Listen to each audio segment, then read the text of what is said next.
Lieutenant Commander with a system, just unlocked Haki and encountered a devil fruit user.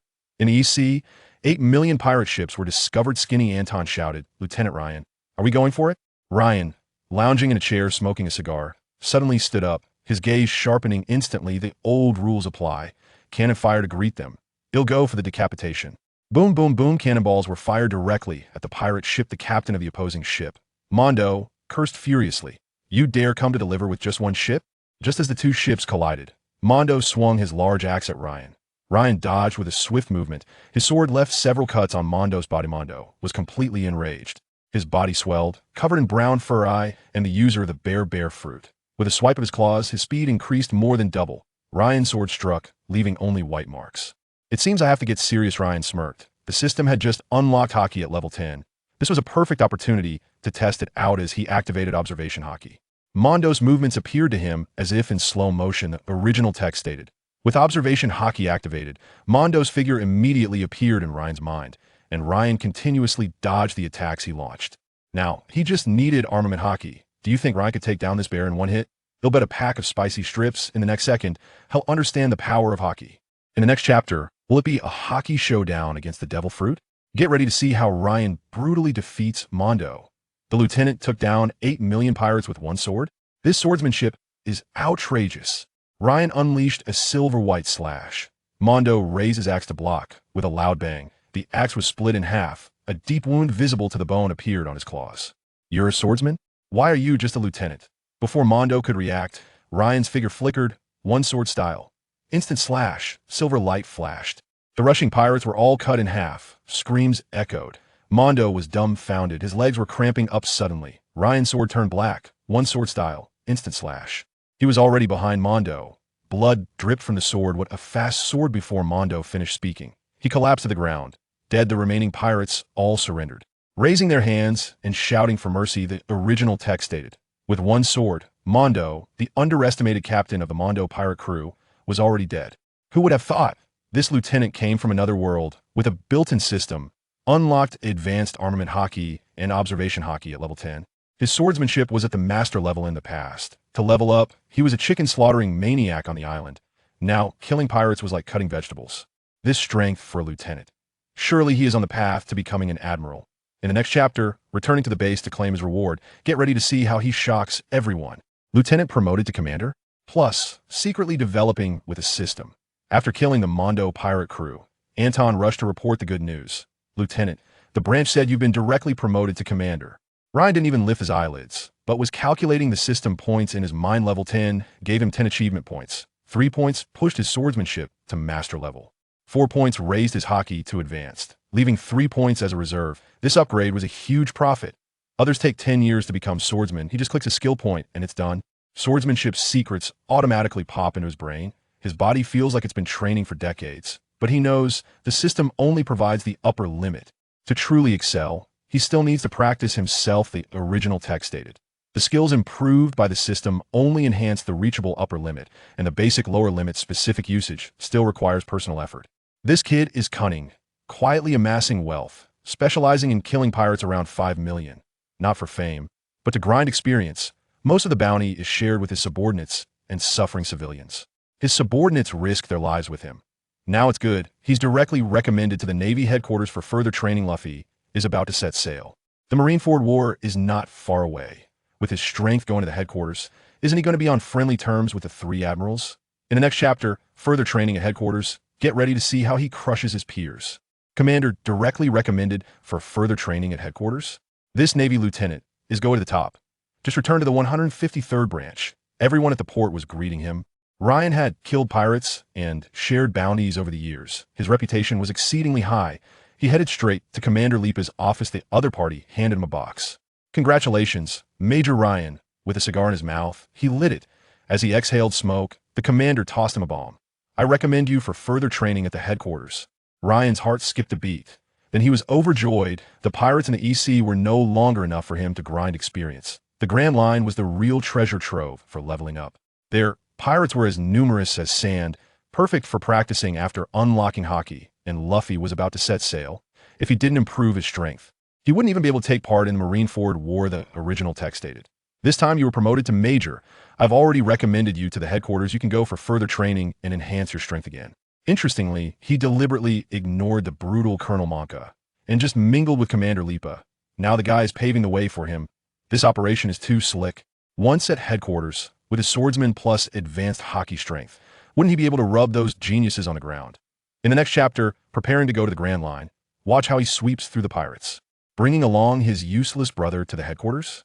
This Navy Major is quite generous. Just agreed to go for further training at headquarters. Ryan turned to Commander Lipa and asked, "Can I bring someone?" The other party smiled. Sure, as long as he can handle the training at headquarters. Ryan already had a plan in mind. He headed straight to the banquet to find Anton. "Want to come with me to headquarters?" Anton's eyes lit up. This was an opportunity he had dreamed of. He nodded vigorously. Don't underestimate Anton's terrible swordsmanship. He fights harder than anyone, sneaking out to practice swordsmanship by the seaside at night. Just to keep up with Ryan's pace now, he could go to the headquarters to learn the 6 powers. That's much more reliable than buying a devil fruit. After all, a billion berries may not even get you Oni's. The banquet ended. Ryan announced he was going to headquarters. His subordinates were reluctant, but they all cheered and sent their blessings. The next morning, they boarded a ship straight to Loguetown. That place was no ordinary spot. It was where the Pirate King was born and executed.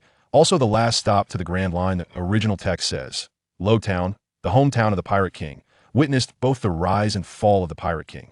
Upon arriving in Loguetown, perhaps one might encounter Smoker. What kind of sparks would ignite when 2 cigar-smoking tough guys meet? This useless Anton went to the headquarters. Can he withstand the devil's training? In the next chapter, will we see a big shot in Loguetown? Ready to watch Ryan stir up trouble? Is Smoker no longer in control? The Navy Major draws his sword to save the day. Just arrived in Loguetown, gunshots and screams echo. The remnants of the lone wolf pirates have gone mad, taking the elderly and children as hostages, forcing Smoker to kneel and release their captain. A knife pressed against the child's neck. The cries send chills down one's spine. Smoker is fuming, yet dares not move. At this moment, Ryan steps forward, drawing his sword with a whoosh. The pirates panic. If you come any closer, well, kill the hostages. The knife inches closer to the child's neck. The original text says, wow. As the knife on the neck gets closer, several captured children immediately start crying out in fear. Smoker shouts, "Don't act rashly."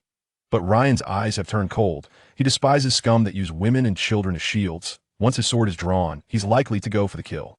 With the pirates' reaction speed, can they outpace a swordsman's instant strike? Smoker is dumbfounded.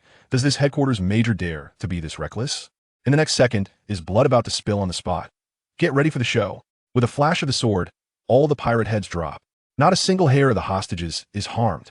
One sword style, aye aye. Instant slash. As Ryan finishes his words, a silver light shines through.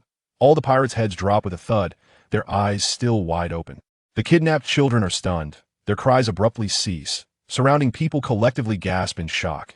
This swordsmanship is absurdly fast. Smoker is astonished. This headquarters major hides his strength too well. He thought the guy was a minor character, but now it seems his strength is not inferior to his own. He stops Ryan. "You're so strong. Why are you hiding the East Blue?" Ryan smiles. "I used to be weak and didn't dare to be reckless, but now I can't stand bullying the weak." After saying that, he drags Anton away. Loguetown hides many pirates. Just tried to stretch my legs in the following days. The dark corners of Loguetown are filled with screams. The strong are taken down in an instant. The weak are tied up waiting for the Navy to collect them. Like clearing out garbage, the original text says. All the fatal wounds on these pirates are in one place, a scar that diagonally cuts their heads from their bodies. Smoker hurriedly messages Akiji. This kind of figure has gone to the headquarters. It's likely to stir up a bloody storm. With this swordsmanship and hockey, can those geniuses at headquarters handle it?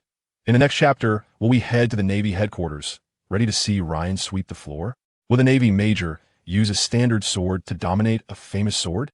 Das Bones begs him to go all out. Just a few hours after Loguetown was cleared, a bespectacled daft girl stands at the entrance. "Major Ryan, I want to duel with you." Das Bones' eyes light up.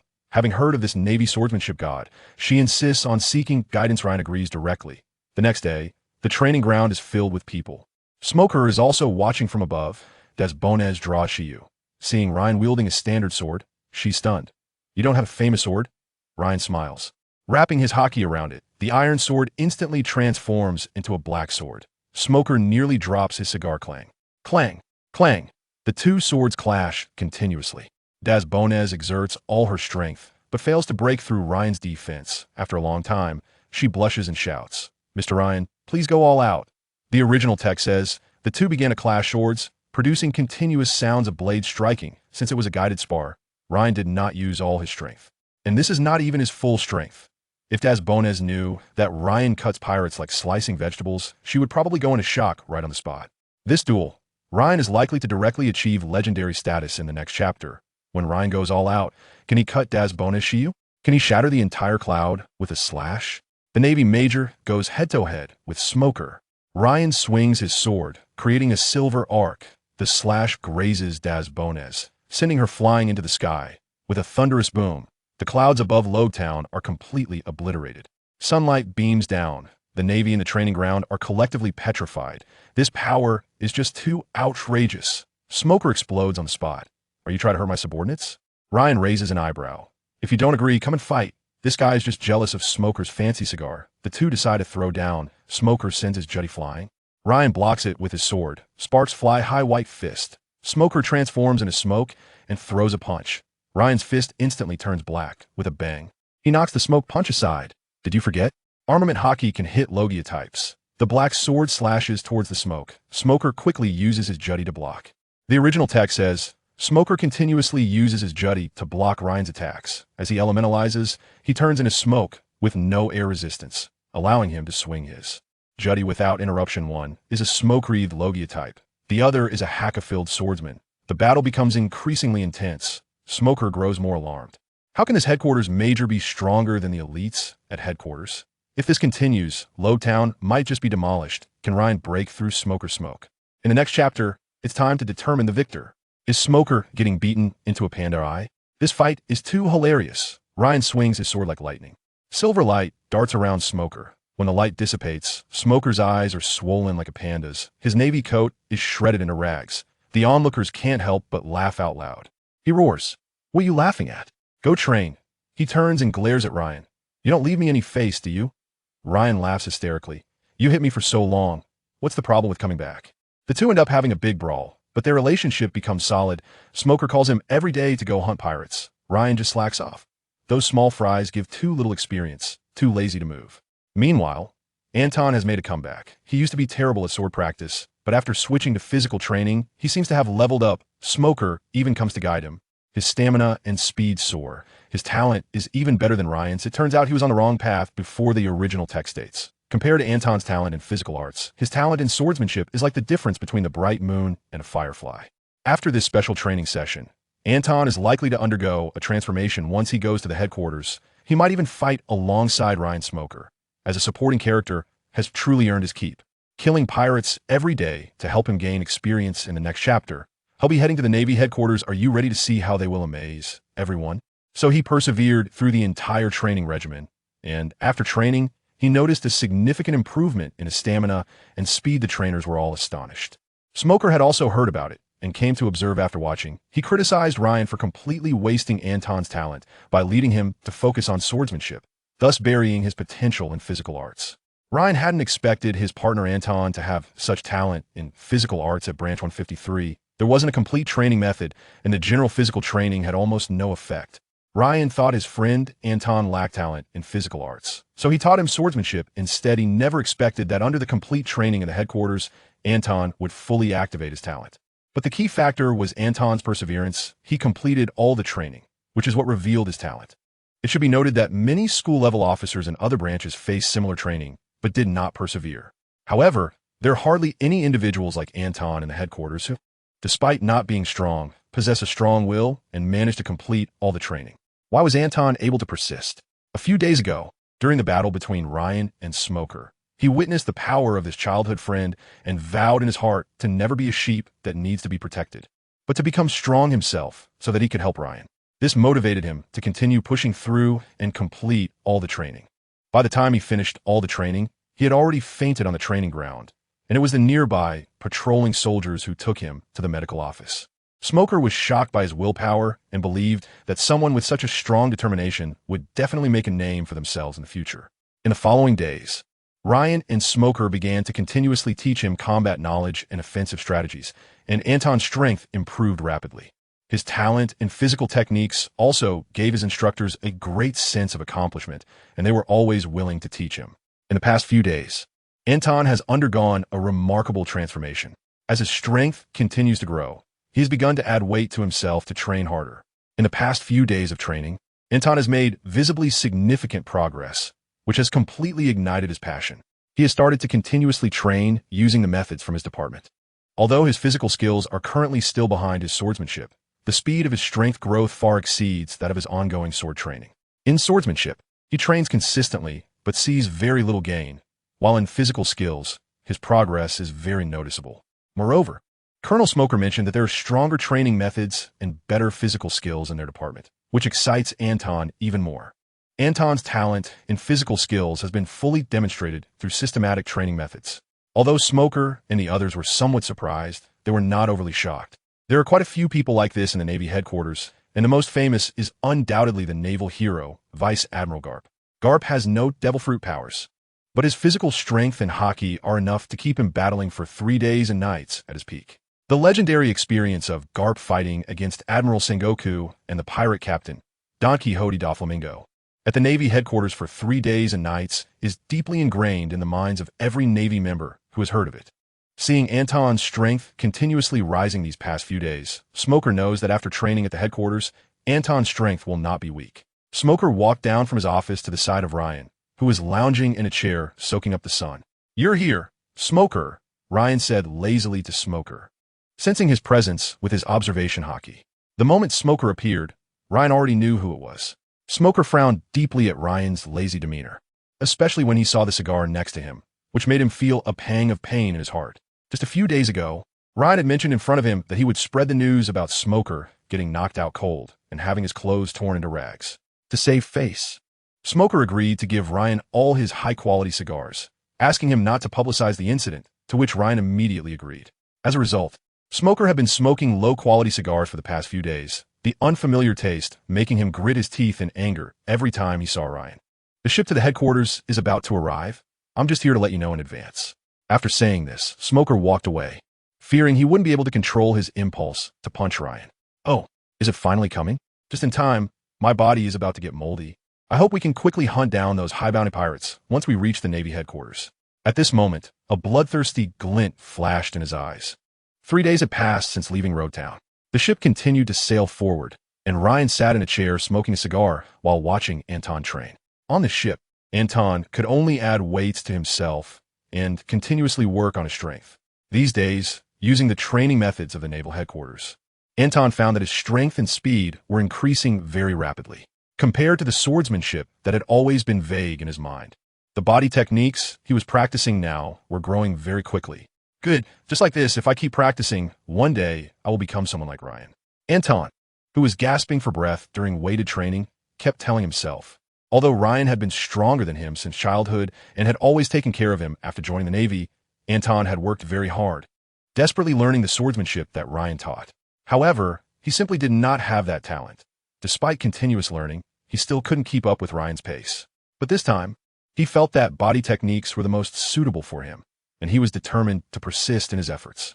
Ryan, sitting in a chair and reading the newspaper, noticed his friend's diligent appearance and straightened his posture. After a while, when Anton could no longer move, Ryan helped him up and took it to the ship's doctor to ensure he got a good rest. This scene had already happened many times during their few days on the ship, and Ryan had been specifically observing Anton to prevent him from fainting during training. When they arrived at the ship's doctor, Anton asked Ryan, "How many more days until we reach the headquarters?" "Not many days. We are directly crossing the doldrums to the naval headquarters, and we will arrive soon," Ryan replied to Anton.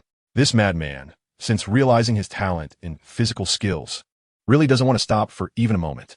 However, there aren't as many training equipment available on this ship as in Loguetown, so he has been eagerly anticipating their arrival at the Navy headquarters, as the crew on board mentioned that the equipment there is much more abundant. However, as a Navy ship traverses the doldrums, the speed to the Navy headquarters is indeed quite fast. In the anime, Luffy and the others took a long time to reach the Sabaody archipelago, but they will arrive here in just a few days. The world of One Piece is divided into 4 seas: East, West, South, and North, by the Grand Line and the Red Continent. The Grand Line is a circular area that intersects the Red Continent perpendicularly, and people from the 4 seas must enter the Grand Line. Apart from crossing the doldrums, the only way to enter the Grand Line is through the Reverse Mountain. At the same time, The geomagnetism, celestial phenomena, ocean, and air currents of the Grand Line are chaotic, and one must rely on log poses and eternal poses for navigation. Relying on Navy ships loaded with sea stone at the bottom, they can directly cross the doldrums and head to the Grand Line, thus greatly increasing their speed. Sea stone is a crystallization of the sea, composed of the solid form of the ocean. Therefore, traveling through the doldrums, what is perceived by the Sea Kings is just an expanse of ocean, so they won't be attacked by the Sea Kings, allowing for quick passage through the doldrums. Grand Line, Haitang Island. Haitang Island is a famous tourist island on the Grand Line. Lacking strong military power and relying on the heavenly gold continuously submitted to the world government.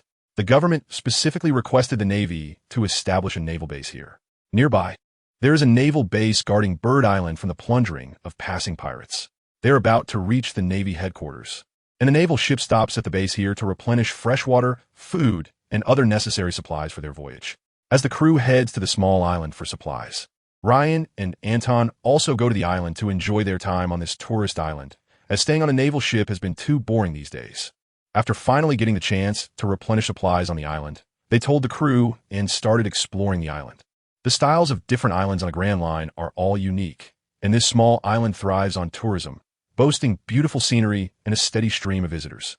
After some time of fun, they arrived at a tavern on the island, preparing to have a drink before heading back. Hey, have you heard the rumors around this small island lately? A slightly tipsy patron whispered. Are you talking about the rumor that the notorious swordsman, Big Knife 21, has appeared on this island? Another patron next to him replied, yes. Do you think this rumor is true? I've seen many swordsmen with blades coming to this island recently. Huh, are you drunk? Our island relies on tourism. Isn't it normal for some sword-bearing tourists to come here? Besides, how could such a treasure appear here? But there have been more and more swordsmen coming lately. Huh, I think you're just drunk and talking nonsense. I'm worried if the rumor is true. Will they fight on the island? But they're Navy officers, right? Don't worry about it. Let's keep drinking. Maybe I'm overthinking it. Let's continue drinking. Meanwhile, Ryan and Anton, who were drinking, noticed this news. They exchanged glances and went to settle the bill before heading out. Ryan, aren't you looking for a good sword? With this opportunity, I think you can go compete for it. Let's go find a Navy officer in charge of Haitang Island to confirm the situation. During this time, Anton also learned how a good sword can enhance a swordsman's abilities. This opportunity encountered during their voyage was truly not to be missed. Well, it's indeed necessary to gather information. If there are indeed rumors about the Ghost Moon, we'll observe it first. If it ends up in the hands of pirates, we'll just eliminate that pirate and take it. If it's in the hands of ordinary civilians, we'll see if we can acquire it. If that doesn't work, it's not a big deal. There are so many famous swords in this sea, and I believe that one day, I will obtain the one that belongs to me. Ryan calmly said to Anton, that is true. With your strength, even if you can't get this sword. As the Navy continues to eliminate those pirates, I believe that one day you can exchange your merits for a famous sword. I can't believe that such a large Navy would have no famous swords at all.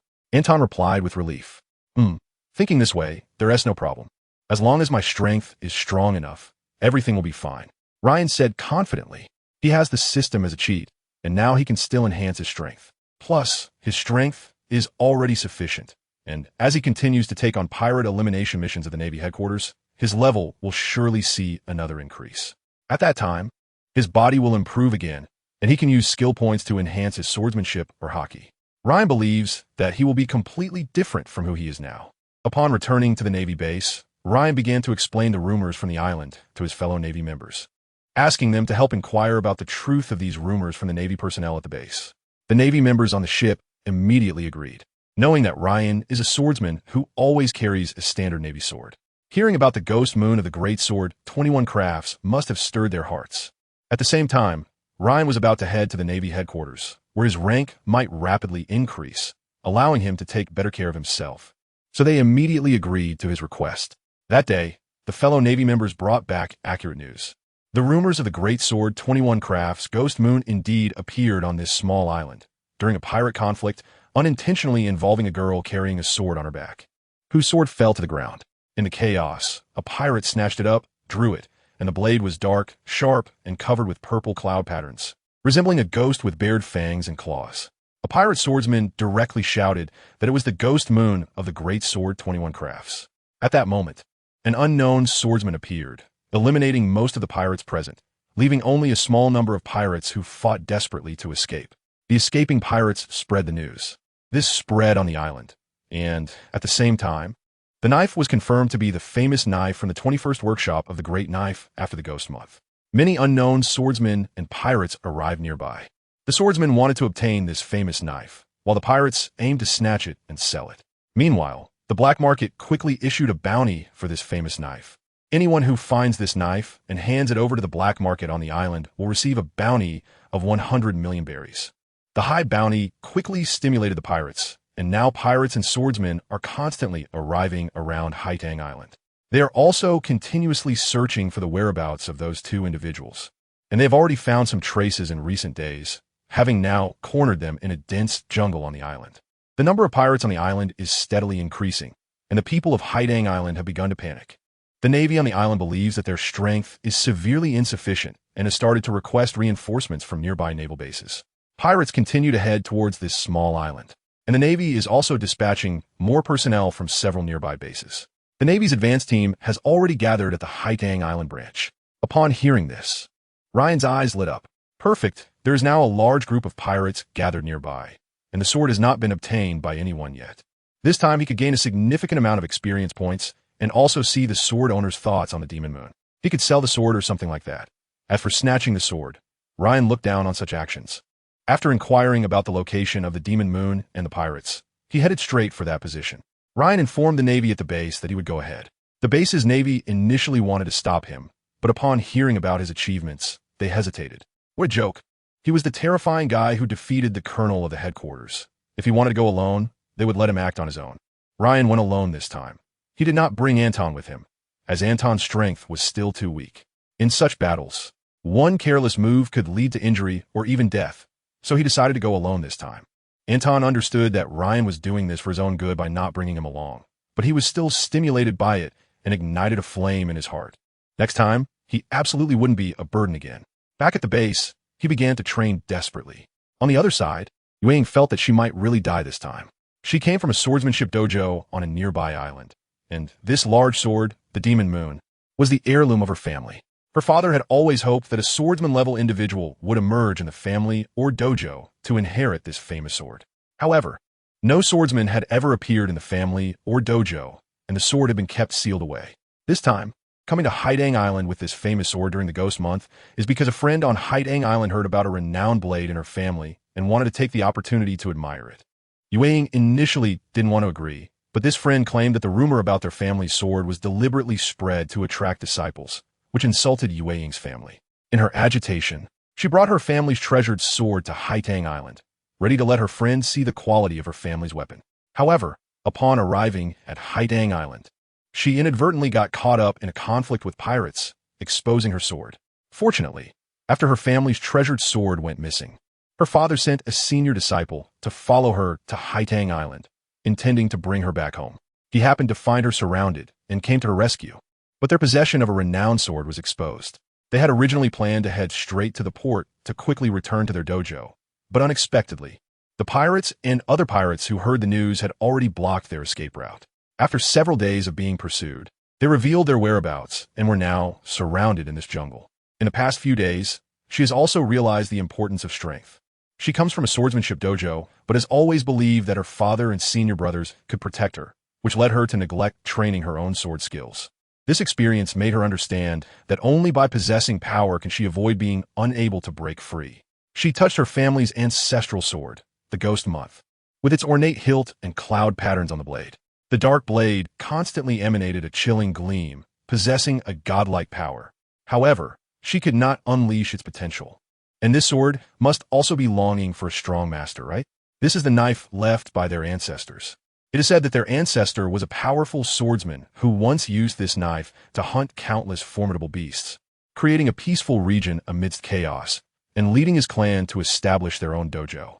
At that time, the dojo was bustling with activity, and powerful swordsmen kept emerging, with occasional appearances of sword masters. However, after all these years, their dojo has fallen into decline. Even now, no sword master has emerged from their family, and this knife has been sealed away to prevent it from being taken. They no longer have the strength to protect this knife. Once, she never understood her father's worries, but now she does. On the sea, the pirates and swordsmen's desire for this famous knife puts her and her senior brother, who have no power, on the brink of death. If I can survive, I will definitely become a sword master and possess the power to control my own destiny. She silently vowed in her heart. Junior sister, they are coming. Be alert, her senior brother warned as he arrived. In an instant, she drew the ancestral knife, her expression gradually becoming resolute. Although she didn't have great strength, she would not give up. As long as there was hope, she would persevere. Ha! So you are the ones with the ghost moon? Hand it over, and I can spare you a pirate captain armed with a sword, said as he and other pirates approached them. After confirming their location, the encirclement tightened around Yue and her senior brother. This time, these pirate groups and the swordsmen who had heard of the ghost moon entered the encirclement to search for them. It seems my luck is better this time. Ha ha ha. The pirate in front laughed loudly. He was also a swordsman, but his desire for the ghost moon was fueled by the bounty posted on the black market. 100 million berries. How many towns would they have to plunder to amass such wealth? This time, as long as they sell this famous sword, they will make a fortune. How about this? Hand over the sword to me, and you can save your lives. Don't even think about it. This sword has been passed down in my family for generations, and I will never give it to you. Moreover, the other pirates and swordsmen around won't let us go either, Yue said directly. She explained the situation to reassure her senior brother, fearing he would become unsettled. It was obvious that if they handed over the sword, they would definitely be killed to keep it a secret, preventing others from knowing that the sword was in their possession. After all, they didn't have the strength to confront the entire island's pirates and other swordsmen. It seems you are determined to resist until the end. Then there's no helping it. Men, kill them. The pirate in front shouted to the pirates behind him, drawing his sword and charging at them. Yue's senior brother rushed forward, clashing swords with the captain of the pirate crew ahead, gaining a slight advantage. But there were too many of them, and the commotion had also alerted other searching parties who were coming this way. In another clash, her senior brother was already covered in wounds. There were too many opponents, and he also had to protect Yue. Meanwhile, the pirate captain continuously took advantage of his attempts to save Yue, leaving more wounds on him. At the same time, he sent his subordinates to attack Yue. Thus, he kept gaining the upper hand, while Yue watched her senior brother get hurt repeatedly because of her, feeling more and more hatred towards her own powerlessness. Her senior brother continually led Yue in repelling the enemy's attacks, but each time, his injuries grew more severe. Until this moment, his wounds were too serious. After leading her a short distance, he told her to go ahead and that he would stay behind to deal with the pursuing pirates, leaving the rest to her. After saying this, he urged Yue to flee forward, while he remained in place to wait for the pursuing pirates. But Yue did not leave. There were pirates everywhere around them, and there was no way out. So be it. Even in the final moment, she would make these pirates pay a price. A moment later, the pursuing pirates appeared before them. At this time, they were also surrounded by pirates and other swordsmen, all of whom were fixated on the sword in Yue's hand, their eyes flickering with greed. It seems this is the end of my life. I wish I could see this world a little longer. Looking at the pirates and other swordsmen surrounding them, she smiled bitterly. At that moment, a voice came through. So many pirates. It seems they don't take our navy seriously at all, strutting around on Haitang Island like this. A navy officer carrying a standard navy sword walked over. Navy, just you alone? Are you looking for death? Seeing that there were no other navy officers behind him, a pirate immediately began to shout loudly. Dealing with you, scum. Just me alone is enough. The navy on the island received the information and had already gathered to come over. But Ryan didn't pay attention to them and came directly over. So many pirates, that's quite a bit of experience. Kid, just you alone? And you still dare to talk big here? Then let me send you to your death. Saying this, a pirate raised his flintlock and shot at Ryan's body. Bang. To everyone's eyes, that navy officer swayed slightly, but remained standing in place, looking at them. How is that possible? I clearly hit him. Then, he fired several more shots. But the result was the same. At this moment, the nearby pirates realized that this navy officer was not ordinary. They decided to kill him together in order to. The surrounding pirates agreed, and some of the swordsmen also concurred as they charged towards Ryan together. At this moment, Ryan drew the navy standard sword hanging at his side, a faint red light flickering in his eyes. He moved his body for a long time, and it seemed that this time he could finally have a good fight. One sword style, absolute destruction. In an instant, a massive slash flew towards the rushing crowd, and those at the forefront were cut in half by this huge arc-shaped attack. At the same time, the slash cleared a space among the trees in the forest. Swordmaster. The ability to unleash such a powerful slash undoubtedly indicated that he was a sword master, and fear flashed through the hearts of the crowd. Don't be afraid. P.S. Just one person. We have so many here, we can pile on him. Yeah, we have so many people. P.S. Just one person. Let's go all out. Many pirates, realizing his strength after witnessing his slash, encouraged others to join in attacking him. They understood that if they separated, they would all die, but if they attacked together and overwhelmed this Navy swordmaster, they would have a chance to survive. Bring it on, pirates. These people thought his stamina wasn't strong, but every time he leveled up, the system continuously strengthened his stamina. He felt that in such a battle, he could hold out for a day without fatigue. He began to cover his sword with UnlockingHaki.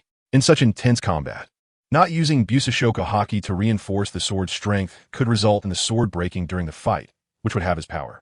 The crowd saw the Navy's sword instantly turn black. At the same time, the slash emitted by his sword was even more powerful than before.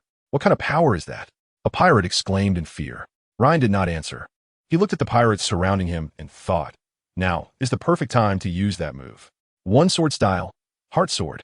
As a heart sword style, the sword technique naturally utilized mental power. This move, the murderous aura wave, was meant to intimidate those around him using the accumulated killing intent. Ryan had killed too many pirates over the years, and the accumulated killing intent was terrifying. In an instant, those surrounding Ryan felt an immense fear rising from their hearts. Some weaker individuals fainted from fright, while the remaining people looked at Ryan as if he were a butcher emerging from a mountain of corpses. Some instantly lost their courage and fled to the outskirts. But Ryan was unwilling to let them escape. These were all living experience points. One sword style, instant slash. In an instant, a silvery light appeared beside the fleeing crowd. With screams of despair, those attempting to escape were eliminated by Ryan, and red light began to emerge from his body, like a demon returning from hell approaching the other pirates and swordsmen present. A demon. Yes, a demon. Someone among the pirates screamed in despair. However, the people around did not flee. They realized from the actions of others that this Navy officer intended to wipe them all out. No survivors would be left. They had to fight back. If they didn't kill him, none of them would survive. The remaining pirates and swordsmen launched a joint attack on Ryan.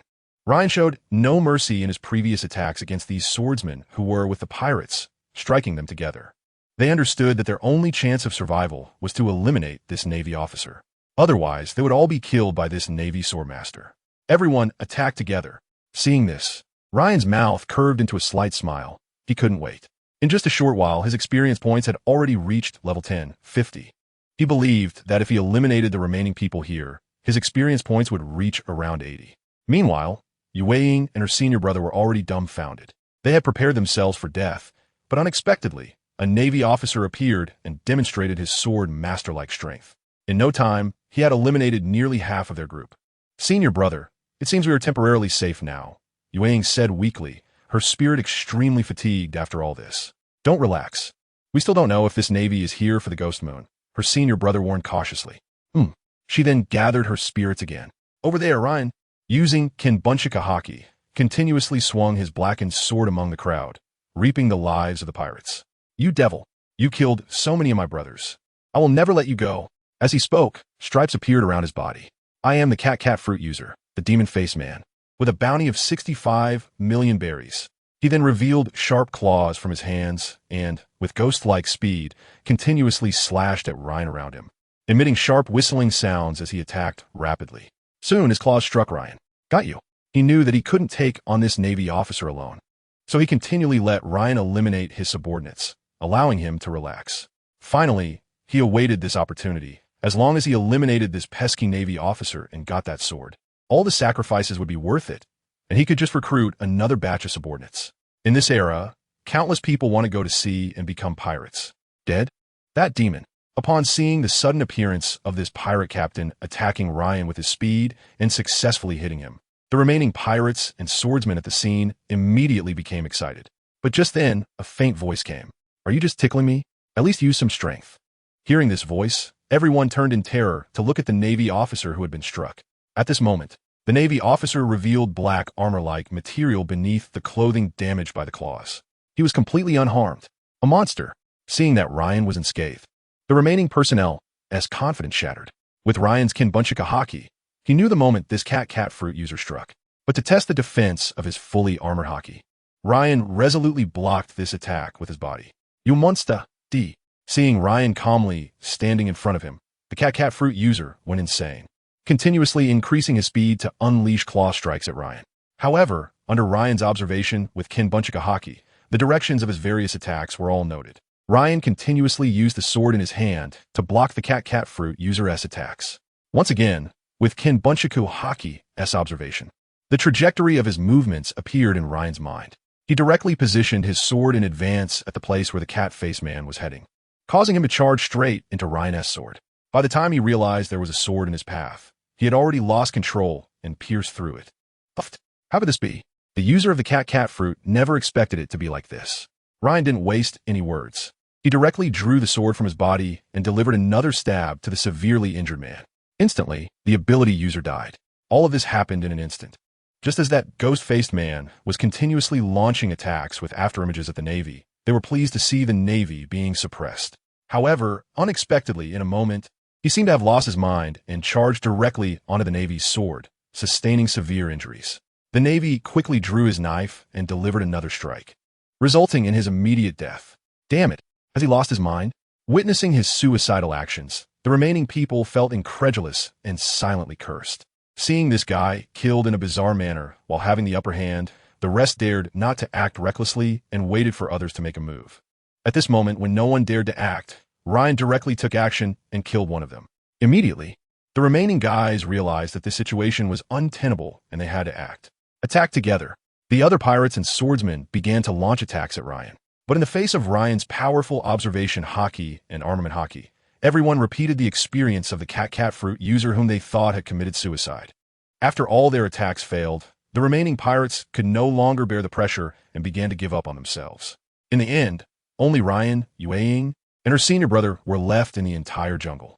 At this point, Ryan also leveled up to level 10, 85. The remaining group was relatively strong, and among them were some hidden figures who thought Ryan would spare them and throw them into prison.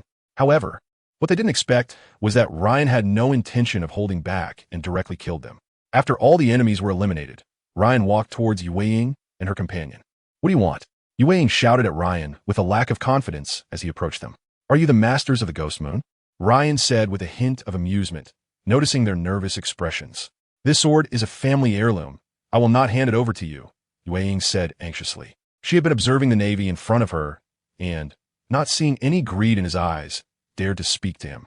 Oh, I am a Navy and also a swordsman. I came to Haitang Island to investigate the information about the Great Blade, 21 works of the Ghost Moon. Don't worry, I have other Navy members behind me, and I won't make a move against you. Hearing Ryan's words, Yueying and her senior brother felt somewhat relaxed. This man had eliminated so many pirates and other swordsmen, and they knew they couldn't resist him.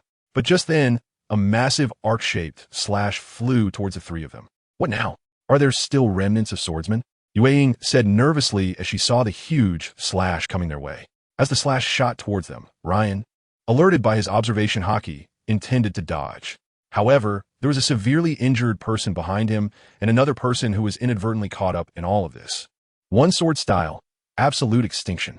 A black arc-shaped slash cut towards the incoming slash.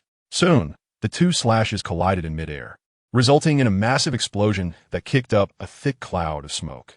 At this moment, a series of footsteps emerged from the smoke of the explosion. Top, top, top? Who is it? Ryan became alert. In a recent collision, the wave slash he unleashed with all his strength was still pushed back slightly, and in this sudden contest, he found himself at a disadvantage, which shocked him. Indeed, the Grand Line is filled with experts. His arrogance, after reaching level 10 and mastering some of Haki, was shattered in an instant. At this moment, he deeply realized that there are too many strong individuals in this world, and underestimating opponents in battle is tantamount to inviting one's own death. At this moment, a man appeared with eagle-like yellow eyes, wearing a black top hat, a small cross knife hanging from his chest, and a large sword on his back. How could he be here? Ryan thought in shock. Hawkeye, Dracul Myhawk, the world's greatest swordsman, one of the 7 warlords of the sea. Hawkeye, are you here to provoke the Navy? Ryan said to the Hawkeye in front of him. I traveled to this area and heard about the Great Blade, Ghost Moon. So I came here to observe. I didn't expect to encounter you, a swordsman of the Navy. Kid, who are you? The Navy doesn't have someone like you. State your name. Morgado Ryan, Navy Major. In response to Hawkeye's inquiry, Ryan directly stated his Navy identity, And with this level of Navy status, he didn't have to worry about Hawkeye going all out against him. A new generation figure of the Navy? All right, let's have a duel between swordsmen. After confirming Ryan's identity, Hawkeye said. Faced with Hawkeye's challenge, Ryan hesitated for a moment but agreed. After all, he was facing the world's greatest swordsman, and he also wanted to verify what level his current strength belonged to in this world. Constantly challenging powerful opponents would help him better master his skills. He had never faced such an opponent before, and now that he encountered one who was also a swordsman, there was even less reason to refuse. The moment Ryan agreed to Hawkeye, the sword in his hand instantly transformed into a black blade, and he directly launched an attack at Hawkeye. In response to Ryan's offensive, Hawkeye also drew the large sword from his back. The sword on Hawkeye's body was the supreme Great Blade 12 Works Black Blade Knight, and at the moment he drew it, a strong blade wind swept toward Ryan. Faced with the imposing aura emanating from the casually drawn sword, Ryan's expression grew more serious. No wonder he is the world's greatest swordsman. Even before drawing his sword, the pressure was already hitting him. Navy, be careful. After saying a word, Hawkeye directly raised his sword and launched an attack at Ryan. In response to Hawkeye's attack, Ryan immediately used his sword imbued with Haki to block in front of the Black Blade Knight. However, the material of the standard Navy sword was far inferior to that of the supreme Great Blade Knight, and after a few collisions, Ryan's sword was already dented. At this moment, the figure of Hawkeye, standing in front of Ryan, raised his Black Blade Knight and unleashed a powerful slash directly at Ryan. Unlike the probing attack from earlier, this slash was enormous. It rushed toward Ryan in an instant, and the other two people behind him were also caught in the path of this strike. Seeing that there were two of her companions in front of the slash, Moonshadow's face turned pale in an instant. Faced with this massive attack, she had no other reaction and could only stand there, staring blankly at the slash as it approached her, waiting to die. At this moment, the Navy in front of him made a move. He raised his sword and held it in front of him, facing the rapidly advancing slash, and he surprisingly closed his eyes. One sword style, God Slaughter. After he finished saying the name of the technique, he instantly opened his eyes, and at the same time, a rich red light burst forth from his body. At this moment, in the eyes of the Moon Shadow, the man in front of him was a death-seeking Azura emerging from an endless sea of blood.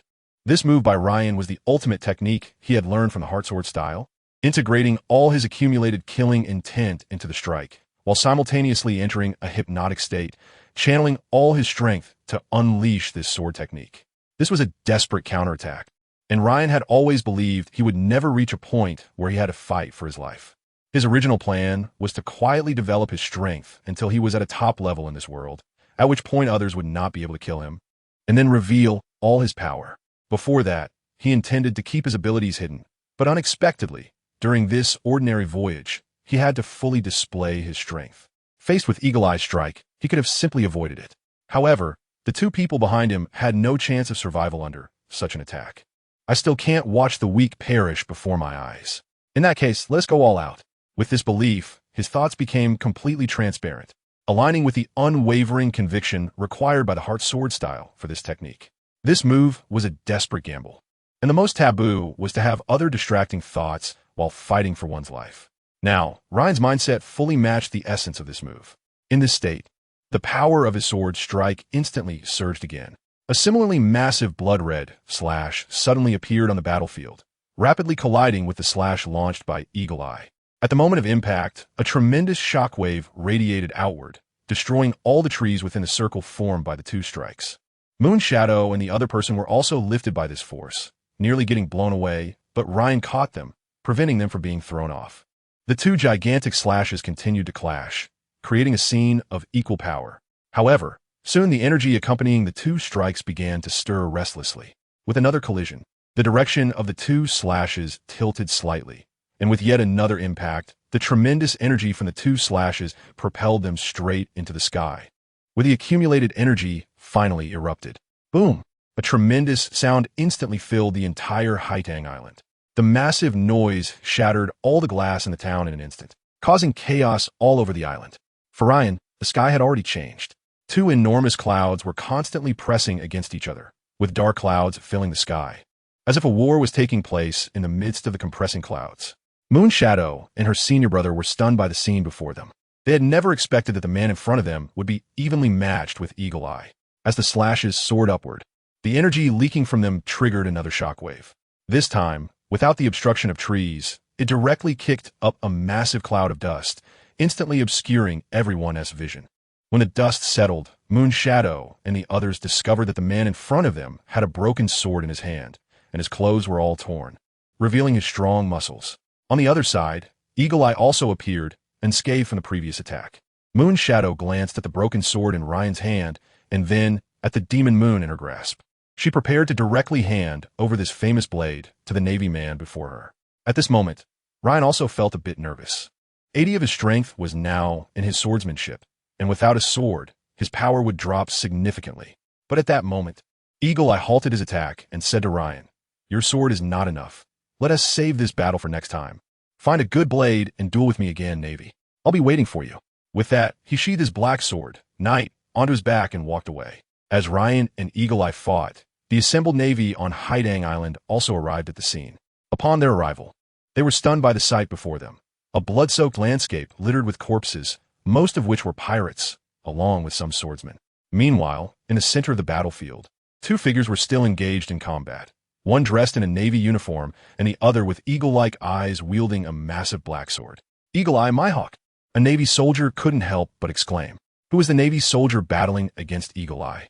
Once they realized one was Eagle Eye, everyone became even more curious about the identity of the Navy fighting him.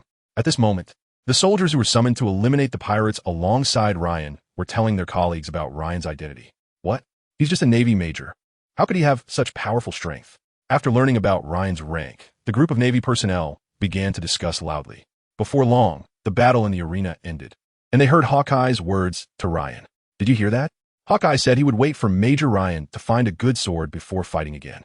Does this mean that Hawkeye also acknowledges Major Ryan's strength? A Navy officer said loudly. Of course, they were evenly matched just now.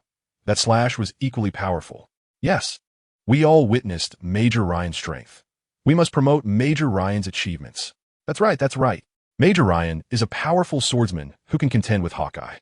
We must contact the newspapers to publicize his achievements so that other pirates know that our Navy has such a strong swordsman.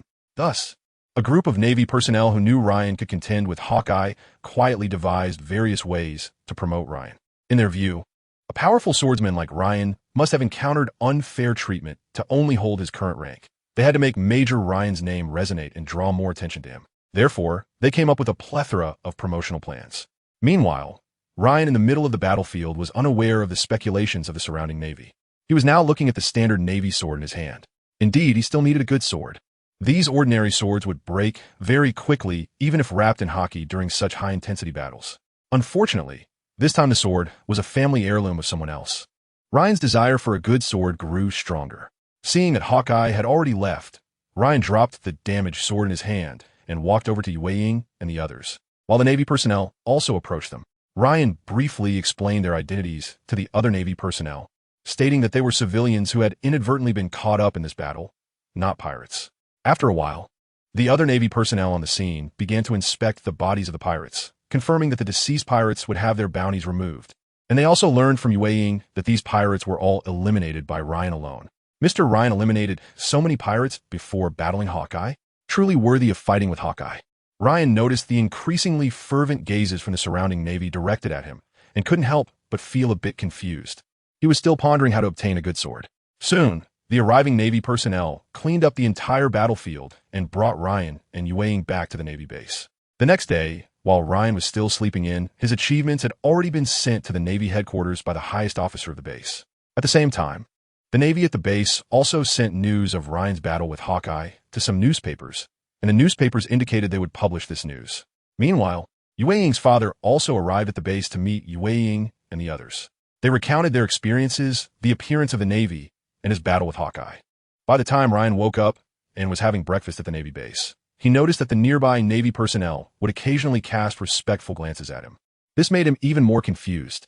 After finishing his breakfast and preparing to find Anton, a Navy soldier approached him, saying that the elders of Yue, whom he had saved, requested to see him to thank him. Ryan still had certain thoughts about the ghostly moon, so he agreed to their request. In the Navy reception room, Yue, her senior brother, and a middle-aged man were sitting inside. In front of them was a cup of steaming tea. Upon hearing that the ghostly moon had appeared on Haitang Island, he immediately led the people from the dojo to the island.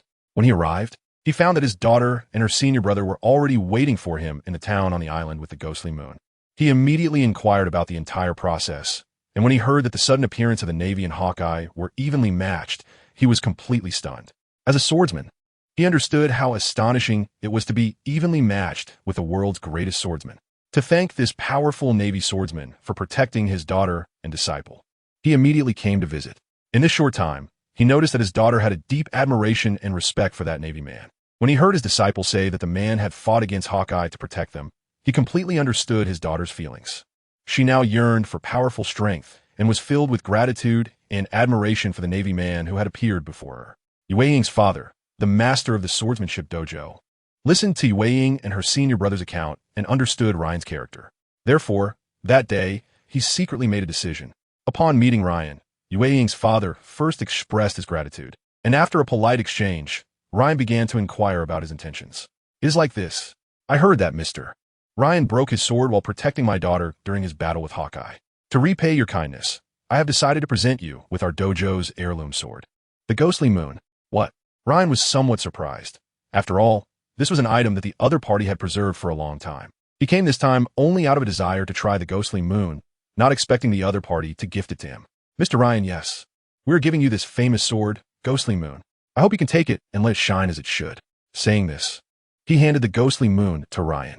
Upon receiving the Ghostly Moon, Ryan immediately drew the sword, and in that instant, a flash of light like lightning appeared in the room before quickly fading away. Ryan carefully observed the sword. The blade was covered with dark cloud patterns. At first glance, the sword emitted a sharp glint that flashed into Ryan's eyes. As Ryan held the Ghostly Moon, the blade trembled, as if a dusty sword was shaking off all its dust and re-emerging into the world, desiring to shine again. After swinging it a few times, he realized that the Ghostly Moon was just perfect for him, especially since he was currently in need of a sword. He looked at Yue-Ying's father with joy. He noticed that the man seemed hesitant to speak, so he urged him to continue. "Mr. Ryan, our dojo hasn't had a swordsman for a long time. This time, you saved my daughter and disciple, and I have also heard about your battle with Hawkeye. Therefore, I have decided to give you this famous sword. I have only one request. I hope you can keep my daughter by your side and teach her swordsmanship." After speaking, Yue-Ying's father bowed to Ryan. This is the opportunity he arranged for his daughter. His daughter has had a talent for swordsmanship since she was young, but she has always been unwilling to learn. This experience has sparked her motivation to study swordsmanship. However, being in her own dojo might hinder her talent. This naval officer possesses strong swordsmanship skills and has a good character. Additionally, he is about to head to the naval headquarters, where the swordsmen are even more powerful, and his daughter will receive better training. This is also a father's cunning plan. Father. The moon shadow, standing on the other side, was completely stunned. The series of events left her still in shock. First, he gave away their family heirloom, the Ghost Month, to Ryan, and then mentioned her, saying that she should follow Ryan to learn swordsmanship. This series of events completely confused her. Although he indeed wanted to follow Mr. Ryan, he originally planned to secretly join the Navy after this incident to catch up with Mr. Ryan. However, he did not expect that his father would see through his thoughts at a glance and decided to send him away during the Ghost Month, making him Mr. Ryan's subordinate. Ryan quickly helped up his father, glanced at Yue-Ying, and then at the knife in his hand, and immediately agreed to his request. "I agree. Although I cannot guarantee that your daughter will become a powerful swordsman, I will always teach her with care," Ryan said to Yue-Ying's father. "I understand. I just hope you can guide her more." "I will." Ryan agreed to his request, and then let Yue-Ying say goodbye to her father. Not long ago, the personnel heading to the headquarters had already told her that the warship to the headquarters was about to depart. After Yue-Ying and her father said goodbye to other acquaintances in the dojo, she anxiously followed Ryan to the naval base.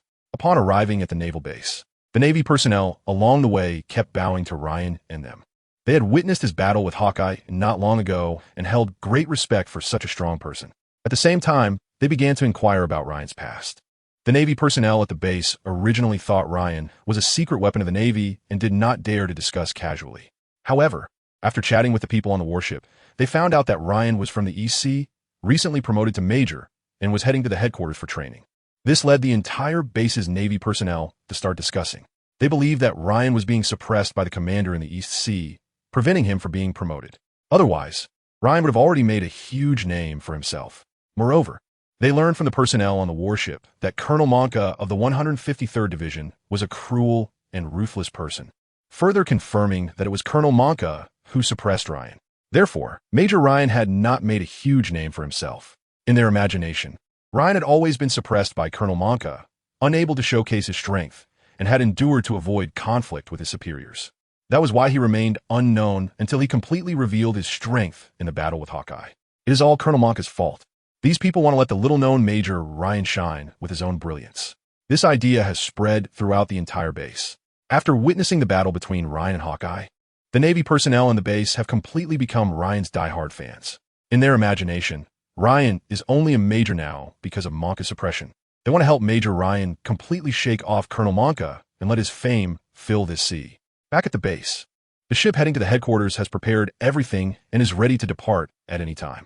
Ryan specifically asked the officer on the ship if Moonshadow could accompany them to the Navy headquarters. He received a clear response that she could go with them. After witnessing Ryan's strength, he understood that Ryan's rank would definitely increase, and by the next meeting, he might already be a senior officer. So, without any hesitation, he agreed to take another person to the headquarters. Moonshadow officially joined the Navy as a private.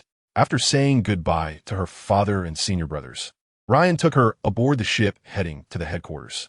Once on board, Ryan could teach Moonshadow and Anton. However, unbeknownst to him, his battle with Hawkeye had already spread throughout the Grand Line. These days, the Navy of Haitang Island has been continuously sending this news to major newspapers. After the newspapers confirmed the matter, they all began a round of entertainment frenzy. The Navy's achievements of Ryan have now been published in the newspaper. Shocking. The new generation of sword masters in the Navy, recognized by Hawkeye. Who is he? The Navy's secret weapon. Who is he? Why did he suddenly appear to fight Hawkeye? Hawkeye looks forward to fighting him again. Who is he? Newspapers everywhere have begun to celebrate, and reporters from one newspaper asked Hawkeye, who personally confirmed his battle with Ryan. Major newspapers have published this in their headlines. In an instant, Ryan and his crew became famous in the New World, and every pirate who received the news reacted differently. Gulalala, another dazzling newcomer, has appeared in the Navy, said a man with a chin beard shaped like a curved knife, laughing heartily while drinking. Old man, just a new Navy recruit, said a man with golden hair and a white beard pirate's tattoo on his chest. Ha ha, this great sea keeps producing interesting newcomers, he said, taking another big gulp of his drink, while several nurses beside him kept urging him not to drink. In the New World, Dressrosa in a castle. Woof-a-fuff-you-foo. Interesting. A person wearing sunglasses and a pink feather coat suddenly laughed while looking at the newspaper in the dark. Ha ha, Navy, I really want to start a war. Who can kill me? In the New World, on a deserted little island, a very tall and strong man with long black hair and a pair of dragon-like horns shouted. In Ryan's hometown, Southwind Town in the East Sea. Look, Brother Ryan is in the newspaper. He held his own against Hawkeye of the 7 warlords of the sea in the Grand Line. With the continuous promotion in the newspapers, Ryan's strength was exaggerated, claiming he could match Hawkeye evenly. Yeah, who would have thought that in just a few years, Ryan has gone to the Grand Line? I watched him grow up since he was a child. He loved to sneakily kill the chickens on the mountain and wouldn't admit it if caught, haha. An old man with white hair and glasses laughed heartily. Branch 153. Look, Officer Ryan is in the newspaper, a Navy soldier shouted while holding up the newspaper. Hearing his voice, the surrounding training soldiers gathered around. Let me see. Let me see. Soldiers scrambled to grab the newspaper to read. All of them were Ryan's former subordinates. After Ryan went to the headquarters, their unit was still retained, with one of Ryan's subordinates taking over. Major Ryan has already made such a big name in the Grand Line. Brothers, we must work hard too. We can't let Officer Ryan's reputation down. The surrounding Navy personnel responded in unison and returned to their training. During this time, after Ryan left, they fell into confusion. Now, seeing news of Ryan in the newspaper again, they have regained their spirits. They all share a belief now. Absolutely, they cannot lose face for Ryan. And even though he has left, they must ensure that the pirates near Branch 153 do not dare to act recklessly. The group on the warship, sailing through the sea, is still unaware of what is happening outside. Throughout this journey, Ryan is constantly adapting to the Ghost Month, while also teaching Moonshadow swordsmanship. In these few days of sailing, Ryan has completely discovered that Moonshadow has a unique talent in swordsmanship. The techniques he has taught her, she has basically understood and integrated into her own style. In just a few days, she has learned most of the heart sword techniques Ryan has taught. She just needs more practice to become proficient. At the same time, Ryan has noticed that perhaps due to her past experiences, Moonshadow has a very strong desire to become stronger. Every day, she practices her swordsmanship tirelessly. Together with Anton, the training fanatic, they form a unique scene on the ship. The Navy personnel on board have also begun to respect them. After all, they train continuously every day, only stopping for meals, exercising without rest until bedtime, and then the next day, they train the same way again. This perseverance earns their admiration. When Moonshadow first arrived, the crew learned that she joined Ryan because her father gifted her a sword, and they felt a mix of jealousy and disdain toward her. However, as she continued to train hard, their jealousy and disdain gradually faded.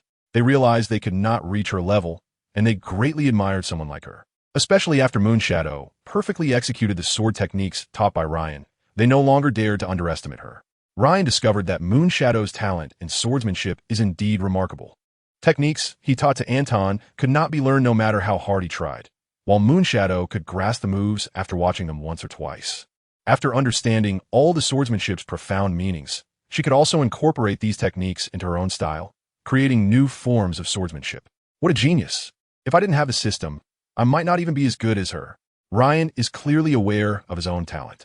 His swordsmanship has been enhanced by the skill points provided by the system, but he is not discouraged. The system is his greatest secret since he crossed into this world. With the system, he believes that one day he will reach the peak of this world and experience the scenery there. At the same time, Anton is also constantly training his physical techniques. Anton's talent in swordsmanship is extremely weak. However, he is undoubtedly a genius in physical techniques, and the improvements he makes every day are evident from his recent training. It seems I have a certain charm. Otherwise, how could such geniuses keep gathering around me? Ryan thinks to himself with a hint of narcissism. Soon, as the warship continues to advance, they arrive at the Marine headquarters, Marineford. Marineford, known for its absolute justice, is stationed near the Sabati archipelago. After the Marineford War, Akainu moved to the New World after becoming Fleet Admiral. But now he symbolizes absolute safety. No one in the world believes this place could be breached. Here are the most elite naval soldiers in the world. Here are admirals and fleet admirals. Navies around the world take pride in entering the naval headquarters, and only the most elite soldiers will remain here, while the second-tier soldiers will be sent back to their bases. The naval headquarters is the base of the government-directed navy, the pinnacle of strength and justice in the world, and is considered a symbol of peace in the Great Pirate Era. It is located at the central position of the Grand Line, adjacent to the Chambord Islands, the Red Land, and the Holy Land, Mary Geos.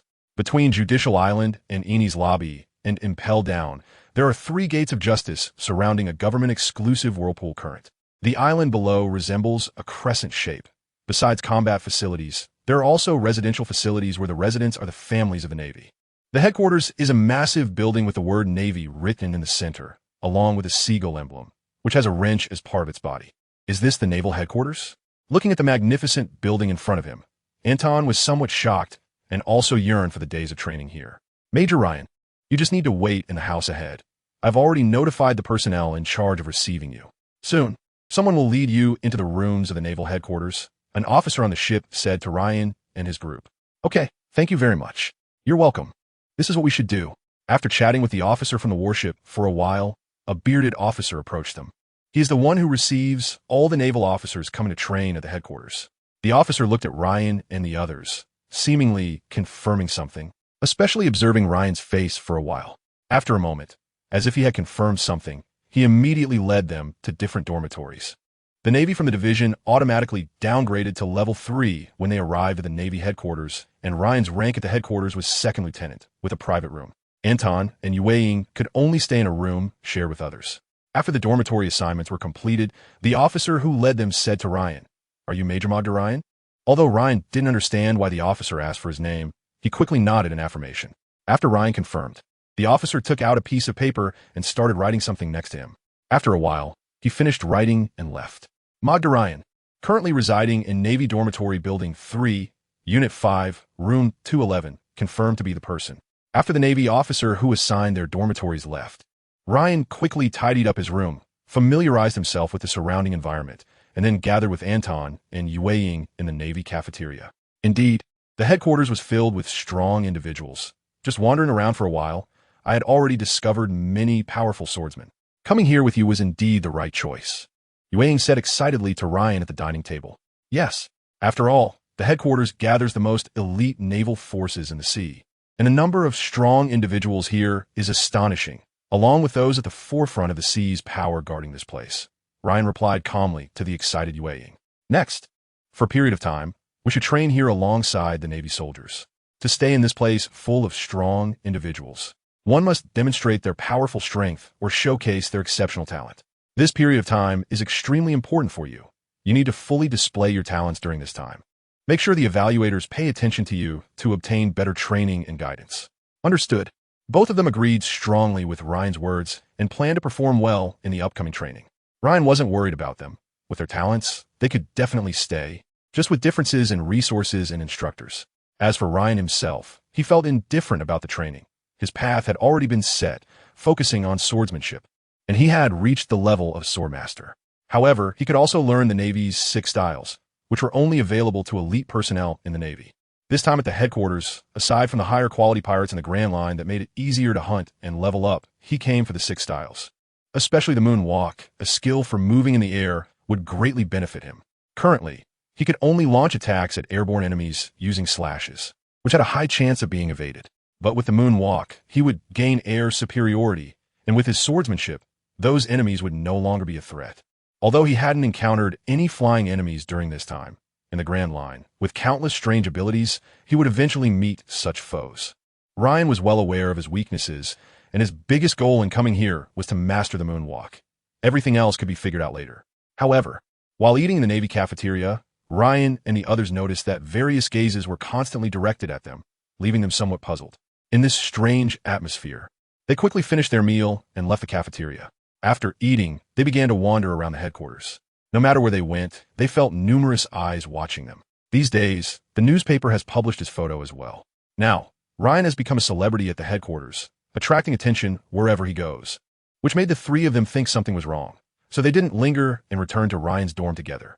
At the headquarters, in a tall building, a gaze slowly withdrew from above. A man wearing a naval hat with rose and cherry blossom tattoos on his right arm, dressed in a red suit, watched Ryan and the others leave and slowly turned his head. Absolute justice? This man is Sakazuki, one of the 3 admirals of the Navy, the highest combat power of the headquarters, known as Akainu. He has also heard about Ryan's battle on Haitang Island. In his view, the fight with Hawkeye is not important. Ryan killed all the pirates and swordsmen on the island just to protect the weak and uphold the justice of the Navy, which he finds quite appealing. So when Ryan arrived at the Navy headquarters today, he observed him carefully. Ryan is powerful, and his character is cold and ruthless towards enemies, leaving no room for mercy, killing them all without leaving any survivors, while also protecting the weak. During his leisure time, he is somewhat lazy. Over this period, he has carefully studied Ryan's identity profile using Navy intelligence and collected information about his experiences in the East Sea, confirming that he is a merciless person towards pirates. Thinking of this, Akainu felt a bit tempted. Someone like him would be suitable to join his faction. There are many different factions within the Navy, including Smoker under Akiji, Bartolomeo under Kazuru, and Vice Admiral Enigmo under Akainu himself. Those who join the Navy factions can better obtain resources and training. Ryan's ideology of eliminating all pirates aligns with his, and he intends to recruit him as one of his subordinates. The emergence of new talent within the factions helps maintain their vitality. Akainu began issuing a series of orders to his subordinates, focusing on recruiting Ryan into his ranks. On the other hand, Ryan was still unaware that Akainu considered his actions of killing pirates to gain experience points as absolute justice, which perfectly matched his ideology, and was working to incorporate him into his faction. He was currently troubled, wondering why he attracted so much attention upon just arriving at the headquarters. Therefore, he dispatched Anton to investigate. After a while, Anton returned holding a newspaper. Ryan, it's the newspaper. It has publicized your achievements, reporting your battle with Hawkeye, and including your photo. You've now become well known. Anton said quickly. What? Ryan hurriedly took the newspaper from Anton's hands. He saw his photo prominently featured on the front page, with an article detailing his confrontation with Hawkeye, who is looking forward to their next battle, referring to him as a rising star in the Navy. No wonder. I was being watched everywhere. It turns out to be because of the newspaper. Ryan finally felt relieved. He didn't expect that his duel with Hawkeye would be exposed in just a few days. The press in this world is truly powerful, he thought to himself. He was still unaware that the Navy personnel on Haitang Island believed his strength far exceeded his current rank, thinking he was being suppressed by the base commander, which is why he still held the rank of major. They decided to promote his reputation so that the higher-ups of the Navy would recognize his strength. Thus, they actively sent news of Ryan's battle with Hawkeye to various newspapers, which were more than willing to publish it. During this period, thanks to such major news, their newspaper sales were continuously rising, and they were eager to report more about Ryan. In this way, over just a few days, the newspapers constantly promoted Ryan, and his fame rose sharply. Upon arriving at the headquarters today, he was continuously watched. After confirming the reason for being observed, Ryan set his mind at ease and stopped paying attention to it. To him, these were just empty titles. Only his own strength was the foundation of everything. With this understanding, Ryan and Anton returned to their dormitories to prepare for the training the next day. He was eager to complete more tasks at the Navy headquarters, eliminate more pirates, and be dispatched to the New World. He believed that upon reaching the New World, his strength would once again see a significant increase. The next day, in the Navy training ground, the instructor teaching Anton and the others was assessing their strength through basic training, distributing them to different instructors based on their abilities. During this training, Ryan completed all tasks with outstanding results, and the Navy officer giving him scores looked at him as if it were only natural. After all, he was someone who had fought against Hawkeye. Without such strength, how could he have gained Hawkeye's recognition? At the same time, Anton and Sukikij also stood out due to their abilities. Their training during this time had brought out some of their talents, and with their excellent performance, they also received a lot of attention, being assigned to train under a group of school-level officers. After the training concluded, a Navy captain approached Ryan and said, "Major Ryan, there is a commendation letter for you from the staff department. Please come and collect it." After speaking, he led Ryan forward. Ryan felt a bit confused, but followed along. Upon reaching the staff department, a Navy Rear Admiral greeted Ryan, saying, "Major Ryan, you eliminated many pirates on Haitang Island. The headquarters has confirmed the bounties of those pirates, and this is your commendation for upholding the justice of the Navy and eliminating pirates on Haitang Island. The headquarters is promoting you to the rank of Navy Lieutenant Colonel. We hope you continue to work hard." After saying this, he handed Ryan the appointment letter from the staff department, offering him a few encouraging words before leaving. As Ryan accepted the appointment letter and was about to leave, a man wearing a Navy hat, dressed in a red suit, and holding a cigar, stepped in front of him. "You are Morgoth, Ryan." Ryan turned to see Akainu. He was surprised to see him there, but quickly calmed down and said to Akainu, "Admiral Akainu, I am Morgoth Ryan." "Oh, you know me. As the highest combat power of the Navy, of course I know you. I've looked at your previous records in the East Sea. You hate pirates very much, don't you? You have been continuously hunting pirates in the East Sea." Akainu, unaware of Ryan's system, thought that he hated pirates, which is why he kept hunting them. When Ryan first became a Navy officer, he witnessed many pirates raiding villages and towns. They set sail because of the words of the pirate King Roger, but continued to harm civilians, plundering wealth, burning, killing, and looting without restraint. During that initial period, Ryan frequently dealt with these scum, often wiping out all the pirates on a pirate ship. However, after experiencing too much, he could no longer manage it all and could only directly exterminate such pirates without leaving any survivors. In Ryan's eyes, these pirates were a source of chaos that kept causing harm, and as long as they were not eliminated, there would always be victims. Until the experience gained from hunting these weak pirates ceased, he would only eradicate the extremely cruel pirates on the spot, while imprisoning the others in the Navy's prison, ensuring they spent the rest of their lives behind bars. Such experiences made Akainu believe he was a Navy officer who showed no mercy to pirates. At the same time, he continuously worked hard for the justice of the Navy. "I just really hate those chaotic pirates." In response to Akainu's inquiry, Ryan spoke directly from his heart. "Are you interested in becoming my subordinate, my direct subordinate? You hate pirates, and my subordinates must constantly fight against pirates." Akainu extended an invitation to Ryan. Without hesitation, Ryan agreed to Akainu's invitation. He truly wanted to join Akainu's ranks. With a killing system that required him to continuously defeat powerful enemies to gain experience points, he had been creating an image of being merciless and iron-blooded towards pirates since the moment he joined the Navy, preparing to serve under Akainu. Within the Navy, Akainu's faction represented iron-blooded justice, showing no mercy to pirates. As his subordinate, he would certainly need to fight against pirates constantly, and Akainu would later become the fleet admiral. A promising superior, combined with the opportunity to continuously gain experience points, allowed Ryan to uphold the justice he believed in while effectively preventing chaos in his assigned area. "All right, you can take your subordinates to the courtyard ahead to settle down. That's where my direct subordinates live." After Ryan agreed, Akainu nodded and mentioned that Ryan and his group could change their living arrangements. After agreeing to Akainu, Ryan informed Anton and Moonshadow during dinner. What, Ryan?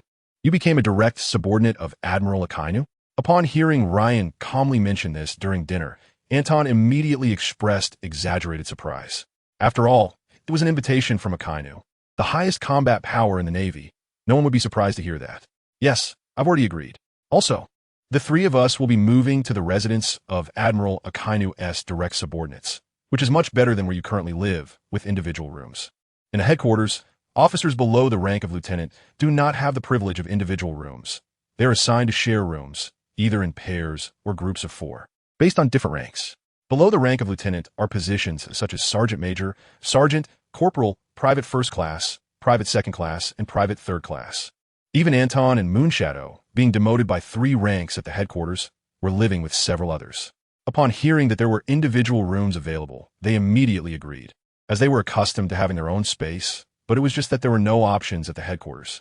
Now that there was such an opportunity, they agreed without hesitation. After finishing their meal, they quickly moved their personal belongings to the courtyard Ryan mentioned. Here is a massive courtyard-style building, with cherry blossoms planted in the center and a large training ground filled with various training equipment. Different ranks of officers continuously come and go in this place, where all the Navy personnel support Admiral Akainu's absolute justice philosophy and are part of a ruthless faction against pirates. When they saw Ryan and his companions entering, they greeted them continuously, as Ryan's strength was enough to earn their respect, and both Anton and Sukikij had shown remarkable talent during their few days at the headquarters. Therefore, most people here held goodwill towards them. After moving all their daily necessities into their living quarters, Ryan inquired about the location of Admiral Akainu's office in the corridor and reported to him. Upon reaching the door of Admiral Akainu's office, he knocked first and, after receiving permission, entered the room. Admiral Akainu, my subordinates and I have settled in. Well, you will study here at the headquarters for a while, learn the 6 powers, and then go with Ghost Spider and the others to eliminate pirates. Recently, there have been quite a few pirates emerging on the sea, and they must be eliminated to deter them and protect more civilians, Akainu said, loudly from behind his desk. Yes. After speaking with Admiral Akainu, Ryan returned to his room. Akainu had already arranged for training officers to teach him the Navy's 6 powers, and Anton joined him in learning, while Sukikij practiced swordsmanship with a Navy colonel. The next morning, they arrived at the central training ground of the courtyard, where several of their commanding officers were already standing in the center, waiting for them, surrounded by various training equipment. The instructors tested their physical condition and assigned different training regimens. Anton's training involved running with added weight, climbing mountains, rock climbing, and other basic exercises. After a period of intense training, Anton's results began to show, with improvements in his strength and speed. Ryan also explained to his instructor that this was the growth he had experienced over the past month, showcasing his talent and physical skills. Consequently, specific training methods were devised for Anton, and they had prepared different training plans for him moving forward. Sukikij's training involved continuously swinging her sword at the wooden training dummy in front of her. Although she had excellent talent, her instructor did not teach her advanced sword techniques, but focused on repetitive basic practice. Despite her good aptitude for swordsmanship, Sukikij had not undergone formal foundational training previously, and after becoming Ryan's subordinate, she had been taught various sword techniques by him for only a few days, gaining the forms but missing the key elements. Her instructor observed this and developed a specialized foundational training plan for her.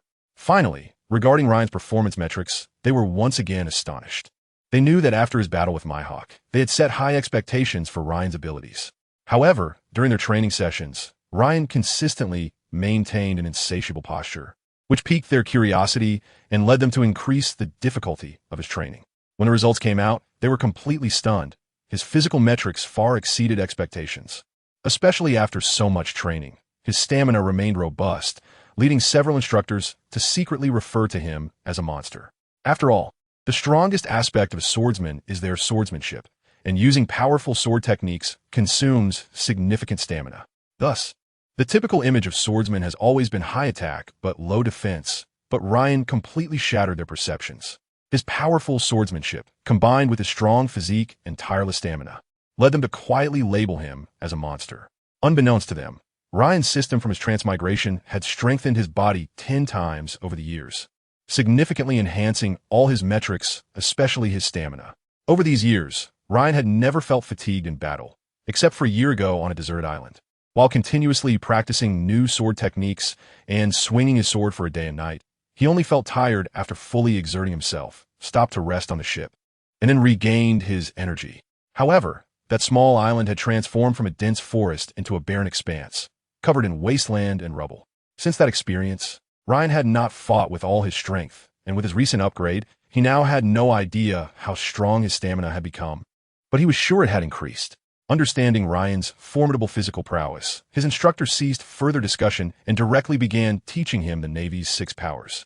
The 6 powers are techniques that surpass human limits, consisting of Shurgan, finger pistol, Soru, shave, Jeppu, moonwalk, Renkyaku, tempest kick, Tekai, iron skin, and shave. Ryan's primary interest was to learn Soru and Jeppu first. Acquiring these 2 techniques would greatly compensate for his weaknesses. Currently, he could only deal with airborne enemies by launching slashes, which could be easily dodged, and if the enemy wanted to escape, he couldn't chase them down. However, with Jeppu, he would gain the ability to pursue airborne foes. Jeppu allows one to kick in midair and change trajectory before falling, and it is an advanced technique of Soru. Soru involves stepping on the ground more than 10 times in 36 seconds, using the resulting explosive force to move. With this technique, Ryan could quickly eliminate some enemies, and combined with his stamina and swordsmanship, it would become a nightmare for his opponents. Ryan specifically suggested to his instructor to prioritize learning these 2 techniques, as they would provide him with the most significant improvement at this stage, while others could be learned gradually. The instructor agreed to his request and swiftly prepared the training equipment for Soru. He then outlined the subsequent training process for Ryan. In the following training sessions, Ryan began learning Soru, and after mastering it, he started training Jeppu. After determining the training directions for Ryan and his companions, their instructors quickly set up their training area.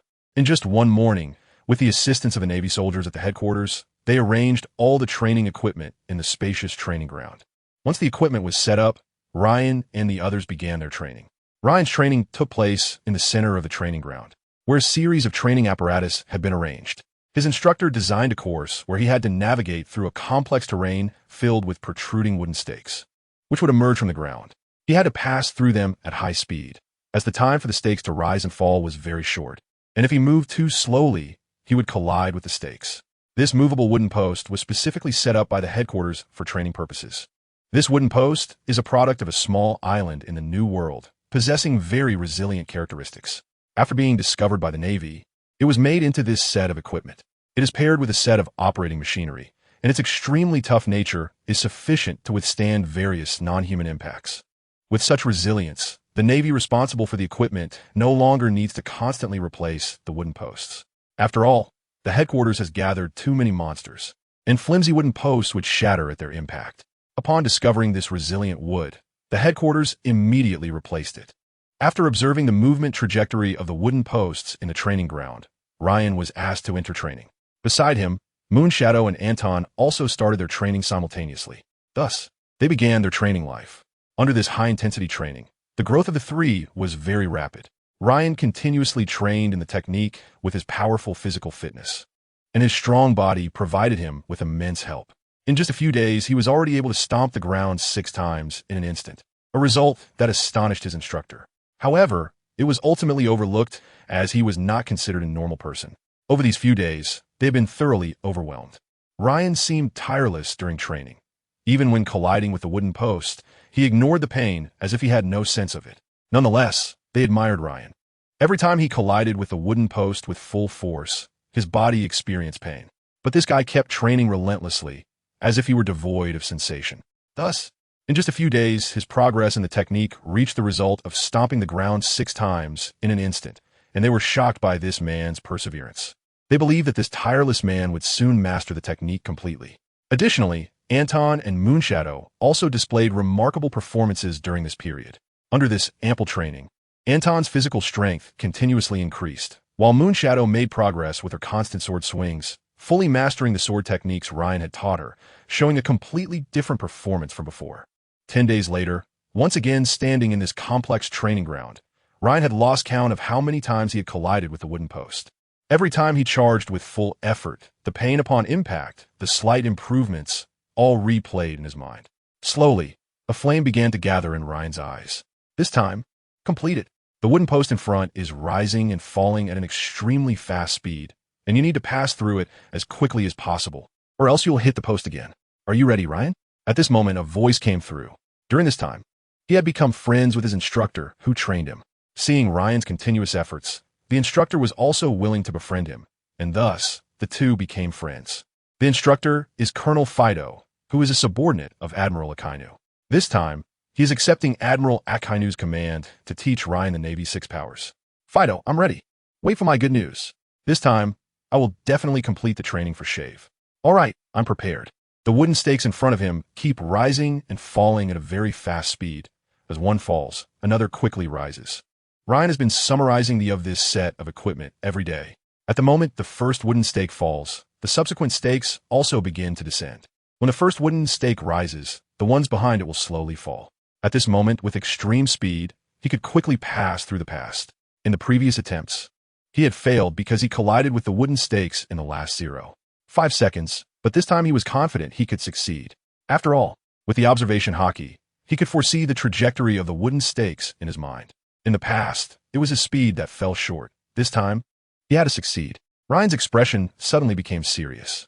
In an instant, after stepping on the ground 10 times, he passed through just as the first wooden stake descended. In a flash, he moved through the rows of wooden stakes, rapidly advancing among them, while the stakes in front of him were also falling at an incredible speed. To the onlookers, it seemed Ryan was about to crash into the stakes, but he continued to move forward at a tremendous pace.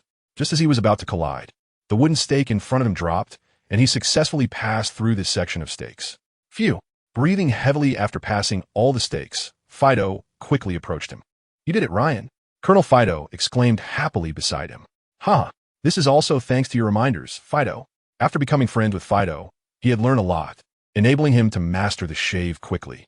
Next up was the moonwalk, an advanced technique of Shave that allows one to leap into the sky and continuously change the direction of descent.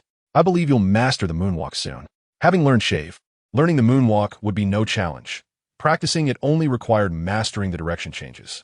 After mastering Shave, Ryan began to use it continuously to ascend into the sky, stepping on the ground 10 times in an instant to change direction. Based on his understanding of Shave, he quickly grasped the moonwalk. This way, my strength has increased once again. After learning Shave and the moonwalk, Ryan's confidence surged greatly. Next, it was time to learn the other 6 techniques, and he believed he would learn them even faster afterward. Learning the other 6 techniques was also aimed at mastering the life return technique after learning all 6, which could greatly mobilize other parts of the body.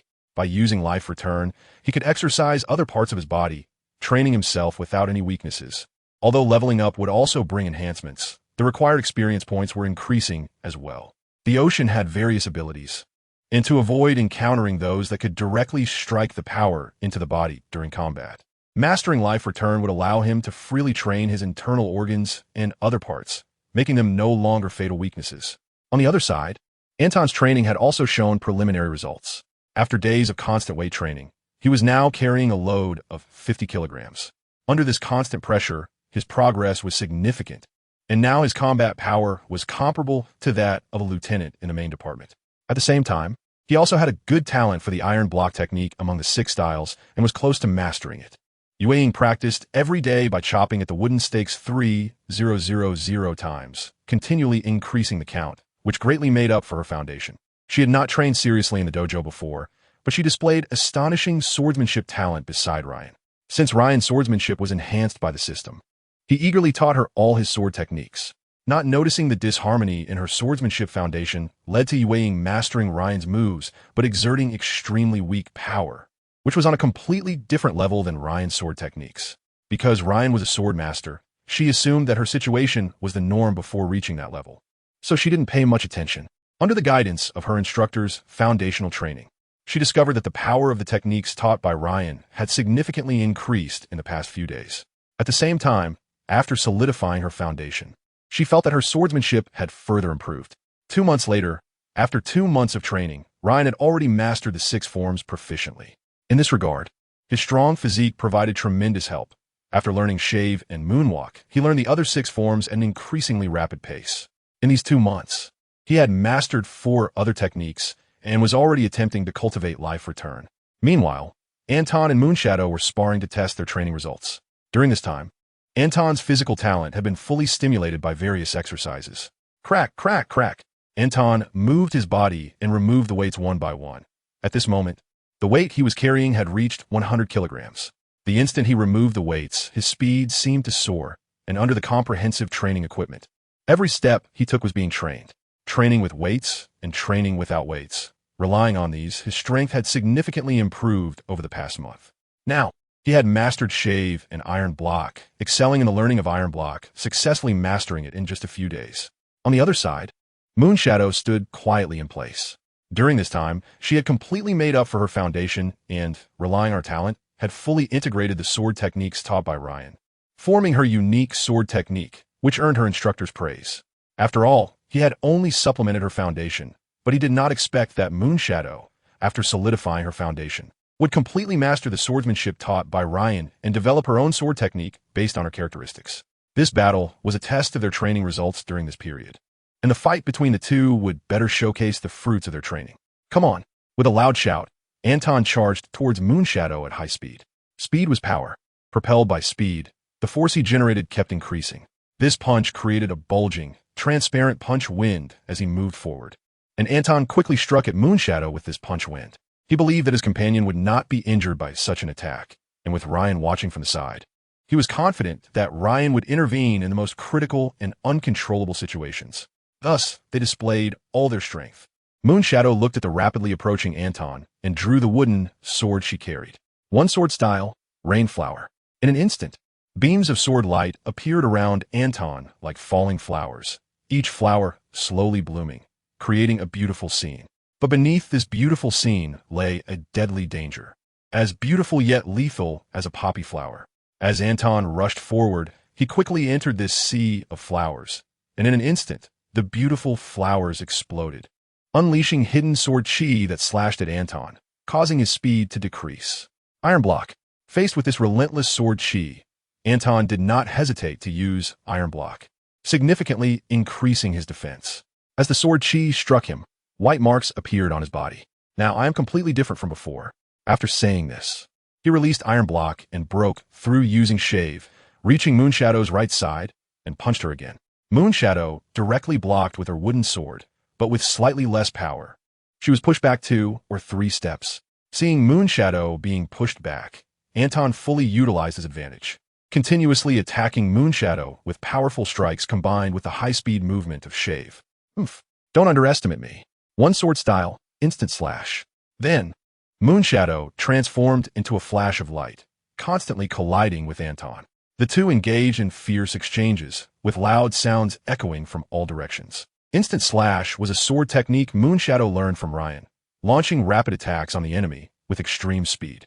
After solidifying her foundation, she had completely mastered this technique. And now, using it, she continually clashed with Anton, who was using shave at an extremely fast pace. Huff, huff. In such an intense battle, both of their stamina was rapidly declining, and they faced each other in a standoff once again. It seems I've won this time, Anton confidently said, seeing that Moonshadow was panting heavily. Although he had also consumed a lot of energy in the previous fight, he still had considerable strength left. While Moonshadow was sweating profusely and her hand holding the sword was trembling. After all, not every swordsman is as monstrous as Ryan, who can fight tirelessly in high-intensity battles. Even though Anton believed he was guaranteed to win, he remained vigilant and used the shave technique to appear beside Moonshadow, throwing a punch towards her chest, ready to stop at any moment. But at that moment, a hint of a smile appeared at the corner of Moonshadow's mouth, and Anton instantly felt something was wrong and wanted to retreat immediately. One sword style, Poison Sting. In an instant, a blade of light like a scorpion's tail appeared before his throat and then stopped abruptly. You lose. Anton's fist was still a distance away from Moonshadow's body. Yes, I lost. In that fleeting moment, Anton felt a wave of death wash over him. At that moment, he thought he was going to die, but the blade stopped at his throat. All right, the match ends here. Moonshadow, you've won. You took advantage of Anton's momentary complacency and turned the tables in an instant. Very well done. Anton, remember, on the battlefield, it's either your enemy dies or you die. Do not let your guard down. Yes, Ryan praised and criticized both of them, especially Anton, who had the audacity to relax his guard during the fight, which was indeed careless. If he had stayed alert, He would have sensed Moonshadow's swordplay and could have either dodged or counterattacked, avoiding this defeat. Moonshadow, well done. You utilize your opponent's momentary lapse in focus to deliver a fatal blow. Very impressive. Ryan praised Moonshadow for using the opponent's fatigue to lower their guard and subdue them in an instant. All right, your duel ends here. Everyone has made ample progress during this time. Just now, Admiral Akainu sent a message. We will soon join other Navy forces to head to the G6 branch of the Grand Line to eliminate the pirates there. Get ready. What? We can finally go out? Moonshadow shouted excitedly. They had been at headquarters for over 2 months, continuously training day in and day out. This had made Moonshadow, who previously lived on the nearby islands of Haitang, feel stifled. Her active personality had been yearning for strength, and she had been enduring it for a long time. Now that she received the news that they could go out, her previous personality naturally returned. Anton calmly watched from the side.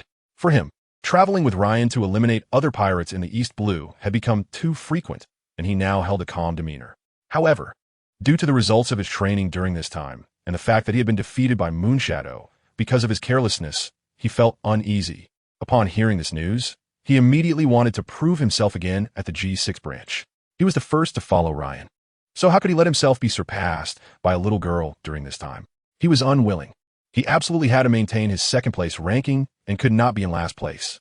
Seeing the two of them full of fighting spirit after receiving the news, Ryan secretly smiled. This time, the mission to eliminate pirates at the G6 branch was something Ryan had actively requested from Admiral Akainu. During this time, he had completed his training in the 6 styles and was eager to level up again. He was currently at level 10, with 2 skill points available. He had 2 choices: upgrade his Haki first or upgrade his swordsmanship. His Haki was currently at an advanced level, and upgrading it to a master level required 4 skill points.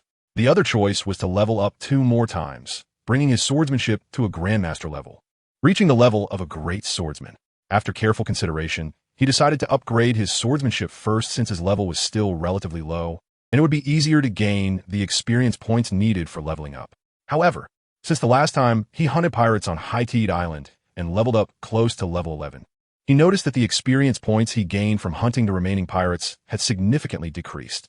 After killing the bounty of 65 million berries for the Phantom Man, the remaining pirates should all be at his level. However, after defeating them, the experience points they provided still did not allow Ryan to level up. This also gave him a sense of crisis. If the levels continued to rise, future levels would become increasingly difficult to improve. He must make plans for the future now. Even if he raises his aura to master level, it won't bring him significant improvement. However, if his swordsmanship reaches the level of a great swordsman, his strength will see a substantial increase. At that time, hunting pirates will be much more convenient, and his position in the Navy will gain greater influence due to the enhancement of his strength. After contemplating all this, Ryan made the decision to save up his skill points to prepare for raising his swordsmanship to the Grandmaster level. Once he decided, he didn't think much more about it. Ryan brought the 2 of them to the Navy's port, where a military ship heading to the G6 branch was docked, led by a colonel from the headquarters. Generally, the headquarters sends school-level officers to handle ordinary pirate disturbances and only sends general-level officers to deal with major incidents and pirates from the New World. The naval branch they were heading to this time was the G6 branch located in the first half of the Grand Line. The headquarters believed that sending them to solve the problem was sufficient. Hello, Colonel Ryan. I've heard so much about you. Upon arriving at the port, a naval officer was already waiting for them. He was Colonel Breno, who was in charge of this support mission and the highest commander of this operation. Hello, Colonel Breno. This is our first time participating in an operation to eliminate pirates from this branch, so we will need your guidance. We're all colleagues here. We just need to help each other. Breno initially thought that Ryan, having gained fame at a young age, would be quite arrogant. However, after this interaction, he found Ryan's demeanor to be quite gentle, lacking any intimidating presence, which made him more relaxed. He had already heard that this Colonel Ryan had dueled with Hawkeye and had joined Admiral Akainu's faction. He believed this mission was a welfare task assigned by the Admiral to promote Ryan. To him, this operation seemed like a piece of cake. With Ryan, who could duel with Hawkeye, the task should be completed easily. Colonel Ryan, let's head to the warship. We're about to set sail. With this thought, Breno felt very good, although the credit for this operation would largely go to Ryan. Participating in such an operation would also greatly help him in his promotion to Brigadier General. All right, Ryan replied. Then, Ryan, along with Anton and Moonshadow, boarded the warship with Colonel Breno. Colonel Ryan, we are heading to the G6 branch which is located in the first half of the Grand Line. The source of the chaos in their waters is the Phantom Pirates, with a bounty of 73 million. The captain of this pirate crew is Yada, the Phantom Man, with a bounty of 65 million. He is a devil fruit user whose ability allows him to summon tangible ghosts to fight for him. Additionally, he has the ability to make ships disappear during battles. Therefore, he's been active in that area without being captured by the Navy. For unknown reasons, he has united several pirate crews to incite chaos on Seagull Island in the Kingdom of Fetus. The Kingdom of Fetus sought help from the G6 branch, but the Navy dispatched that was eliminated by them. Major General O'Connor personally investigated and discovered that these pirates were searching for something in the Kingdom of Fetus, in collaboration with another hidden force. Thus, Major General O'Connor requested assistance from headquarters. After receiving the information, headquarters dispatched the two of us to handle it. The hidden force will be held back by Major General O'Connor, and we only need to eliminate these pirates. The headquarters has issued orders to eliminate the Phantom Pirates and other pirate crews to uphold the Navy's authority in these waters. After understanding the general situation, Ryan grasped the purpose of this mission: to maintain the Navy's authority, eliminate the pirates, and also allow him, who was dubbed the Navy's new star by the newspapers, to become active in the Grand Line and intimidate other pirates. After all, the newspapers had also published his ruthless methods against pirates. A tool? Huh. But that suits me well. I need to continuously hunt pirates to level up. At the same time, my current strength is still insufficient. In the new world, I might be targeted due to my current reputation. At this level, if I continuously hunt pirates and level up to level 12, increasing my swordsmanship to master level, then everything will be different. After realizing everything, Ryan led Anton and Moonshadow onto the warship. With a horn blast, the ship set sail towards the location of the G6 branch. A new adventure? Ryan silently thought while looking at the distant sea. Upon hearing that Major General O'Connor would hold back the hidden force, he sensed that this incident was not simple. But isn't that what makes it more interesting? It's time to showcase the results of our training during this period. In the headquarters, a tall building, a sharp-eyed man watches as the warship slowly sails towards the distant sea, ready to show those pirates what absolute justice looks like. After speaking, the intelligence report in his hand instantly turns to ashes. A few days later, a Navy warship gradually appears on the calm sea, using the Navy's special route. They arrive at the G6 branch in the first half of the Grand Line in just a few days. As the warship continues to advance, an island can already be seen ahead. The island is surrounded by Navy fortresses, with Navy soldiers constantly patrolling. In the middle stands a gigantic iron gate, with the G6 emblem painted on the city walls. The warship carrying Ryan and the others continues to approach the G6 branch. The Navy on the fortresses has already noticed the warship on the sea. They were informed in advance that the Navy dispatch from headquarters would arrive in the coming days. Therefore, when the warship reaches the city walls, they quickly open the large gate in the middle to let the warship carrying Ryan and the others in. The warship passes through the massive iron gate and arrives at the port of the G6 branch, which is a large port with several Navy warships docked. After the warship stops at the port, a Navy unit from the G6 branch has already taken a welcoming stance in front of the warship, with a rear admiral waiting for them. The officers from the Navy headquarters hold 3 ranks higher than those from other branches, and this time, the G6 branch sought assistance from headquarters. Therefore, the rear admiral does not look down on Ryan and his group due to their lower ranks. However, when he sees Ryan in the crowd, his eyes narrow for an instant, then calm down again. Ryan has been frequently featured in the newspapers recently, and everyone remembers this rising star in the Navy. Seeing him arrive brings joy to the Navy welcoming party. The G6 branch has suffered a significant loss recently, having lost a warship to pirates, and due to certain issues, they cannot directly dispatch their senior combat forces to eliminate them. This has left this group of Navy personnel frustrated for a while. Now, seeing someone like Ryan, who can contend with my Hawk, arrive to assist them, they instantly regain confidence. The Navy leading the way then brings them to Rear Admiral O'Connor's office. You have arrived. We were forced to seek assistance from headquarters because our informants in the Kingdom of Fetus have relayed that a dark force is searching for something, which could be a person or an object. They have issued a covert bounty in the black market of the Kingdom of Fetus to find anything or anyone with a black butterfly pattern. The moment the bounty was issued, all the black markets in the Kingdom of Fetus sprang into action to search for this item, and our intelligence personnel received information and sent us a report. Upon meeting, Rear Admiral O'Connor quickly explains the current situation to Breno, Ryan, and the others. Understanding the situation, Ryan also realizes O'Connor's concerns. In a country like this, a single bounty has mobilized all the black markets. Such power could likely belong to one of the 7 warlords of the sea. Don Quixote Doflamingo, nicknamed the Heavenly Demon, with a black market codename Joker, is entirely capable of achieving this. Additionally, the information sent by the intelligence personnel hinted at the Don Quixote family's emblem, which led Rear Admiral O'Connor to request assistance from headquarters. The Don Quixote family? Breno asks in shock. The situation is still unclear, so you just need to eliminate those pirates. We will hold back this dark force. Phew. Breno secretly breathes a sigh of relief. Facing a warlord like Doflamingo, he really lacks confidence. Although Ryan is by his side, he is unsure if Ryan can handle Doflamingo. Hearing that they only need to eliminate the pirates and not face Doflamingo, he feels greatly relieved. Indeed, this mission is not that simple. Ryan thinks silently. All right, you've been traveling for the past few days. Go rest now. Tomorrow, you'll all head to Seagull Island to find those pirates, who have been causing chaos all over Seagull Island in the Kingdom of Fetus.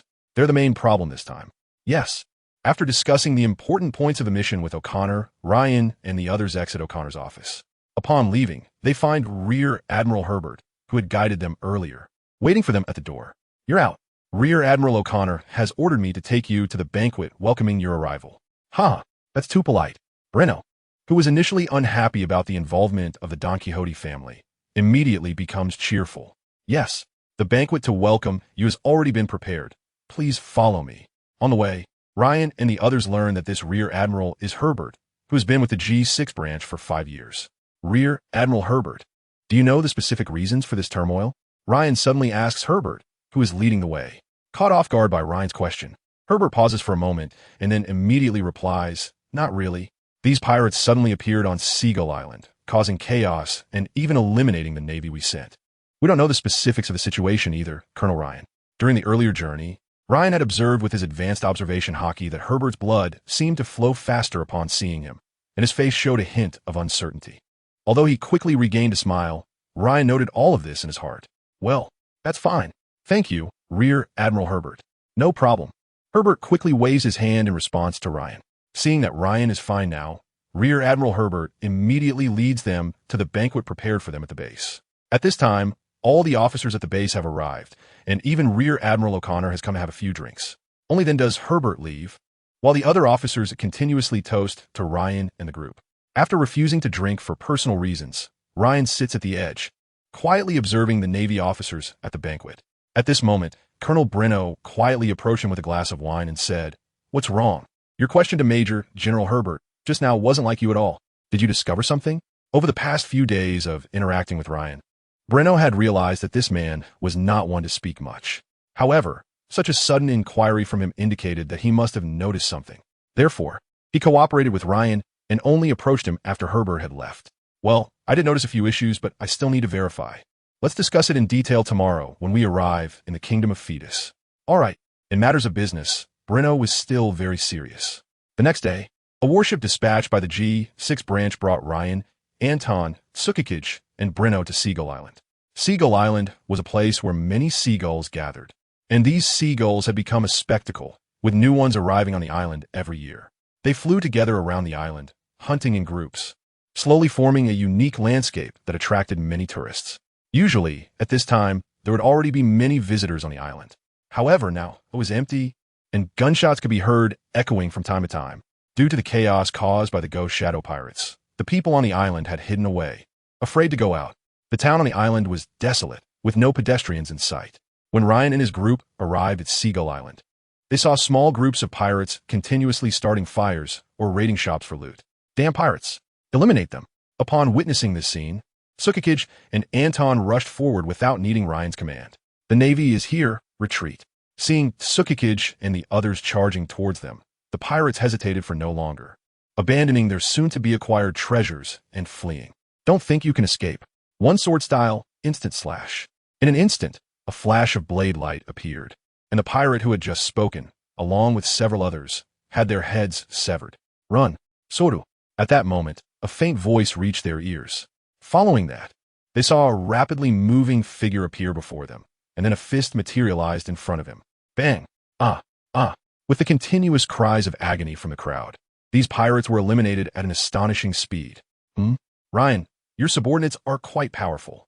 Seeing that this group of pirates was wiped out in no time, Breno said, somewhat surprised. They deserve it. They train very hard.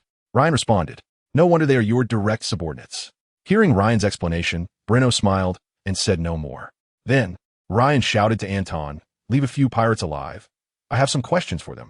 Having been around Ryan for a while, Anton usually dealt with the ruthless pirates by killing them directly, and Tsukikage was the same, as she had nearly lost her life to pirates not long ago. So neither of them showed any mercy, and in a short time, they had already slaughtered most of the pirates in front of them. If Ryan didn't speak up soon, there would be no living pirates left. Upon hearing Ryan's words, both of them consciously left a few alive while eliminating the others, and after finishing off the remaining pirates, they brought the captives before Ryan. Spare me. Spare me. Please, Navy officers, don't kill me. I will tell you anything you want to know. Just spare my life. The remaining pirates have been terrified by Anton and Moonshadow. Now all they want is to survive. When brought before Ryan, they all kneel and plead for mercy. They understand that their survival depends on the questions this man has for them, and none of them dare to hide their thoughts. The shadow cast by that female swordsman and the Navy officer was too great. Their brothers were slaughtered in such a short time, and all they desire now is to live. Moreover, among them are several pirates. If one lies while the others tell the truth, the liar will definitely be executed. Therefore, when facing Ryan, they are eager to speak the answers they know, not daring to conceal anything. I saw you all flee as soon as you saw us. Tell me, what was the reason? The last group of Navy officers was eliminated by you. Why did you run away upon seeing us? Ryan asked the pirates, his eyes fixed on them. If he detected any evasion in their gaze, he would directly kill that pirate. I don't know the reason. Our captain sent a message earlier, telling us to leave immediately if we encountered the Navy today and not to engage in battle. Indeed, there is something wrong. As soon as we arrived, these pirates received the message. So, upon seeing us, they abandoned the treasures they had just acquired and chose to flee. But only the people at G6 branch knew our whereabouts today, which means someone at G6 has leaked our information, and that person must hold a high position. Otherwise, they wouldn't know we were coming to Seagull Island today. Hearing this pirate's words, Breno immediately realized something was amiss. According to the information from G6, the previous Navy officers who encountered this group of pirates had fought them directly. How could they have fled as soon as they arrived? Our information may have been leaked. All Navy officers at the G6 branch are suspects, with the biggest suspicion on the general officers at G6, as they have all our operational trajectories. People like Herbert and O'Connor are under suspicion. We should treat those at G6 as enemies and not contact them. Surely one of the officers among them is colluding with the pirates on the island. What could their motive be for preventing us from contacting these pirates? Or these pirates might know some key intelligence, which is why they are instructed not to interact with us. Ryan was not surprised. After all, the Navy is a large organization, and situations like Don Quixote, Doflamingo, infiltrating the Navy could happen with others as well. After all, that subordinate of the heavenly demon, Virgo, had already become the base commander at G5, having spent 15 years undercover. With such a case, Ryan was not surprised by the presence of corrupt Navy members and spies mixed in with other forces within such a large Navy. There might be some rats among the ships we brought. Let us root them out. With that, Breno took out a din mushy to inform the Navy stationed at Seagull Island's port that they had eliminated a group of pirates. Okay, Ryan directly agreed with Breno's action. Besides, it was still uncertain whether Vice Admiral O'Connor was loyal. They needed to report the situation here to headquarters. Ryan said directly to Breno that this situation must be reported to headquarters, as a base commander or a general officer may have been sent by other forces to infiltrate the Navy. What is their goal? Why did they not act before? And now they're beginning to work with these pirates causing chaos on the island? Is there a connection with the Don Quixote family? All these thoughts floated in Ryan's mind. After all, Don Quixote Doflamingo is one of the warlords of the sea, recognized by the world government as one of the 7 great pirates.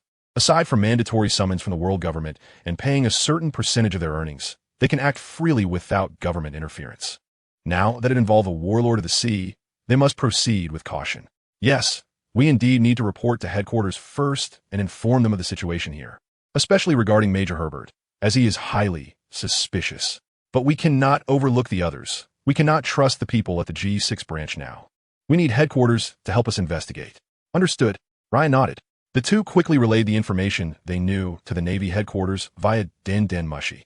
After receiving the information, the headquarters promptly began to check all information regarding Herbert and O'Connor from the G6 branch. Major Herbert has been in the Navy for 15 years, working diligently in the Grand Line. 10 years ago, he distinguished himself in battle by eliminating the Shadow Blade Pirate Group with a bounty of 78 million. Receiving commendation from the Navy headquarters and promoted to Major, voluntarily requesting to join the G6 branch.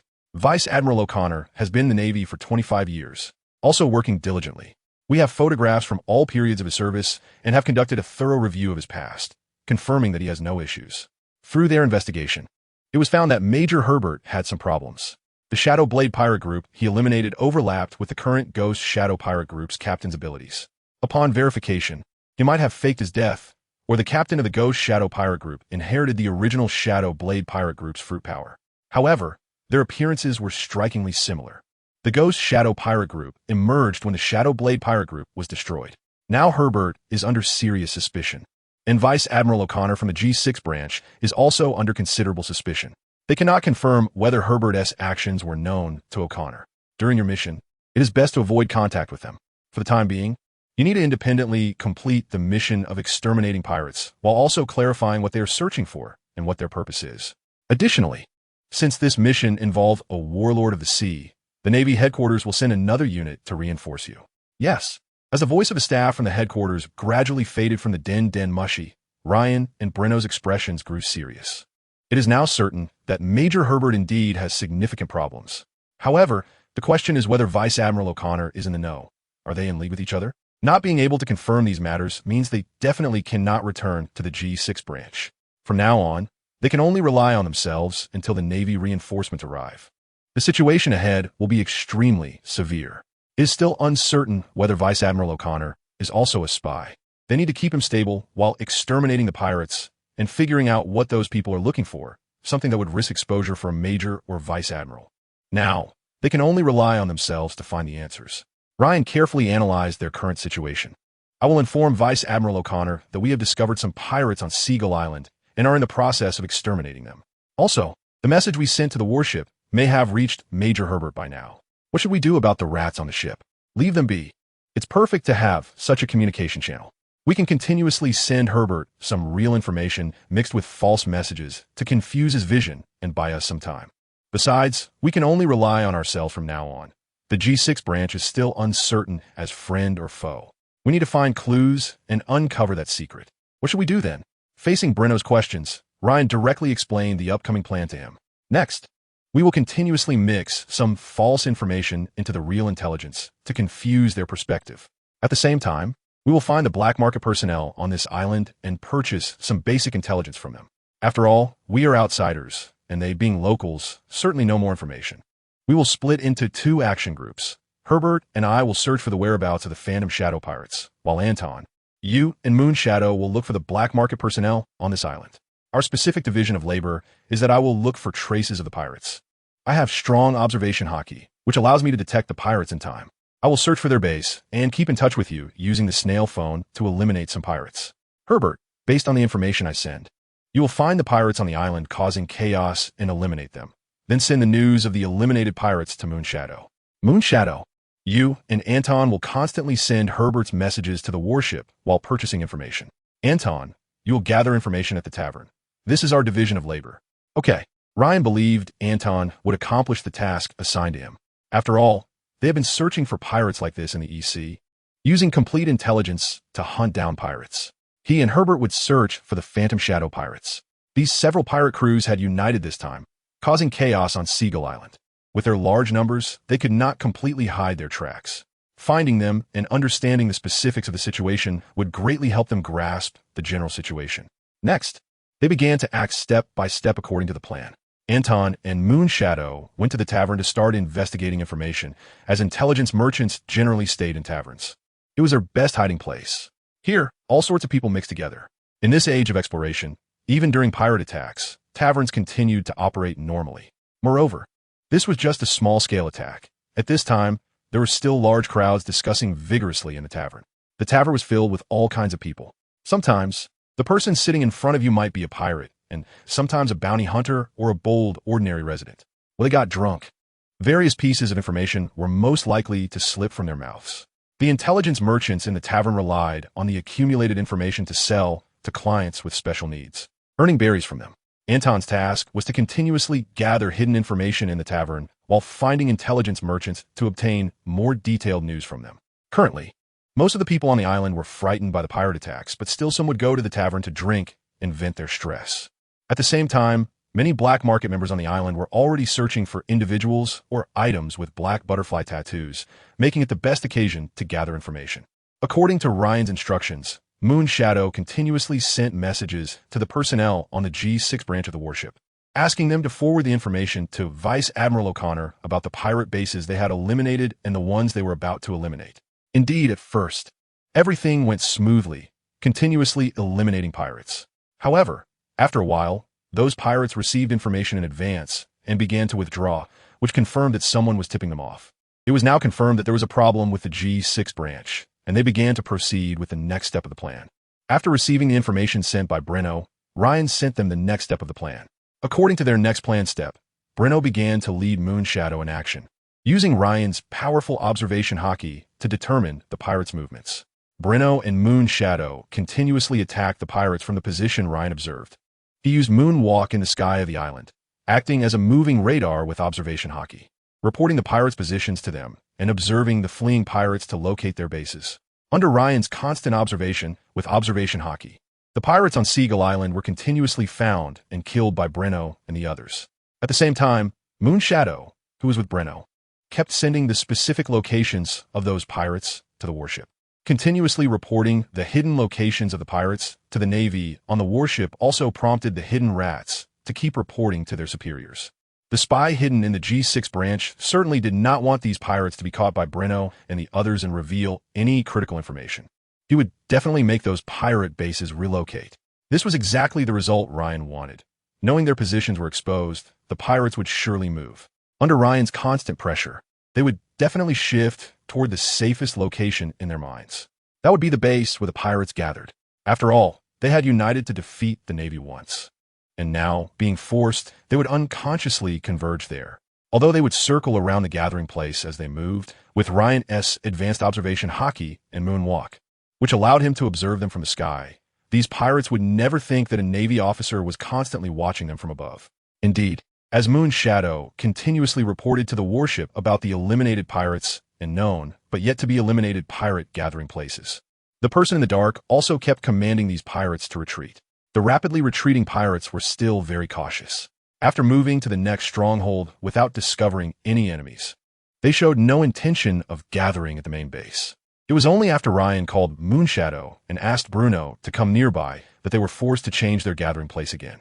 As they bypassed intersections and walked down streets, they finally stopped in front of an underground manhole cover. They carefully observed their surroundings, confirming that no one was following them before opening the manhole. One by one, the pirates entered the underground sewer. After all the pirates had gone down, they quickly closed the manhole cover again, making it look just like any other manhole on the island, without any signs of abnormality. After confirming that all the pirates had descended, Ryan did not immediately go down to lift the cover and investigate. Instead, he waited high above. Sure enough, not long after, a group of pirates appeared on the distant street, hiding in nearby houses. At the same time, the pirates who had just gone down reappeared, accompanied by another group of pirates. After carefully observing that there was no one around, these pirates gathered together and headed towards the underground sewer. Ryan observed this scene from above and let out a sigh of relief. If he had gone down earlier, he would have been discovered by these people. Once the pirates entered the underground sewer, the observation-Haki he had attached to them would lose its effect, and he would lose track of them in his mind. He had originally planned to go down directly, but at the moment he was about to do so, he received a warning of danger in his heart. Upon receiving the warning, he immediately stopped in his tracks. He trusted the warning that came from within, so he waited in the sky for a while, and it turned out that there really was a trap below. If he had gone down earlier, although he could have defeated these people with his strength, the pirates hiding below would definitely have sensed it. If they escaped, it would greatly increase the difficulty of understanding the events happening on this island.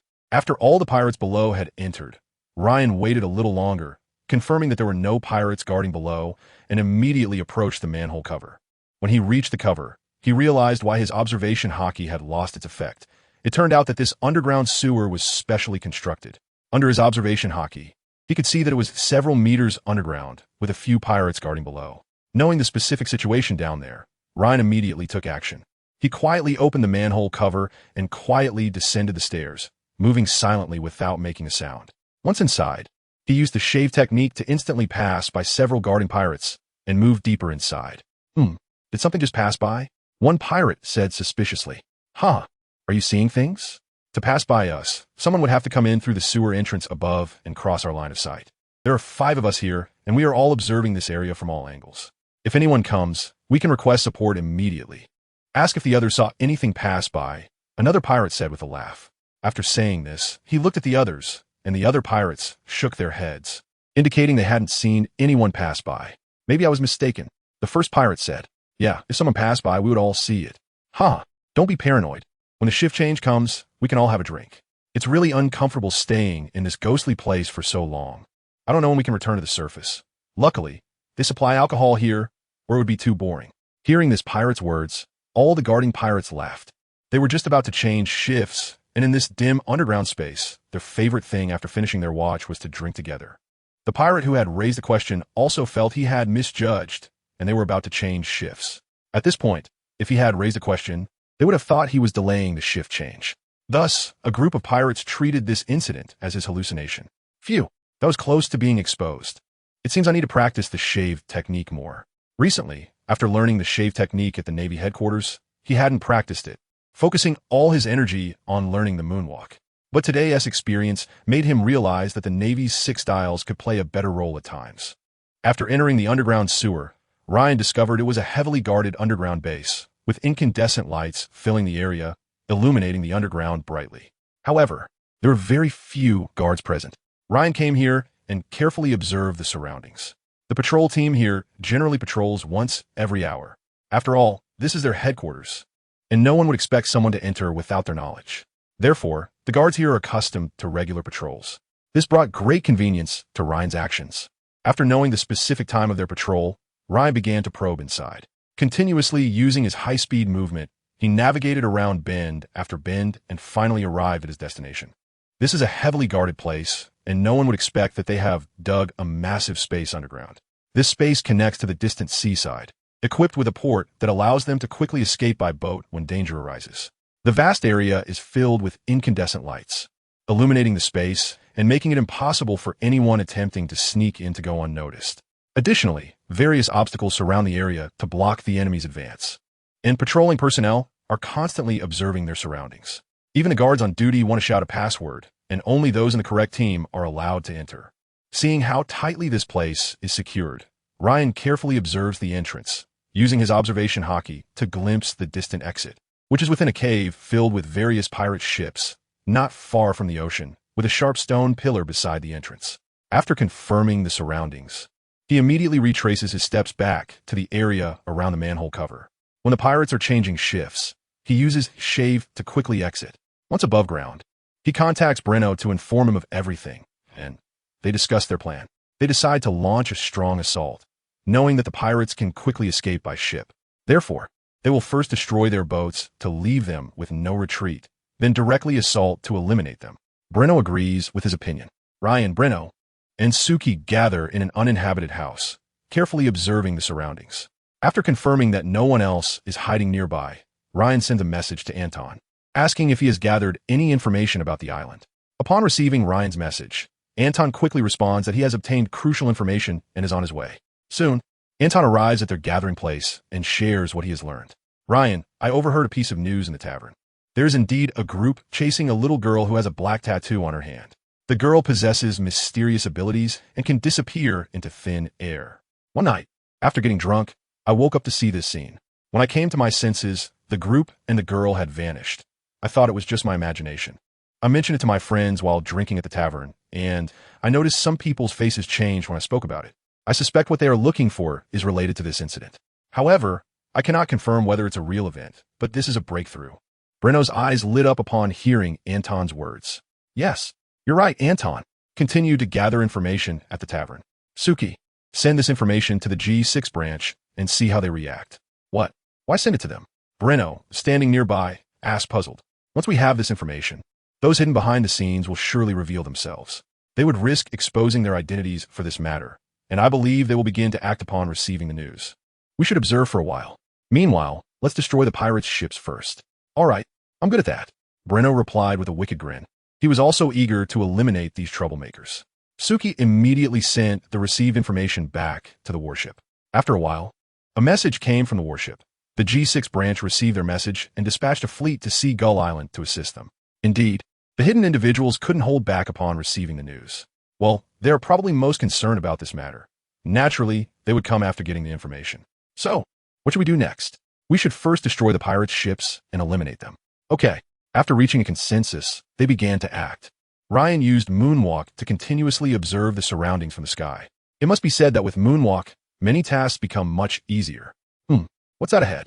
Ryan used Moonwalk to fly around Sea Gull Island, quickly discovering a concealed location, a cave that was completely dark, resembling an ordinary cave.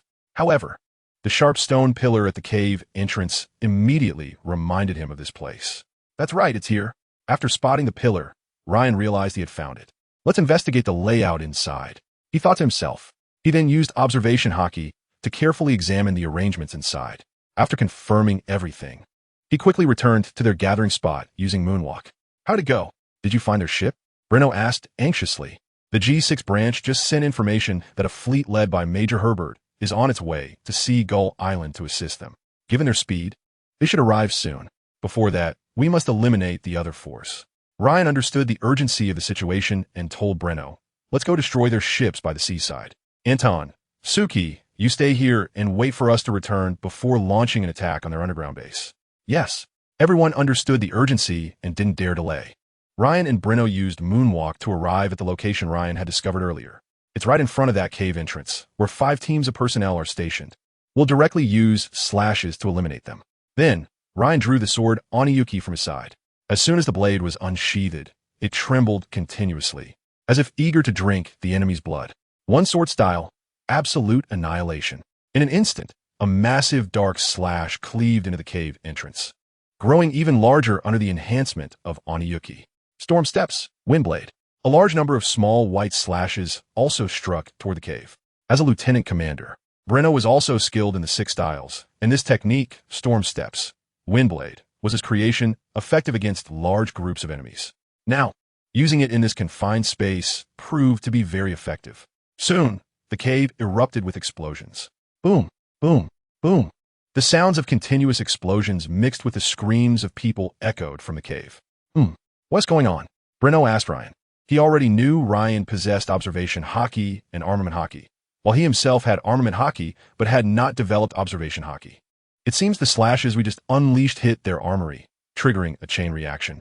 Breno was speechless. These pirates had such a tragic fate. After a while, the explosions gradually ceased. Let's go check if there are any survivors. Unbeknownst to him, Ryan had become the commander of this team, and Breno had no objections. He knew he was more suited for combat than strategy, and Ryan's powerful strength earned his respect. When the explosions inside the cave completely stopped, the two entered. The cave was already filled with the wreckage of ships and the bodies of pirates. Who are you? A loud roar echoed as they entered the cave. Are there still survivors? It's you. You destroyed our ships. Hearing Breno's words, the tall pirate with a sword immediately rushed forward. He knew that the attackers were extremely powerful, but he only needed to hold them off for a moment. Shouts were coming from behind, and soon other pirates would arrive. At that time, they would eliminate these 2 guys together. Ryan, you're a swordsman. You take care of him. I'll go destroy the remaining ships. Surprisingly, a few ships were still intact after the recent explosion. Breno immediately used his Gale Slash to destroy them. Damn it, who are you people? Seeing Breno effortlessly destroy the remaining ships, he quickly realized that these people were not ordinary. Dead men have no right to know. At this moment, a voice came from behind him. How is that possible? Just a moment ago, he was right in front of me. Puff. In the instant he was distracted, Ryan had used a shave to appear behind him and delivered a slash, and by the time he reacted, it was already too late. Bang! The tall swordsman fell, raising a cloud of dust. It's time to confront them head-on to completely resolve this, and then take a good look at the secrets hidden beneath this kingdom. All right, I can't wait any longer. After confirming that all the ships have been destroyed, Ryan and the others used Moonwalk to leave. After a while, a large group of pirates armed with swords arrived near the cave entrance. We are late. The enemy has already left, said Yada, the captain of the Phantom Shadow pirate crew. Who are they to eliminate all of our men and destroy all the ships in such a short time? Now that everything is almost complete, how could they appear at this time? Another pirate captain said in fear. It should be the two swordsmen. Yada observed the traces around and said slowly. Could be those Navy? Have they discovered something?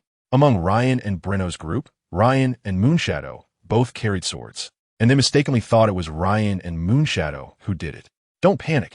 Our mission will be completed soon, and then that great person will arrive. At that time, everything will be over, and we can join that person's subordinates. No need to worry about the Navy anymore. Hearing Yada's words, the other pirates here slowly calmed down. There are 6 hours left, and everything will be over. In this final period, we just need to guard that thing closely. In the last bit of time, gather all the subordinates back to protect this secret together. Okay, these are the pirate crews gathered in the nearby waters under Yada's command. There are a total of 6 pirate crews, and this time they're all following Yada's orders, continuously causing chaos in the Kingdom of Hades. All to search for one thing. Now they have found it, and in just 6 hours, everything will come to an end. Ryan and Breno are completely unaware of what is happening in the cave. They are still following their planned actions. Upon returning to their gathering place, Anton and Moonshadow are already waiting for them. Ryan is preparing to lead them to the underground spaces where the pirates are hiding to create some disturbances. At this moment, Anton said to Ryan with a tense expression, Ryan, I received a piece of information from an informant at the tavern. There is a legend that has been passed down in the Kingdom of Hades. In ancient times, the predecessor of the Kingdom of Hades was a vast kingdom. This nation developed an extremely powerful weapon, capable of destroying an island with a single shell. It was a prosperous era, and this nation established a vast territory, becoming the dominant power in these waters. Originally, this country was an ordinary nation in the region. During an experiment with a new type of weapon, a researcher accidentally combined it with another unrelated weapon, resulting in a remarkable chemical reaction that led to the creation of a new type of weapon. The emergence of this weapon greatly delighted the scientific team of the nation at the time, and they began testing it. However, during one of the experiments, due to improper operation, the weapon malfunctioned and caused a massive explosion, instantly destroying the island, killing the most elite scientists of the nation in that experiment. At that time, wars were constantly breaking out among the nations in the region, and this country was not known for its strong military power. They had a unique product that provided them with a high economy, which made other countries envious of their wealth, leading to a joint invasion of their nation. The Kingdom of Hades suffered continuous defeats on the battlefield, and the high-ranking officials of the kingdom decided to continue developing this weapon. After repeated failures and experiments, islands disappeared in an instant, and with the defeats on the front lines, chaos erupted within the country. Just as this nation was on the verge of destruction, the powerful weapon was successfully developed. On the battlefield, a single shell was fired, and an island was immediately destroyed, which greatly intimidated other nations. Subsequently, other nations began to surrender, and that nation became the dominant power in these waters. However, even after defeating other nations, this country continued to research this weapon. As its properties were unstable, experiments were conducted in other countries, leading to continuous errors and the destruction of islands, sowing seeds of hatred and fear in people's hearts. After a long time, personnel from other nations infiltrated and obtained the technology for this weapon, which immediately led to the most severe turmoil in this nation. As the rebels also mastered this powerful weapon, both sides engaged in constant attacks, and one side used this weapon, completely enraging the other side. Both sides unleashed this weapon upon each other's territories, and in an instant, the kingdom was destroyed, countless islands, along with the previous nation, were annihilated. The survivors of that war established the Kingdom of Hades. In that war, all the researchers who knew the manufacturing technology perished, leaving only some remnants of the weapons. These remnants were entrusted to a secretive race for protection, a race that had the ability to disappear instantly and possessed a special space. To prevent future generations from using this weapon again and causing massive destruction, the founders of the Kingdom of Hades destroyed all methods of finding this race, leaving only a book marked with a black butterfly. Now, someone has been secretly searching for traces of this, and people have begun to recall this long-standing story, which they had previously thought was just a tale. Hearing what Anton said, Ryan's expression became serious. A single shell could destroy an island. Could it be the explosion rock or the underworld? He remembered that both could destroy islands. Now, Ryan was fully aware of the seriousness of the situation. Immediately report this to headquarters, Ryan said to Moonshadow, who also understood the urgency of the matter.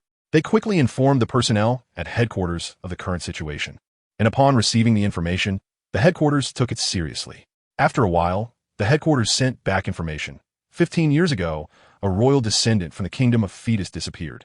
And on the same day, a theft occurred in the palace's library. This means Herbert is that missing royal. He must have learned some secret information 15 years ago, set up a pirate crew in advance, and became a Navy officer, spending 5 years gradually rising to a school-level officer. Then he staged the capture of the Shadow Blade pirates he had set up, was promoted to Rear Admiral, and has been stationed at the G6 branch waiting. Has he confirmed the target on Seagull Island now? Ryan thought for a moment and felt that he might have been searching for this information all these years and may have found it now. Ryan immediately understood the gravity of the situation and prepared to launch an attack on those pirates, as they might hold some key information. He communicated this to Breno and the others, who also understood the seriousness of the situation and agreed with Ryan's opinion. Subsequently, they gathered at the manhole cover where Ryan had discovered the pirates last time. Now, the area was crowded with people, surrounded by pirates. After learning that their ship had been destroyed, the underground pirates immediately summoned all the pirates on the island to gather here. The underground space was not too large, so not all of them could go down. Therefore, some of them were stationed above to block the enemy from advancing. Most of the pirates on this island have been dispatched to create chaos everywhere, diverting attention from their hideout. But now that their gathering place has been discovered, there is no need to spread out anymore. The ghost shadow pirates below quickly summoned all the pirates on the island to assemble together and set up tight defenses around them. They knew that a big shot was on their way, and they just needed to hold out for a few hours. So they gathered all the pirates on the island. It seems these pirates are indeed problematic. Let's take action. Seeing this scene, Ryan said to the others, "All right, let's charge right in." Ryan and his companions appeared directly in front of the pirates and launched their attack. Enemy attack. A sharp cry instantly echoed in the ears of all the pirates, who immediately tightened their grips on their weapons. Swords and knives were drawn, and guns were aimed at Ryan and his group, while the shout reached underground, causing the pirates in the sewers to become tense. At this shout, in the distance, pirates began to swarm out. "I can handle these cannon fodder with Moonshadow. You guys go inside," Anton said to Ryan and Breno as he noticed the increasing number of pirates. "Okay, be careful." Ryan believed that with their strength, dealing with these pirates would be no problem, and he was no longer interested in these cannon fodder. Killing them wouldn't bring him any experience points and would only waste his time. Without paying them much attention, Ryan and Breno walked past these pirates directly towards the interior. Seeing the two of them about to enter, nearby pirates rushed over to block their path. "You're up against us." The pirates charging toward Ryan and Breno were instantly sent flying by a flurry of punches and blades. Amidst this scene, Ryan and Breno calmly moved forward, confident that their companions wouldn't let these pirates get close to them. During this time, Breno also understood their strength, not giving these cannon fodder a second glance, and directly followed Ryan into the interior. At this moment, a round of applause erupted. As expected, they were the elites from the headquarters, and the two of them were able to take down that group of pirates effortlessly. At this moment, a man appeared before Ryan and the others, leading a group of Navy personnel. Draped in the cloak of naval justice, he was none other than Rear Admiral Herbert, who had recently sent word of his imminent arrival. "So surprised? How could I arrive so quickly?" "Yes, quite surprised. A Rear Admiral actually commanding pirates," said Breno coldly beside him. "Ha, they're all my pawns from before. I am a member of the royal family of this country, but without inheritance rights. By chance, I discovered this country's hidden secrets in a book from the royal collection, so I began to make arrangements. With the power to destroy islands, I can dominate the world. Ever since I learned this from the book, I've been searching for the treasures left by the ancient kingdom. Since our ancestors used them, we as descendants can use them too. With this power, our fetus kingdom can rise again, even stronger than the ancient kingdom." Rear Admiral Herbert fervently narrated his ambitions. Dominate the world? Ha ha ha. Ryan couldn't help but laugh at his words. One ignorant guy. Figures of the Admiral rank are capable of destroying islands. Monsters like Whitebeard and Kaido are active on the seas, and yet you dare to be so arrogant with mere external resources. What are you laughing at? I've already found that secret race, and soon I will acquire that batch of powerful weapons. Just wait. Herbert said angrily upon hearing Ryan's laughter. I'm mocking your arrogance. Relying too much on external things isn't a good habit. We'll see about that. I've already contacted Don Quixote Doflamingo. In a few hours, that man will arrive on this island. At that time, I will send information to the Navy headquarters about your unfortunate demise at the hands of Doflamingo during this battle. You hold them off. The gentleman will be here soon. Yada, you hold them off while I leave first, Herbert said to Yada, beside him before heading towards the back. Herbert laughed heartily. He had already obtained what he wanted and no longer cared about his identity as a Navy officer. He had joined the Navy merely to utilize its powerful intelligence network to find information about this race. This time he has found the key information, and he has immense confidence in this weapon. He believes that even if the monsters at sea are powerful, the sheer number of these weapons can still pose a threat to them, even if he cannot kill these people. Having these weapons will allow him to negotiate with the world government and gain substantial benefits. He grew up listening to the legends of this country, feeling proud of its strength during that era. As a member of the royal family, he knows that the legends from outside are true.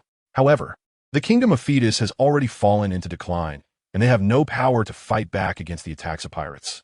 This is a disgrace for Herbert, and he has always wanted to change this. But although he is a royal descendant, he has no right to inherit the throne. Moreover, the king and others dismiss Herbert's defensive suggestions, and all his proposals to strengthen the nation have been rebutted. Since then, he has understood that this country has decayed, and it needs reform. But as just a royal descendant, he knows that without powerful strength, reform is impossible. He has loved reading since childhood, and once, in the dark corners of the royal library, he discovered a hidden book. Out of curiosity, he took it out, and in this book, he found the reasons for the expansion and destruction of the kingdom that preceded Thetis. The idea of a weapon capable of destroying an island deeply attracted him, and he began to develop his own ambitions regarding such a weapon. With this weapon, what is the kingdom of Thetis? He could gain much more. From that moment on, he began to constantly search for the whereabouts of this weapon. At the same time, he also started secretly investigating whether the royal family knew about the weapon's whereabouts. However, while he was in the royal family, he used various means to probe, and he discovered that no one in the royal family knew of such a weapon. They all believed it was just a legend or a fabrication by their ancestors. But Herbert did not believe this. He firmly believed that what was recorded in the book was true. He began to repeatedly study that book and noticed that a black butterfly appeared many times within it. He started researching what the black butterfly represented in the kingdom of Thetis and soon found another book in the library with the same pattern as the one he discovered. However, his access rights were insufficient to read that book. At that time, he tried various methods, but regardless of what he did, his status was not enough to read that book. He began to think of ways, but in the royal family, he was just an ordinary collateral relative, not a direct descendant, and thus lacked the qualifications to read that book. He used various means, but none were effective. Accessing that book required verification from royal direct descendants and many passwords. Even if he used the power of his fruit to transform a subordinate into the appearance of a royal direct descendant, he still couldn't enter without the password and was caught by the guards. During that time, the royal family was very vigilant, and he was also afraid of being discovered, so he stopped his attempts. However, by chance, he learned that a Navy brigadier general frequently came to the kingdom of Thetis to consult books, including those requiring royal verification. Knowing that high-ranking Navy officials could access those secret books, he began to formulate his plan. Ultimately, he faked his death to leave the kingdom of Thetis and became a member of the Navy. In his youth, he had eaten a mimic fruit, granting him the ability to change his appearance. With this power, he created several identities. While acting as a royal family member, he gained recognition from several noble descendants of the kingdom based on his ideals. After leaving the royal family, these people, along with his own accumulation, formed batches of pirates. He constantly changed his appearance, providing support to various pirate captains, allowing them to grow, while he remained the underground master of these pirate crews. Yada was the captain of the guards by his side. He was inspired by Herbert's belief in reforming the kingdom and faked his death to leave the kingdom of Thetis with him, becoming the captain of the Shadow Blade Pirates. After Herbert joined the Navy, Yada began to operate the Shadow Blade Pirates. With Herbert's accumulation and support from some nobles, the pirate crews controlled by Herbert began to grow. Once these pirate crews had developed, he started pursuing his goal of becoming a high-ranking Navy official. He first used the fruit's power to directly kill a Navy recruit, taking on his appearance, and used the new recruit's unfamiliarity with the Navy to infiltrate a nearby Navy base, successfully becoming a Navy member. Then he began to hunt down pirates continuously, and due to his outstanding strength, coupled with being a devil fruit user, he was valued by the Navy, and his position rose rapidly. After joining the Navy, Herbert used his abilities to mimic various beasts in combat, claiming to the Navy that his fruit power was a druid fruit, allowing him to imitate various beasts or other things in battle, while hiding his face-changing abilities. Thus, using his fruit in battles, his position in the Navy continued to rise, and he soon became a brigadier general. At that time, He single-handedly eliminated all members of the Shadow Blade Pirates and brought the head of the pirate captain to the base. His achievements led to an exceptional promotion to the rank of Rear Admiral. 10 years ago, the captain of the Shadow Blade Pirates was one of his subordinates. After staging a battle, Yada intentionally allowed Herbert to capture him. After Yada was caught, Herbert used his abilities to replace his face and took on a new appearance. He similarly replaced another pirate's face with his own, allowing him to fake his death and escape during the battle.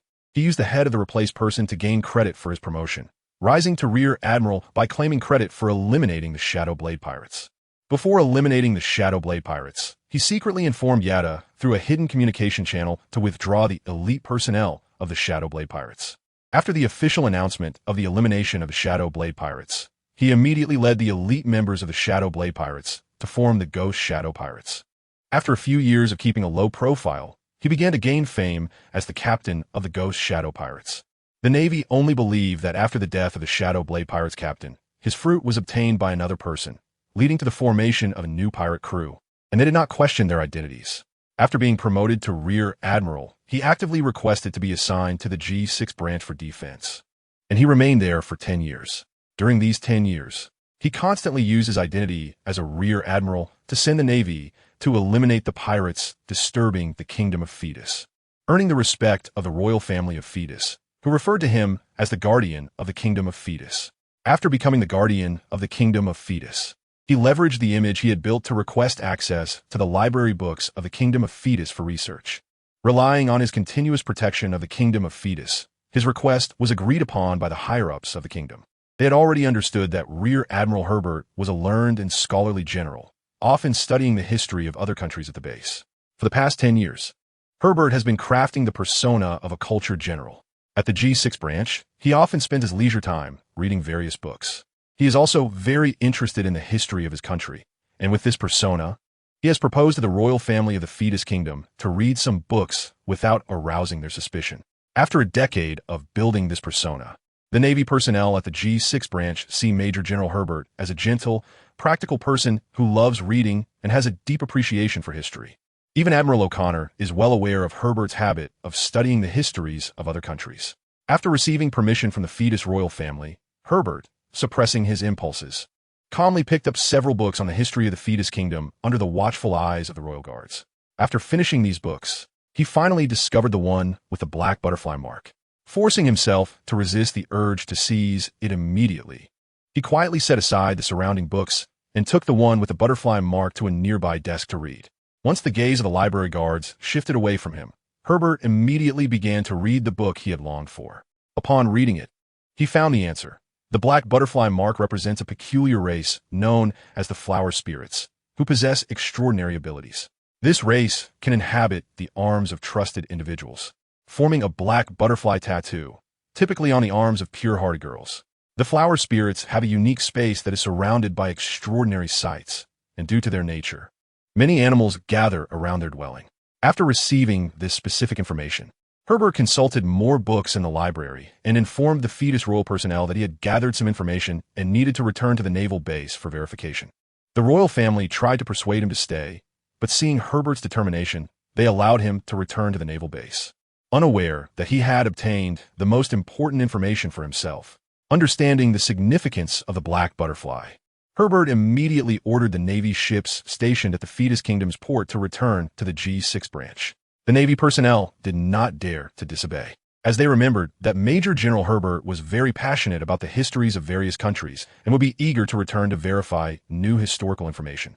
Under Herbert's carefully crafted persona, the ships quickly returned to the G6 branch. Upon arrival, he hurried to his room, where he took out the book he had treasured for years, which contained weapons that guaranteed his ambitions. After years of disguise, he finally obtained the information he sought. That night, Herbert stayed awake, reinterpreting the book in conjunction with the key information he had gathered in the Thetis Kingdom. After reinterpreting the book, he realized he still had not found any information about those weapons.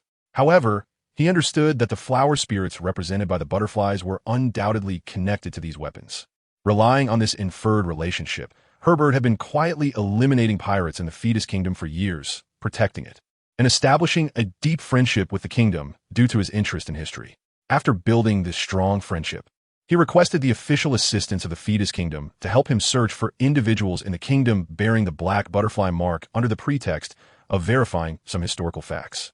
During this time, he subtly probed the members of the Fetus royal family and learned that no one in the royal family knew the significance of the black butterfly in this era.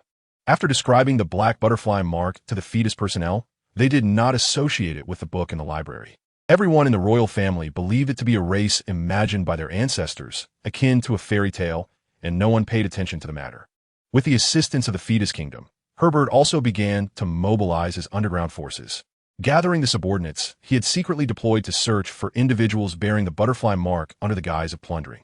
He ordered his subordinates to continuously check the arms of pure-hearted girls for the black butterfly mark, as the book stated that the flower spirits loved to inhabit them. Thus, for several years, with the assistance of the Fetus Kingdom and his pirate subordinates' covert searches, he scoured nearly all the towns in the Fetus Kingdom, but still found no information.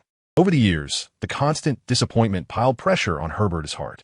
Recently, however, a noble from Seagull Island in the Fetus Kingdom discovered a little girl with a black butterfly tattoo on her arm while traveling.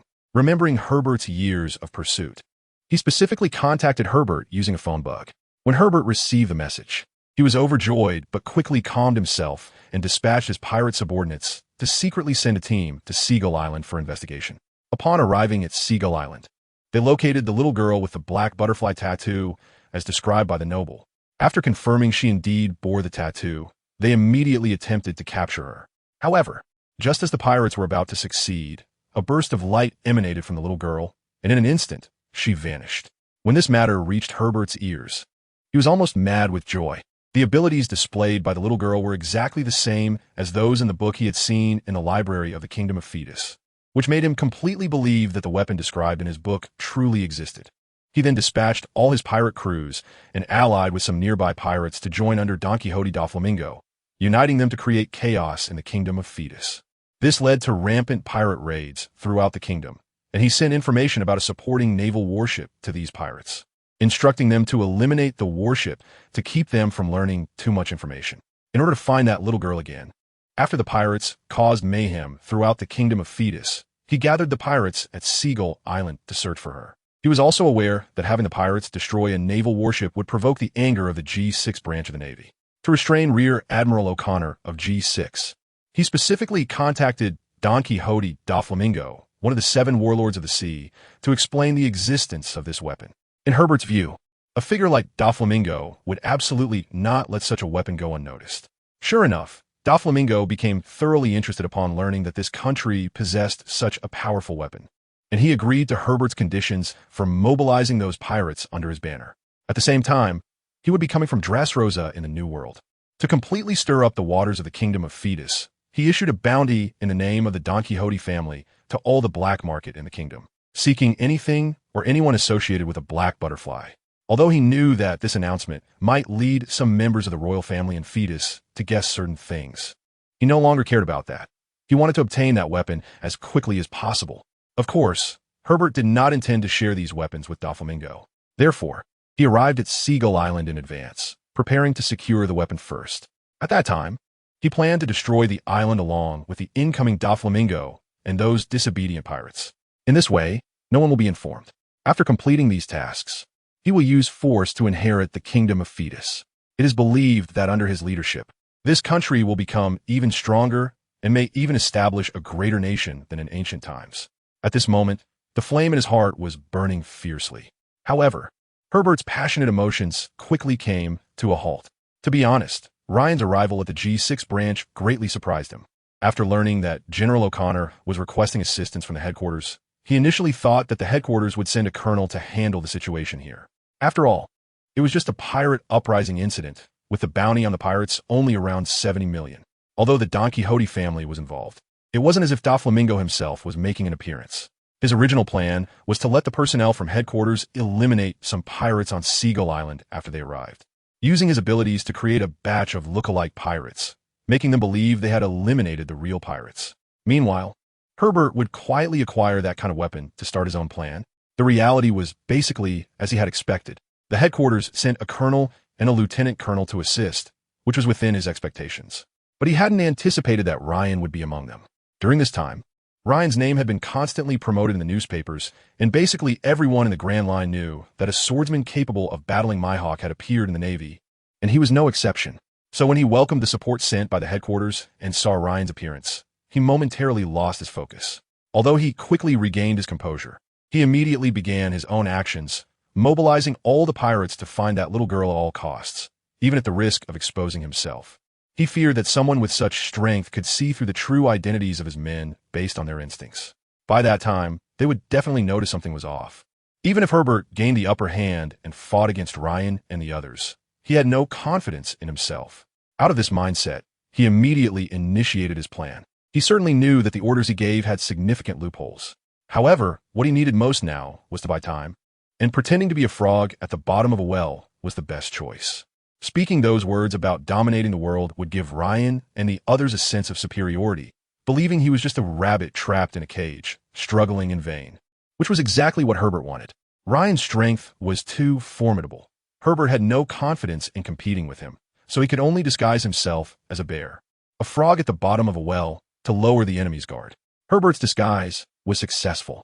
With the time he bought, the pirates under him had already found the little girl with the black butterfly tattoo and had now arranged her in a small house. He was now preparing to go find that little girl to obtain the most crucial information. He only wanted to get that kind of weapon. After acquiring that weapon, in his view, it wouldn't matter whether it was Doflamingo or Ryan. They would all die. He had already decided to destroy them along with this island. As for the people on this island, becoming sacrifices for his ambitions would be their honor. As for Yada and the others, if they had to sacrifice, so be it. Everything was for the betterment of this country, and he believed that Yada had already come to this realization by the time he left. Although he felt a bit reluctant towards Yada, the guard who had taken care of him since childhood, that emotion lingered in his heart for only a moment before he cast it aside. For the rise of the fetus kingdom, he roared in his heart, but a tear rolled down the corner of his eye as he thought, Yada, I will make everyone on this island accompany you in death. On the other side, facing Ryan and the others' attack, Yada was already prepared to sacrifice himself to hold off Ryan and the others, buying time for Lord Herbert. The other subordinates of Herbert were also ready to make such sacrifices. They believed that they were making sacrifices to make this country stronger, trusting that Lord Herbert could make this country better and prosperous. They had all gathered under Herbert with this ideology, following him unwaveringly over the years. Your boss has already run away alone. What meaning is there for you to stay here? Seeing that Herbert had left, Breno shouted loudly, trying to shake the morale of the pirates. His words did indeed have some effect, as the pirates allied with Yada stirred upon realizing Herbert was gone. Please, spare my life. At that moment, a pitch-black ghostly hand suddenly appeared behind a pirate who had spoken, causing unrest among the pirates. It instantly penetrated his body, and a stream of red blood sprayed out from his front. The pirate felt a sharp pain radiating from his chest, looked down at the black hand that had pierced through it, and uttered a plea for mercy before dying. At this moment, the other pirates finally reacted. They saw the black, ghostly hand slowly pulling out from the chest of their comrade, who was continuously bleeding, and they all displayed expressions of fear as they looked towards Yada on the other side. Yada was making a motion to slowly retract his hand, his face expressionless as he gazed at all the pirates in the arena.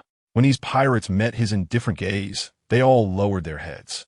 At this moment, the other pirate captains of the Yada Alliance also reacted, and one of them stood up and shouted loudly, Yada, what do you mean by this? What do you mean? I'm just reminding you that I, the captain of the Ghost Shadow Pirate crew, am still here. Our boss is just going to welcome Don Quixote Doflamingo. Do you have any objections? Faced with Yada invoking Doflamingo's name, all the pirates present showed expressions of fear. Doflamingo, after all, was one of the 7 warlords of the sea, a super big shot. All the pirates fell silent, even the captain whose subordinate had just died. To Doflamingo, they were merely ants that could be crushed at will. Breno was initially pleased to see the pirates at odds with each other, but he was taken aback when the captain of the Ghost Shadow Pirate crew displayed astonishing power, intimidating all the pirates and using Doflamingo's name to completely resolve the internal conflict among the pirates. He cast a deep gaze at Yada, realizing that this pirate was not ordinary. Meanwhile, Ryan heard again that Doflamingo would come here, and various thoughts surged in his mind. It seemed that Doflamingo would definitely come. Perhaps he was already at the outskirts of the island. At this point, fleeing would be meaningless. It was time to strengthen his own power. Moreover, the legend on the island might be true. Herbert had been lurking for years, possibly for a weapon that could destroy an island with a single shot. and letting such an ambitious person obtain such a thing would definitely cause massive destruction. With this thought, Ryan's gaze sharpened. He said to Breno, "Leave these pirates to me. It's been a while since I fought, and my sword is eager to drink the blood of enemies." Although Breno was surprised by Ryan's actions, he said nothing more and made way for Ryan to stand in the center, facing all the pirates. He also wanted to witness the strength of this Navy rising star. During their sparring sessions, he had already learned of Ryan's formidable strength, but in their sparring, they had never used their full power. He had always been curious about Ryan's true power. This time, since Ryan said he would take action, he immediately stepped aside, ready to see Ryan's strength. Ryan stood alone in the center facing the dense crowd of pirates, his heart unperturbed, as if facing a group of air. However, the ghost moon in his hand was slowly being drawn out. Ryan checked his system. He was already close to level 11. He believed that after defeating these pirates, his level would surely rise to 11. At that time, his body would undergo another enhancement, and facing an enemy like Doflamingo, Ryan's blood was already boiling, that extreme sense of danger continuously surfacing in his heart. His swordsman's instincts kept reminding him that danger was imminent. But this sense of danger also ignited the fighting spirit deep within him. In these years in the pirate world, he had been hiding himself. This time, he wanted to engage in a thorough battle with the high-level forces of this world. His previous duel with Mihawk had already ignited his desire for battle. For the first time, he discovered that the thrill of life-and-death combat was so intense. Last time, due to his sword being damaged, Mihawk stopped their duel and left. The newspaper had been promoting his battle with Mihawk, portraying him as a pirate rising star capable of facing Mihawk. Ryan had not said much on the surface, but he had been looking forward to another battle. When the time comes, he would reappear on this sea with the ability to hold his own against Mihawk. Although this idea would make many people laugh at Ryan, he firmly believed that next time, when facing that man, he would surprise him. With the system as his powerful cheat, leveling up 2 more times to elevate his swordsmanship to master level, reaching the level of a great swordsman, everything would be different. Now, by defeating the pirates before him, his level would likely rise to around 11, 30, and the key was the enhancement that came with leveling up. With another boost on his current foundation, his chances against Doflamingo would greatly increase. Additionally, with the Ghost Moon, a big sword that significantly enhanced his power, his strength was completely different from when he faced Mihawk last time. This also gave Ryan immense confidence. At the moment, the most important thing was to eliminate these pirates and level up. The pirates across from him saw that among the 2 Navy soldiers, one had stepped aside, leaving only a swordsman Navy to face them alone, and they became furious. "Damn Navy! How dare they look down on us like this? Brothers, kill that Navy! Gunners, shoot at him!" A pirate captain shouted loudly to the surrounding pirates upon seeing this scene. Hearing their captain's words, the other pirates drew their pistols and fired bullets at Ryan, creating a cloud of gunpowder smoke that obscured the line of sight between both sides. "That guy should be dead with such concentrated fire. After all, our attacks are so dense," one pirate said softly, swallowing nervously as there was no sound from the smoke for a long time. But at that moment, a faint voice came from the smoke. One sword style, Heavenly Cloud Slash. A massive, dark-colored slash surged toward them from the white mist filled with bullets. This slash was different from the white slashes Ryan had previously used with the standard Navy sword. The color of the slash had turned dark, and its range had increased by 1/3. What? Seeing the massive dark slash, all the pirates present were stunned, but they quickly reacted and began to flee to the sides. However, the huge slash appeared to be coming at them very slowly visually. In reality, in the blink of an eye, the slash had already struck them. Boom! A massive explosion rang out, kicking up a huge cloud of dust. When the dust settled, everyone realized that a huge gash had appeared in the underground passage, and they could already see the sky outside. At this moment, cries of agony echoed through the air. My body, my hand." It turned out to be the screams of the pirates who had just faced the slashes. Their current state was unbearable to witness. The ground was now a vast carpet of blood, with various pirate corpses scattered everywhere, and in the distance, more cries could be heard. The remaining pirates looked towards the Navy officer wielding a sword, who was walking towards them. In the eyes of these pirates, he was like the Grim Reaper, slowly approaching them with his scythe raised. Ryan slowly emerged from the smoke, looking at the pirates before him with an excited expression. But to all the pirates present, that expression was one of the Grim Reapers smiling at them. Ryan was certainly pleased. He had just eliminated those pirates. Although each provided very little experience, their numbers were high. His system displayed that his level had already reached 10 99, and he was about to level up. The thrill of increasing his strength deeply fascinated Ryan. There were still some low-ranking pirates left in the arena, but more were the pirate captains. Ryan regarded these remaining individuals as moving treasures. His greedy gaze swept across each pirate, and those who caught his eye instinctively took a few steps back. Unwilling to meet his gaze, the Navy officer unleashed a single slash, demonstrating such power that the massive gash above the underground passage constantly reminded them of the kind of monster they were facing. Some weaker pirates in the area fainted from the intensity of his gaze. Trash! A black hand instantly pierced through the chest of the fainted pirate, who died immediately without leaving any last words. However, there was no sign of terror on the face of the deceased pirate. He accepted his death calmly. Perhaps, in his view, dying instantly was better than continuously facing the death god wielding a sword.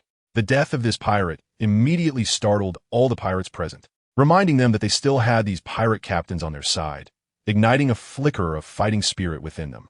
The captain of the Ghost Shadow Pirates stepped forward and shouted, "You pirates who still cling to the hope of being captured alive, listen up. He is the Navy's rising star, Mondo Ryan, who has been heavily promoted by the newspapers recently. But what you don't know is that on Haitang Island, he killed all the pirates gathered there due to the appearance of the Great Blade Demon, leaving no survivors. Facing such an executioner, do you still hold on to the hope of being captured alive? Now, the only thing we can do is fight him to the death by some time, and wait for Doflamingo to arrive on this island. We will have a chance to survive only when that lord arrives." And he sent a message not long ago, saying he will be here soon. The remaining pirates, upon hearing that this Navy officer was a renowned swordsman capable of battling Mihawk, initially lost their will to fight and prepared to surrender. However, when they heard Ida talk about this Navy swordsman's brutal methods and the information about Doflamingo's imminent arrival, they immediately perked up. Yes, as long as we buy some time until Doflamingo arrives, we can survive. At that point, this Navy officer can be dealt with by Doflamingo. With this information, the remaining pirates rallied their spirits, knowing they were racing against time. As long as they delayed long enough, they could survive. One by one, the pirates fixed their red-eyed gazes on Ryan. Seeing the pirates regain their spirits, Ida secretly let out a sigh of relief. If these people failed to buy enough time for the Lord, all his efforts over the years would have been in vain. To motivate these pirates to face Ryan, he shared both Ryan's information and the news of Doflamingo's impending arrival. As for how he knew about Ryan's merciless slaughter of pirates, it was Herbert who informed him. The battle on Haitang Island was publicized in the newspapers as Ryan's fight against Mihawk. But the news that he had exterminated all the pirates before battling Mihawk was not released. The Navy was crafting a positive image for such a powerful swordsman, especially a young one, and naturally, they couldn't let the general public know that this Navy swordsman was a bloodthirsty killer. According to statistics from the Navy headquarters, after the news of Ryan's battle with Mihawk was released by major newspapers, a wave of enthusiasm for joining the Navy surged in various places. Ryan was very young and immensely powerful, and his deeds in the EC were also reported by the newspapers. To the people around the world, Ryan was seen as a Navy officer who was merciless to pirates, but extremely friendly to ordinary citizens. Coupled with his strength to fight Mihawk, Ryan's reputation soared significantly, and during this time, batches of young people joined the Navy because of him.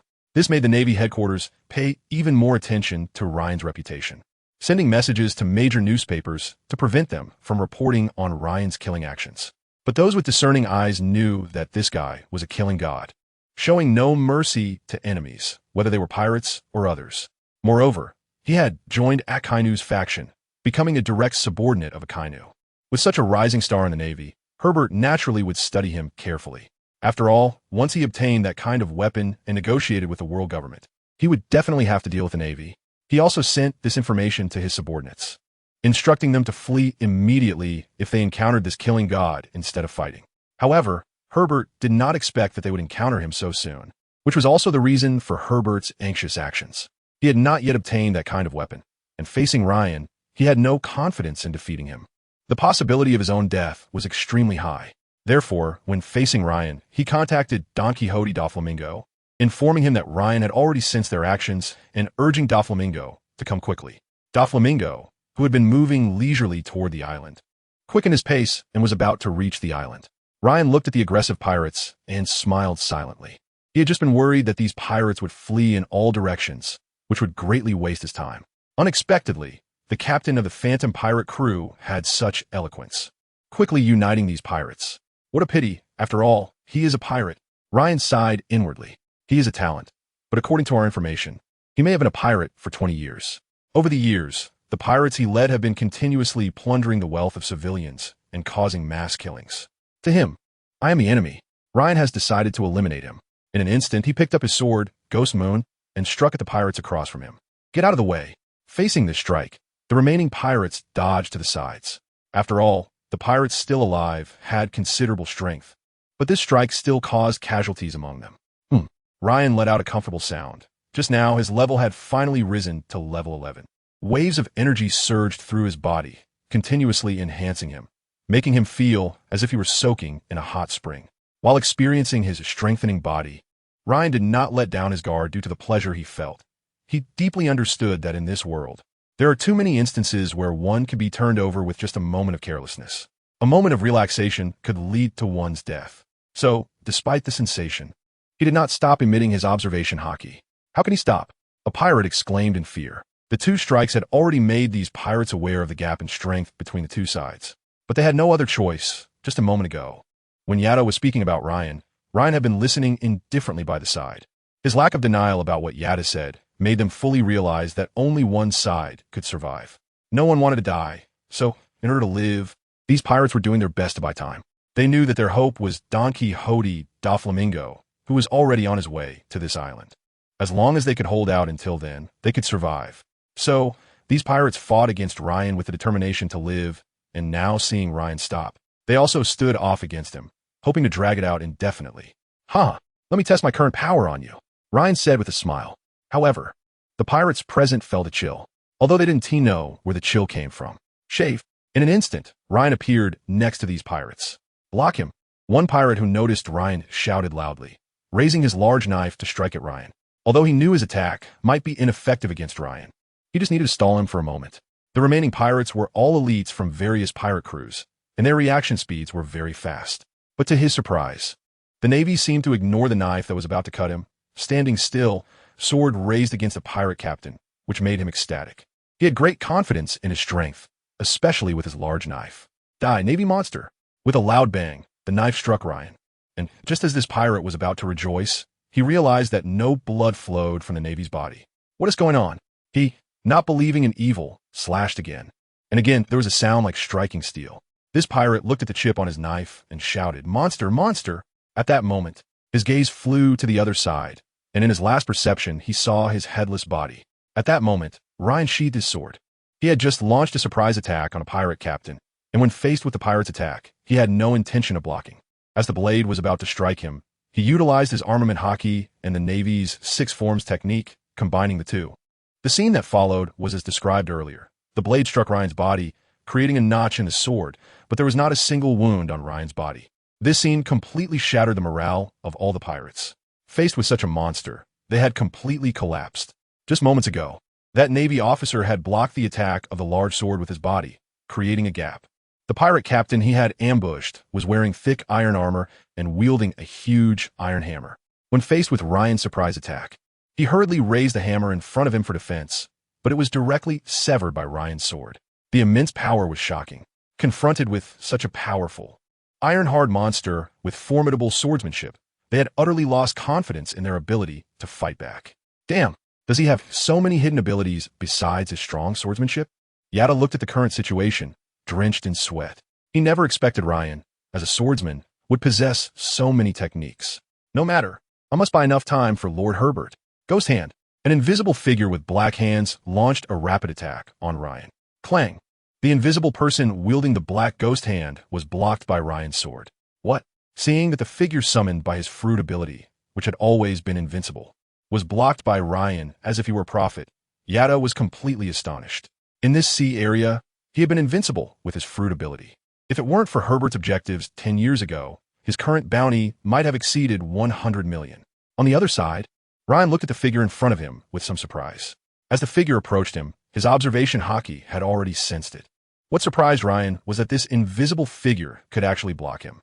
After this upgrade, he had once again enhanced his physical abilities, and Ryan didn't even know how strong his power was. But just moments ago, the pirate captain, fully armored and wielding a massive iron hammer, had been severed by him with his own strength. Now, this invisible figure actually possessed a similar strength, which piqued Ryan's interest. Not bad, Captain Yada. It seems you not only have powerful eloquence, but also great strength. Oof. Shadow clone. Yada, unfazed by Ryan's praise, immediately unleashed all his strength in the face of such a deadly enemy. In an instant, Ryan noticed that the invisible figure in front of him had multiplied into several clones, launching attacks from different directions. Shadow clone. One sword style, instant slash. A dark-colored light flickered rapidly around, and the pirates could only see that dark light flashing around in an otherwise empty space. But Yada knew that all the figures summoned by his fruit ability had been eliminated in that brief moment. Damn, dark canopy. As Yada spoke, a thick black smoke erupted from his body. Soon, everyone present was surrounded by a cloud of black smoke, which obscured their vision to just 1 meter ahead, blocking everything beyond that distance. This should be able to hold him off for a while, Yada muttered to himself. At this moment, a strong wind struck towards Yada's body. Are you talking about me, Captain Yada? Yada sensed the danger as the fierce wind approached and quickly rolled on the ground to escape from the area he was in. At this moment, he finally stood up and looked at the spot where he had just been. A knife was already embedded in that position, completely buried in the ground, causing Yada's eyes to narrow sharply. That was close. How did you know my location? In my dark canopy, everyone's line of sight should only be about 1 meter away. Yada had always been in the early part of the Grand Line and had never encountered Haki, but Herbert was aware of it. However, he had not awakened Haki and had always been indifferent to it, which also led to his subordinates not knowing about this power. Is that what you mean? Ryan moved his body slightly as if he knew in advance, and a black claw pierced through the spot where he had just stood. Damn it, what kind of ability is this? Don't you know? This is observation Haki. It makes sense. The data shows you have always stayed in this sea area and never entered the New World. Listen carefully, this is observation Haki, a power that allows one to strongly sense the presence of others. Once this power is used, one can read the location, number, and the next actions of enemies outside of their line of sight. What? There is such power? It truly counters me. However, I still have one more move. Resurrection of the Undead. After Yada shouted that phrase, a series of white, ghostly shadows emerged from his body and immediately burrowed underground. As the sudden white phantoms burrowed underground, the ground they stood on transformed as if it had become a swamp, with white hands rising up from beneath. Ugh, ugh. One by one, white skeletons appeared in the area, as if awakening from hell. They let out mindless roars and, once upright, began to attack all creatures in the dark sky indiscriminately. Oh, you're still a necromancer. Seeing this scene, Ryan said with some surprise. This ability to summon the dead to the mortal realm is almost identical to that of a necromancer. Kill him. Yada, breathless from unleashing his full power, said to the skeletons that had been revived in the world. This move is already his greatest power.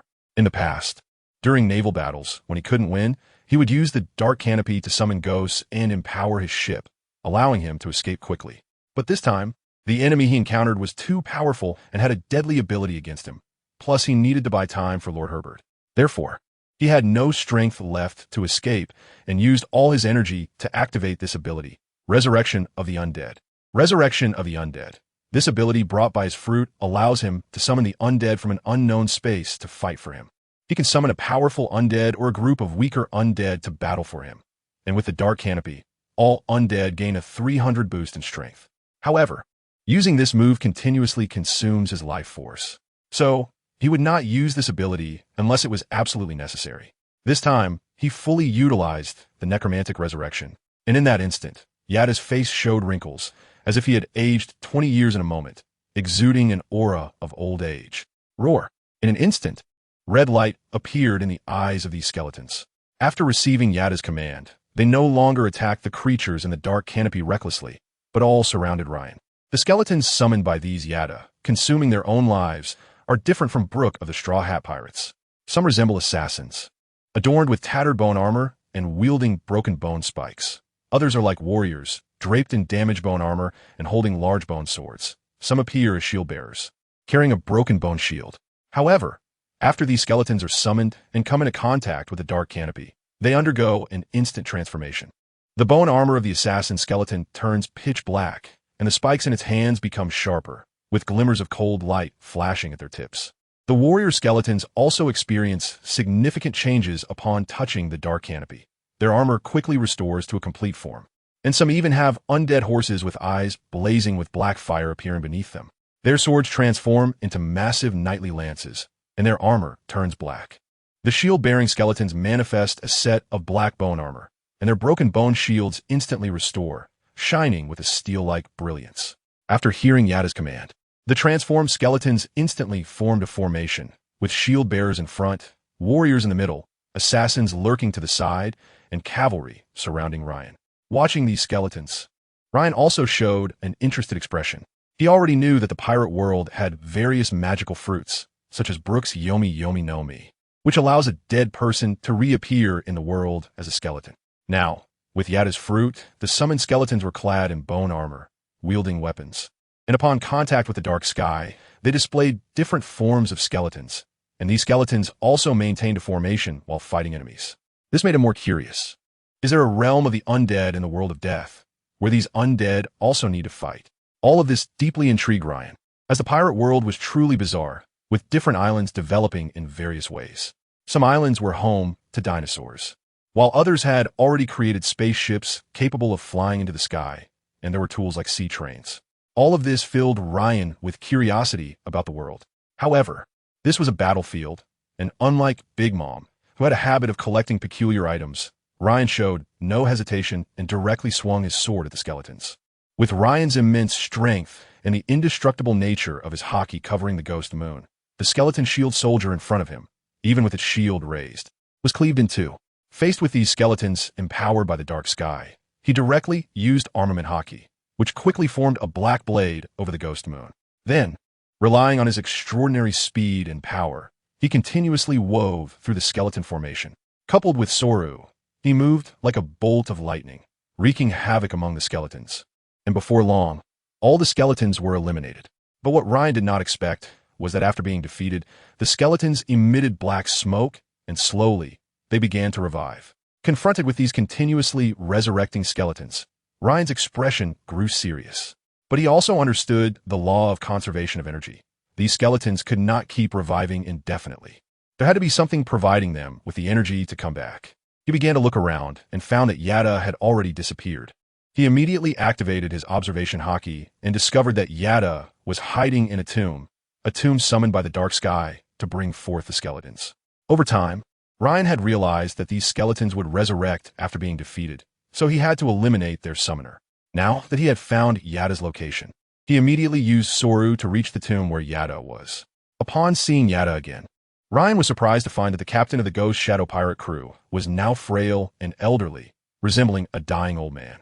When he had summoned the skeletons earlier, Ryan noticed that in the instant he summoned them, he seemed to age 20 years, with age spots already appearing on his face. Now, he looked even older, his hair gray, and his face covered in wrinkles.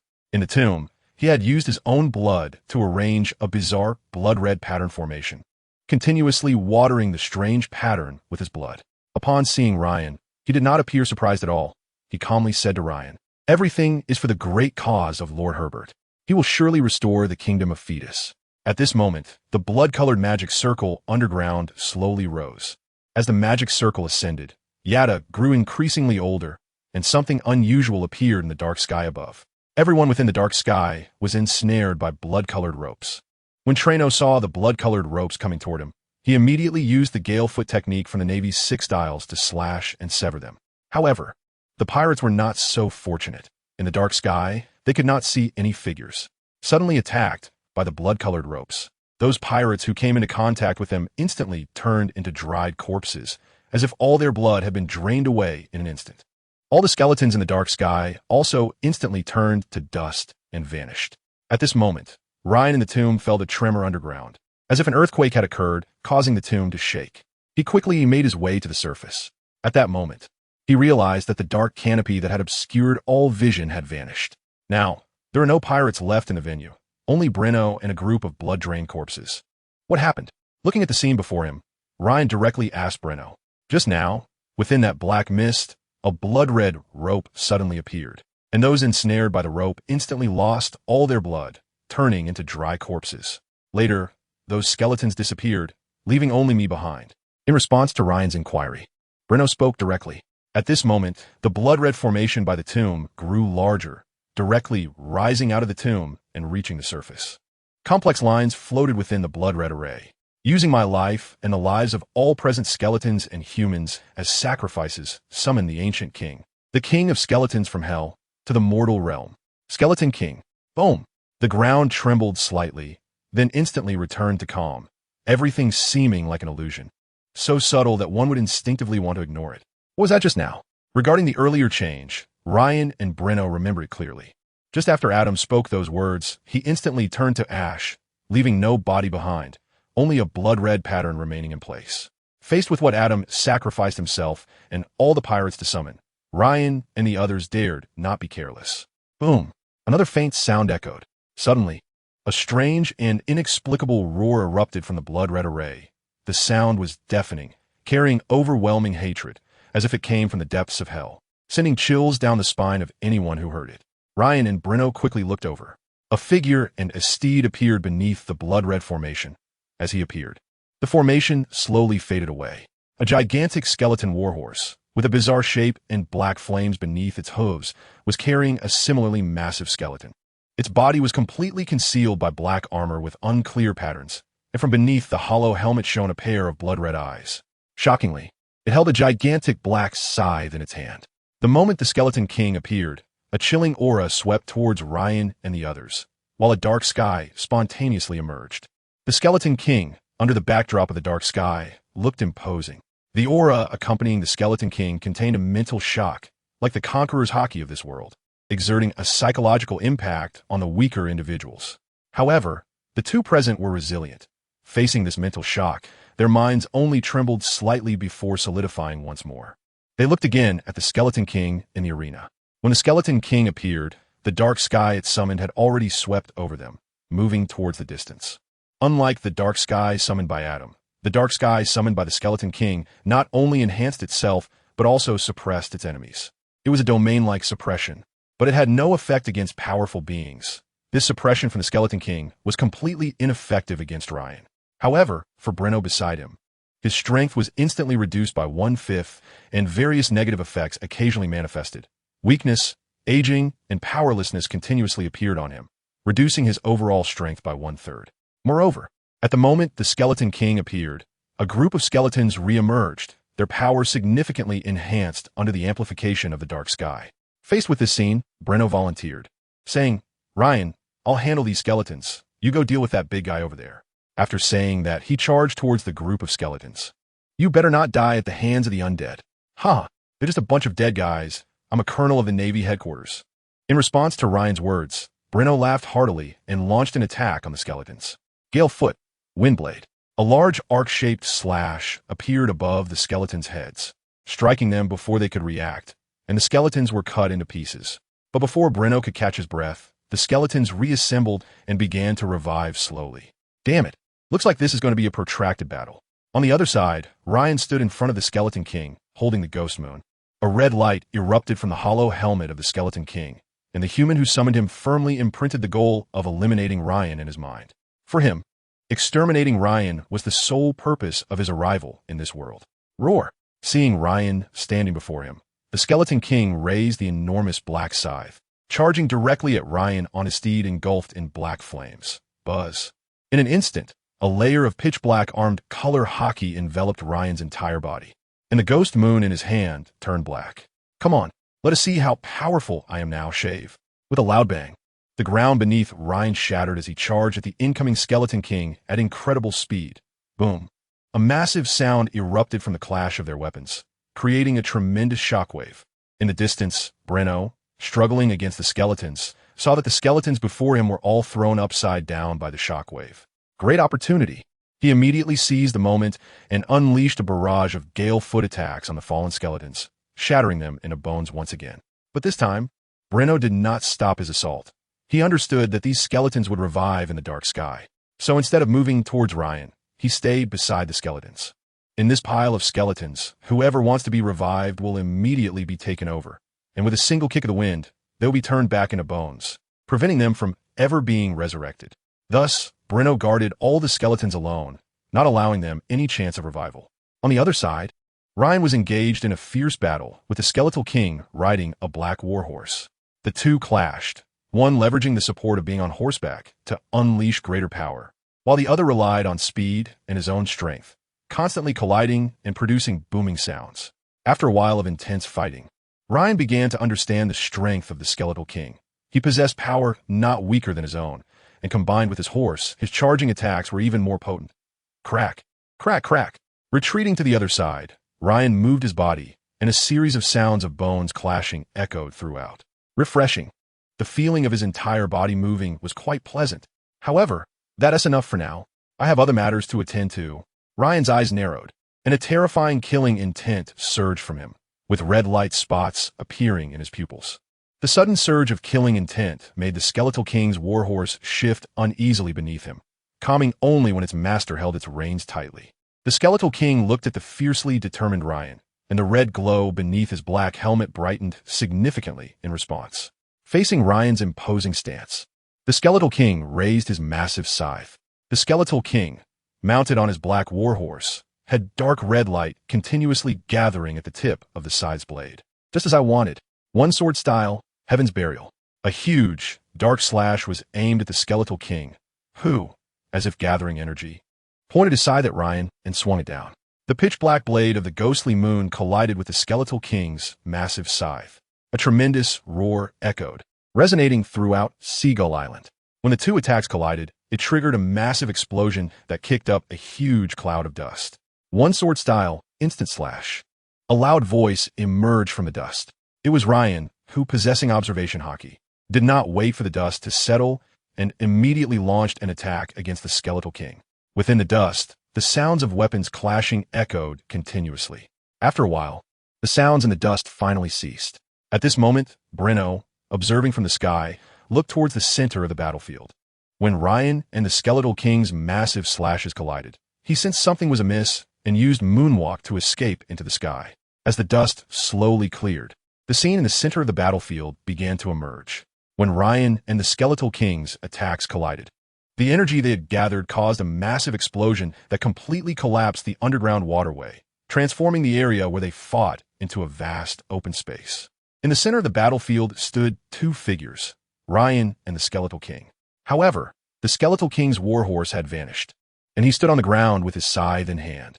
His black pattern armor was now pockmarked, and he bore several sword cuts on his body.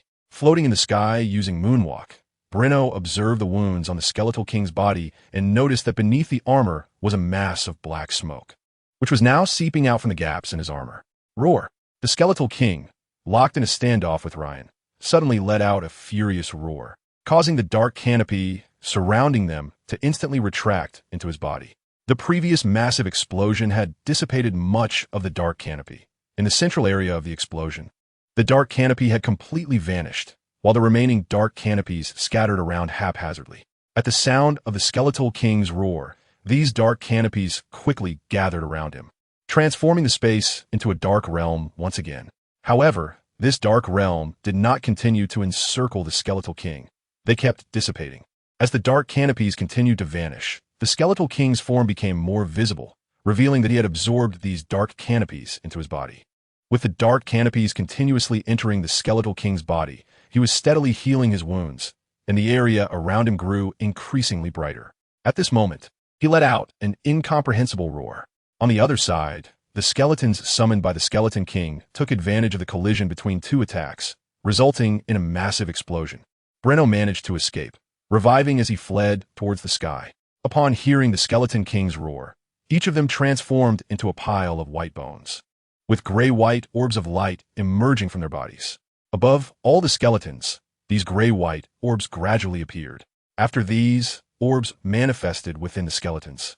They shattered into bones and quickly turned to dust, disappearing. After all the skeletons vanished, the gray-white orbs above their heads rapidly floated towards the Skeleton King. Upon reaching the Skeleton King, he waved his hand, and all the gray-white orbs entered his body at once. Roar! After the gray-white orbs entered his body, the Skeleton King let out an angry roar. Once all the gray-white orbs had entered him, his wounds rapidly healed, and he underwent a transformation. A gray-white bone crown appeared on his head. The blade of his black scythe gleamed with a dark red luster. and various dark red patterns appeared on the handle of the scythe. The black patterned armor on his body transformed all its patterns into dark red and became even larger.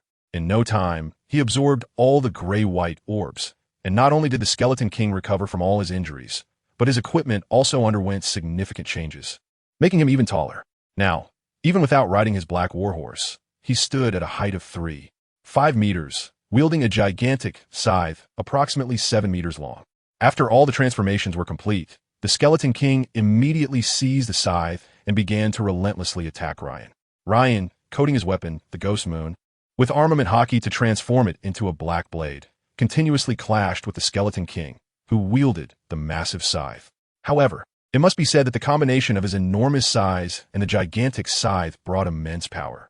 This time, Ryan faced the enormous Skeleton King, and in the clash of power, he was completely at a disadvantage. With a sword style, he attempted a quick slash. Clang. Ryan unleashed his sword technique, but unlike last time, this time his blade struck the Skeleton King's armor, producing a ringing sound.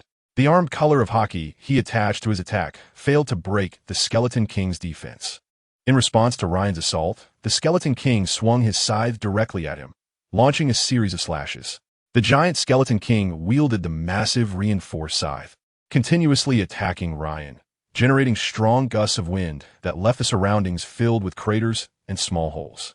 Ryan kept using the shave technique to dodge the Skeleton King's scythe attacks, while activating his observation Haki to predict the next attack from the Skeleton King. In the intervals of the Skeleton King's attacks, he struck out with slashes, refusing to believe that his attacks could not penetrate the Skeleton King's defense. While evading the Skeleton King's onslaught, Ryan also pondered how to break through the Skeleton King's armor. However, he soon noticed that the frequency of the Skeleton King's attacks was gradually decreasing, and the power behind his swings was diminishing as well. He quickly utilized Moonwalk to leap into the air, distancing himself from the Skeleton King. Standing in the sky, he looked down at the Skeleton King on the ground. He observed that the crown on the Skeleton King's head flickered in and out of visibility. The red patterns on his armor had vanished, and even his scythe was slowly shrinking. Roar! The Skeleton King on the ground glared at Ryan in the sky and let out a furious roar. This is not the realm of the undead he belongs to, and there is no necromantic energy for him to absorb. His current form cannot last long. That's why he attacked Ryan with such speed earlier, hoping to eliminate him while he still had this form. However, he didn't expect Ryan's speed to be too fast, and with the enhancement of observation Haki, it greatly consumed the time he could maintain this Skeletal King's form. He gazed deeply at Ryan in the sky, his eyes filled with unwillingness. He looked at Ryan far above, and then at the armor on his own body. He knew that his current form would soon disappear, and he could no longer deal with Ryan. Seeing his form, Ryan used Moonwalk to land on the ground. I will completely eliminate you. The armor on the Skeletal King flickered in and out, and at this moment his armor had completely vanished. One sword style, Reincarnation. A slash imbued with the aura of hellish ghosts and the life force of this world struck towards the Skeletal King's body. On the other side, the Skeletal King raised the scythe in his hand and swung it towards this attack.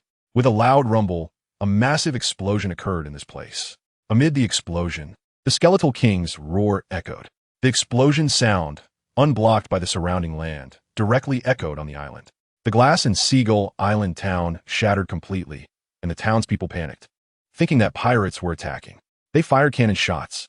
The town was in chaos. Slowly, the position of the Skeleton King appeared amidst the explosion. But the Skeleton King was nowhere to be found. Has it been eliminated? But just then, the blood-red formation that had disappeared when the Skeleton King was summoned reappeared. In a desolate space, various skeletons were scattered everywhere, and in the center stood a gigantic palace. Inside the palace, a skeleton sitting on a massive throne opened its eyes and looked at Ryan. A mental shock surged in Ryan's heart. The skeleton on the enormous throne gazed deeply at Ryan. The blood-red formation beside Ryan completely vanished. What was that just now? The Skeleton King didn't die? Ryan thought in shock. On the other side, Breno, flying in the sky with Moonstep, also witnessed the scene from just now. When the figure sitting on the throne appeared, Breno lost control of his form and fell from the sky. Fortunately, the scene disappeared quickly, and he managed to stabilize his body in the air just in time. At this moment, he slowly used Moonwalk to approach Ryan's side. You saw that scene just now, right? That Skeleton King didn't die. He's in another space. This world hides too many secrets. Ryan looked around. All those pirates he originally planned to eliminate for experience points have been wiped out. All right, stop overthinking it. Let's continue chasing that traitor Herbert. Just as they were about to leave, Ryan suddenly sensed something and quickly pushed Breno aside. Whoosh! A silver-white line appeared at the position where Breno had just stood. What is this? Fufufu. As expected of a Navy supernova. The observation Haki is quite strong. In the sky stood a man dressed in a pink flamingo coat, wearing cropped pants, sunglasses, and sporting yellow hair, revealing his abdominal muscles. Beneath him, a glow formed from the sunlight, refracting. Don Quixote, Doflamingo, Fufu, just arrived on this island and already discovered a battle between a Navy supernova and a peculiar creature. So, Navy, tell me, where is your Major Herbert? Doflamingo, standing in the sky, let out a strange laugh. After receiving news about Herbert, he rushed over to the island. Using his observation Haki, he scanned the entire island but found no trace of Herbert. He happened to hear the huge sound made when Ryan defeated the Skeleton King, so he came over. You say that Navy traitor? Sorry, he was blown up along with that skeleton in the explosion just now. What? Doflamingo's brows furrowed instantly. Kid, you'd better tell me his location immediately, or you'll be in big trouble. Herbert hurriedly summoned Doflamingo because Ryan's arrival made him uneasy. That's why he called Doflamingo. Knowing this, Doflamingo directly asked Ryan. He rushed to this small island at high speed for the kind of weapon Herbert mentioned. When Herbert sought help from Doflamingo, he sent him the information recorded in a book he found, gaining his trust. After confirming that this type of weapon indeed existed, Doflamingo began his journey from the New World to here. As a man who hates this world and wishes for its destruction, he believes obtaining such a weapon could greatly assist him in achieving his goal of world annihilation. Doflamingo, are you declaring war on the Navy? Breno, flying in the sky using moonwalk, shouted loudly. Whoosh! A transparent line instantly pierced through Breno's body. Doflamingo, standing in the sky, snapped his fingers. Breno immediately fell to the side, and Ryan quickly used Shave to reach Breno and catch him. Ryan did not expect Doflamingo to suddenly make a move. At the moment Doflamingo attacked, his observation Haki sensed it, but it was too late. After using Shave to distance himself from Doflamingo, Ryan hurriedly checked Breno's injuries and found that Doflamingo's attack had avoided Breno's vital points. However, it still caused severe injuries, and Breno fell unconscious from Doflamingo's assault. Fufufu. This is just a lesson. Ants should have the awareness of ants. Now you can tell me Herbert's whereabouts, right? You bastard. Warlord, huh? Then let me see just how much strength you really have. During this time, Ryan had been getting along well with Breno, and their friendship was strong. Now, he was suddenly severely injured, and the person who harmed him looked at him with indifference. One sword style, absolute extinction. In an instant, a dark, massive slash flew towards Doflamingo, with black lightning continuously flickering on the slash, carrying a sense of destruction as it rapidly approached Doflamingo. Doflamingo in the sky saw this slash. His eyes sharpened, and a smile appeared at the corner of his mouth. Kid, do you think that after facing Hawkeye once, you believe the warlords of the sea are no match for you? Let me shatter that illusion. 5-color line. Doflamingo immediately assumed a beast claw posture, creating a nearly transparent fine thread from each of his 5 fingers, whipping down like a vine, colliding with the slash below. The two attacks collided violently in the sky, ultimately resulting in a draw. Fufufu, you do have some strength. Super Strike Whip. Doflamingo extended his palm backward, unleashing dozens of nearly transparent fine threads, then intertwining them to form a thick column resembling hair. Once the thick column was formed, the attack flew directly towards Ryan. Soru. Ryan immediately flashed to the side as the thick column struck the ground. Boom! A large pit appeared instantly.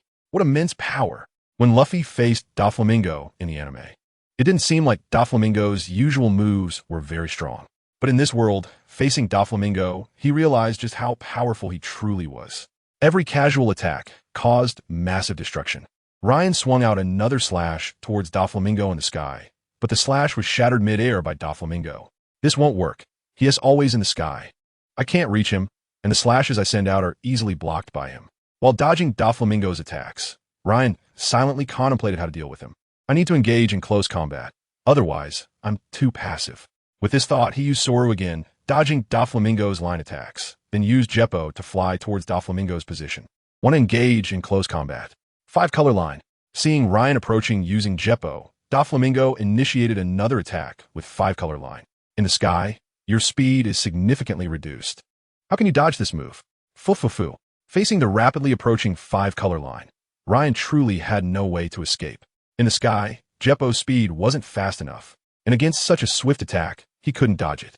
I'll risk it. Boom! In the sky, Ryan, unable to dodge Doflamingo's attack, had no choice but to take it head-on. The 5-color line struck Ryan, resulting in a massive explosion, and thick black smoke billowed into the sky. Fu. It's time to look for that guy Herbert. Seeing the black smoke rising in the sky, Doflamingo smiled and turned away. But at that moment, a dark slash suddenly emerged from the smoke. What? Footsore line. Doflamingo swiftly kicked, creating 8 nearly transparent fine threads from his toes, kicking them forward. But to his surprise, the slash did not come towards him. Instead, it slashed at the lines beneath his feet. Swish! A faint sound appeared beneath his feet. Doflamingo then realized that the slash Ryan sent out was not an attack on him, but on the lines he was standing on. Not bad, huh? Navy. Then let us have some fun. Doflamingo slowly descended from the sky. His pink flamingo coat spread like opened wings, gently floating down to the ground. Upon reaching the ground, Doflamingo looked up at Ryan and found him covered in black. Advanced armament haki? Interesting. In the sky, Ryan, standing using Jeppo, slowly descended to the ground. His current condition was not good. Fortunately, with the protection of both advanced armament haki and iron blocks, he barely managed to withstand it. However, blood was continuously oozing from his chest. Huff! Upon reaching the ground, Ryan removed his torn Navy uniform and wrapped it around his wounds. Come on, Doflamingo, one sword style. Instant slash. A dark flow of light rapidly shot towards Doflamingo. Fu. Come on. Doflamingo's hands instantly manifested a dark mass, and his hands were covered with armament haki. Holding a black blade, Ryan approached Doflamingo, launching continuous attacks, while Doflamingo retaliated with his string fruit, continuously shooting white lines from his hands and feet at Ryan. With his observation haki, he constantly predicted Ryan's movements, occasionally counterattacking, and the two engaged in close combat without pause. One sword style, Heaven Cloud slash. Footsore line. The two clashed once again. The slashing Ryan collided with Doflamingo, who had transparent threads emerging from his feet. Bang. A series of impacts erupted between them as they quickly retreated from each other. Then they charged at each other again, continuously attacking one another. The surrounding environment had transformed into a vast, empty space filled with ruins. Fu. Not bad. It seems you're indeed a hidden power of the Navy, but you've encountered me today. I'll take care of you. Descent of the Rogue Line. Doflamingo raised his arm and swung it down, simultaneously creating a nearly transparent fine thread from each of his 5 fingers, forming a forked line resembling a leaf rake, which then rapidly descended from above Ryan's head, aiming to pierce through his body. After Doflamingo spoke those words, Ryan's observation haki kept alerting him. So he quickly used Soru to escape to the side, evading the attack. Boom! 5 giant holes appeared in the ground. Looking at these massive holes, Ryan was drenched in sweat. He believed that even with armament haki covering him, he might not withstand such an attack. Getting hit would result in severe injury. Escape, did you? Then how about this move? Doflamingo extended his hand towards Ryan, unleashing dozens of nearly transparent fine threads from his palm, then intertwining them to form a thick column resembling hair. He then extended this column backward and slammed it directly towards Ryan. Ryan hurriedly used Soru to dodge to the side as the attack struck the ground. Boom! Deep scratches appeared on the ground. But it wasn't over yet. Under Doflamingo's control, the threads launched another attack on Ryan. Boom. The area has completely turned into ruins, with pits everywhere around. That was close. If I'd been hit by an attack, I would definitely have been severely injured. On the other side, Doflamingo watched Ryan, who was still lively in the field, and secretly wondered how this guy had such strong stamina. He had been continuously using his abilities and was feeling a bit fatigued. Looking at Ryan, who showed no signs of fatigue at all, he mentally cursed him as a monster. Should he use the awakened power of the fruit? Otherwise, he wouldn't be able to deal with him. Moreover, having such powerful strength at such a young age, he must be a hidden power of the Navy, possibly a candidate for Admiral. If he encountered danger, someone would definitely come to protect him, so he needed to eliminate them now. Otherwise, it would be troublesome when the Navy's reinforcements arrived. Doflamingo watched Ryan, who was dodging his attacks, and a glimmer of danger flashed in his eyes. But it quickly faded away. Now that Herbert had disappeared, it wasn't worth it to provoke a full-scale conflict with the Navy out of momentary anger. After thinking about it, he decided to abandon that idea. Doflamingo did not consider Ryan's strength to be too strong. But this guy's powerful swordsmanship combined with his strong stamina had been troublesome for him. He knew he wouldn't be able to deal with this Navy man anytime soon. However, if he dragged this out on the island for too long, the Navy would definitely notice, and that would be problematic. Since he couldn't eliminate Ryan, there was no need to antagonize the Navy. Kid, consider yourself lucky. Doflamingo suddenly stopped his line-like attacks that were relentlessly pursuing Ryan. Ryan, who was dodging, suddenly noticed that all the attacks had stopped and looked at Doflamingo in confusion. Kid, today you're lucky. Doflamingo took a deep look at Ryan.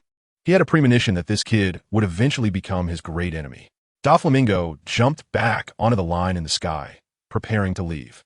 Just then, a burst of maniacal laughter echoed across the island. Ha ha ha. I finally got it. I finally got it. This weapon is enough to satisfy all my ambitions. The laughter of Herbert, who had been missing for some time, rang out. Doflamingo, who was about to leave, stopped in his tracks and looked towards the source of the sound. It was a valley with only a small patch of bushes and a few large trees. Nothing else. But Herbert's laughter came from there. Doflamingo and Ryan simultaneously used their observation-Haki to check it out. However, to their surprise, when their observation-Haki scanned the area, they found nothing. Something interesting has appeared. Doflamingo, standing in the sky, quickly flew towards the valley. Seeing that Doflamingo had gone into the valley, Ryan did not hold back, and after placing the unconscious Breno in a safe spot, he hurriedly followed Doflamingo. Breno had been placed in a safe position during the battle between him and Doflamingo, and under Doflamingo's deliberate guidance, he had avoided that area. So now, Breno was still unconscious and had not been harmed further. After arriving at the valley, Doflamingo and Ryan carefully observed and found that Herbert's laughter continued to come from this place, but they did not see Herbert's figure around. Doflamingo searched the sky again, but did not find Herbert. He became a bit impatient and directly launched a series of attacks into the valley. Lines of attacks fell around the valley, quickly destroying the bushes, leaving only a few large trees, which were then also destroyed by Doflamingo's attacks. Just when Ryan and Doflamingo were feeling disappointed, one of Doflamingo's attacks landed between two large trees on the mountain and suddenly disappeared. It seems I found it. Herbert, you'd better not deceive me, or you'll die a terrible death. After saying that, he walked directly to the spot where his attack had just landed. He extended a finger, and a white line emerged from his fingertip, piercing forward. Soon, a ripple slowly floated from the mountain. The line shot from Doflamingo's hand also disappeared. Doflamingo turned to Ryan with a sinister smile and then directly entered the mountain, where ripples were constantly emerging. After seeing Doflamingo go in, Ryan no longer hesitated and approached the surface of the mountain, preparing to enter. Herbert's disappearance during this time was likely in this mysterious place. This place was beyond the reach of his observation-Haki, which made Ryan very curious. Additionally, since Doflamingo had entered first, Ryan had always been curious about what kind of attraction Herbert had that could draw Doflamingo here. In his view, Doflamingo was a war merchant, selling arms and engaging in various underground trades. Due to his childhood experiences, he was filled with hatred for this world and was determined to destroy the world dominated by the celestial dragons. After receiving Herbert's message, this guy rushed from Dressrosa to this small island in the first half of the New World without stopping. What could be the reason? Ryan suddenly recalled the rumor that Anton had inquired about. No way. Could it be that this small island holds the weapon mentioned in that rumor that can destroy islands? Although the specifics are still unclear, considering Doflamingo's eagerness to find Herbert, along with the recent information sent by the G6 branch regarding Herbert, it all started to connect. Not long ago, the headquarters had already ruled out the suspicion of Vice Admiral O'Connor and explained the situation to him. Upon hearing that Herbert, who had stayed in the G6 branch for 10 years, was a spy, O'Connor repeatedly said it was impossible. However, after receiving the confirmed facts from the headquarters, he fell silent for a moment and immediately contacted Anton and the others, providing them with all the information about Herbert over the years. And he personally led the naval fleet to this area. While Ryan was fighting the Skeleton King, Anton and the others had eliminated all the pirates and were watching Ryan's battle from a distance. When they saw Doflamingo appear, they quickly contacted O'Connor with a Din Mushi, who was hurrying to this location. He had already confirmed that there might be such a weapon hidden in this island, or rather, in the space behind the mountain in front of him. Herbert's continuous laughter might mean he had already obtained that weapon. They had to be stopped. Ryan rushed in. He knew he wasn't a match for Doflamingo, but he could use his exceptional stamina to delay them. The previous battle had proven that he was only a fraction short of Doflamingo and wouldn't be killed instantly. With his outstanding stamina, he could hold them off. The naval support was already on its way here. Once they arrived, the two of them wouldn't pose a threat anymore. Upon entering, Ryan felt a sense of dizziness, with abstract lines everywhere, making him feel lightheaded. Then he closed his eyes, and after a while, the feeling of dizziness gradually stopped. He felt as if he had passed through a thin membrane and entered another world. He opened his eyes and looked around. This was a world filled with green grass and flowers. Flowers were everywhere, some of which were from the outside world that had disappeared.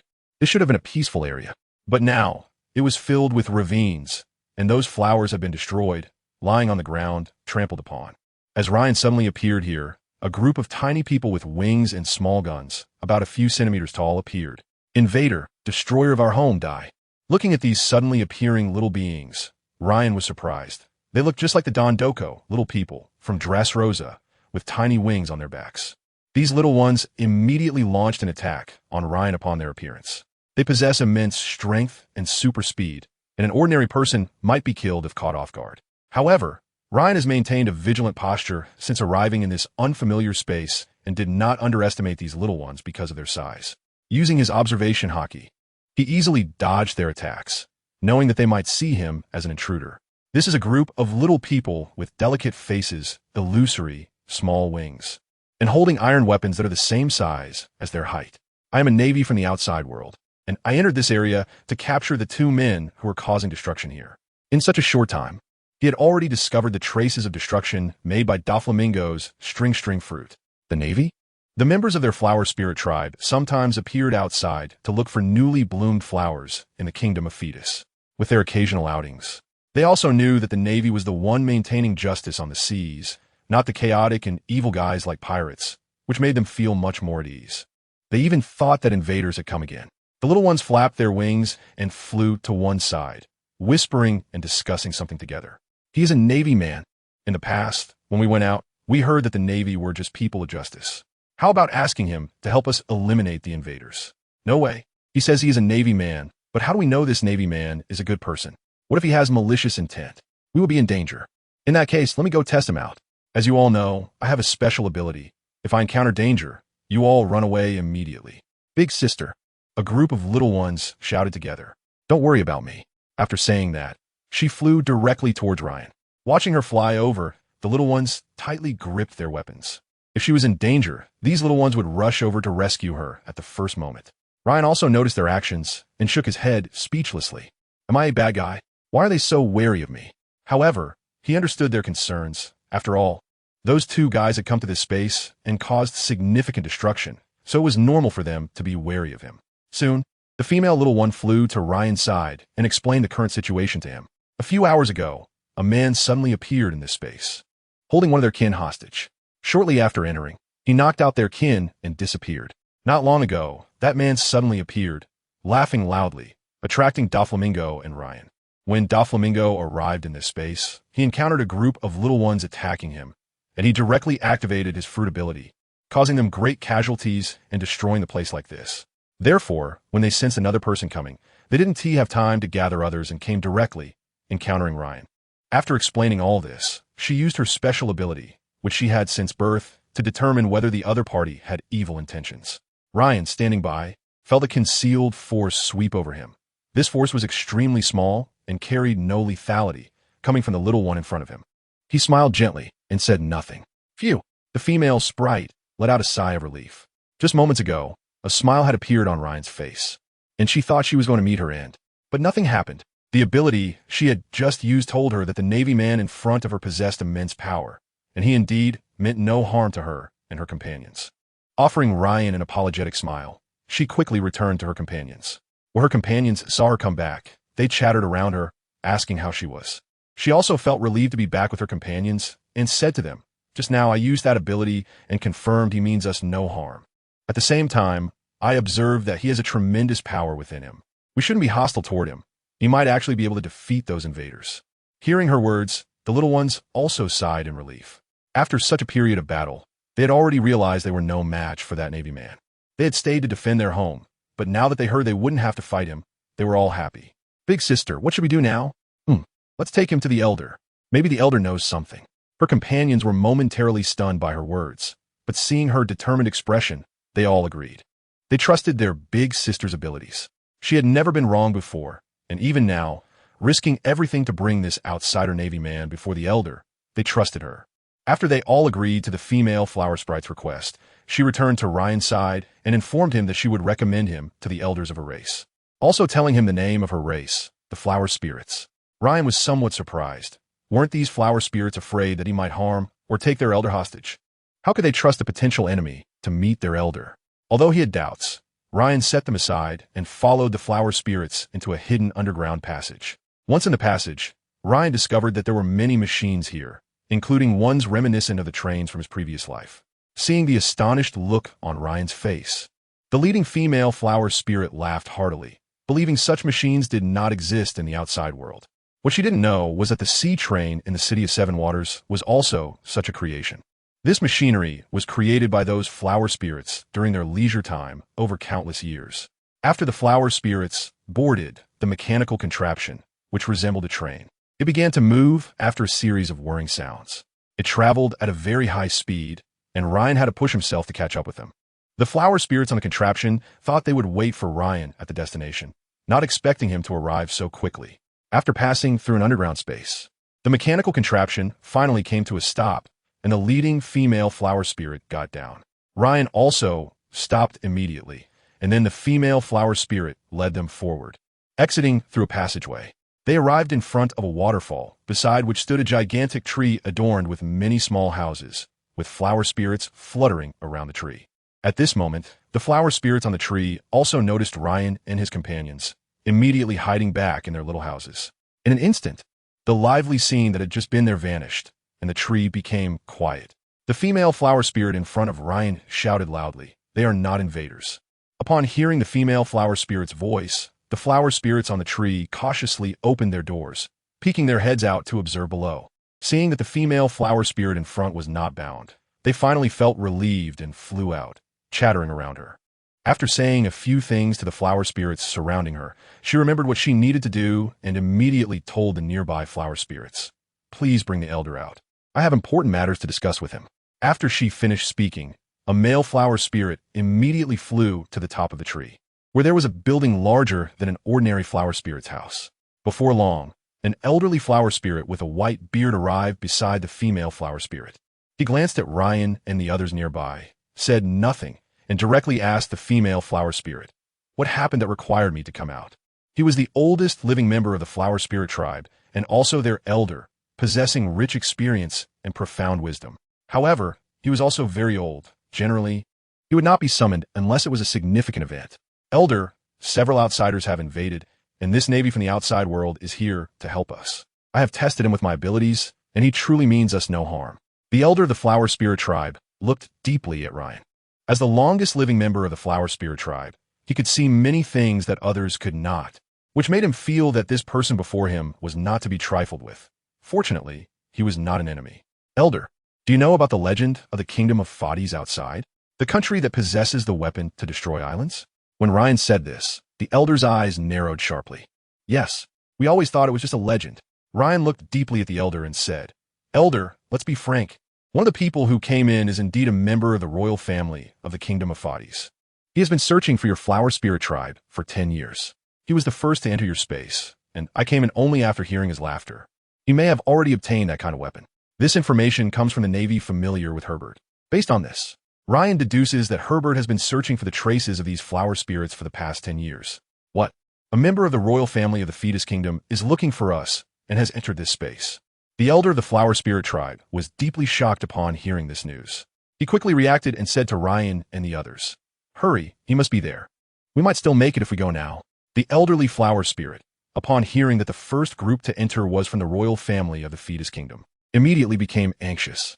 He led the female Flower Spirits and the group, including Ryan, directly towards the waterfall. Upon reaching the front of the waterfall, the elderly Flower Spirit elder pressed down on a stone beside it. Instantly, the flowing water of the waterfall came to a halt. After the water flow completely stopped, Ryan discovered that there was a cave behind the waterfall. The elder and the female Flower Spirits took them inside, and at the cave entrance, Ryan and the others found countless machines operating within. These machines transported the water flowing down from the waterfall to the other side. Observing these devices, Ryan gained a new understanding of the technological prowess of the Flower Spirit tribe. Ryan knew that these devices were creations similar to the train from earlier, and once fully constructed, they would bring immense convenience. Otherwise, in his past life, that country wouldn't have continuously built subways, bullet trains, high-speed rail, and highways. After all, the convenience of transportation these constructions brought and the intercommunication among people were powerful tools of the era. Therefore, Ryan had always wondered why the maritime train of the Seven Waters capital was only constructed over such a short distance.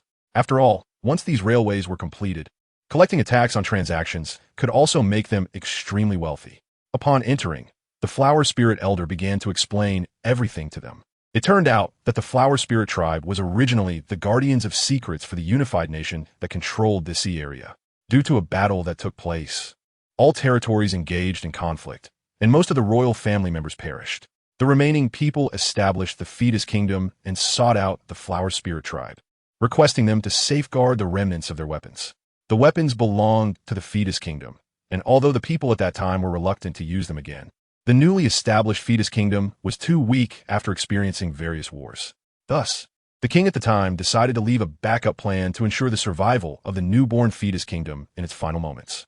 He left behind a book documenting all the secrets while destroying all information related to the Flower Spirit tribe and those dangerous weapons. Originally, this book was safeguarded by members of the Fetus royal family and the Flower Spirit tribe's guardians. However, during a turmoil within the royal family, the book was accidentally lost. After the turmoil ended, the royal members searched continuously but couldn't find it. They believed that the book containing secret information might have been destroyed during the chaos. The king at that time decided to let the Flower Spirit tribe live in seclusion and obliterated all information regarding them, leaving only a black butterfly mark. The king of the Fetus Kingdom also understood the special abilities of the Flower Spirit tribe, and he secretly relocated their location to Seagull Island. Thus, with his passing, no one would know where the Flower Spirit tribe was, and this terrifying weapon would remain hidden in the depths of history. After listening to the words of the frail elder, Ryan roughly understood the course of events. Herbert, originally a member of the royal family, accidentally obtained the notes that disappeared during the turmoil and, using an unknown ability, vanished from the royal family. According to naval intelligence, Herbert was not prominent within the Fetus royal family, and his disappearance merely added a note to the records, without a large-scale search for him. After obtaining the book, Herbert should have gone to the location recorded in it to search for the Flower Spirit tribe. However, by then, the Flower Spirit tribe had already relocated to Seagull Island, and Herbert could not find them despite his continuous search. Therefore, he secretly built his own power and became a Navy officer, remaining at the G6 branch near the Fetus Kingdom due to his promotion to Rear Admiral. With the book containing information about the Flower Spirit tribe found within the Fetus Kingdom, he learned about their special abilities. Thus, over the years, he supported the Ghost Shadow Pirates in their secret search while using his identity as a Navy Rear Admiral to frequently visit the Fetus Kingdom's library, constantly searching for clues. Recently, one of his subordinates on Seagull Island discovered the tattoo on a little girl and informed him. He immediately summoned the Ghost Shadow Pirates and contacted Don Quixote Doflamingo, knowing that Doflamingo, who constantly sold arms and created wars in the underground world, would not miss this opportunity. As expected, Doflamingo was very interested in this kind of weapon, and after a discussion, with Herbert's assurance of being able to find such weapons, Doflamingo agreed to let Herbert gather pirates under his family's name. Thus, using the name of the Doflamingo family, the Ghost Shadow Pirates successfully allied with several other pirate groups in the surrounding sea, promising that they could join Doflamingo's ranks after completing their mission, and together they created chaos in the Fetus Kingdom. Faced with the encirclement of the G6 branch, Herbert, as a Rear Admiral, knew all the deployments. After sending all their information to the Ghost Shadow Pirates Yada, the pirates who knew all the intelligence united to eliminate this Navy force. Knowing that the G6 branch would not give up, Herbert disguised himself as a subordinate of Doflamingo, a member of the Don Quixote family, and spread a series of messages in the black market to confuse the judgment of Major General O'Connor, the base commander of the G6 branch. Major General O'Connor was indeed fooled by Herbert's scheme. As a major general within the branch, he had no confidence in defeating Doflamingo, one of the 7 warlords of the sea, and immediately sought assistance from the Navy headquarters. In Herbert's original plan, he aimed to create several battles between the pirates and the Navy reinforcements, using his abilities to fake his death and escape, then adopting a new appearance to survive until he found the weapon, at which point everything would end. However, what Herbert did not expect was the arrival of Ryan. Recently, various newspapers across the seas had been continuously promoting this hidden naval star. As a man who could compete with Hawkeye, his appearance greatly disrupted Herbert's plans. In order to prevent events from progressing in an unpredictable direction, he immediately took action. At the same time, he contacted Doflamingo to invite him to deal with Ryan. Doflamingo readily agreed to Herbert's request. He also wanted to know Ryan's true strength and learn about the weapon rumored to be capable of destroying islands. Herbert did not anticipate that Ryan and his group possessed such strong abilities, forcing him to find the weapon as quickly as possible. Otherwise, he would have no ability to fight back against Ryan and his group. However, although the Flower Spirit tribe had relocated their residence, Herbert, based on the records in the book, immediately headed towards the place indicated on the map where the weapon was hidden. Upon entering this secret realm, relying on the captured Flower Spirits, Herbert quickly evaded other members of the Flower Spirit tribe and disappeared within this secret realm. Therefore, when Ryan and the others entered, they encountered the Flower Spirits, treating them like invaders. This secret passage was excavated by our Flower Spirit tribe during the years of seclusion, allowing for the fastest route to that location. This matter also placed a great responsibility on our Flower Spirit tribe. After our people had secretly gone out several times without exposing their identities over the years of seclusion, they became careless, and this time they were found by those people using the images. The elder resting on Ryan's shoulder said with some guilt. The two Flower Spirits were lying on Ryan's shoulder, directing him on the way. When they realized that they were flying slower than Ryan was walking, they decisively lay on his shoulder to guide him while also recounting this history. It's not your fault. So much time has passed, and without encountering danger, it's natural for everyone to let their guard down. It was only a matter of time before Herbert, who has been searching for the Flower Spirits, discovered you. But now that we are aware, we won't let Herbert act recklessly. Ryan comforted the Flower Spirit beside him, who felt a bit down due to the negligence of his kin that could lead to disaster. Hearing Ryan's words, the Flower Spirit on his shoulder nodded heavily. He would not allow those evil individuals to use those forbidden weapons. The terrifying nature of those weapons has been well documented in the murals passed down since ancient times. After a while of walking into the cave, Ryan fully witnessed how advanced their technology was. There was an elevator-like device underground, and the Flower Spirit Elder directed him to step inside. Once inside, it rapidly took Ryan downward. Ryan was astonished by the tremendous effort the Flower Spirits put into constructing such a massive machine inside the mountain. One could only imagine how much manpower and resources it took. The Elder was very pleased with Ryan's expression. This was built by their clan over countless hours to prevent incidents like today from happening. However, years of peace and tranquility had made them completely lose their vigilance. Otherwise, someone would have notified him immediately about such an event. Just as the Elder's expression relaxed, it tightened again when he recalled that the royal offspring of the kingdom of Fetus had already been in this space for several hours, having been drawn here by his laughter, which filled him with foreboding. It can't be. There must still be time. He reassured himself in his heart, but he also understood that such things might have already happened.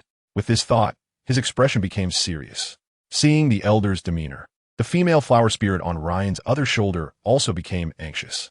Ryan now understood the severity of the situation. He did not speak further and kept watching as this creation continued to move rapidly underground. After a while, this elevator-like device came to a stop, and the door opened. Under the Elder's guidance, they boarded another mechanical device, moving steadily forward in a straight corridor. We're almost there. Get ready, the Flower Spirit Elder said seriously. Elder, the enemy may be inside. Be careful. I might not be able to look after you during the battle, Ryan said to them. This is also a helpless move by Ryan.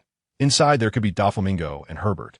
After all, Doflamingo disappeared as soon as he came in, and it's obvious he must have gone to find Herbert. Don't worry.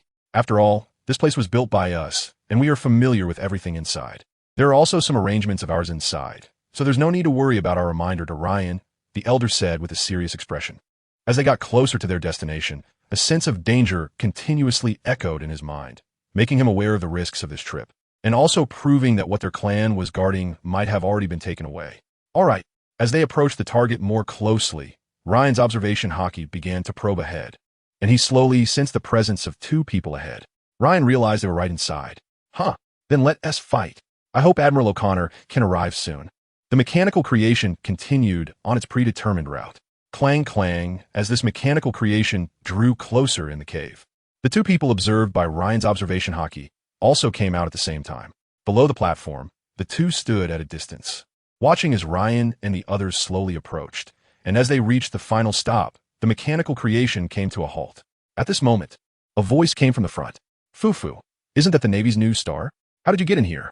Your reinforcements don't seem to have arrived yet. Besides, if I kill you here, the Navy won't have much to say about a dead man, right? Doflamingo's words, laced with amusement, reached Ryan's ears. Is that so? Then let's give it a try. Huh, the Navy is indeed something else. But look at this traitor among the Navy.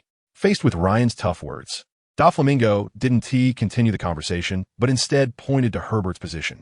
Ryan looked at Herbert, who at that moment was flushed and exuding steam. As Doflamingo and Ryan's eyes turned to him, he finally spoke his first words. Ha ha ha, I've finally achieved my biggest goal after all these years. You mortals, what you will face next is a god. Seeing his current state, Doflamingo chuckled lightly. A god, huh? Hey, Herbert, where are the things you promised me? I want to see them now, or you know what will happen, Fufu. Doflamingo, you're threatening me. Huh, I have no such intentions. I'm just reminding you that it's time to produce something. Saying this, several lines appeared in his hand, and he waved them towards the building behind Herbert. Boom! The structure behind Herbert collapsed in response. You, Herbert said angrily to Doflamingo. Huh, just a little reminder, so you don't forget some things. All right, follow me. The things are inside. After giving Doflamingo a deep look, he led the way forward, casting a sidelong glance at Ryan. Huh, does the Navy want to get involved in this deal among ambitious people? Doflamingo said with a laugh. Don't worry, I have no intention of joining you. Just be careful. I'll be waiting outside for you. After speaking, Ryan directly walked to Elderflower Spirit's side. Doflamingo looked at Ryan, feeling some confusion. In his judgment, Ryan would definitely follow them, but he surprisingly did not, instead saying he would wait outside to capture him. Ha ha ha ha. Interesting. Watching Ryan's slowly departing figure, Doflamingo's eyes, hidden behind sunglasses, revealed a different color. He didn't pay any more attention to Ryan and walked towards Herbert. Meanwhile, Ryan reached Elderflower Spirit's position. The elder looked anxious, seeming to want to say something to Ryan, but kept his mouth tightly shut. After Doflamingo and the others left, the elder pressed against the nearby stone wall, revealing a hidden passage. Seeing this, Ryan couldn't help but complain in his heart about how boring the Flower Spirit clan was for digging these secret paths. But Elderflower Spirit didn't wait for Ryan to say anything and beckoned him to enter, continuously activating several mechanisms until they arrived at a stone chamber. After staying quietly for a while and confirming that no one was following, the elder activated another mechanism in the stone chamber, opening a passage and inviting Ryan into another stone chamber before stopping. Ryan was bewildered by the elder's arrangements. He had originally intended to chase after Herbert, but the elder had somehow run to the other side, constantly signaling him not to follow Herbert. Thus, he did not go after Herbert, but stayed behind, only to find out that the elder seemed to want to discuss something significant and kept changing locations. It was until they reached this place that he stopped, willing to explain to him. Ryan understood that the elder's actions must indicate something of great importance to discuss. What's wrong, elder? Shoo. The elder made a gesture for silence, and Ryan immediately stopped speaking. The elder pressed closely against the wall, listening for a while, and only stopped after confirming there was indeed no sound. He said to Ryan, the person from the Fetus royal family just now must have obtained that kind of weapon. After all, this place was built by our clan, and I know everything here clearly. The place he just took you to was a hidden location for a weapon, built by the people of the Fetus Kingdom to prepare for invaders. There is a weapon there that can be detonated at any time.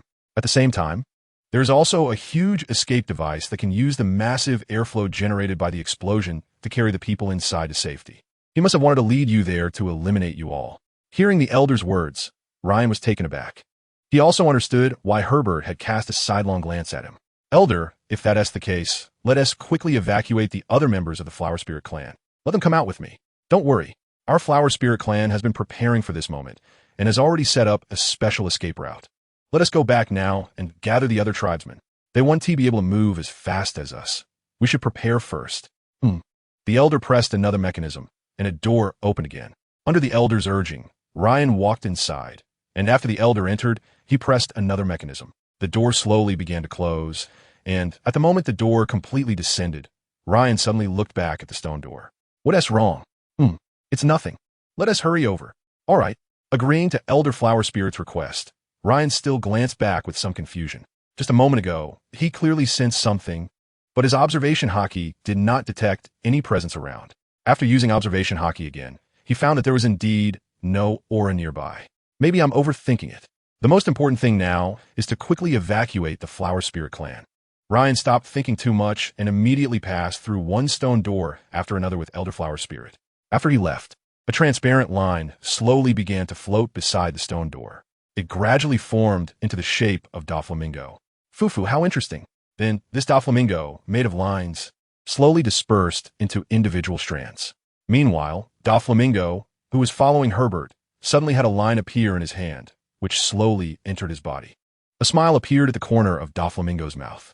A weapon that can be activated at any time? Interesting. After learning this news, he no longer had the desire to continue following Herbert. Instead, he used his ability to create another version of himself to follow Herbert, while using the string fruit's power to return to the entrance he just entered. Let me see the power of this weapon. Herbert, don't disappoint me. Haha. Doflamingo stood by this entrance, ready to go out at any moment. Ahead, Herbert, leading Doflamingo towards their destination, was unaware that the Doflamingo behind him had transformed into another person, a being made of lines. What a pity. That Navy lieutenant didn't he come. If he had, I would have let him accompany Doflamingo to his grave here, which would also count as burying him with Yada and the others. However, the sacrifices made by Yada and the others were worth it. I have now obtained this weapon, and I can soon gain greater power and revitalize this country. Let me completely shatter the decay of this nation. I believe I will lead it back to the pinnacle of this world. He glanced at Doflamingo, who was closely following him, and thought to himself, the 7 warlords of the sea, if you threaten me, I will ensure your complete demise. We're almost there, Doflamingo. Is that so? Then hurry up and take me there. I can't wait to acquire this weapon. Doflamingo, far away near the entrance, manipulated the strings in his hand and said to Herbert, soon you'll regret it completely. Underestimating me will lead to this outcome. Pirate, here we are. The weapon you wanted is inside. Really? You going first. What? The famous Doflamingo, one of the 7 warlords of the sea, could be afraid to? Herbert said mockingly to Doflamingo. Fufu. Just go inside and bring me that weapon. A pirate is still a pirate. If that's the case, then I'll go in first. Wait, let me go in first. Doflamingo changed his mind. If Herbert went in and used that escape device to flee, he wouldn't know where he would escape to. Going in first means that even if Herbert activated that weapon, he would only lose a clone created from the fruit at most. What? Change your mind again? In response to Herbert's mockery, Doflamingo merely wore a faint smile on his face. Doflamingo walked straight in. Inside was a vast space, with an object in the center continuously emitting a blue-purple glow and surrounded by large storage cabinets that should have held some items, but were now completely empty. Is this what I wanted? Doflamingo approached the glowing blue-purple object. The object continuously emitted a blue-purple light, flickering, and as he looked at it, Doflamingo couldn't help but reach out his left hand toward it. At this moment, Herbert, who had reached a wall, suddenly burst into loud laughter. It seems that the famous warlord Don Quixote Doflamingo is also a fool. Just wait for your death. After saying this, he pressed a button on the wall, and instantly a hole appeared in the wall, through which he immediately entered. After he walked in, the wall sealed shut. Meanwhile, the object placed in the center, radiating a bluish-purple glow, began to flicker faster and brighter. Let me see your power. After saying this, Doflamingo's body transformed into numerous threads. Some remained in place, while others transformed into sharp lines that pierced through the wall, heading in the direction where Herbert had disappeared. As the glow from the object in the center reached its peak, a violent white light filled the entire room. Doflamingo, now transformed into lines, watched as everything before him turned into white light and slowly vanished. Boom! Doflamingo, far away near the entrance, was looking at the line in his hand, which displayed the last image produced by the explosion of the weapon. A smile appeared on his lips. Fufu. This is exactly the weapon I wanted. So let me see what kind of power this ancient weapon that can destroy islands truly possesses. After saying this, a violent white light slowly rose in Doflamingo's line of sight. The light was as dazzling as the sun, filling the entire space, causing all objects illuminated by the white light to turn to dust and disappear. Fufu. It seems I should leave now, Herbert. What will your expression be when we meet again outside? After saying this, he took one last look at the flower-filled space and walked towards the nearby passage. After he left, the areas illuminated by the white light continued to vanish, and the exterior of the space began to develop black cracks. Finally, when the range of the white light reached its limit, a tremendous roar erupted. An apocalyptic scene unfolded, as large black cracks appeared all around the space. And the sky above this area shattered like a broken mirror. Ultimately, a massive explosion occurred, and a huge white light swept around the entire space, causing all the flowers and plants within to bow their heads. Following this, waves of bluish-purple light began to appear in the space, shattering the sky, and filling the cracked space with an extraordinary and beautiful sight. Boom! The known individuals in this space have all escaped, and no one has witnessed the current scene. As blue-purple light continuously fills this space, the outer walls of the space seem to be eroding and disappearing. The entire space resembles tiny streams of light flying towards the sky. All the buildings, stones, and vegetation inside the space transform into streams of light, constantly floating upwards, filling the space with a meteor-like brilliance. In a short while, the entire area reveals its cracked outer walls, and at this moment, the space is completely empty. All objects have vanished, leaving only a spherical wall remaining. However, the blue-purple light within it continues to radiate outward. Outside the space is a chaotic realm filled with turbulent currents, extremely dangerous, with black lightning raging everywhere and transparent blades of wind appearing constantly. As the spherical space reaches its peak of blue-purple light, a massive shockwave instantly radiates outward, dispersing all surrounding lightning and transparent wind blades. But afterwards, the space seems to awaken completely, with all the lightning and transparent wind blades erupting violently, appearing everywhere in the space. At the moment, the space completely disappears outside. On a small island several kilometers away from Seagull Island, all the flower spirits seem to sense something and begin to cry. Wah! Our home is gone. Even the elderly flower spirit elder is weeping at this moment. Ryan stands aside, watching them, silently vowing, I will find them a place to survive. After learning of Herbert's intentions, the flower spirit elder immediately gathered all the tribespeople and announced this news. Following the announcement, there was widespread panic among the flower spirits. But the flower spirit elder quickly announced again that they had a secret passage leading to the outside world, urging the flower spirits to pack their things and leave together for the outside. Upon hearing this news, all the flower spirits reluctantly packed their belongings and followed the flower spirit elder to a cave. The flower spirit elder pressed a button on the wall, and another creation resembling an elevator appeared before everyone. He directed the flower spirits to enter in batches. Ryan and the flower spirit elder entered in the last group. Once underground, Ryan discovered that there was a set of tools specifically designed for the flower spirit's escape. Seeing Ryan's expression, the flower spirit elder spoke in a sorrowful tone. While guarding the weapons left in the kingdom of Fetus, our ancestors thought that one day this would happen. So over the years, we have been preparing this escape route, never expecting it would be used in our generation. Elder, don't worry. I, Ryan, swear I will definitely find you a peaceful place to survive outside, Ryan said with a serious expression. After all, if it weren't for the flower spirit elder's reminder, he might have followed Doflamingo and Herbert to the center of the explosion, where there would be no chance of escape. Alas! The flower spirit elder waved his hand in despair and silently walked to the other side. When he stopped wallowing in despair, he understood that Herbert would definitely activate that weapon. At that time, this space would be destroyed, so he did not continue to grieve. Instead, he immediately directed all the tribespeople to use the escape route to reach the outside. Following the flower spirit elder, they soon arrived at a uniquely shaped stone door and paused.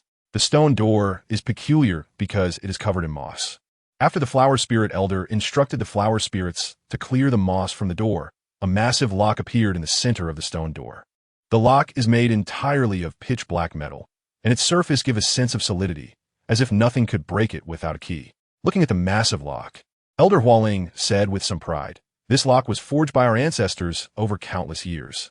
It is unbreakable. We have tested it with various swords and knives, but not a single mark has appeared on it. Just this lock alone weighs over 10,000 pounds. What?" Hearing Elder Hualing's words, Ryan was completely shocked. For such a small object to weigh so much, how high must its density be? How do you open it? Elder Hualing smiled without answering, and whenever he introduced the products they had created, a sense of pride always appeared on his face. He then took out a key from the wall that was the same height as him. When he picked up the key, Elder Hualing almost couldn't flap his wings. It was the surrounding young flower spirits who quickly rushed over to support him when they saw him struggling. The moment they supported Elder Hualing, these flower spirits felt as if they were carrying a heavy burden and slowly flew toward the center of the door. Let me do it. Ryan stepped forward and said to Elder Hualing, I'm getting old. My body can't take it anymore. After saying this, he instructed several young flower spirits to hand the key to Ryan. When Ryan took the key in his hand, he immediately felt as if he was carrying several hundred pounds. His hand kept wanting to drop. He gripped tightly with his arm, and suddenly a surge of strength appeared, allowing him to hold the key firmly. Indeed, it was different. Such a small object had such a great weight. When he entered this space earlier, he had already experienced the strength of the flower spirit warriors. Each small person possessed strength equivalent to that of an adult human like Ryan. Next, under the guidance of Elder Hualing, Ryan inserted the key into the keyhole of the large lock in the center of the door. The moment the black iron key was inserted into the lock, a series of clicking sounds came from the massive black lock. It was as if a set of gears inside was moving, continuously producing mechanical sounds. Click, click. The sound slowly emerged from the lock at the door, gradually turning. The chains surrounding the stone door began to float, as if something was pulling them, causing the chains to move up and down. Then, the sound of mechanical wheels turning came out, and finally, the lock at the center of the stone door was opened. Click! It's open, it's open. As the stone door slowly opened, all the flower spirit tribes people shouted loudly. As the door opened, the chains also fell to the sides of the stone door. Ryan stepped forward, picked up a chain, and shook in his hand. At that moment, he felt a tremendous force wrapping around his hand, causing it to instinctively drop. Lift it for me. Ryan used 80% of his strength to lift the chain. Phew, indeed, it's different. See? It's not the same, right? Elder Hualing said with a smile. Elder, I want to test its toughness. All right. After placing the chain aside, Ryan directly drew the blade, Ghost Moon, from his side. He concentrated his aura on the Ghost Moon, instantly forming a black blade. One sword style, absolute destruction. With a clear, crisp sound, the clash echoed throughout the underground space. The sound of their collision resonated in the underground space, causing some flower spirits to cover their ears. Once the sound subsided, everyone looked at Ryan's position. At a glance, Ryan was striking the chain with his sword, and his blade was locked in a stalemate with the chain. At this moment, Ryan pulled back the ghost month and took another look at the chain. It was completely unharmed. There isn't a single scratch on this chain. It truly is unique. After all, this is an item that our ancestors spent countless hours creating, and it guards the only escape route for our clan. Everything here is made with the best materials. Just like the slash you made with your knife earlier, we have tested all kinds of attacks, including slashes from other weapons and various techniques. Seeing the look of disbelief on Ryan's face, Elder Flower Spirit said slowly, Elder, can I take a chain with me? It's fine. These chains are ineffective in our current state, so you can take it. Otherwise, if they stay here, everything will be destroyed when that weapon explodes later. Ryan also had a sudden idea. He thought of his subordinate, Anton, who still needed these items to train his body. The chain is not large, but its weight is shockingly high, making it just right for Anton. After the elder agreed, he immediately picked up a chain and carried it on his back. All right, let's go in. The Flower Spirit Elder looked longingly at this space once more. Goodbye, my homeland. After he said this, all the flower spirits present began to cry. The scene was filled with sobs. All right, everyone, don't hesitate. Hurry up and go in, or when that weapon erupts, none of us will be able to escape. Quickly, into the stone door. The Flower Spirit Elder shouted loudly, fearing that the prolonged atmosphere would evoke the flower spirit's homesickness and make them reluctant to leave. Upon hearing that the weapon could erupt at any moment, everyone present, under the Elder's persuasion, immediately entered the stone door with tears in their eyes, one by one. Once everyone was inside, the Elder let out a heavy sigh. Alas, the land where our ancestors lived has been destroyed just like that. He looked longingly at the underground space once more and resolutely walked into the stone door with Ryan. They passed through a layer of transparent membrane and arrived on a small island in the outside world. Upon reaching the outside, Ryan used Moonwalk to fly into the sky to observe the surroundings and found that they were quite a distance from Seagull Island. The Flower Spirit Elder instructed all the flower spirits to begin exploring the surrounding environment. After all, they were about to settle here, and since they didn't know where their future residence would be, they would stay here for the time being. Ryan also used his observation haki to scan the island and found that there were only some ordinary animals on the island, with no other powerful creatures present. He wasn't surprised. After all, this was just a deserted small island, and it was close to Seagull Island. If there were great dangers, they would have been cleared out by the nearby Navy long ago. Over the next period, The flower spirits began to eliminate some dangerous beasts and other creatures on the island. After some time, Ryan and the others felt a tremendous tremor coming from the island. The flower spirit elder, understanding what had happened, knew that their space had been completely destroyed. After the flower spirit tribe's space was entirely obliterated and exploded. The shockwaves also appeared in the nearby sea areas, causing a massive tsunami near Seagull Island. In some places around Seagull Island, tsunamis surged towards it, while other sea areas turned into giant whirlpools. Simultaneously, a massive earthquake occurred on Seagull Island. For a moment, it felt as if the sky was falling and the earth was collapsing, bringing about a disaster of world-ending proportions. After a while, all the tremors gradually ceased, and by then, Seagull Island was already in ruins, with some areas still submerged in water. The people on the island cried out in anguish, but fortunately, the Navy had arrived, helping to assist the injured and deceased on Seagull Island. In the face of this tremendous disaster, everyone worked together in peace and mutual assistance. In one area of Seagull Island, Doflamingo stepped out with a smile on his face. Lines continuously appeared from his hands. And suddenly he saw the other side of Seagull Island. Which direction is that? Herbert, I hope you 1T let me down. After saying this, he directly used the lines he created to fly into the sky towards that direction. When Herbert activated the weapon in the Flower Spirit Tribe's space, he had used line clones created with his powers to hide a portion of the lines on the special device he escaped with before the destruction. At that moment, he was preparing for this very moment. Herbert indeed did not disappoint him. His escape device was still near Seagull Island, and the lines hidden on it sent information to Doflamingo on Seagull Island after it stopped. Fufufu. The more of this weapon, the better. With these weapons, I can destroy this damned world. Facing Kaido and the others, I now have the strength to fight back. Fufufu, what a delightful surprise. After saying this, he looked at the Navy's ships near the port.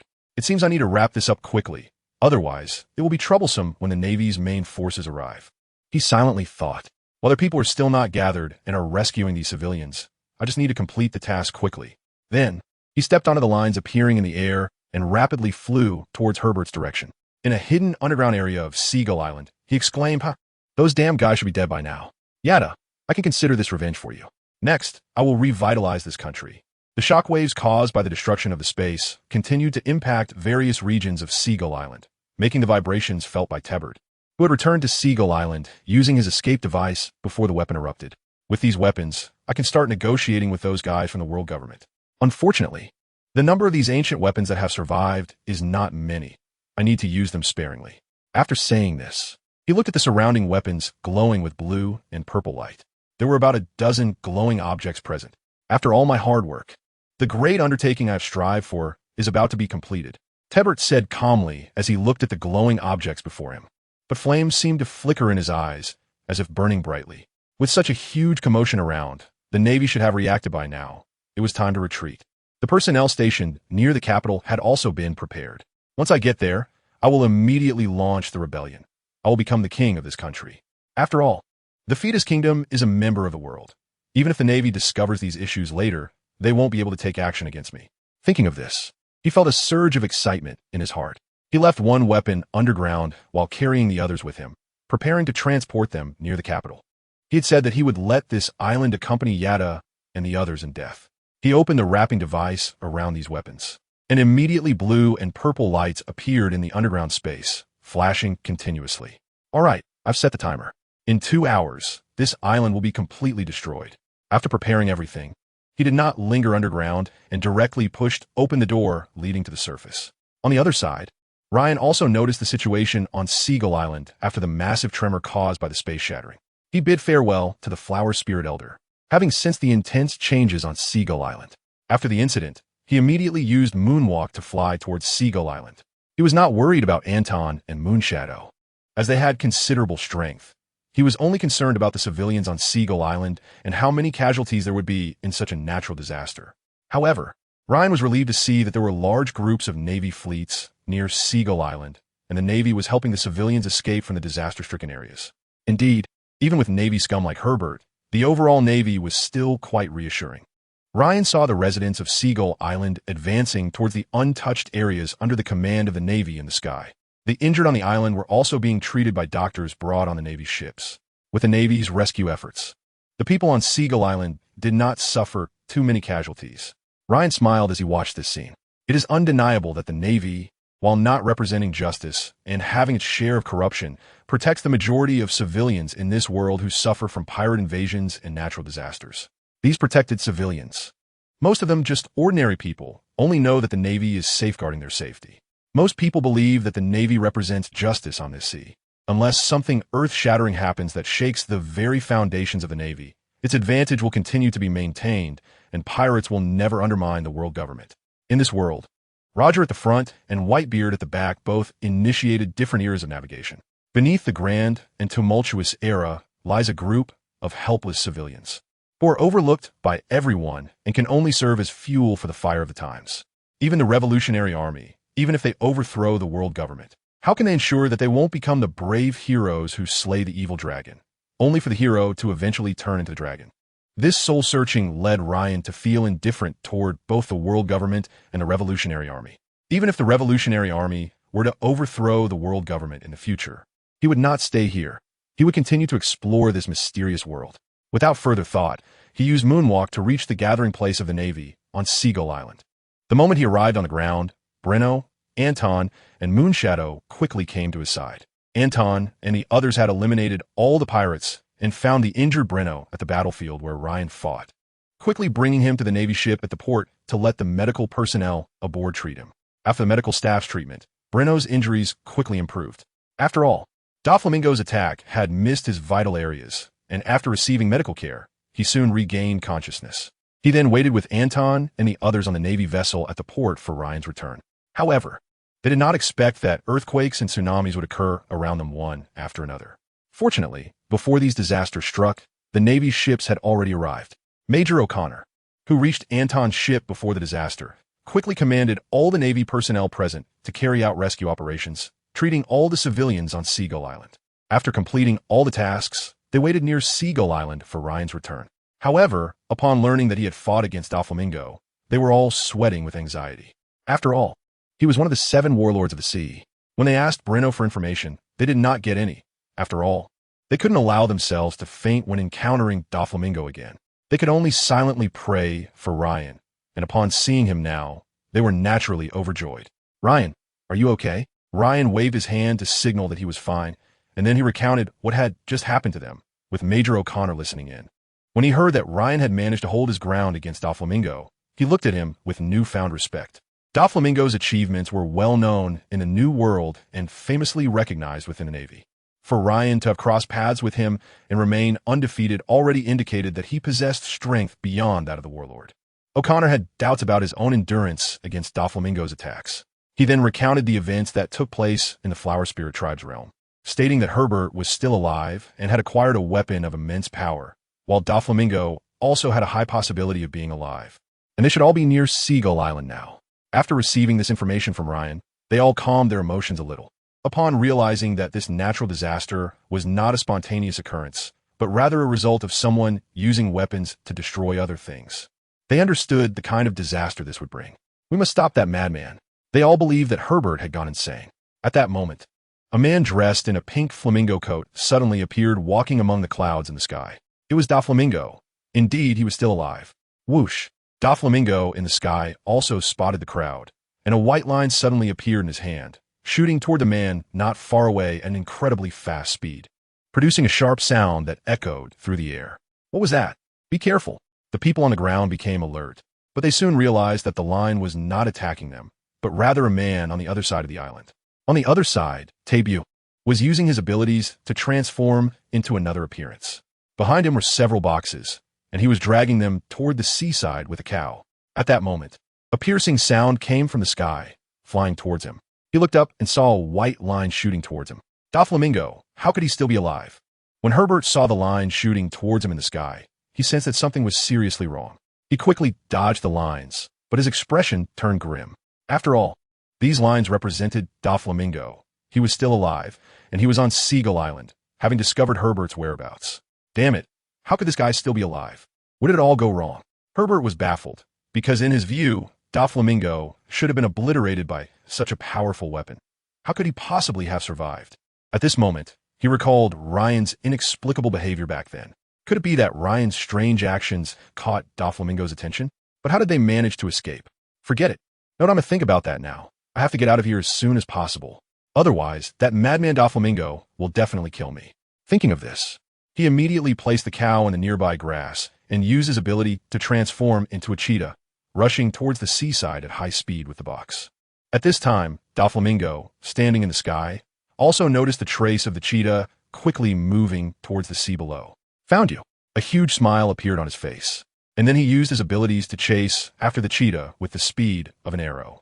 As Doflamingo drew closer, the sonic boom created by his rapid approach reached Herbert's ears below. Damn, he's here so fast. I have to get rid of them quickly, otherwise, we will all die here.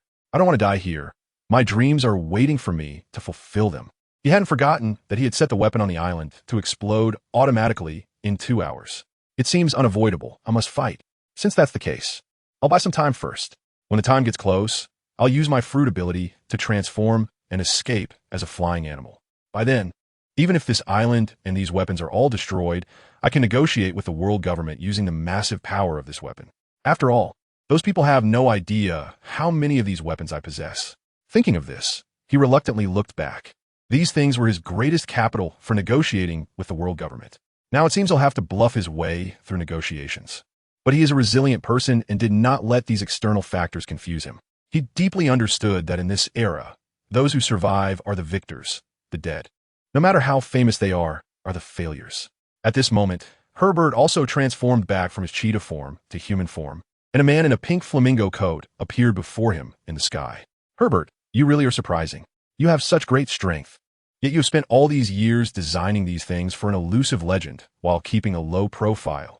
Haha, I never expected my calculations over the years would ultimately come to nothing. It's really frustrating. In this era, one must have strong personal power. Any power gained from external sources can be lost. Only one's own strength is worth trusting.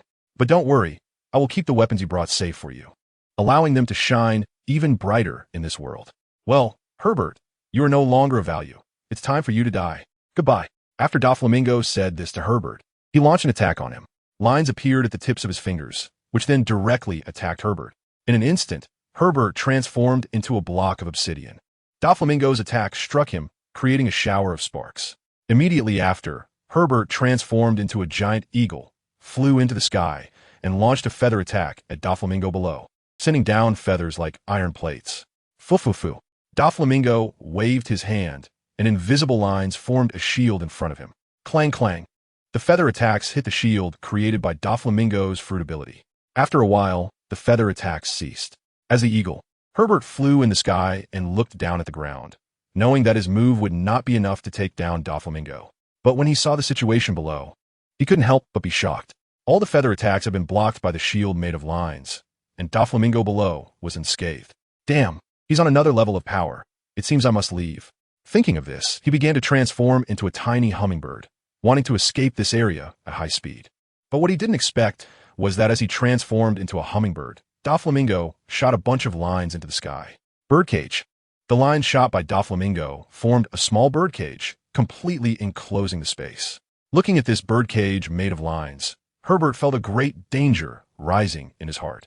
I can't touch it. If I do, I'll die. Watching the slowly approaching birdcage, his heart continuously warned him. Damn, Doflamingo, do you want to perish with me? Seeing that he could no longer escape, he transformed back into human form, opened a box, and pressed it against one of the weapons. He activated all the triggering devices of a weapon, and instantly, a blue-purple light emanated once again. At this moment, Ryan and the others also arrived outside the birdcage. Doflamingo, don't act impulsively. Do you want everyone to die together? The Just Navy is providing protection for this Navy traitor. But Doflamingo also stopped the birdcage from advancing. Let me out, or we'll all perish together, Herbert threatened the crowd. He knew he had to leave this place quickly, otherwise, the weapon he had set up would explode and bury them all here. Don't think about it, Herbert.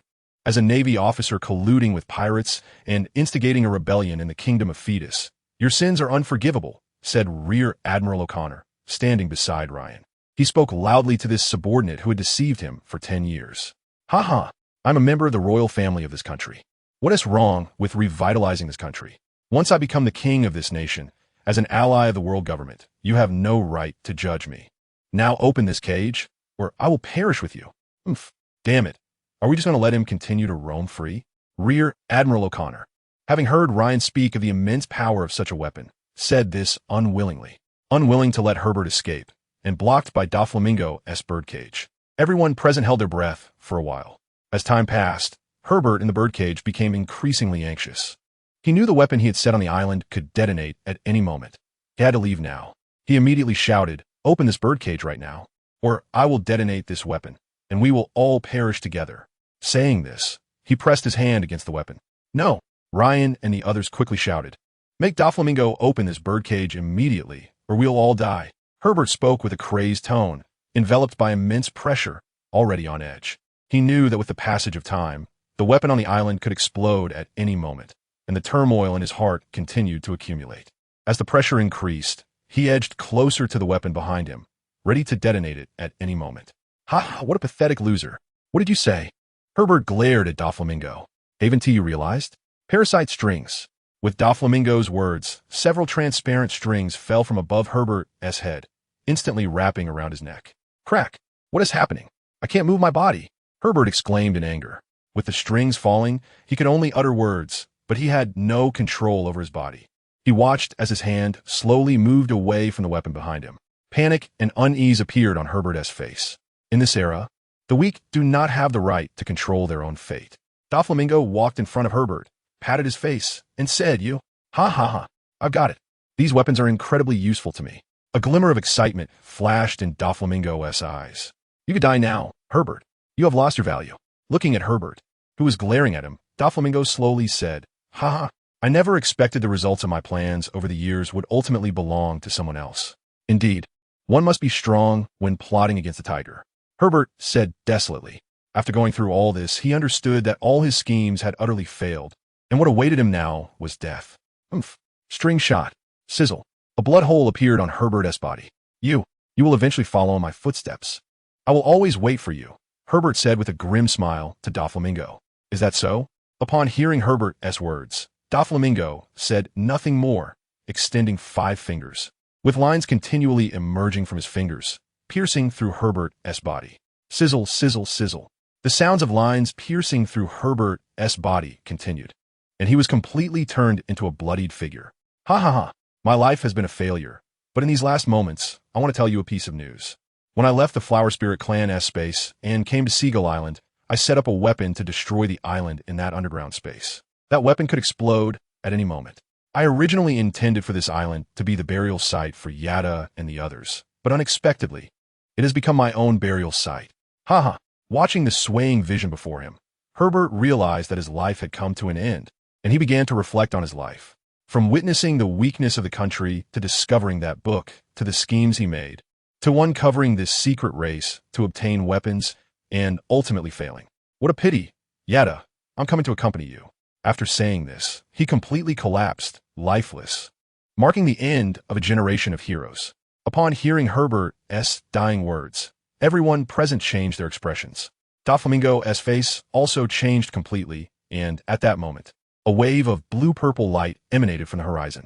It's too late. That thing has exploded. Watching the scene, everyone's minds went blank. As they looked at the slowly emerging blue-purple light, the hearts of all present sank. From what Ryan had described earlier, they already knew the immense power of this weapon. There was no doubt that everyone present would be destroyed by it, and there would be no survivors on the island. Damn it. Doflamingo's forehead creased with wrinkles, revealing his inner turmoil. We can't stay here any longer. We must leave quickly. This madman looking at the blue-purple light slowly spreading from afar. He knew he had to leave now, or he would undoubtedly die. After saying this, he glanced at Herbert's corpse, ignoring Ryan and the others. He directly canceled the birdcage and prepared to fly away using his fruit ability. Oomph. Doflamingo, don't think you can leave. Leave those things behind. Seeing Doflamingo preparing to leave with the weapons, Ryan and the others disregarded the blue-purple light approaching from afar and immediately launched a slash toward Doflamingo. A shield made of strings appeared in front of Doflamingo, blocking Ryan's attack. Doflamingo stopped and looked at Ryan with a gloomy expression. You Navy fools don't care about your lives? That thing is about to explode, and you still have the mood to stop me. Leave those weapons behind. Or you won't be able to leave either. A bunch of madmen. Doflamingo looked at the increasingly approaching blue-purple light behind him, and he started to feel anxious. He understood that the situation was urgent. If he carried this weapon, Ryan and the others would definitely not let him go. Fighting with these Marines, he wouldn't be able to escape for a while. But in the current situation, the light behind him was getting closer and closer. If he left now, there was still a glimmer of hope for survival. If he waited any longer, there would be no hope left. Doflamingo took a deep look at Ryan. All right, Marines. You win. I hope you can survive. With that, he directly threw the boxes towards him and flew into the sky using the string fruit, rushing towards the island's outskirts. The blue-purple light behind him was getting closer, and he didn't have time to continue entangling with them. What should Ryan do now? There's so many civilians and Marines on the island. How do we evacuate them? Looking at the increasingly near blue-purple light, everyone present anxiously turned to Ryan, who had unknowingly become their mainstay. In this situation, immediately contact the warships at the port and evacuate everyone. Let's go ahead and see if we can stop it from erupting. Okay, faced with such a disaster, all the Marines present stood up. Following Ryan's orders, Anton and Sukikij began contacting the warships at the port, explaining the current situation and urging them to evacuate the civilians and Marines on the island as quickly as possible. Meanwhile, Vice Admiral O'Connor issued orders in his capacity as the highest commander to all warships at the port, confirming the information provided by Anton and the others, and instructing them to immediately evacuate the island's civilians and Marines. With Vice Admiral O'Connor's confirmation, all the Marines began to get busy, entering a state of high alert as they explained the situation to the civilians of Seagull Island. The civilians of Seagull Island were initially skeptical, but as the blue-purple light drew closer, the animals on the island began to flee towards the outside. Even the seagulls, the symbol of Seagull Island, collectively flew away, no longer lingering on the island, which made the people of Seagull Island uneasy. They had come to believe what the Marines were saying.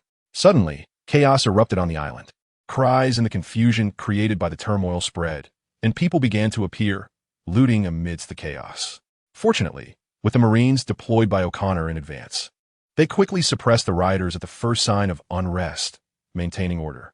All the informed Marine officers understood the severity of the situation. They maintained order with serious expressions, urging the civilians to board the warships as quickly as possible. But the problem now was that the blue-purple light was getting closer, and there were too many people on the island. Some were carrying their belongings, wasting time, which resulted in more than half of the civilians still not having evacuated. The warships at the port could only watch as the blue-purple light approached them. It's over. Everything is over. As the blue-purple light became brighter, it slowly covered the entire Seagull Island. When this light enveloped Seagull Island, something terrifying appeared. The crowd at the port slowly realized that the houses on the island were turning into strands of light, scattering with the wind, creating a sense of devastation that weighed heavily on everyone's hearts. Watching this scene, all those who remained on the island and had not boarded the ships went mad. They pushed and shoved towards the ships, like a massive wave surging towards the warships. The Marines tasked with maintaining order could not control this tide at all. Everyone just wanted to get onto the warships at the port. The scene descended into utter chaos. Ryan, what do we do now? Earlier, they had reached the source of the blue-purple light, where they discovered an activated weapon. After studying this weapon, they found that once it was set to detonate, it would not stop. Faced with this situation, they felt utterly helpless. They could only pray that the people on the island could evacuate quickly. But they also knew that evacuating everyone in such a short time was impossible. I can't do anything either. I'm sorry. Ryan looked at them apologetically. Haha, Ryan. It's not your fault. None of us noticed this. Maybe this is our final resting place. Haha. Herbert, you really can't stay calm.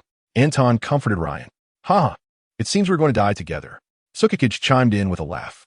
Yeah, I didn't expect Herbert to create such a big scene at the last moment. Truly not to be underestimated. Vice Admiral O'Connor also laughed at this moment, feeling the energy surging in the sky. They already understood that this weapon could erupt at any moment. Facing this final moment, they stood together calmly. Looks like my journey is about to end, Ryan thought. At this moment, a deep purple light erupted completely, and a huge sound emerged from the island. All the noise from the port suddenly came to a halt. Has the apocalypse arrived? Everyone looked at the continuously fracturing area on the island and whispered. At this moment, the island was completely silent, a scene of tranquility. Ice Age, a lazy voice echoed. After that lazy voice, the island seemed to have entered winter, as all objects began to freeze into blocks of ice. Even the impending explosion of blue-purple light was frozen within the ice. What? Watching this scene, everyone on the island was stunned, and then suddenly someone shouted loudly, "A miracle! This is the deity using his power to save us." The survivors echoed him. But the Navy knew what had just happened. The man with this ability was Admiral Akiji, one of the 3 admirals of the Navy. Akiji, real name, Kazan, a user of the ice fruit, is one of the highest combat powers of the Navy headquarters. Although he appears lazy, he is calm and decisive in action, with a clear sense of right and wrong. At this moment, a tall man wearing a white suit vest and a dark blue shirt, with a green eye mask on his forehead, appeared. Alala, I hope I'm not late. He was riding a bicycle across the increasingly freezing surface of the sea. Admiral Akiji. Seeing this figure, all the surviving Navy shouted in unison. There are still so many people here. You should command them to board the ship and leave quickly. I'm just temporarily suppressing the explosion on this island. It will ultimately be destroyed. Akiji scratched his head and said to the many Navy personnel. Yes, the Navy responded loudly. Upon seeing this admiral, they became completely excited. And after witnessing his disaster-like abilities, everyone was stirred up. The citizens of Seagull Island, upon realizing that this disaster-like scene was created by the Admiral, all lined up voluntarily. Faced with such a terrifying person, they no longer had any thoughts of resistance. Everyone quietly stood in line. After greeting the Navy at the port, Akiji walked toward the island. He rode his bicycle in the direction of Ryan and the others, with ice pads continuously appearing on his way. Soon, he arrived in front of Ryan and the others. Alala, you what has lived just now? I just got here. Upon seeing Ryan and the others, the Admiral's first words were about having overslept. Ryan and the others looked completely taken aback. Fortunately, he wasn't late after all. At this moment, Colonel Breno beside Ryan couldn't wait to voice his question. Admiral Akiji, how did you come here? Alala, didn't the people at headquarters tell you? Upon learning that Herbert was highly likely a traitor and that he was secretly plotting something unknown on the island, headquarters began to gather nearby naval forces to come over. I happened to be traveling, and since I was closest, headquarters summoned me. However, I thought the distance was too short, so I took a nap over there and came after waking up. What? Everyone's eyes widened as they silently looked at Ryan and Breno. Haha, I thought headquarters would send another fleet to assist us, but it turns out Admiral Akiji was nearby, and headquarters directly called him over. The intelligence personnel at headquarters didn't tell us either. Ha ha. Breno chuckled awkwardly a few times. But luckily, we have Admiral Akiji, otherwise we would all be finished. And all the Navy and civilians on this island would die too, Breno said with a tone of relief. Yes, yes. Everyone present had expressions of having survived a disaster.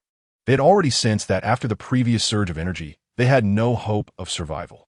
In their resigned acceptance of death, Admiral Akiji suddenly appeared and saved them, prompting grateful looks towards him from the crowd. All right, enough chatting. Let's quickly leave this island. I'm only temporarily suppressing this energy with my abilities. After a while, this energy will erupt again. Okay, everyone responded in unison. With the hope of survival, their motivation to act increased significantly. Soon, they retreated to the port and boarded a military ship with Admiral Akiji. After some time, all the civilians on the island were evacuated onto the warship, which then began to move towards other islands. At this point, Ryan told General O'Connor about the Flower Spirit tribe, mentioning that they were currently on a small island near Seagull Island. He expressed that if they didn't take the Flower Spirits with them, they would surely be engulfed when Seagull Island was destroyed. He requested General O'Connor to let the Flower Spirits leave as well. O'Connor agreed to his request. In fact, he was very curious about these Flower Spirits. At this moment, Anton suddenly asked Ryan, what about the weapons that Doflamingo left behind? Hearing Anton's question, everyone on the warship turned to look at Ryan. They had been eager to ask this question since they left Seagull Island, but out of respect for Ryan, they had refrained from doing so. Now that Anton had voiced their curiosity, they all turned their attention to him. Oh, you mean those? I left them all on Seagull Island. What? Upon hearing Ryan's answer, everyone was stunned.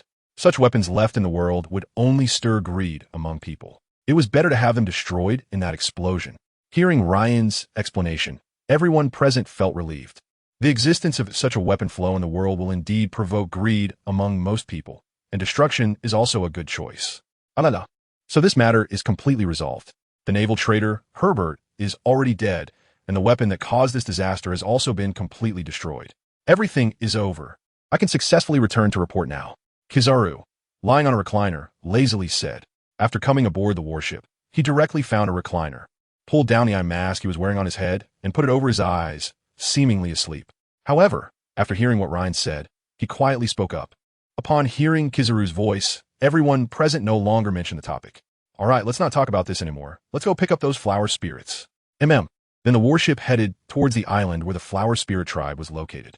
Upon reaching the island, Ryan went down to inform the elder of the flower spirits about the events that had transpired on Seagull Island, asking them to come aboard the warship and leave with them.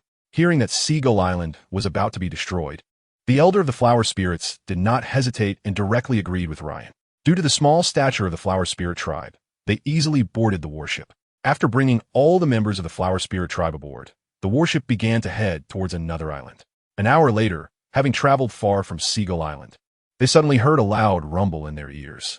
Everyone understood that Seagull Island had been destroyed. Afterwards, the destruction of Seagull Island caused a stir in this maritime area. The Navy released their official news to major newspapers, stating that the Ghost Shadow pirate crew, in conjunction with other pirate crews, created such chaos to overthrow this country. Their activities were discovered by Navy Colonel Ryan, who led the Navy to thwart their conspiracy and save the country. As for the destruction of Seagull Island, it was caused by the Ghost Shadow pirate crew, who, unwilling to accept defeat, had planted a lot of explosives on the island, intending to perish together with the island's inhabitants. But in the end, with the assistance of Ryan and all the Navy from the G6 branch, all the people of Seagull Island were safe and sound, though the destruction of Seagull Island was already unstoppable. The events of Seagull Island ultimately concluded with the Ghost Shadow pirate crew and other pirate crews going mad, trying to overthrow the Kingdom of Fetus, and being eliminated by Ryan and his team, with this general news being released. As for the appearance of Navy Admiral Kizaru and the naval traitor, Major Herbert, none of these matters were published in the newspapers. However, those who were well-informed knew exactly what had happened on Seagull Island. After all, an admiral had appeared. They also learned that the weapon that caused the destruction of Seagull Island had been destroyed by Navy Colonel Ryan, along with the island itself. Those who received this information had mixed feelings. Some were happy, others disappointed, but ultimately, they all calmed down. The matter had passed. After the incident concluded, Admiral Kizaru immediately rode his bicycle off into the distance, stating that he would slowly return to headquarters. Then Ryan and the others also returned to the G6 branch, and the people of Seagull Island were sent to several nearby small islands, where they would settle down, with G6 branch providing assistance. As for the flower spirits, Ryan arranged another small island for them, a place filled with birds and flowers, unknown to others, in a windless zone, where it was quiet and uninhabited. With the assistance of the naval warship, Ryan took a fleet to send them to a small island in the windless zone. This time, Ryan only brought Anton, Moonshadow, and others, without bringing other Navy personnel. After arranging these flower spirits on the small island, Ryan chatted with the elder of the flower spirits for a few moments. Ryan informed them that they were now in a windless zone, a sea area without wind, where all objects in the sea are stationary. There usually aren't any ships coming here. If there are, they belong to the Navy. If they encounter the Navy, they can show their title, and that way, the Navy won't make things difficult for them. Elder Flower Spirit was very pleased with the place Ryan found for them. Their race had been in hiding for many years, and now was not a good time to appear in the outside world. Without a strong backing, even if they possess some military power, they could easily be enslaved by those who are stronger. After all, this world has all sorts of strange collections, and special races like theirs, the small people and giants, as well as mermaids, easily attract attention. Now, they are hidden on this windless island, without worrying about threats from others. And they can also rebuild another space underground on this island to live peacefully. Given such a good place, how could he possibly refuse? After Elder Flower Spirit was satisfied with the small island Ryan found, Ryan also began to say goodbye to him. This incident was announced by the headquarters as a major-level mission, and they were preparing to return to receive awards and promotions. This time, the headquarters directly promoted Ryan to the rank of Brigadier General, skipping 2 levels. Brenna was also promoted to Brigadier General, while Anton and Moonshadow were promoted to at least the rank of Major. The headquarters is now waiting for them to return to issue their promotion orders. After a reluctant farewell to the elders, they set off on their journey back to the G6 branch. After this incident, Ryan congratulated Anton and Yueying on the warship. I'm now a naval officer at the school level. Looking at the information coming from headquarters, Yueying smiled. You all contributed greatly in this battle, so this is what you deserve. At the same time, your strength is also worthy of this position, Ryan said to her with a smile. After experiencing a lot in this incident, Ryan has understood the importance of strength in this world. He plans to rest for a while at the headquarters before heading to the new world immediately. After eliminating pirates and reaching level 12, He just took a glance at his system and noticed that after reaching level 11, there was a faint plus sign appearing behind his swordsmanship level master level. This made him realize that his physical fitness had already reached the capacity to withstand the power brought by a great swordsman. As long as he levels up one more time, he can upgrade this skill to the highest level. At that time, he will become a great swordsman, and compared to now, his strength will significantly increase. Ryan stood at the bow of the warship, gazing at the distant sea, his gaze becoming increasingly profound. This time, he witnessed what the world's top combat power is like, and it made him realize that his current strength is still far from enough. If he wants to survive in this world and ensure that no one poses a threat to him, he must quickly improve his level. The best way to do that now is to reach level 12 and elevate his swordsmanship to the master level, which is also the level of a great swordsman. He already has 3 skill points, and by leveling up once more and gaining another skill point, he will be able to upgrade. Soon, they drove the warship out of the doldrums, and after exiting, they returned to the G6 branch. The naval base is now calm, and the naval officers at the base have already learned that Major General Herbert is a traitor and a naval spy, who has been lurking in the Navy for years just to find a certain item. This time, Admiral Greenbull came to capture him. However, unexpectedly, he was killed by Don Quixote Doflamingo. Since Herbert was already dead, the Navy did not pursue any further responsibilities, and to maintain the reputation of the G6 branch, they did not inform the lower-ranking Navy personnel that Herbert was a spy. They only stated that Rear Admiral Herbert was killed by pirates during the battle at Seagull Island. Now, these Navy personnel are holding a moment of silence for Herbert. When Ryan and the others entered the G6 branch, they found this scene somewhat amusing, but they had no intention of exposing it. After all, Herbert had been in the G6 branch for 10 years and held a significant reputation within the base. If they told these Navy personnel that he was a spy, it would greatly impact their beliefs and the justice they upheld. Therefore, this matter was buried, and no one paid attention to Herbert's ambitions and other issues. Everyone believed that Herbert, as a rear admiral, unfortunately lost his life during the battle against the Phantom pirate crew and other pirate crews. Thus, the incident involving Herbert came to an end. Ryan and the others were also preparing to return to the Navy headquarters. This brief experience, like a dream, had a profound impact on Ryan, Breno, Anton, and Moonshadow, causing them great emotional turmoil. This experience made them fully realize the importance of strength in this world. If they had the strength of Admiral Akiji, even when facing an event that could destroy an island, they could delay the island's destruction. These deeply stimulated this group of people. After returning to the G6 branch, General O'Connor heard from his subordinates that Ryan and the others had returned. He hurriedly left his office to meet them. In this incident, although he ultimately contributed to some extent, he had been misled by Herbert all along, which led to such a significant problem in the end. A naval warship and its entire crew were wiped out, and Seagull Island was also destroyed. Such a grave mistake made him face severe criticism within the Navy, and the headquarters issued reproaches to him as well. This has also led to very difficult times for him now, as a Navy led by the warlord of the Warring States is filled with dissatisfaction towards him. In their view, if it weren't for Admiral Akiji being nearby and timely arriving at an island, along with all the Navy from the G6 branch and Ryan, they would have all perished on Seagull Island. The occurrence of this situation is due to O'Connor's inability to supervise his subordinates and failing to notice the anomalies in their actions in time. Although the matter was eventually resolved, the complete destruction of an island placed immense pressure on the Navy. Fortunately, Ryan's battle with Don Quixote Doflamingo was also reported in the newspapers. Ryan fought Doflamingo, and their exchanges made the headquarters fully aware of Ryan's current strength. At the same time, Ryan's achievements sparked a wave of excitement after being published by major newspapers.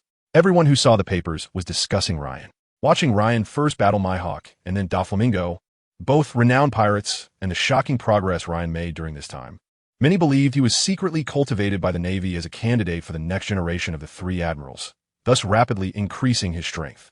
Ryan, being young, powerful, and possessing a strong sense of justice, has gained the recognition of the people at the bottom. Ryan's rapidly rising achievements have attracted much attention, and the 4 emperors of the New World have also begun to take notice of him. In the New World, a small island with a ship at its shore featuring a red dragon head. "Boss, look, that Navy kid from the East Blue you had us pay attention to can already hold his own against Doflamingo," shouted a plump man with small sunglasses, holding meat in his hand and eating it. He wore a green and white striped hat, green and white striped shirt, a yellow coat, blue belt, beige pants, and red sneakers. "Ah, here he comes." A man with red hair and several scars on his face appeared. Boss, look, this kid's strength is increasing rapidly. In such a short time, he can fight against Doflamingo, and he also comes from the East Blue, the same place as that guy Luffy.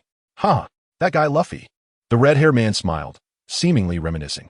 A new era is slowly emerging, Navy pirates. He looked out at the calm sea and said quietly. Then he suddenly shouted loudly, "Ha ha, everyone, let's throw a feast to celebrate our lovely little Luffy." Roar. The many pirates on the island cheered together. At this moment, a man with a long face, a pointed chin, a straight nose, distinct facial features, a sturdy physique, scars on his arms, smoking a cigarette, and wearing a waist holster with a rifle, picked up the newspaper that the red-haired man had just dropped. "Mondo Lane? General Lane, are you heading back?" exclaimed General O'Connor enthusiastically. After the battle at Seagull Island, he had realized that he was no match for Lane, who was fighting against Doflamingo. Although he couldn't defeat him, the fact that he could hold his ground under Lane's command was already better than him, especially considering how young Lane was. Such powerful strength at such a young age. The future is unimaginable. For such a potential stock, he naturally wants to befriend him. So when he heard his subordinates at the port say that Ryan and the others were about to leave, he immediately walked out of the office and greeted Ryan and the others warmly. "Yes, General O'Connor. The headquarters has been urging us to return to the naval headquarters as soon as possible. And since the events here have completely come to an end, I discussed with Breno and we are preparing to return to the naval headquarters quickly." "Okay, have your supplies been replenished?" O'Connor asked with concern. "Yes, everything is ready," he replied with a slight smile in response to O'Connor's concern. Although O'Connor did not perform very well in this incident, he did not protect his loyal subordinate Herbert, who had been with him for over 10 years, but instead rushed to Seagull Island as soon as he confirmed Herbert was a spy, and organized all the naval rescue efforts when a massive disaster occurred, saving all the people on Seagull Island. Because of this, Ryan's impression of him changed significantly. Herbert's decade-long disguise was indeed powerful, and anyone who spends 10 years with someone would develop a huge sense of trust in that person. In that case, be safe. Oh, no, with your strength, it should be those pirates who need to pay attention to their own safety. Ha! O'Connor suddenly told Ryan joke. Hearing his words, everyone present burst into laughter. After all, Ryan's strength is evident. All right, no more jokes, safe travels. O'Connor waved to them and watched as Ryan and the others boarded the warship. Take care. Ryan and the others on the warship also waved to General O'Connor, who was watching them leave below. Although O'Connor made mistakes in major decisions, he is also a very good person in everyday life. As the warship sailed toward the distant sea, Tsukikage said to Ryan, "Well, all right, let's not dwell on these things. After witnessing Admiral Akiji's strength, I truly realize the power of the world's highest combat strength. We need to work hard. We can't rely on good luck when facing such crises next time." "Yes," Anton, standing next to Ryan, said with feeling. "Let's train well for a while after we return." "MHM," Tsukikage replied. After this incident, they also realized that their strength was still not enough, and that they could not play a role in such battles. As Ryan's strength grew stronger, they knew that the enemies they would face in the future would also become stronger. To keep up with Ryan's pace, they had to become stronger themselves. The two behind Ryan exchanged glances, their eyes igniting with fierce determination. They had made up their minds to train their abilities well during this time at headquarters to help Ryan. "All right, you two, we just resolved a major incident, and we should celebrate. Breno, tell the ship's chef to prepare a banquet. Everyone has been fighting continuously. It's time to relax." Ryan suddenly turned around, patted them on the shoulder, and said loudly to Breno, "Okay, chef, prepare a banquet." Yes. Instantly, the entire naval warship became lively, sailing slowly toward the horizon under the setting sun. A few days later, a warship bearing the naval flag slowly appeared on the distant sea. "Brigadier Ryan, ahead is the naval headquarters. We are arriving," a naval soldier shouted loudly. Finally arrived. This journey has been thrilling. Looking at the naval headquarters slowly growing larger in his eyes, Breno said with some emotion, "This mission almost cost us our lives, but we survived." So he feels something about it. "All right, no more complaints. You should also think about how great the credit you gained this time is. Generally speaking, without significant merit, it's hard to be promoted to a general officer at the school level, but now you're already a brigadier general, which means you've 1 foot in the ranks of general officers. With that being the case, what else are you not satisfied with?" Anton, standing beside him, teased. "Huh, I'm just expressing my feelings. But really, I have to thank you, Ryan. Without you this time, that guy Herbert might have succeeded. I can't imagine the chaos he would have caused with that kind of weapon. Yes, a guy who can endure for decades to obtain something. If he really got that kind of weapon, I don't know what kind of turmoil he would stir up in this sea. All right, let's not talk about that anymore. Herbert is dead, and we don't need to discuss a dead man any further. Cherishing the present and living a brilliant life is what matters. Yue directly addressed the two. Ending their topic, hearing Yue's words, the two also stopped debating about Herbert. All right, we've arrived at the headquarters. Seeing them quiet down, Ryan spoke up. Everyone turned to look at the increasingly approaching naval headquarters, which was still as majestic and grand as ever, with a large number of naval warships docked at the port, along with continuous naval patrols. Upon reaching the headquarters, they followed the guidance of the Navy at the port and parked their warship in the designated area. After docking, they disembarked together. Bruno, we're leaving first. Admiral Akainu is waiting for us. All right, Ryan, you guys hurry over. He initially planned to go to the tavern at the naval headquarters to have a drink with Ryan and the others, but unexpectedly, as soon as they got off the ship, Ryan told him they were going to meet Admiral Akainu. At this moment, he realized that Ryan was still a direct subordinate of Admiral Akainu, so he quickly changed his tone as he didn't want to face Admiral Akainu. Then Ryan, let's go drink together next time. Sure. See you next time. After saying that, Bruno waved goodbye to Ryan and the others and left. He also had his own friends and subordinates at the headquarters, and he was ready to share his joy with them. Watching Bruno's figure fade away, Ryan turned to Anton and said, let's go over. We shouldn't keep Admiral Akainu waiting. Anton and the others nodded in agreement. After parting with Bruno, they headed directly to the office where Akainu was located. They knocked on the door a few times and received permission to enter from inside, then pushed the office door open and walked in. Admiral Akainu, Ryan is here to report. You did well this time. You eliminated the threat from the kingdom of Fetus and also intimidated other pirates, said a man wearing a navy hat, dressed in a red suit, and smoking a cigar. Exhaling smoke. Akainu was referring to Ryan and his battle with Doflamingo. Thank you for your praise. It's our duty to eliminate the chaos created by pirates. Ryan humbly replied to Akainu's compliment. All right, I don't want to say too much. You did well this time. What are your plans moving forward? Continue to eliminate pirates, or train at the headquarters. Admiral Akainu, after this battle, I realized I still have many shortcomings. I would like to lead Anton and the others to train at the headquarters for a while to improve their strength, Ryan said to Akainu. In this battle, Anton and the others realized that their strength was still relatively weak and that they couldn't help Ryan. They also understood that as Ryan grew stronger, the opponents he would face in the future would also become stronger. As his subordinates, they specifically requested Ryan to train them intensively. After hearing Ryan's response, Akainu fell silent for a moment before agreeing to their request. All right, you have 20 days of training time. However, after your training is complete, you will need to go to the New World and fight those pirates. Recently, Kaido's pirate crew has become restless again, provoking the Whitebeard pirates. The two massive pirate crews are clashing in the New World, and we need to prevent them from going to war and igniting the situation in the New World. After agreeing to Ryan's request, Akainu revealed another significant piece of news. But Ryan felt no fear at all. He was just one level away from obtaining the power of the great swordsman, and he was eager for pirates to eliminate. However, he also felt excited about stepping into the New World, a larger stage.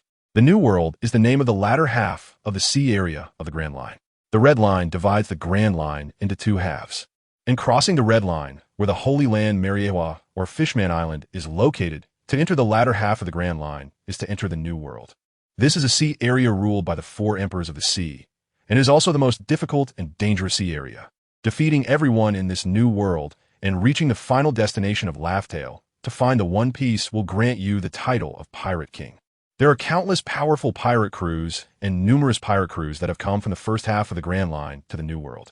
Here, the four emperors recognized in the pirate world rule, and the New World has been divided among these four great pirates. Any new pirate crew entering the New World either faces destruction or joins them, which has led to their extraordinary strength. Every time a battle occurs between them, it attracts the attention of the Navy. This time, the Whitebeard pirates clashed with the Kaido pirates, and both sides gathered large groups of pirate crews at the border. The 110th Division of the Whitebeard pirates has already arrived, and two calamities from the Kaido pirates have also shown up. Both sides are continuously gathering pirates at the border, and war seems imminent. The New World is engulfed in strife and conflict, and under such circumstances, the Navy headquarters has also started to feel tense. Admirals Akainu and Kizuru have received orders from Sengoku and are about to head to the New World.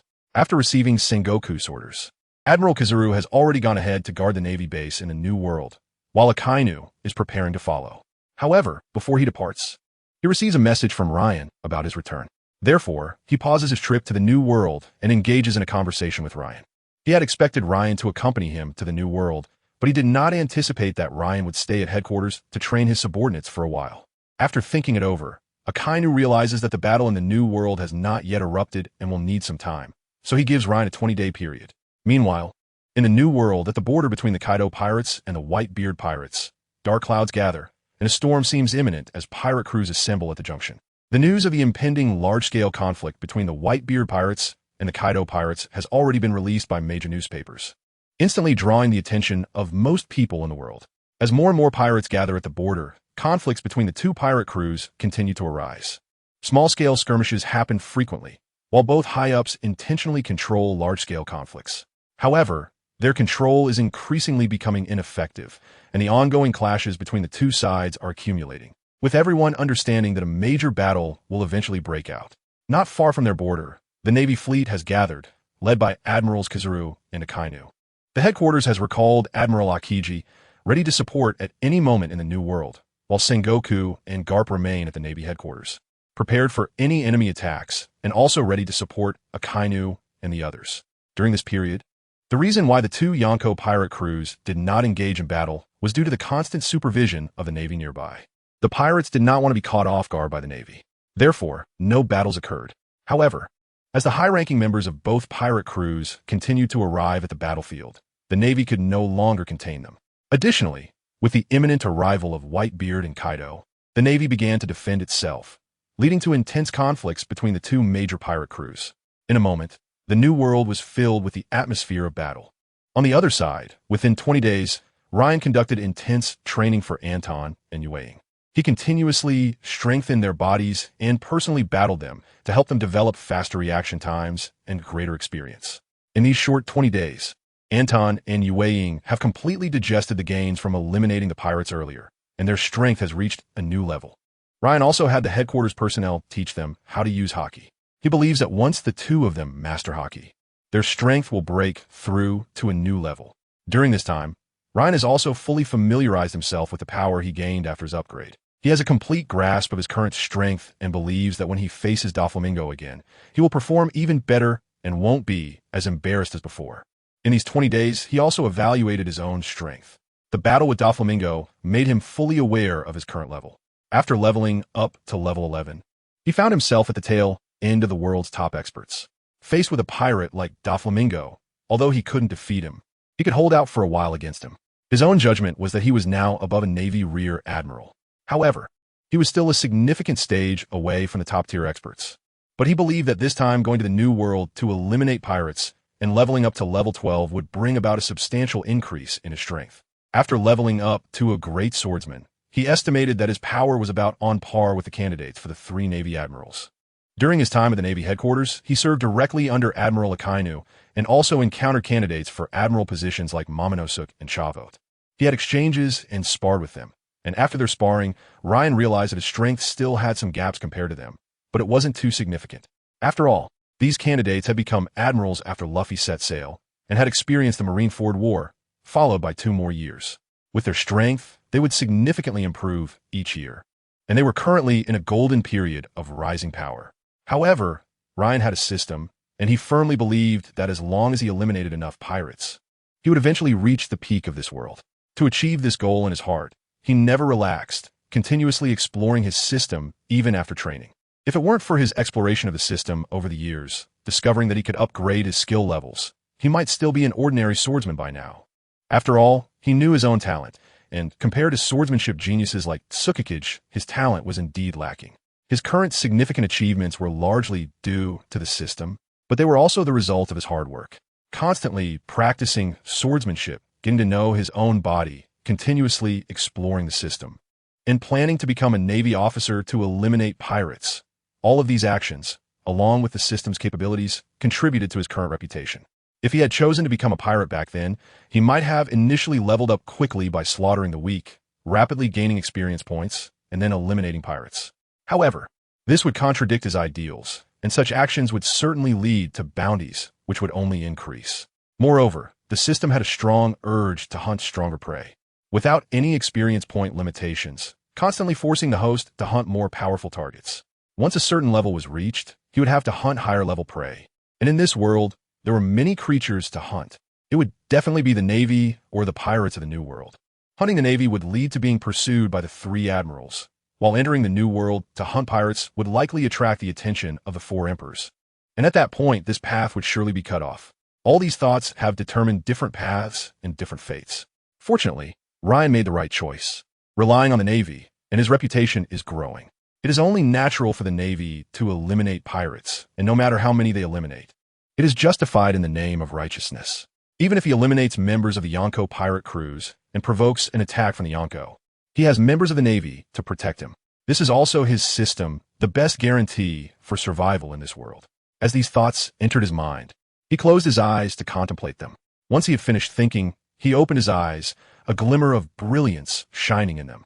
He then drew his sword, Ghost Moon. At that moment, his aura became incredibly sharp, like an arrow on the string, ready to be released at any moment. He walked towards Anton and Yueying. Are you ready? We're heading to the New World. I'm already getting excited. Ready? Then let's go. After saying this, Ryan swung his Navy cloak emblazoned with the word justice and led the way. Anton and Yueying exchanged a glance and walked side by side behind him, their Navy cloaks billowing in the wind. Soon, they arrived at the headquarters Navy port. A warship was waiting for them there. Brigadier Ryan, we are about to depart. Destination: the battlefield between the Whitebeard pirates and the Beast pirates. Please confirm if we should set sail. After Ryan and the others boarded the ship, a Navy officer rushed up to them and reported loudly. Set sail. Yes. The Navy warship immediately advanced towards the New World at a rapid speed. Soon, the warship arrived at the Navy branch in the New World. After Ryan and the others arrived, someone quickly came to greet them and took them to an office. Inside the office was Vice Admiral Ghost Spider, a hawkish figure in the Navy who advocated for the eradication of pirates. He was also a loyal subordinate of Admiral Akainu.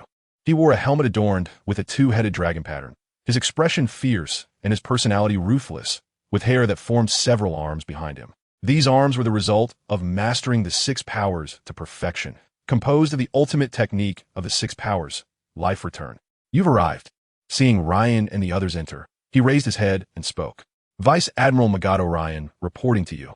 All right, no need for formalities. We are all on the same side. Ghost Spider appreciated Ryan, a junior from their hawkish faction. He also knew of Ryan's achievements and understood his methods against pirates, along with the fact that he was a direct subordinate of Admiral Akainu, which made him hold Ryan in even higher regard.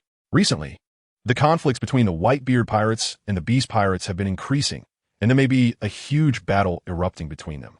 We must be prepared, as they might unite under the pretext of fighting. At the same time, we also need to eliminate some of these pirates. The larger the pirate forces grow, the greater the damage they cause, and we must do our best to eradicate them. Yes, a warship heading to their battlefield to rendezvous with the Admirals is ready. You should go with them. Okay, all right, go get ready. After saying these words, the Ghost Spider waved his hand, and a naval officer led them to the port. At that moment, the port was filled with Navy personnel and warships ready to set sail at any time. The naval members were mobilizing densely, and the Navy at this base was prepared to depart at any moment. The Navy leading Ryan and the others took them to a warship that was ready to set sail. Brigadier Ryan, your mission is to rendezvous with the Admiral. In times like these, you may encounter pirate ships, but I believe with your strength, there won't be any problems. Don't worry, if any pirates come, I'll make them regret meeting us today, Anton said confidently, standing beside Ryan. You guy, don't be overconfident. Don't forget you still lost to me. If we compete again, I will definitely win. After the training was completed, they did not compete again, but directly came to the New World with Ryan. Enough with the nonsense. A loss is a loss. So let's have another competition to see who kills more pirates during our time in the New World, and whose bounty from hunting pirates adds up to more. All right, let's compete. But since it's a bet, there has to be a stake. What do you want? I don't need treasures or anything, but as a swordsman, if you lose, you have to find me a famous sword. Fine, and if you lose? If I lose, I'll ask the captain to have the chain brought by the Flower Spirit clan made into the armor you want. Ryan had taken a chain from the Flower Spirit clan's secret realm, which he originally intended for Anton. However, after bringing it back to the Navy headquarters, the blacksmiths determined that it was an extremely precious material, and making a sword from it would yield great toughness and sharpness. So, after some consideration, Ryan decided to give the chain to Moonshadow to decide its use. Moonshadow initially wanted to directly melt the chain to create a sword, but after seeing Anton, she abandoned that idea. With her current strength, plus being Ryan's subordinate, she could directly choose a good quality sword from the Navy's treasury without needing to consume the chain to forge a new sword. Moreover, during this time, she also learned about the rarity of this material. It is something that can be encountered but not sought after. Making it into armor could bring significant enhancement to Anton. It would allow him to train under pressure at all times and provide him with great defensive power. After all, he is a close combat fighter. Using his body as an attack method and having a good set of armor can greatly protect him. Facing Moonshadow's words, he did not hesitate at all and directly agreed. After he agreed, Moonshadow looked at Ryan, and Anton also turned to Ryan. I will serve as the judge for your bet. Watching the two of them make their wager, a smile appeared at the corner of Ryan's mouth. He knew that both of his subordinates were doing it for each other's good. With his current achievements, obtaining a good quality sword from the headquarters was no problem at all, and Moonshadow was giving up her own possessions for Anton's strength enhancement. Let's hurry up. After all, we still have a mission. The two who were betting immediately nodded. Soon after, they boarded a warship.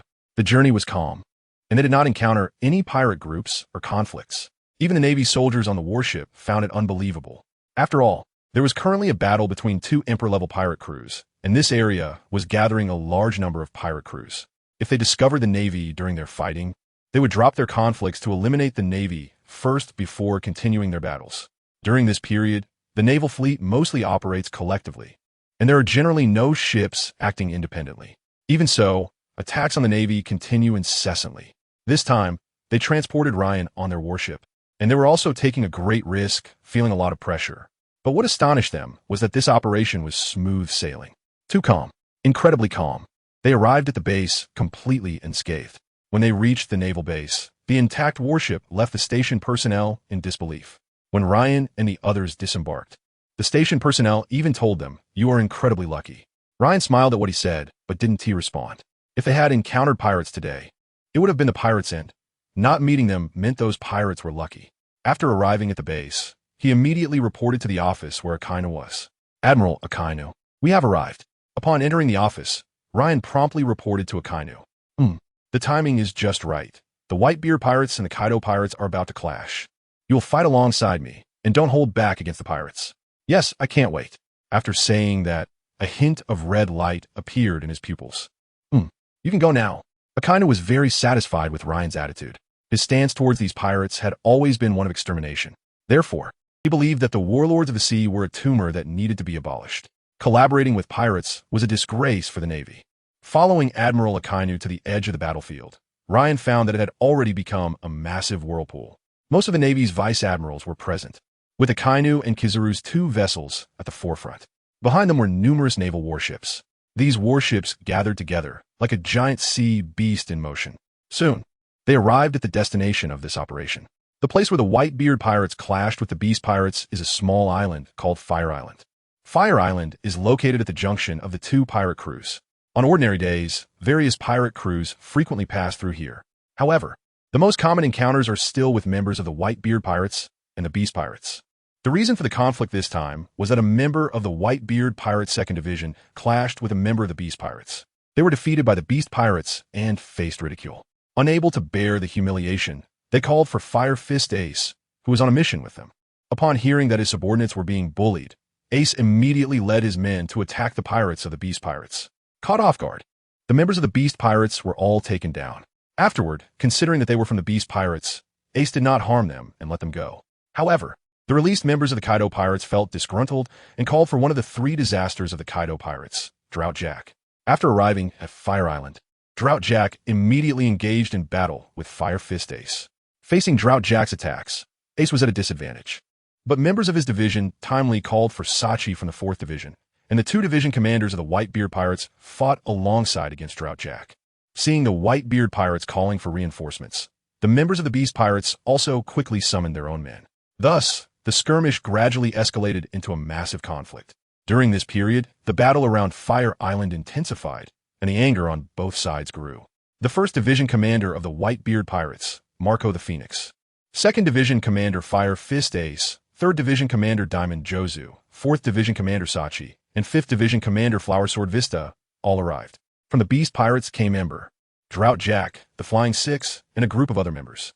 The gathered pirates, along with the impending arrival of both pirate captains, turned Fire Island into a powder keg on the verge of explosion.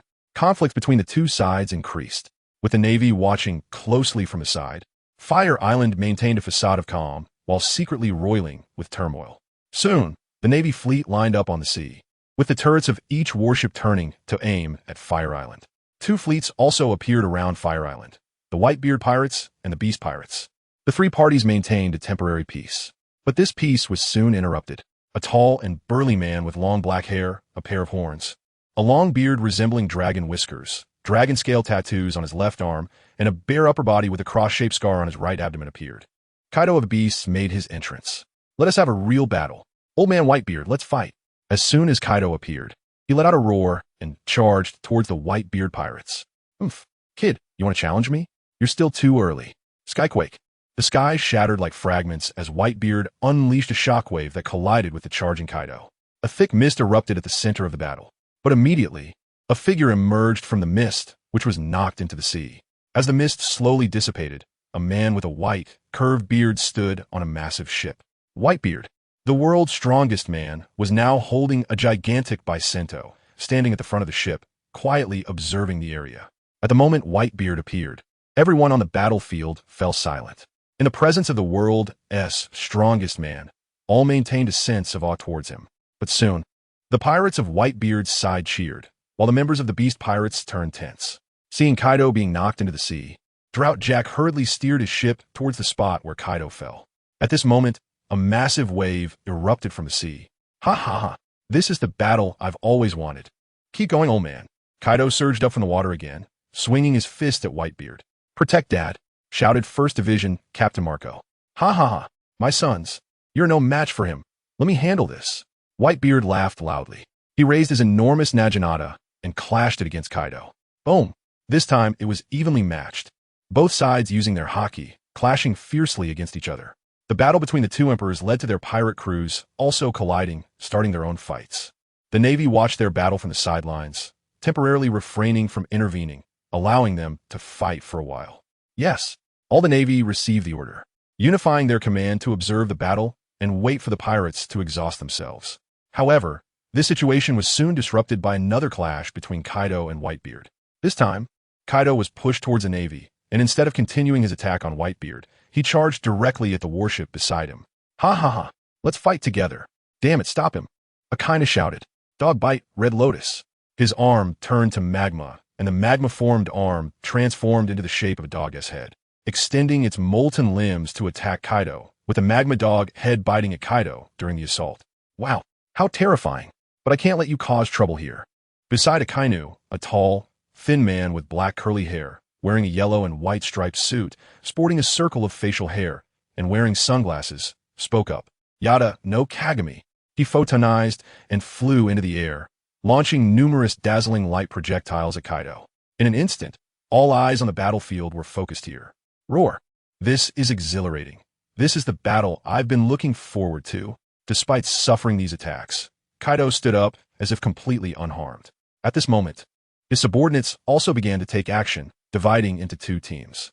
One group launched an attack on the Whitebeard pirates, while the other targeted the Navy. The battle erupted instantly. The scene was filled with the figures of combatants, with pirates fighting pirates, and the Navy clashing with the pirates around the entire Fire Island. Kill. All the Navy soldiers joined the fight, and Ryan was no exception. Ryan drew his sword, Ghost Moon, and attacked both pirate crews. One sword style, instant slash. A dark stream of light appeared on the battlefield, instantly clearing that area of pirates engaged in battle with the Navy. "Well done," shouted a Navy Rear Admiral beside Ryan, and the surrounding Navy soldiers cheered. However, at that moment, a massive slash suddenly appeared from afar, aimed at Ryan. Ryan swung his sword to break the slash. In the distance, a swordsman with a curved mustache, wearing a large top hat, white gloves, blue pants, and a blue-purple cape, wielding dual swords, appeared. "I can't let you harm the good men on our ship." The Navy. The 5th Division captain of the Whitebeard pirates, Flower Sword Vista. He held two swords, being a dual-wielding swordsman and a renowned swordmaster. "Navy, you must be the newly risen Navy swordmaster. I heard you've crossed swords with Hawkeye, and he praised you highly. Let's have a duel between swordsmen." Ryan did not say much. He directly swung his sword towards Vista. On this battlefield, high-level combat power needed to be restrained. Otherwise, any high-level combatant appearing among the crowd would cause massive casualties. Thus, after Ryan's attack resulted in heavy losses, Vista from the Whitebeard pirates immediately came to stop him. One sword style, Heaven Burial. Ryan, holding the now blackened Ghost Moon, charged towards Vista's direction. Haki, is it? Then come on. Vista saw Ryan's sword change into a black one and said lightly. Then his two swords also transformed into the same black swords, and he charged towards Ryan. The two collided at the center, sparks flying as their blades met. Then the two clashed at super high speed, creating bursts of sparks and the sound of blades colliding. The point of their collision formed a circle, with no one daring to approach. The battles between the Navy and pirates quietly avoided these two, because whenever their slashes made contact with those around, it would result in significant casualties. So, the surrounding people instinctively avoided them, not daring to approach the area where they fought. While Ryan and Vista battled, the surrounding fights had fully ignited. Navy vice admirals were going all out, some battling the Whitebeard pirates, others fighting against the Beast pirates. The battlefield was in a state of intense conflict. But everyone understood that the key to the battlefield still lay with Whitebeard, Kaido, and the two admirals of the Navy. They were the core of the battlefield. If any one of them were defeated, that faction would be completely vanquished. Therefore, everyone in the battle unconsciously looked towards the center of the battlefield.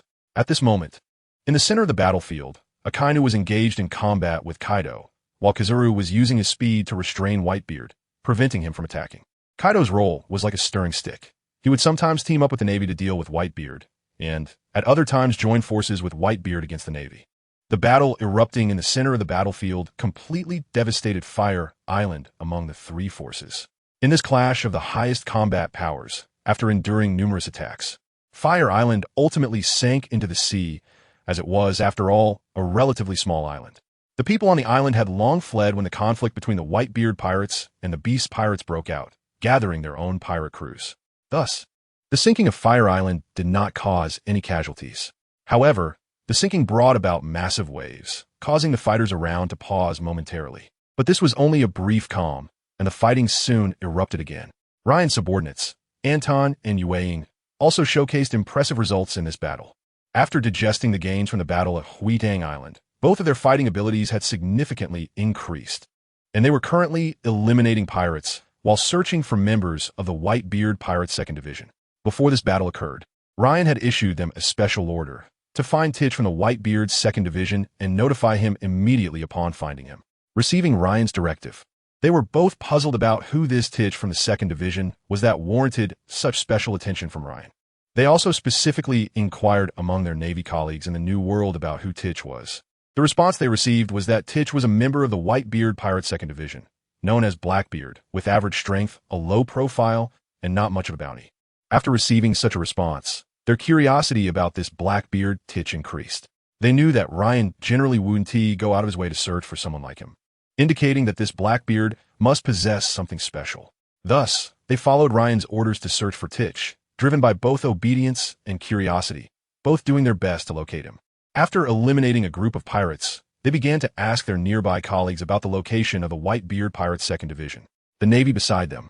Although not understanding why these two Navy colleagues were looking for the 2nd Division's location, still truthfully informed them of the current position of the 2nd Division. After explaining the location, he charged towards the surrounding pirates. Knowing the exact location of the Whitebeard Pirates 2nd Division, Anton and Yueying first worked together to eliminate all the surrounding pirates, then immediately shifted to the next location. Thus, by continuously eliminating pirates and moving positions, they finally arrived at the 2nd Division's area. Upon reaching the 2nd Division's position, they began searching for Blackbeard Titch. Before finding the dark fruit, Titch had been hiding in the Whitebeard's 2nd Division, where no one would suspect him. Now, appearing simple-minded, with a head of black curly hair and a few missing teeth, he humbly relinquished the captain's position to the current captain of the 2nd Division, Fire Fist Ace. After acquiring the dark fruit, he would transform into a mad tyrant. In the Marineford War, he absorbed Whitebeard's Tremor fruit, took over Whitebeard's territory, and became one of the 4 emperors in the second half of the Grand Line, known as the New World. He had sought to join the Whitebeard pirates to obtain the dark fruit, waiting for his opportunity. And after learning that the fruit had been acquired by the 4th Division captain, Sachi, he committed murder and theft. He then handed Ace over to the Navy, becoming a warlord of the sea, go to the Great Prison to select partners, and eventually becoming one of the 4 emperors ruling the New World. This series of actions shows his forbearance, hiding for over a decade for a single fruit. So, Ryan is particularly eager to see what would happen if Blackbeard were exposed now, revealing the strength he possesses in advance, and how he would fare in the Whitebeard pirates. Finally, Anton, Moonshadow, and the others found Blackbeard Teach location. Anton and the others saw that Teach was currently battling a pirate from the Kaido pirates. With their current strength, they could immediately tell that Teach was concealing his true power while fighting that pirate, creating the illusion of an evenly matched contest. It seems that this Teach indeed has issues. In just a short while, they had already determined that this Blackbeard was hiding his true strength. At first, they thought this guy was just pretending to be weak to deceive others. However, after observing for a while longer, they realized that he had been fighting with his exposed strength all along, intentionally not attracting anyone's attention. All right, let's report to Ryan, Anton said after observing Blackbeard's movements. Wait, since this Blackbeard is hiding his strength like this, he must have some hidden secrets. How about we test him? That's fine, Anton said, feeling soft-hearted as he looked at Moonshadow. During this time, he has come to see Yue as his sister, and he understands the pressure she is under. They have been striving to follow in Ryan's footsteps. However, Ryan's strength has only grown, remaining a formidable mountain in front of them. Anton has been following Ryan for so many years that he has somewhat acclimated to the pressure Ryan brings. Yet, Yue still feels some pressure. She has always wanted to help Ryan. Now, with the task that Ryan assigned to them, even though she doesn't fully understand the role that Blackbeard plays for Ryan, she still wants to assist him. So when Anton saw the look in Yue's eyes, he agreed to her request. I'll go test his strength later. Upon hearing Anton's agreement, Yue secretly breathed a sigh of relief. During her time following Ryan, she has never been able to assist him. Although she understands that her strength is still far from Ryan's, she doesn't want to be a burden by his side. She hopes to help him. Therefore, this time she took the initiative to test Blackbeard Teach. After speaking with Anton, she headed straight towards Teach location. At this moment, Blackbeard also noticed the trace of Moonshadow. He realized she had entered the battlefield, and after all, a female swordsman from the Navy was too conspicuous. When she approached him, he instinctively tried to dodge to the side. However, to his surprise, it seemed that Moonshadow had set her sights on him and was following his movements closely. Damn it, why does this Navy officer keep following me? I can't reveal my true strength. I haven't obtained the dark fruit yet. Therefore, he didn't show his real abilities. After Moonshadow used Shave, she quickly caught up to him. Blackbeard Teach. In the Whitebeard Pirates, you dare to be Blackbeard. Let's see how capable you really are. One sword style, Sakura. In Blackbeard's eyes, petals of cherry blossoms scattered before him, but hidden within the blossoms was danger. As the saying goes, the more beautiful something is, the more deadly it can be, and that was true at this moment. The blade in Moonshadow's hand could strike at Blackbeard at any time. Watching the scene before him, Blackbeard lowered his head and then shouted for help. Blackbeard was well liked among the members of the 2nd Division, and soon someone came to his rescue. However, at that moment, Moonshadow's blade also struck Blackbeard, leaving a cut on his body. Looking at the scar on Blackbeard, Moonshadow was somewhat surprised. She had originally thought that he would show his strength in the face of such an injury, but she didn't expect that even with a wound on his body, he still did not reveal any of his abilities. At this moment, she no longer had the chance to make a second strike. Seeing that Teach was injured, Ace, the captain of the 2nd Division, rushed over. Sukikage, hurry up! Seeing Ace charge over, Anton quickly used Shave and rushed towards Sukikage to take her away from the battlefield. What a pity. However, after seeing a pillar of fire rushing towards them from afar, she left with Anton. Ace, with a bounty of 200 million, is the captain of the 2nd Division of the Whitebeard Pirates and possesses the Mara no Mi, a Logia-type devil fruit.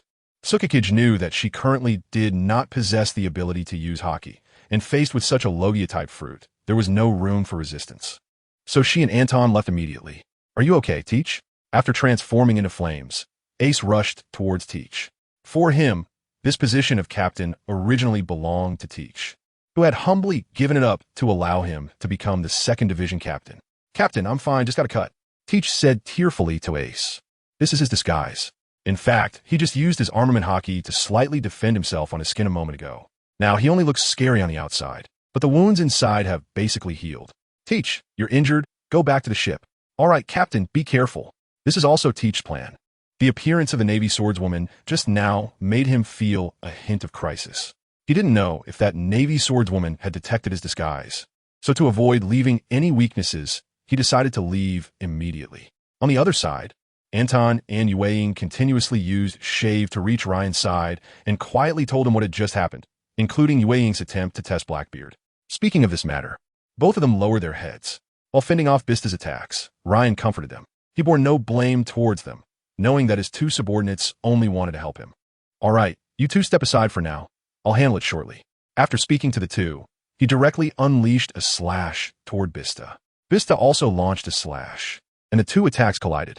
The collision caused an explosion that kicked up dust from the ground. However, after the dust settled, Ryan had disappeared. Seeing Ryan vanish, Bista immediately chased after him. Damn it, what does he want to do? No matter what he intends, I must stop him, Bista muttered as he looked around. Meanwhile, Ryan had used Shave to instantly arrive at the other side. With his current physical condition combined with Shave, he could teleport to a place hundreds of meters away in an instant. After evading Bista, he headed straight for Blackbeard's location, as mentioned by Yue and Anton. On the other side, Blackbeard felt a sense of unease in his heart, as if something significant was about to happen. So he paused for a moment, and Ryan, who was chasing him, arrived beside him using Shave. When Ryan reached his side, Blackbeard realized what was happening. One sword style, absolute annihilation. A cold voice appeared in his ears. No, I must block this move, or I will die. He growled in dark. Gleaming Haki appeared on his arm as he swung his fist toward the slash. But to his surprise, the slash seemed to have no power at all and was easily shattered by him, while he felt as if he had struck a sword. The sword was light and felt powerless, easily knocked away by him. For a moment, Teach was stunned in place. When Ryan appeared, Bista had already noticed his presence and immediately rushed to the area. When he arrived nearby, the first thing he saw was the Navy swordsman he had been battling for a long time being sent flying by Teach with just one punch. At that moment, Ryan, who had been knocked to the ground, stood up with a trace of blood at the corner of his mouth. Indeed, he's strong. No wonder he's the man called Blackbeard in the Whitebeard Pirates. Blackbeard Teach, I would like to call you the strongest man I have ever seen so far. The people nearby felt a shock in their hearts upon hearing Ryan's words. Just how strong is this Blackbeard? Blackbeard now wore a confused expression. Who am I? Where am I? What am I doing? Looking at Ryan, who had just crawled up from the ground, Blackbeard was filled with doubt. I clearly didn't use much strength. How could this happen? Seeing the strange looks from the people around him, Blackbeard silently roared in his heart. At this moment, Flower Sword Vista, who had already come to his side, looked at him with a shocked expression. Tiki, I didn't expect your strength to be this strong. Seeing Blackbeard knock Ryan flying and make him say such words of admiration, Vista believed that Tiki was a man who had always hidden himself. In order not to compete with Ace for the position of the 2nd Division captain, he deliberately concealed his abilities. What a great spirit that is. He also understood that Tiki was a veteran in the 2nd Division. He clearly had the strength and the qualifications to vie for the captaincy. But he gave up this position for Ace and kept himself hidden. Captain Vista, this was just an accident. Looking at Vista's fiery gaze, Tiki quickly explained. No need to explain, Tiki, understand. Damn it, what do you understand? Seeing Vista's seemingly understanding expression, Blackbeard was going crazy inside.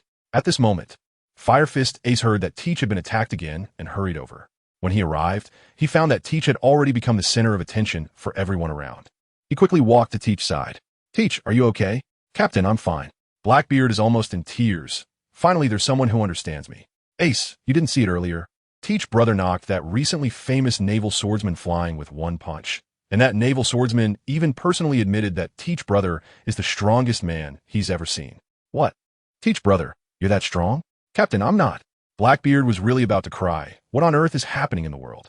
At this moment, Vista and Ace explained the situation in detail. After understanding everything, Ace turned to Teach and said, Teach, I get it. You are hiding your strength to avoid competing with me for the position of the 2nd Division captain. Once this battle is over, I'll ask Dad to arrange a captain position for you. With your strength, how can you be just a crew member? Don't worry. I will request Dad to give you a captain's position together with Vista. Seeing Ace say this, Teach could only nod with a bleeding heart. Is today my unlucky day? Why do problems keep arising? No, it's that Navy. He recalled the female swordsman he had encountered earlier, who was following that Navy swordsman. Thinking of this, his eyes turned completely red.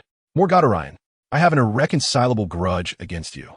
Blackbeard roared in his heart, just as he was about to propose to eliminate Ryan with several captains. On the other side, Ryan pretended to be heavily injured and used Soru to leave with Anton and Sukikage, who had just arrived. Looking at the empty battlefield and the gazes of everyone around him, he felt overwhelmed. Teach, since they have already left, let's hurry and meet up with Dad, Vista suggested when he saw that Ryan and the others had escaped. With everyone from the Whitebeard pirates looking at him, he could only agree silently. Just as they were about to rush towards Whitebeard, a change occurred in the center of the battlefield. Whitebeard, Kaido, Kizaru, and Akainu stopped fighting and faced each other in 3 groups. Ha ha ha. This battle has been really enjoyable today. Kaido laughed. If you want to fight, then go ahead. Akainu shouted from the other side. Wow, how terrifying. Whitebeard, what do you think? Navy, do you still want to continue fighting? Whitebeard said to Kizaru. But he then looked around the battlefield and noticed that the fighting had intensified, with more and more casualties among his crew. Let's call it day. Saying this, he used his devil fruit ability, causing cracks to appear in the sky, which brought forth huge waves crashing towards the surroundings. Seeing this, Akainu and Kizaru hurriedly flew into the air, but were flipped over by the waves and plunged into the sea. The massive waves engulfed the entire battlefield, and everyone's attacks instantly ceased. Let's call it day. Stop fighting. Whitebeard's voice echoed across the battlefield. At this moment, everyone looked at Whitebeard, who stood in the center. Everyone gazed in awe at this world's strongest man. The Navy turned their eyes to Akainu in the sky. Retreat. Upon receiving Akainu's order, all the Navy personnel orderly drove their warships back to the base in the New World. On the other side, the Beast Pirates, led by one of the Calamities, Ember, found Kaido, who had been washed down and was sleeping, and took him away from the battlefield.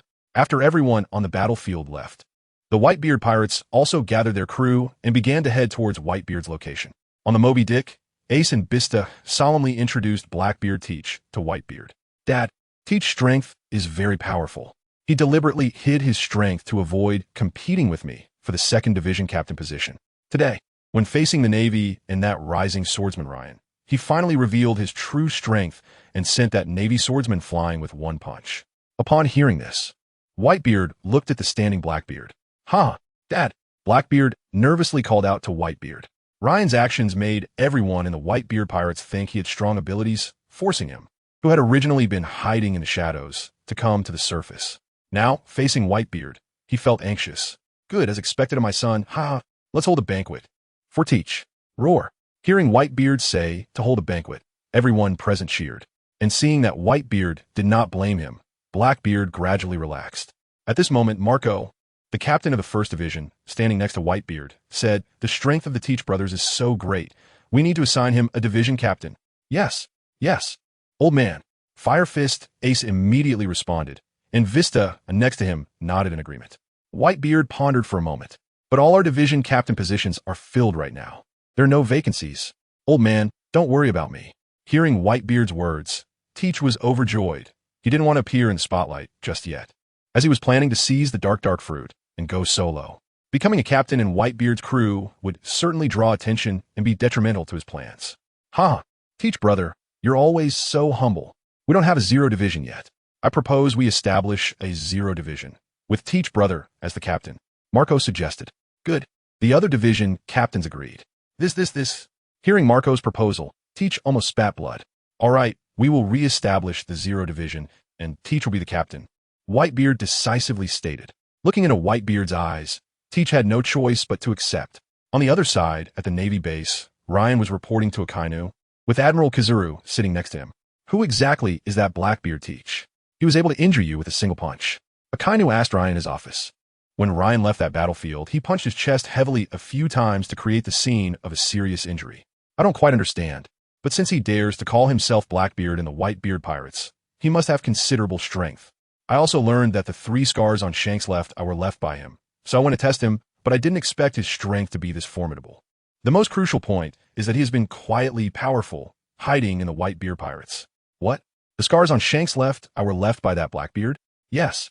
In that case, this Blackbeard definitely possesses extremely powerful strength, and he has such an impressive track record while remaining unnoticed. He may be a secret weapon hidden in the Whitebeard pirates. For such a guy, I will contact Admiral Sengoku later and have him issue a high bounty for Blackbeard Teach. Facing Ryan's feedback, Akainu seemed to take it very seriously, and Admiral Kizaru, sitting beside him, also began to pay attention. Wow, how terrifying. A man like him has remained unnoticed and has basically no bounty. Such endurance is truly frightening. I will also inform Admiral Sengoku. After receiving the information from Ryan, both of them became serious. to leave scars on a Yonko. This kind of strength should not be underestimated. Moreover, a man with such strength hiding in the Whitebeard pirates gives the impression of being unassuming and honest. Why is he hiding like this? Or is it that Whitebeard intentionally placed him in the 2nd Division to avoid drawing attention? Fortunately, Ryan discovered his true identity this time. Otherwise, with his strength, anyone could have been injured from a sneak attack. So they didn't delay and directly contacted Admiral Sengoku through the Den Mushi in front of Ryan. Their actions indicated that they had completely accepted and recognized Ryan. As the Den Mushi continuously made the bloop bloop sound, it finally connected and a deep voice came through. Sakazuki, what's going on? Admiral Sengoku. During the battle with the Whitebeard pirates today, Rear Admiral Ryan discovered a hidden member of the Whitebeard pirates, Blackbeard Teach, the man who left 3 scars near the left eye of red-haired Shanks. During the battle with Rear Admiral Ryan, he was severely injured with just 1 punch. This man has remained unknown until today, and we seriously suspect he is a high-level combat power hidden within the Whitebeard pirates. Upon receiving the information from Sakazuki, Admiral Sengoku took it very seriously. He began to investigate Blackbeard Teach's information thoroughly and found various suspicious points about him, prompting him to instruct the intelligence department to conduct a deeper investigation. The intelligence department began to operate at full capacity. After a while, all the information about Blackbeard Teach was transmitted to his desk. He saw the battle between Teach and red-haired Shanks.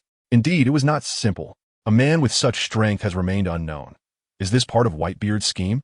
Then, he called Sakazuki again to discuss. Sakazuki, I understand now. I will notify the major newspapers to publish a bounty for Blackbeard and ensure that this high-level combat power hidden by the Whitebeard pirates is no longer concealed in the darkness, but revealed to the world. After saying this, Admiral Sengoku hung up the Den Mushi. After receiving the information about Blackbeard Teach, he felt that Teach must have been intentionally hidden by Whitebeard. He was ready to notify the major newspapers to promote the information about the high-level combat power Blackbeard Teach hidden in Whitebeard's 2nd Division. In the following period, he personally issued orders to notify the naval personnel at headquarters to release the information about Blackbeard to major newspapers. The major newspapers, upon receiving the information from Admiral Sengoku about Blackbeard, especially after learning that the 3 scars on red-haired Shanks left eye were the result of a battle with Blackbeard, became excited. This is big news. Shanks, one of the 4 emperors of the New World, has a scar over his left eye that was made by a member of the Whitebeard Pirates 2nd Division. This major news has caught the attention of various newspapers, seeing it as an opportunity. Moreover, the man who caused such injuries to the redhead has remained inconspicuous and unnoticed. He must be a hidden figure of the Whitebeard pirates. This report about him will definitely cause a surge in newspaper sales. All the newspapers worked overtime to produce copies after receiving all the information about Blackbeard.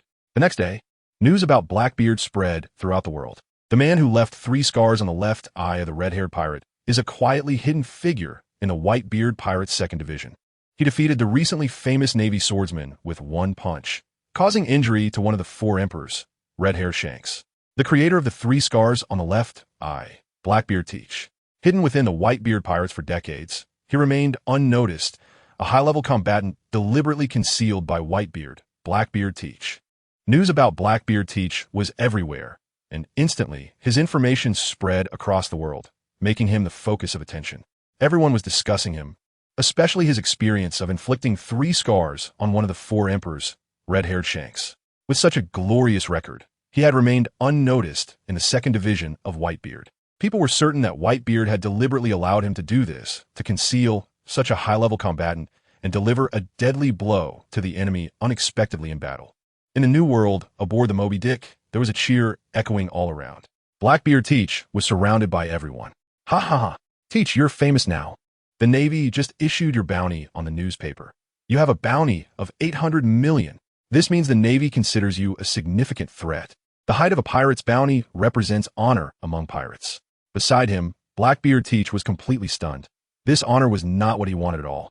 He just wanted to quietly stay within the Whitebeard pirates and find that fruit. Now that he was so famous, every move he made would be observed by the world, and many intelligence agencies would be keeping a close watch on him, making it difficult for him to find the dark fruit.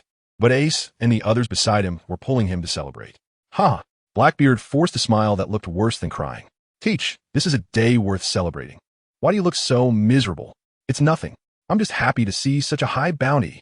Ha ha ha, Blackbeard said wanting to cry but having no tears. Blackbeard was completely famous. He became well known in the New World, rising from a pirate with almost no bounty to a notorious pirate with a bounty of 800 million, deemed a significant threat by the Navy. Furthermore, the Whitebeard pirates had already sent out information to form the 0th division for him and make him the captain of the 0th division. As this news spread, the Navy's importance attached to him increased significantly.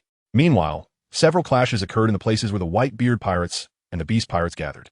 In recent battles, Blackbeard Teach has also participated. He followed closely alongside Whitebeard, showcasing his exceptional strength right under Whitebeard's nose. He was able to fight against top-tier experts, prompting the Navy headquarters to hastily deploy Admiral Akiji to the battlefield for reinforcements due to Blackbeard's presence. On this battlefield, various factions engaged in several skirmishes, which are mostly evenly matched. With Kaido, a chaotic figure, the three factions soon became embroiled in confusion. Moreover, Kaido, relying on the abilities of his mythical Zoan fruit, would occasionally transform into a dragon to battle everyone, causing a headache for all involved. They couldn't kill him in a fight. The more they battled, the happier he became, truly a disruptor of the battlefield. Because of him, several skirmishes ended inconclusively. However, during this time, Ryan shone brightly on the battlefield, along with Anton and Yuang, who also made quite a name for themselves. Initially, after Ryan was severely injured by Blackbeard Teach with a single punch, many looked down on this Navy officer. But during this time, Ryan proved his current strength with his abilities. He had exchanges with Marco, the 1st Division captain of the Whitebeard Pirates, and Ace, the 2nd Division captain, and was able to hold his own against them. Even Jack, one of the calamities of the Beast Pirates, had a few exchanges with him. Generally, pirates with bounties around 200 million in the New World couldn't last 10 moves against him before being killed. People also noticed that this Navy officer was particularly keen on eliminating high bounty pirates. On this battlefield, his methods were extremely ruthless. He would generally kill pirates without leaving any survivors. This gradually earned him the title of the Crimson Swordsman, indicating the number of people he had killed. During this time, Anton and Yuang also gained considerable fame as Ryan's direct subordinates. They attracted attention after Ryan became well known. In such circumstances, whenever Ryan and his team appeared, they were surrounded by a group of pirates attempting to ambush them. Faced with this situation, Admiral Akainu expressed his willingness to assist Ryan. However, Ryan refused, believing that the environment was suitable for him. It made it easier for him to hunt pirates and gain experience more quickly, thus honing his strength. He did request Admiral Akainu and the others to look after his subordinates during battles, to assist them in life-threatening situations. Ryan understood that in life-and-death crises, strength would increase the fastest, and Anton and Yuang did not have a system like his as a cheat tool. They could only improve their strength through repeated real battles, continuously gaining experience and power. However, training between life and death was prone to issues, so he asked for their protection when Yuang and the others faced life-threatening situations. Akainu and the others agreed to Ryan's request, appreciating these juniors from their faction who were brave and unafraid of death, using the most ruthless methods against pirates. How could such juniors be allowed to fall like this? Therefore, while Ryan and the others were fighting, there were always 1 or 2 naval admirals hidden on the battlefield, ready to rescue them at any moment. The battle has lasted for nearly a month, with 3 parties fighting and many pirates and Navy members dying every day. As the conflict escalates, all 3 sides are constantly gathering reinforcements to come to the New World. At this point, the other 2 sides understand the current situation. However, Kaido, this madman, is unwilling to back down and continues to drag the Navy and the Whitebeard pirates into the fight. Just as the battle is about to escalate, one of the other emperors of the New World, red-haired Shanks, appears. He arrives at the battlefield aboard his dragon-headed ship, flying the red-haired pirate flag, a skull with 3 long scars over its left eye, just like Shanks. Behind the skull are 2 crossed swords. Red-haired stands at the front of the ship, with a row of his crew members behind him. The sniper, Yasop, is Usopp's father and the world's #1 sniper. The first mate, Ben Beckman, is a cool-looking guy with a cigarette tilted in his mouth, a lock of hair hanging down on the left side, and wielding a spear. According to the author, he is the smartest person in One Piece, and even Kizaru did not dare to be reckless in front of him during the Marineford War. Lucky Roo is round and chubby, likes to wear striped clothes, and is always munching on a chicken leg, but he is merciless in battle. With Shanks' arrival, the battlefield falls silent. Shanks, with 3 scars over his left eye, red hair, a beige long-sleeve shirt, a black cloak, and wielding an Eastern sword with a Western-style hilt, is one of the 4 emperors of the New World. A master swordsman, he often sparred with the world's strongest swordsman, Dracul Mihawk, before losing his left arm. And his right-handed swordsmanship has only grown stronger since, possessing the world's strongest Haki that can affect the physical world. Shanks' arrival completely calms the battlefield, and everyone is uncertain about his intentions. The Navy side is particularly tense, and the 3 admirals immediately appear in front of Shanks. "Shanks, what are you doing here?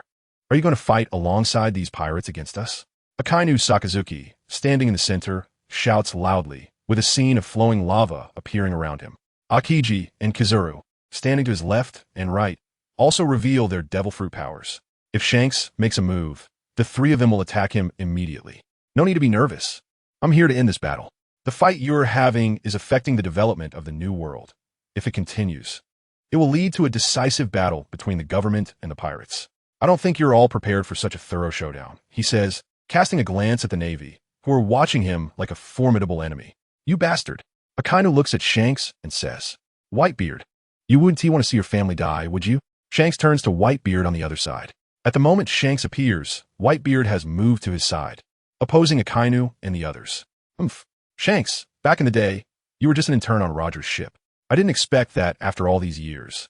You would become one of the 4 emperors, Whitebeard says with some sentiment as he looks at Shanks. However, he also agrees to Shanks' request for a ceasefire. The battles of these days have caused heavy casualties in his crew, and these pirates are like family to him. He does not want to see his family hurt any further. Shanks then turns to Kaido and says, "Do you still want to fight? Then I'll accompany you." As he speaks, all members of the red-haired pirates reveal their weapons. With Shanks' words, his companions raise their weapons as if preparing for battle. Suddenly, a chilling aura spreads across the entire battlefield. Everyone on the battlefield looks at red-haired Shanks, who stands in the center, emanating an indescribable aura of dominance. Looking at him, everyone unconsciously lowers their heads. How terrifying! Red-haired. At that moment, a somewhat lewd voice suddenly appeared, causing the fierce atmosphere on the battlefield to dissipate somewhat and allowing the weaker members of the Navy to breathe a sigh of relief. On the other side, Whitebeard also exuded a powerful aura, countering the presence of red-haired Shanks, which eased the tension among his pirates as well. Meanwhile, a pterodactyl suddenly flew out from the beast pirates. It was one of the 3 calamities Ember, who flew to Kaido's side and whispered a few words to explain the current situation.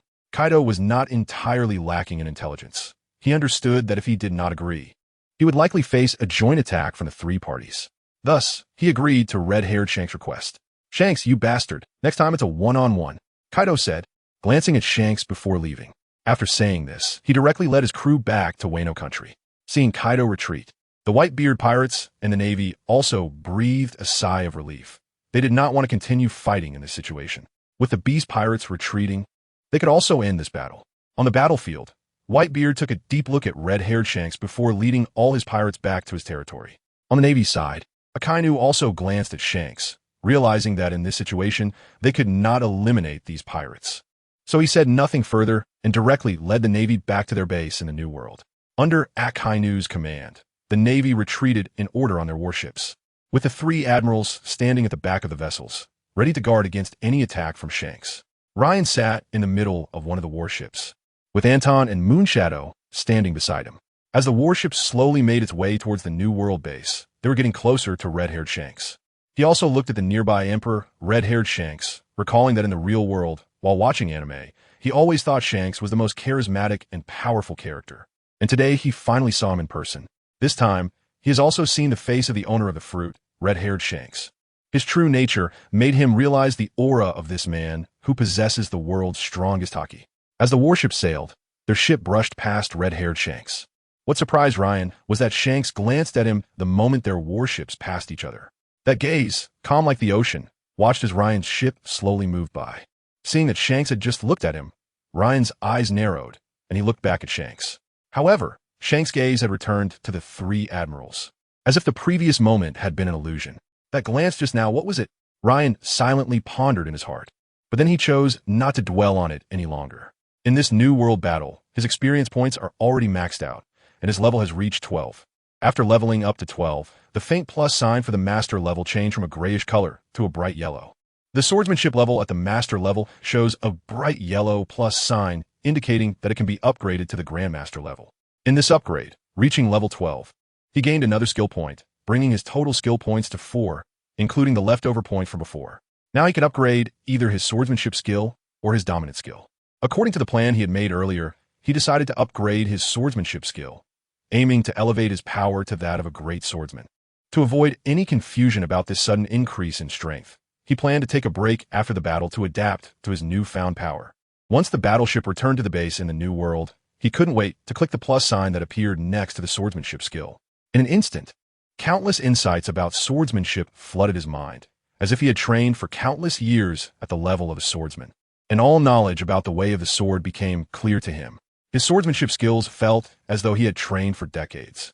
With all the profound meanings manifesting in his mind, he understood how to use sword techniques, the different methods of employing them, the varied effects they produced, and all sorts of detailed explanations appeared in his consciousness.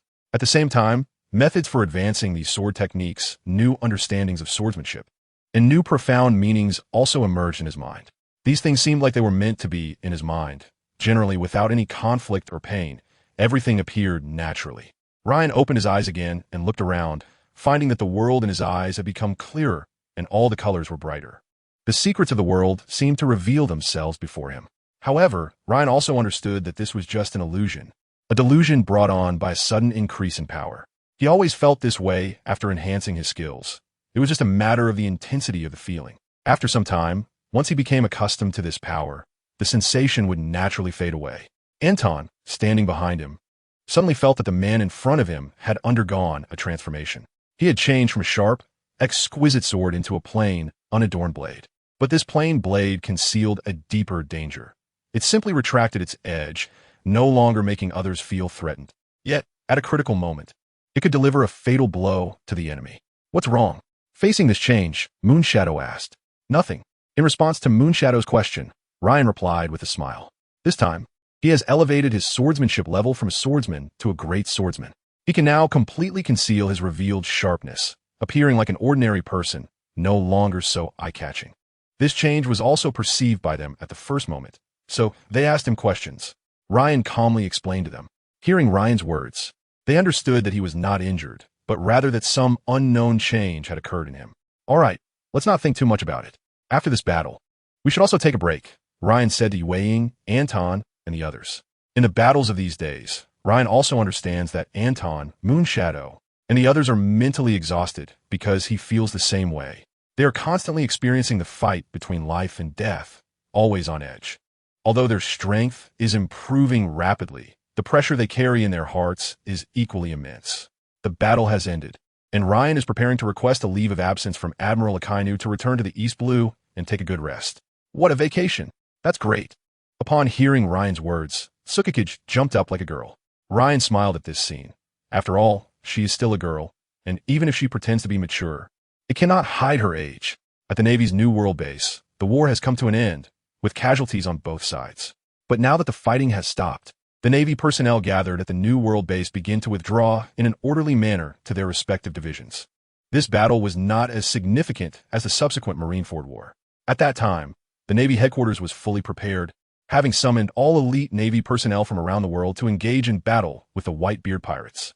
However, this time, facing two emperors, the Navy was hastily drawn into the fight without adequate preparation. Everything was not sufficiently prepared, and the summoned top combat power was limited. Moreover, this was not their home ground, which led to a somewhat chaotic battle. Nevertheless, this conflict also laid the groundwork for the Navy headquarters to be better prepared for future battles against the emperors. The experience gained from this battle has allowed the Wano country to be better prepared for the 4 Emperor's pirate crews. In the New World base, Ryan and the others are returning to the Navy headquarters alongside Admiral Akainu. On this return journey, they will return to the Navy headquarters with several generals, leaving only Admiral Kizaru to guard this area. Admiral Kizaru is fast and can promptly notify the headquarters in case of an attack. Therefore, he stays at this base for defense against a potential pirate raid. All other high-end combat forces return to the Navy headquarters. A fleet of Navy ships returned to the Navy headquarters through a special passage from the New World. Upon arriving at the Navy headquarters, Admiral Sengoku gathered the vice admirals and admirals who participated in this battle to discuss the gains and losses of the engagement. Ryan was also allowed to join. These all prove that he was accepted into the most core circle of the Navy. This is also related to his experience. His resume is clear-cut. He joined the Navy at the age of 16 and spent his life before that on a small island in the East China Sea. With a clean record and strong abilities, he shows no mercy towards pirates, using ruthless methods. Coupled with the recent covert assessments of him, he has now been accepted into the Navy's most core circle by Admiral Sengoku. When Ryan became an Admiral subordinate, Navy intelligence personnel conducted covert evaluations of him. If Ryan were indeed related to pirates, he would now be facing arrest led by Admiral Sengoku. In this battle, we have uncovered a huge hidden danger. Blackbeard Teach.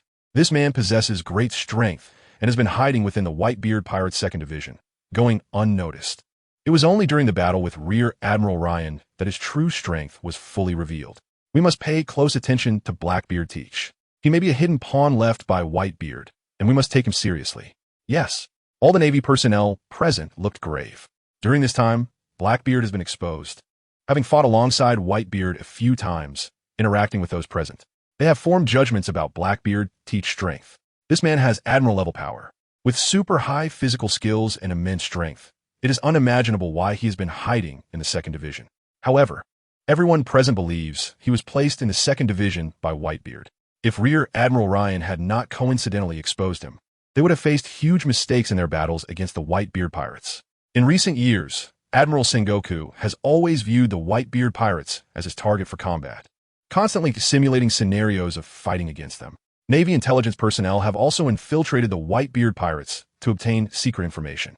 However, the emergence of Blackbeard Teach has introduced a significant risk to Sengoku's simulations.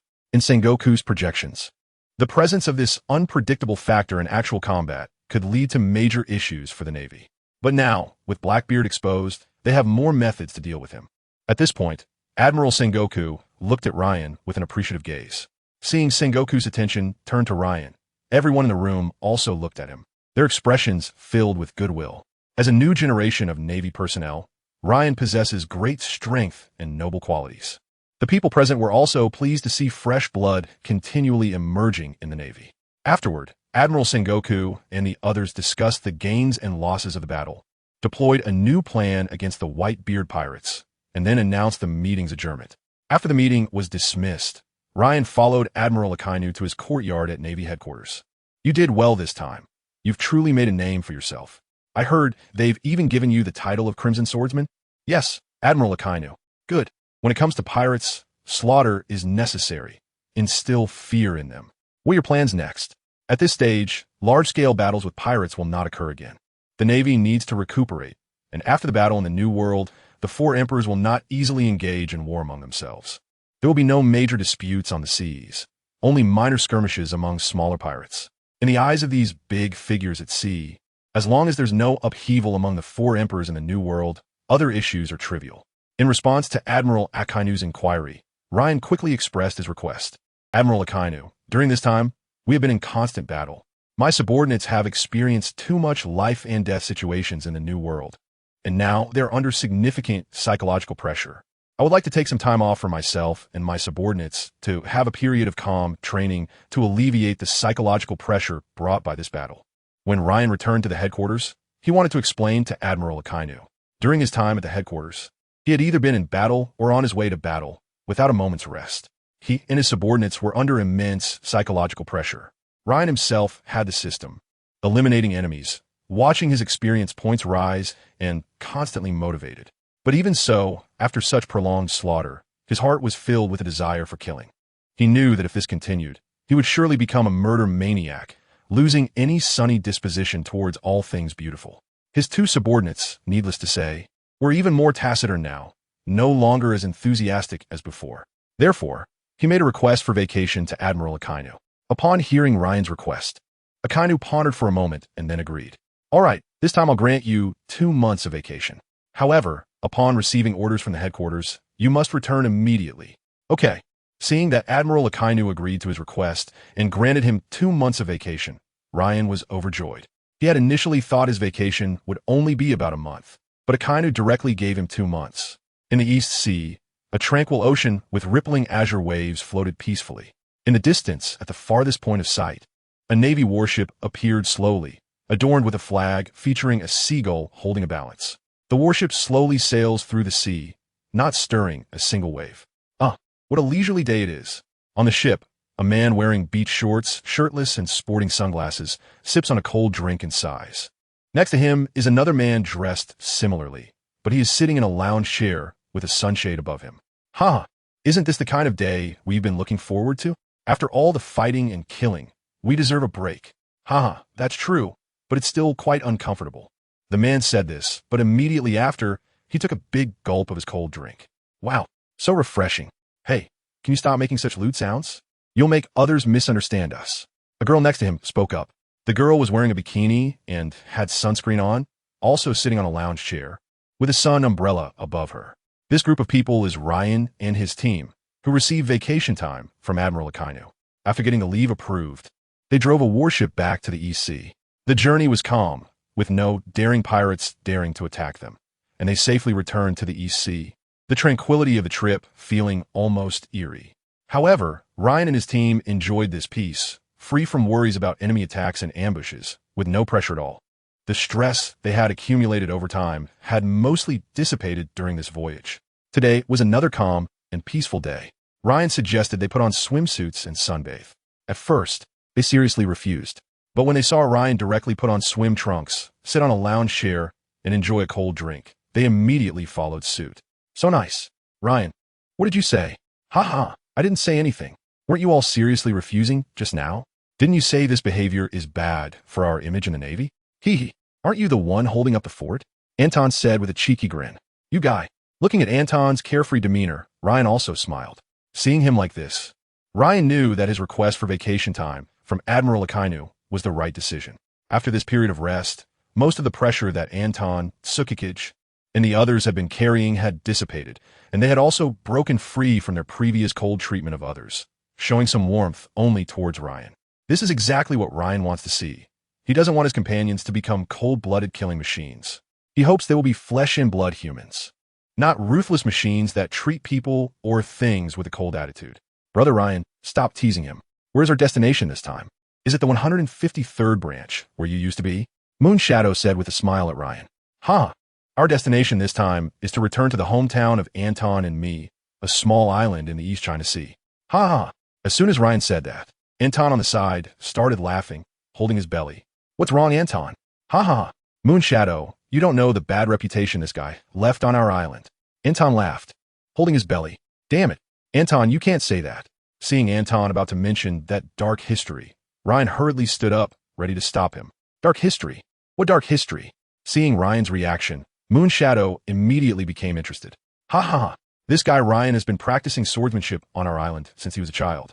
Once, after he accidentally killed a chicken, he became known as the Chicken Slayer on our island. From that day on, every household on the island would inexplicably lose their chickens.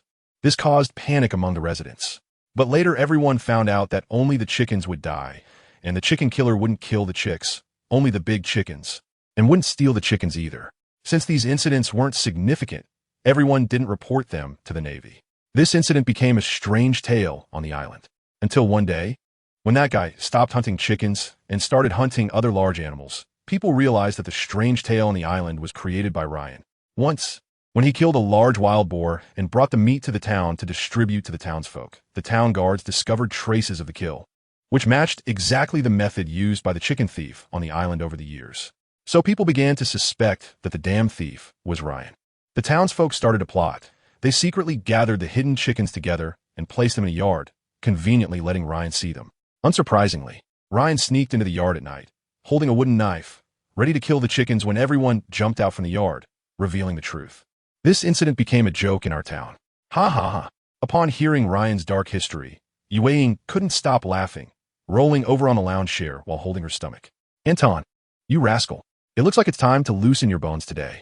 Hearing Anton completely spill his dark history, Ryan's face turned completely dark. These are all experiences of youthful ignorance. Crack, crack. Ryan cracked his arm bones while walking towards Anton. Ryan, don't be impulsive. Don't hit the face. With a series of popping sounds, Ryan returned to his reclining chair. Phew, This is much more comfortable. Indeed, happiness is built on the suffering of others. Ryan sat in a chair, took a big sip of his cold drink, and said refreshingly, "Oh, you really hold nothing back." Moonshadow looked up at the sound, and Anton, now with a bruised face and black eyes, had bruises all over. "Ryan, you shouldn't hit the face." "My handsome face," Anton said as he touched his own face. "Oh, Ryan, you despicable guy. You even used your domineering power to increase the force," Anton said with a face full of indignation. "Ha ha ha." Ryan, even Moonshadow laughed. "Ha ha ha.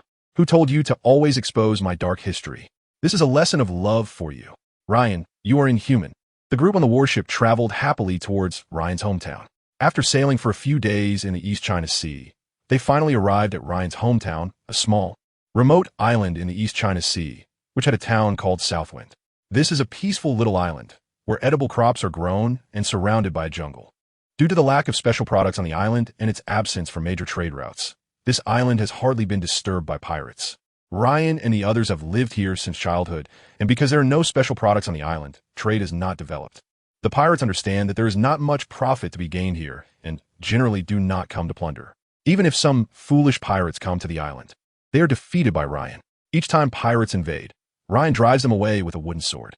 Since the pirates do not die and the island is not wealthy, along with the presence of guardians, the island has remained peaceful and safe, considered a pure land in the East Sea.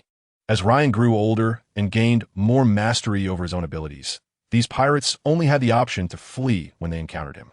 Over time, nearby pirates realized that this island was not worth the trouble, especially with a troublesome guardian protecting it. Attacking this island would be a loss. Before Ryan turned 16, he protected the people of this island in this manner. After turning 16, following the death of his parents, he joined the Navy, but he never forgot his hometown. With his exceptional abilities, he quickly stood out in the Navy and rose through the ranks. After his promotion, he had intelligence officers pay attention to information about his hometown. Whenever pirates invaded, he would always return home at the first opportunity to eliminate them. After defeating the pirates and gaining rank, he directly wiped out all pirate crews near his hometown, and from time to time, he would return to eliminate nearby pirates. Gradually, this sea area became a forbidden zone for pirates. All pirates who entered this area would be warned by their pirate predecessors. As Ryan became more well-known in the 153rd Division, pirates passing through this sea area understood who the guardian of this place was and generally dared not act recklessly here. Furthermore, as Ryan's reputation grew recently, especially after obtaining the title of Crimson Swordsman, the pirates in this sea area became even more cautious. The nearby 153rd Division even voluntarily dispatched Navy personnel to protect his hometown. This unit guarding his hometown consisted of Ryan's former subordinates from the 153rd Division. Stay vigilant. Although our commander has left us, he is still active in the Navy headquarters, eliminating more pirates. We must protect our commander's hometown and safeguard his family. Yes, Ryan's former subordinates shouted in unison. "Captain, do you think the commander will return?" "He definitely will. Given the captain's regard for his hometown people, he will surely come back. At that time, we can meet the commander again. I really envy brother Anton. He gets to roam with the commander." Haha, instead of envying Anton, why not strengthen your own abilities? I believe if you have powerful strength, you can also wander the new world with the commander and participate in various major events. The new captain of the warship, who encourages the crew, is the highest-ranking naval officer left after Ryan and the others departed. After Ryan's departure, these individuals did not fall into despair. Instead, they continued to adhere to the policies set by Ryan, eliminating nearby pirates and persistently honing their own strength. With their long-term efforts against the pirates, they gained a reputation in this sea area. As Ryan's fame grew, their own sense of pride also intensified, as they had worked alongside the Crimson Swordsman, who hailed from this place and rose to greater heights from here. On this day, they spotted a naval warship approaching the island from a distance. Instantly, they became tense, even though they understood that those flying a naval flag were generally not enemies. Nevertheless, they meticulously set up their defenses according to the highest standards of caution. As the warship neared, they signaled to the other side, demanding that they stop and submit to inspection before being allowed to enter. During this time, Ryan had gained immense fame, and Colonel Monka of the 153rd Division realized that Ryan was now on a different level, one he could not contend with. To Monka, Ryan was merely a figure of minor significance. Monka was also aware that his previous actions did not align with Ryan's sense of justice, and to avoid retaliation from Ryan, he granted this naval fleet, which protected Ryan's hometown, significant autonomy. Therefore, this naval fleet had considerable discretion compared to other navies, as they could independently assess whether the opposing navy could enter the island. Monka had also informed the other naval forces in this area of the 153rd Division about this matter.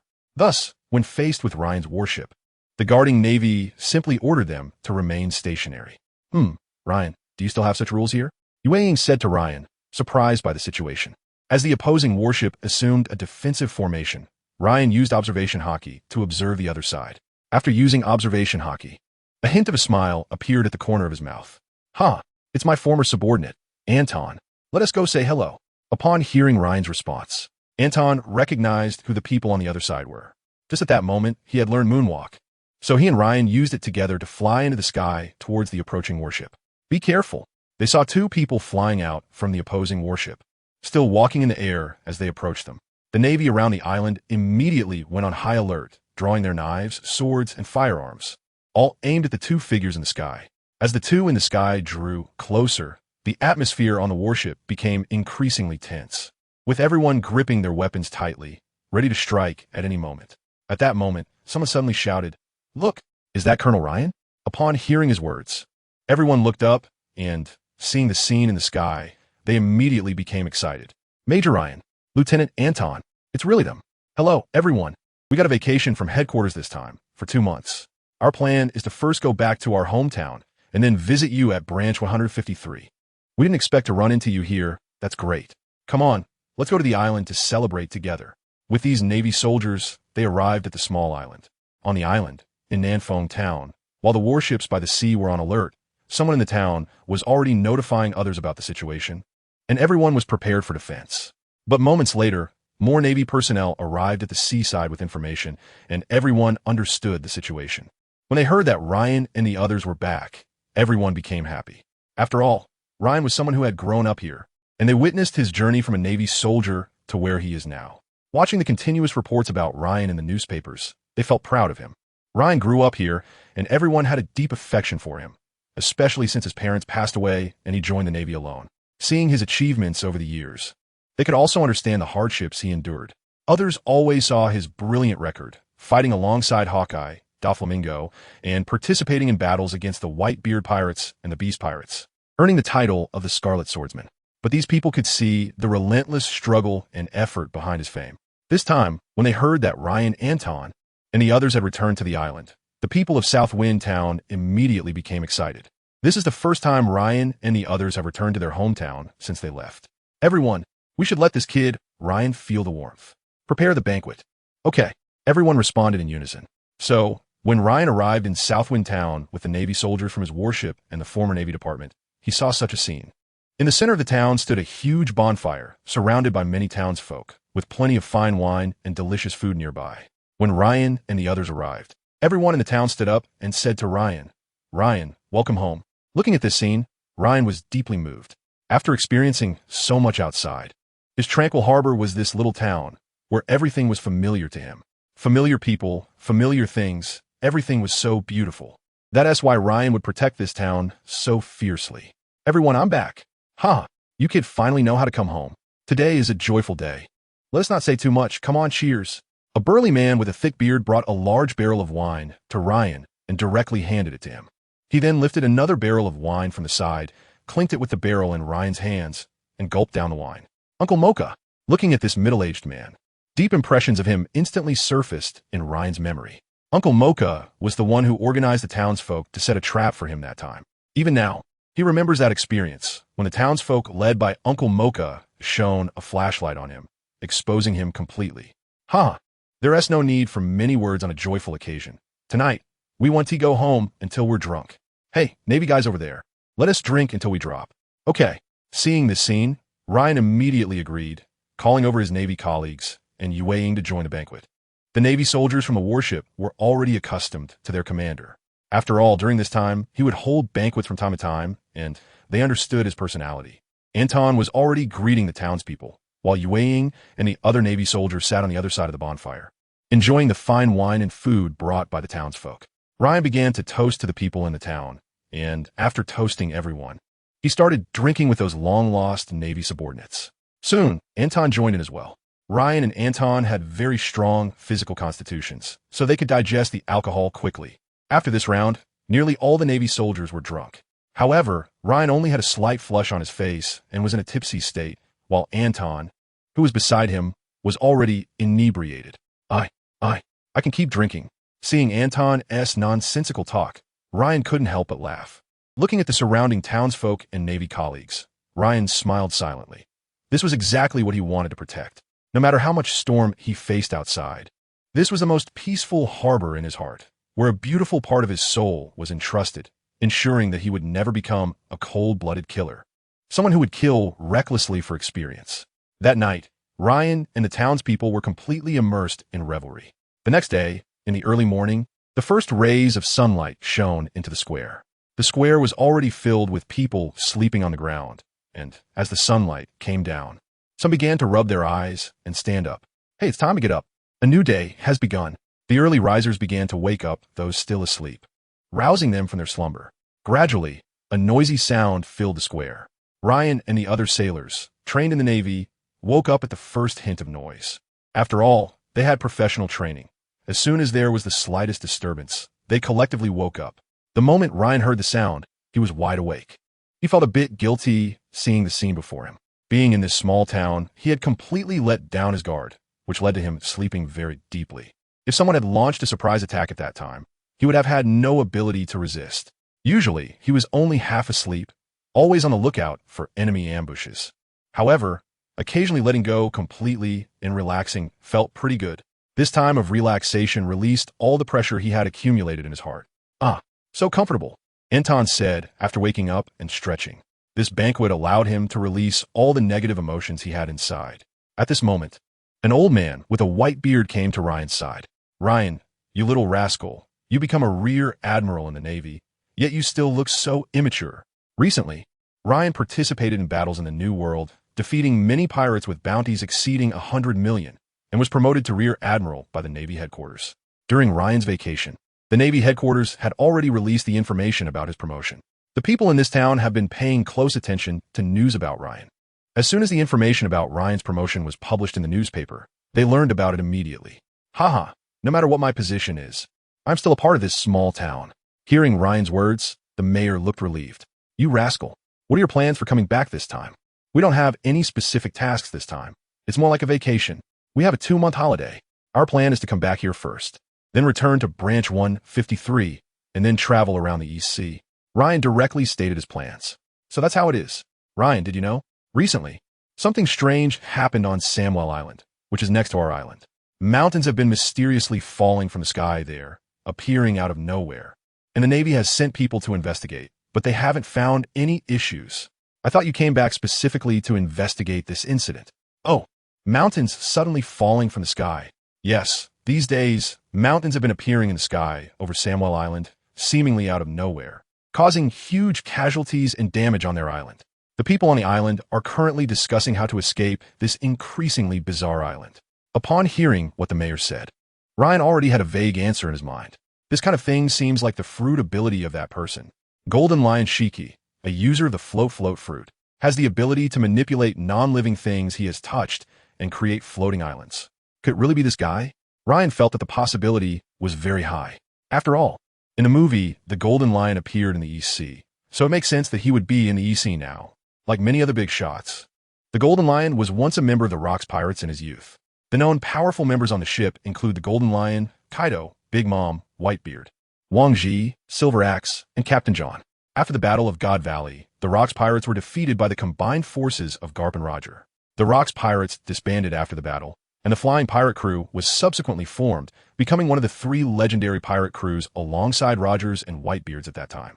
11 years after the Battle of God Valley, the Golden Lion prepared to dominate the world. Due to the previous defeat of the Rocks Pirates, the Golden Lion realized that he needed stronger support to rule the world. After expanding his pirate crew to a certain extent, he invited Roger to join him in fulfilling the dream of world domination. Because Roger was not interested in ruling at all after he refused, the two sides engaged in the famous naval battle, the Battle of Edward. At that time, the Golden Lion had an absolute advantage in terms of power and battlefield location. Roger's crew was not only vastly outnumbered, but also had no chance to escape. However, a sudden storm caused most of the Golden Lion's fleet to sink to the seabed, and the Golden Lion himself was severely injured when the ship's helm struck his head due to the storm. 2 years later, the Navy announced that pirate king Joel D. Roger had been captured. Shiki could not believe that his rival Joel D. Roger had been captured, so he single-handedly stormed into the Navy headquarters Marineford to confirm, killing many Navy personnel and learning from Sengoku and Garp at the headquarters that Joel D. Roger would be publicly executed in his hometown Loguetown. Shiki, who had always regarded the East Sea as the weakest area, was extremely angry, believing it was the last insult to Joel D. Roger before his death. To prevent Shiki from causing trouble during Joel D. Roger's impending execution, Vice Admiral Monkey D. Garp and Admiral Sengoku of the Navy headquarters went in a battle together. Their battle destroyed nearly half of Marineford before a victor was determined. After Shiki's defeat, he was imprisoned in the world's largest prison, Impel Down Level 6, the Infinite Hell. After being imprisoned in Impel Down, Shiki began to find ways to escape, and to do so, he severed his feet that were bound by sea stone shackles. From then on, his legs were replaced with prosthetics named Sakura, Ten, and Yugokuro, allowing him to unleash slashing attacks through kicks. He also became the first prisoner to successfully escape from Impel Down. After escaping, he visited Whitebeard, then began to hide his identity while preparing his plans by lifting the island group, Velmayo, into the sky. On the island, he had many animals that had become ferocious due to consuming plants containing IQ, and he used his ability to lift the entire island into the sky as his floating island. For 20 years, he hid his whereabouts and, together with his trusted subordinate Dr. Indigo, studied IQ, planning his comeback while residing on the floating island. He released these animals into the East Sea to wreak havoc, showcasing his power of revenge to the world government. However, 20 years of hiding had caused this legendary pirate from the old era to lose his former confidence, and he was defeated when fighting against Luffy and the others. After all, the Golden Lion, who was solely focused on revenge, no longer possessed the strength and dominance he had during his confrontation with Roger. Ryan suspected that, above Samwell Island, there might be islands controlled by the Golden Lion using the float fruit, and during this time, battles occurred up there, causing the mountains to be knocked down. After all, the Golden Lion had been cultivating ferocious beasts on that island using the drug known as IQ for many years. These fierce beasts each possess formidable strength. The Golden Lion's years of hiding were all aimed at using these beasts for revenge. The mountains constantly collapsing on Samwell Island may be the result of battles involving these beasts. With this in mind, Ryan said to the mayor, I think I have some clues, but we still need to investigate the situation on Samwell Island carefully to confirm. Okay, the mayor nodded eagerly. Samwell Island is an island next to theirs, and with such events occurring there, everyone on the island is in constant danger. Samwell Island knows that a naval major like Ryan has appeared on their island and hopes that the mayor and the others can find Ryan and help them solve their problems. After all, in this era, if given a choice, no one wants to leave their home.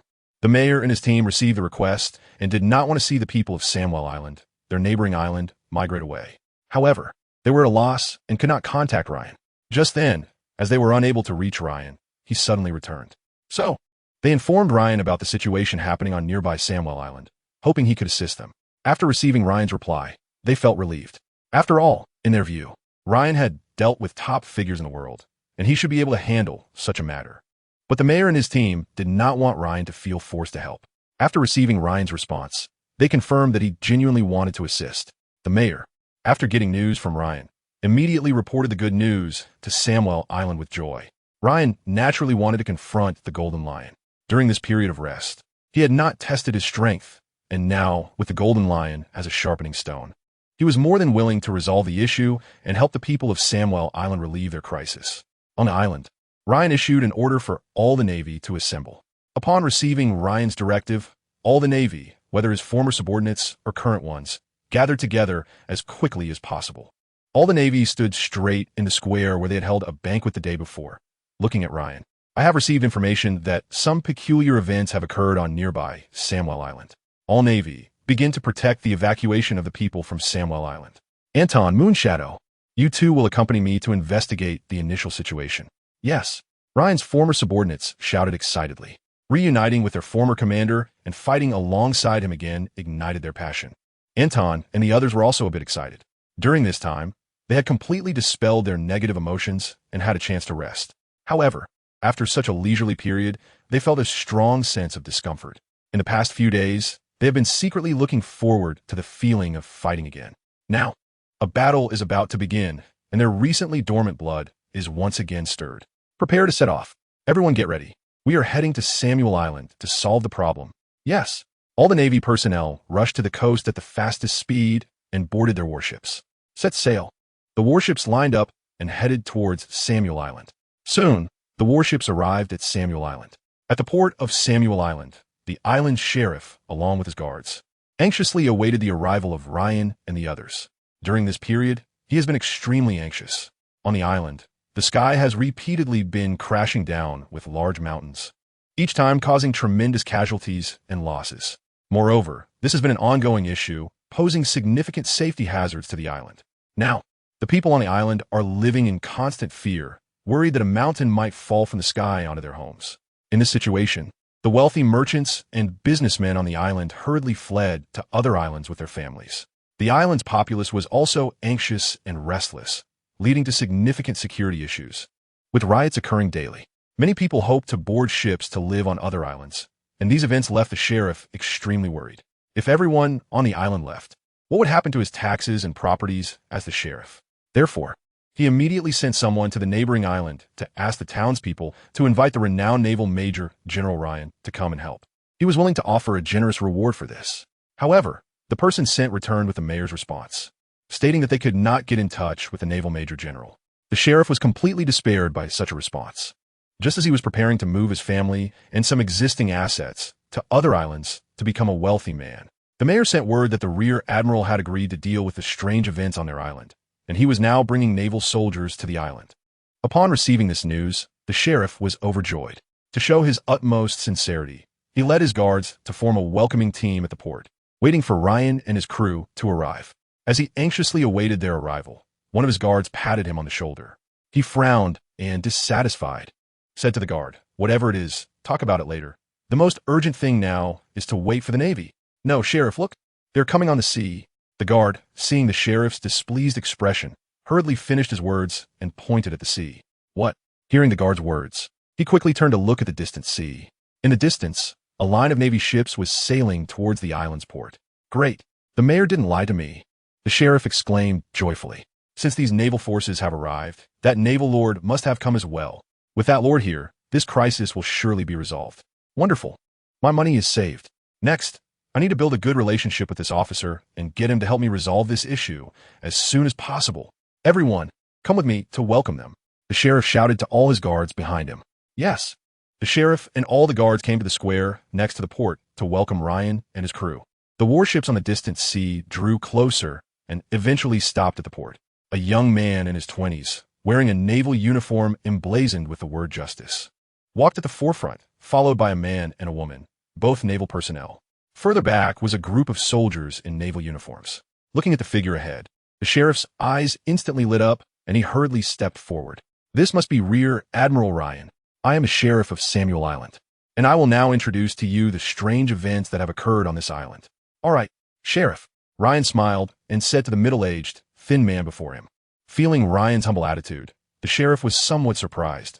In his imagination, a young man with such great power and fame would be arrogant. But after this interaction, he found that Ryan spoke to him with humility as well. These made him more favorable towards Ryan. "Mr. Ryan, it's like this." But he hadn't finished speaking when a sharp whistling sound echoed from the sky. Everyone present looked up. They saw a large mountain covered in dirt crashing down from above. What? How could this happen? Upon witnessing such a scene, the sheriff completely collapsed to the ground, and his guard were not much better off, all of them in disarray, fleeing in all directions. However, the area covered by that mountain was too vast. The ground was engulfed in darkness, and all the light directed towards the ground was blocked by that mountain. The Navy behind Ryan also fell into chaos upon seeing this scene. Anton and Moonshadow walked up to his side, asking him what to do. "Don't panic. You two go calm the Navy at the rear," Ryan said to them calmly. Inspired by Ryan's calm demeanor, the two set aside their anxiety and began to reassure the Navy at the back. After receiving comfort, the Navy members looked towards Ryan. Faced with such a crisis, he still stood there calmly, without a trace of panic. Seeing his upright figure, everyone gradually calmed down. Yes, that man has created too many miracles. He will create another miracle this time. They silently thought to themselves while looking at Ryan. At that moment, Ryan drew his sword, Ghost Moon. A special aura instantly enveloped everyone's hearts, and under the influence of this unique presence, their panicked minds began to settle. This is... Moonshadow's eyes narrowed sharply as he was engulfed by the aura radiated from Ryan's drawn sword. Under this aura, the sword in her hand gently swayed, as if to worship that direction.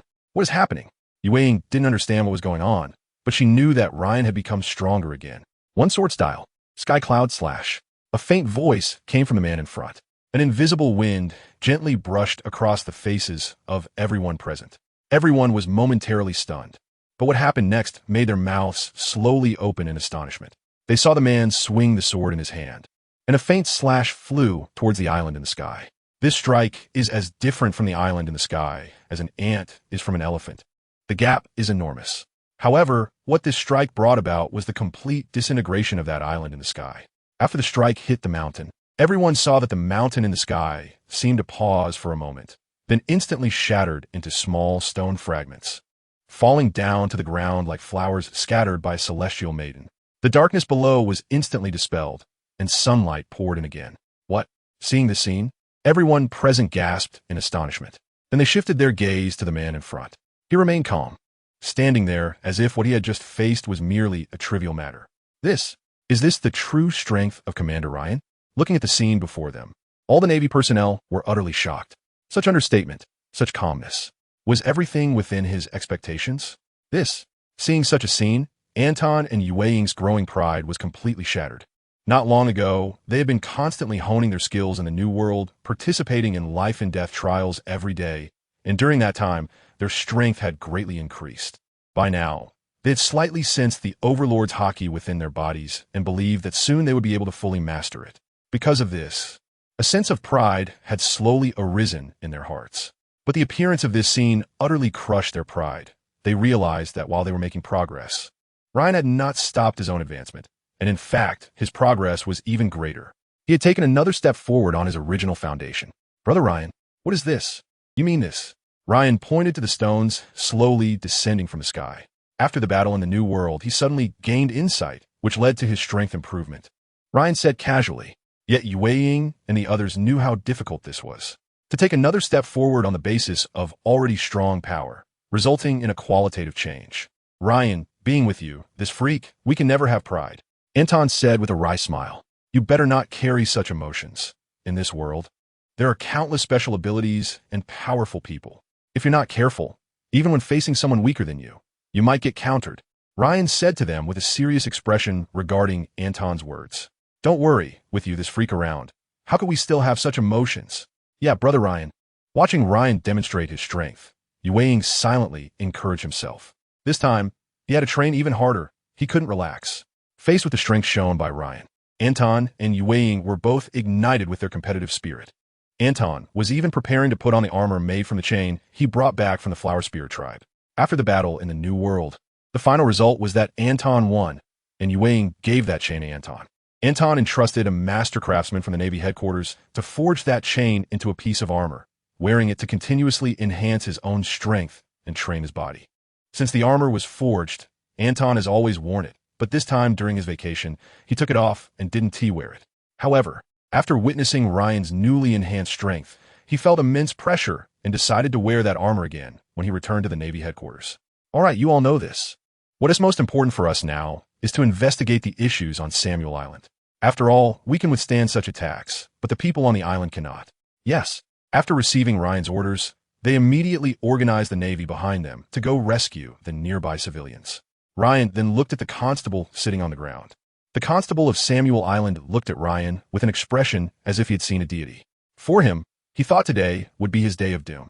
Unexpectedly, the massive mountain that descended from the sky was effortlessly dealt with in front of Ryan, as if it were a toy. This made him face Ryan, instantly filled with awe. Sheriff, it's time to continue discussing the source of this matter. Yes, Mr. Ryan. Upon hearing Ryan's inquiry, the sheriff immediately replied loudly. Facing someone with such strength, he felt like a little sheep standing in front of a dinosaur. The huge gap in power brought a tremendous sense of oppression. Mr. Ryan, this has been happening continuously for some time now, and we really have no way to deal with it. That's why we asked for your help. Recently, We also requested support from the nearby naval branch, but after they encountered a falling mountain, they never came back. That's why the island is so chaotic. The residents are all trying to escape from this island. Next, the sheriff detailed everything that had happened so far. Ryan and the others fully understood the course of events. All right, we understand. Thank you, Sheriff. We're going to investigate now. Mr. Ryan, how are you going to investigate? The sheriff did not understand how Ryan and the others would investigate the events in the sky. Don't worry, we've got this. Ryan and the others did not continue to explain to the sheriff. In front of the sheriff, the three of them used moonwalk to fly into the sky. What? Watching the three fly into the sky, the sheriff's mouth fell open. He had encountered so many strange events today that his nerves were somewhat numb from the shock. Ryan and the others used moonwalk to fly upwards toward the direction where the mountain had just fallen.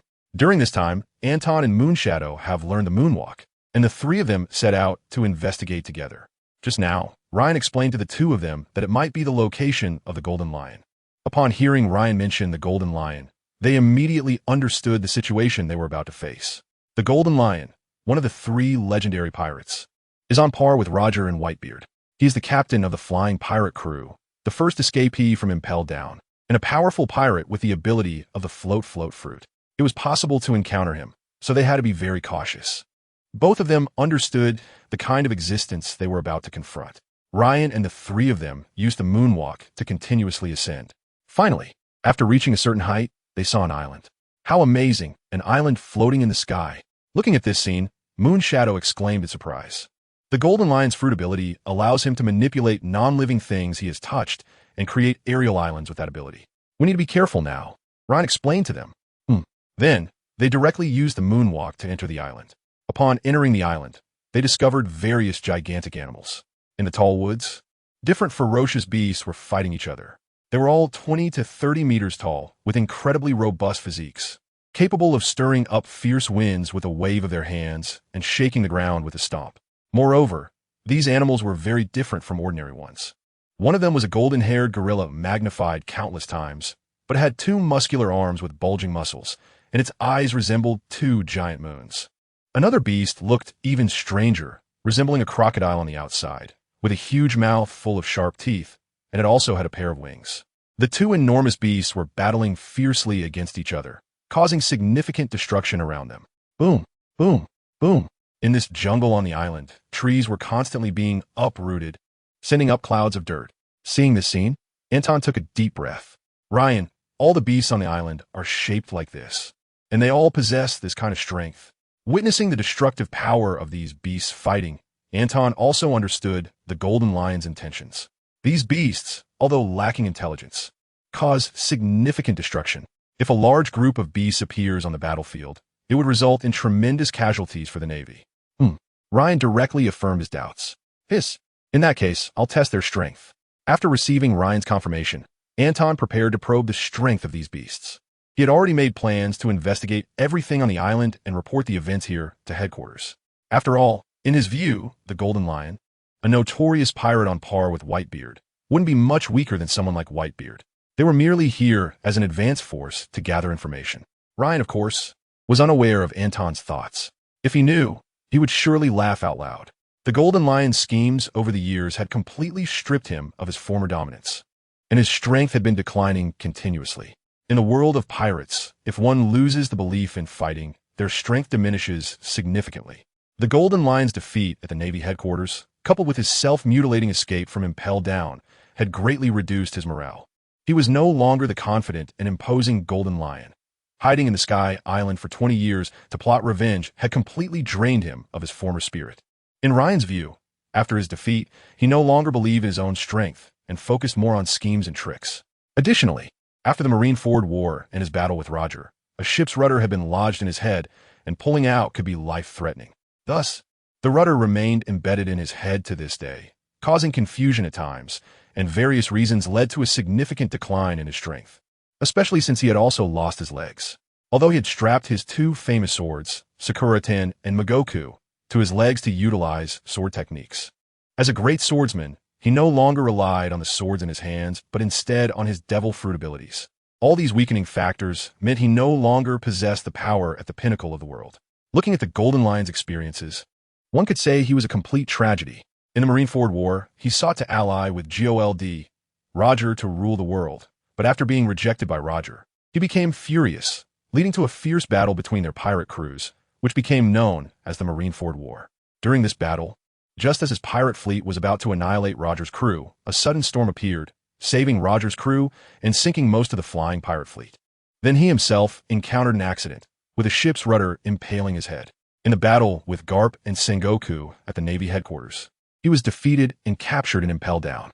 To escape, he severed his own legs, and after escaping, he was rejected when he invited Whitebeard to join him in overturning the world. These experiences have led the Golden Lion to no longer believe in his own strength. He now only wants to build a powerful army to eliminate the Navy.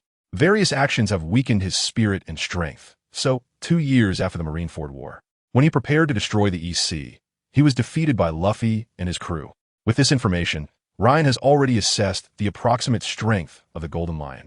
He should now be at the tail end of the world's top-tier combat power, having been at a high level in his prime. However, age and disability have significantly reduced his strength. I'll give it a try too. Hearing Anton's words, Yue also spoke up. She wanted to use this battle to test her own strength.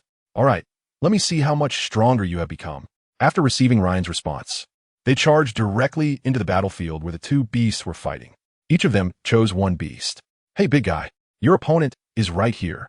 Anton jumped in front of the gorilla and made a provocative gesture. Roar.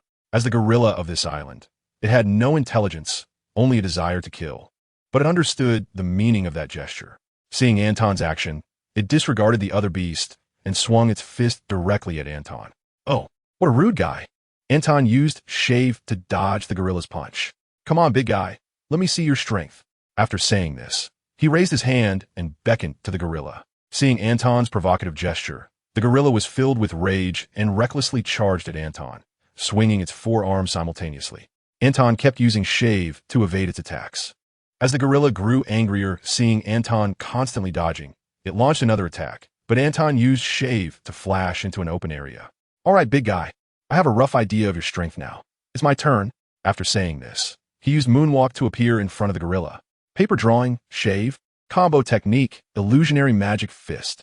In an instant, Anton's speed increased dramatically, and his figure continuously appeared all over the gorilla's body, with his punching shadows appearing everywhere. The gorilla, feeling the attacks, hurried to defend itself, but against Anton's fast-paced assault, its defense was completely ineffective. In the blink of an eye, it was covered in illusory punch shadows. While Anton returned to his previous standing position, roar, the gorilla saw the figure in front of its face, and its eyes turned red instantly, readying itself to attack. Ha! Is it time? Anton looked at the gorilla, raising his fist as if to smash it down, without any intention of dodging, calmly saying one sentence. Crack! Crack, crack! The gorilla stopped, making a series of cracking noises. Under Ryan's gaze, the gorilla fell backward, its eyes filled with confusion and pain. On the other side, Yue faced the crocodile-like beast. She directly unleashed a slash, creating a wound on its body. The injured crocodile-like beast seemed to be provoked into greater ferocity, recklessly charging towards Yue, kicking up huge clouds of dust along the way. Mindless beast, easily defeated, Yue coldly watched the beast charging at her. One sword style, demon flame. A purple-black illusory flame appeared in the eyes of the beast, and its animal instincts made it try to avoid the flame. But to its terror, no matter how it tried to dodge, it couldn't escape the flame. It could only watch helplessly as the flame collided with it. Crack! Yue had already sheathed her sword. The beast in front of her stood still, and after a moment, a black-purple flame lotus blossomed from its body. The beast's body erupted with streaks of bloodlight all over. Boom! The two beasts fell almost simultaneously, creating a huge rumble. Moonshadow and Anton turned at the same time, looking at each other and sharing a smile. During this period, they haven't relaxed at all, and their progress has been significant. Although they can't compare to Ryan, the mountain standing in front of them, both of them have been working hard, and they're secretly competing with each other. However, this does not hinder their friendship. Let's go, it's getting a bit noisy.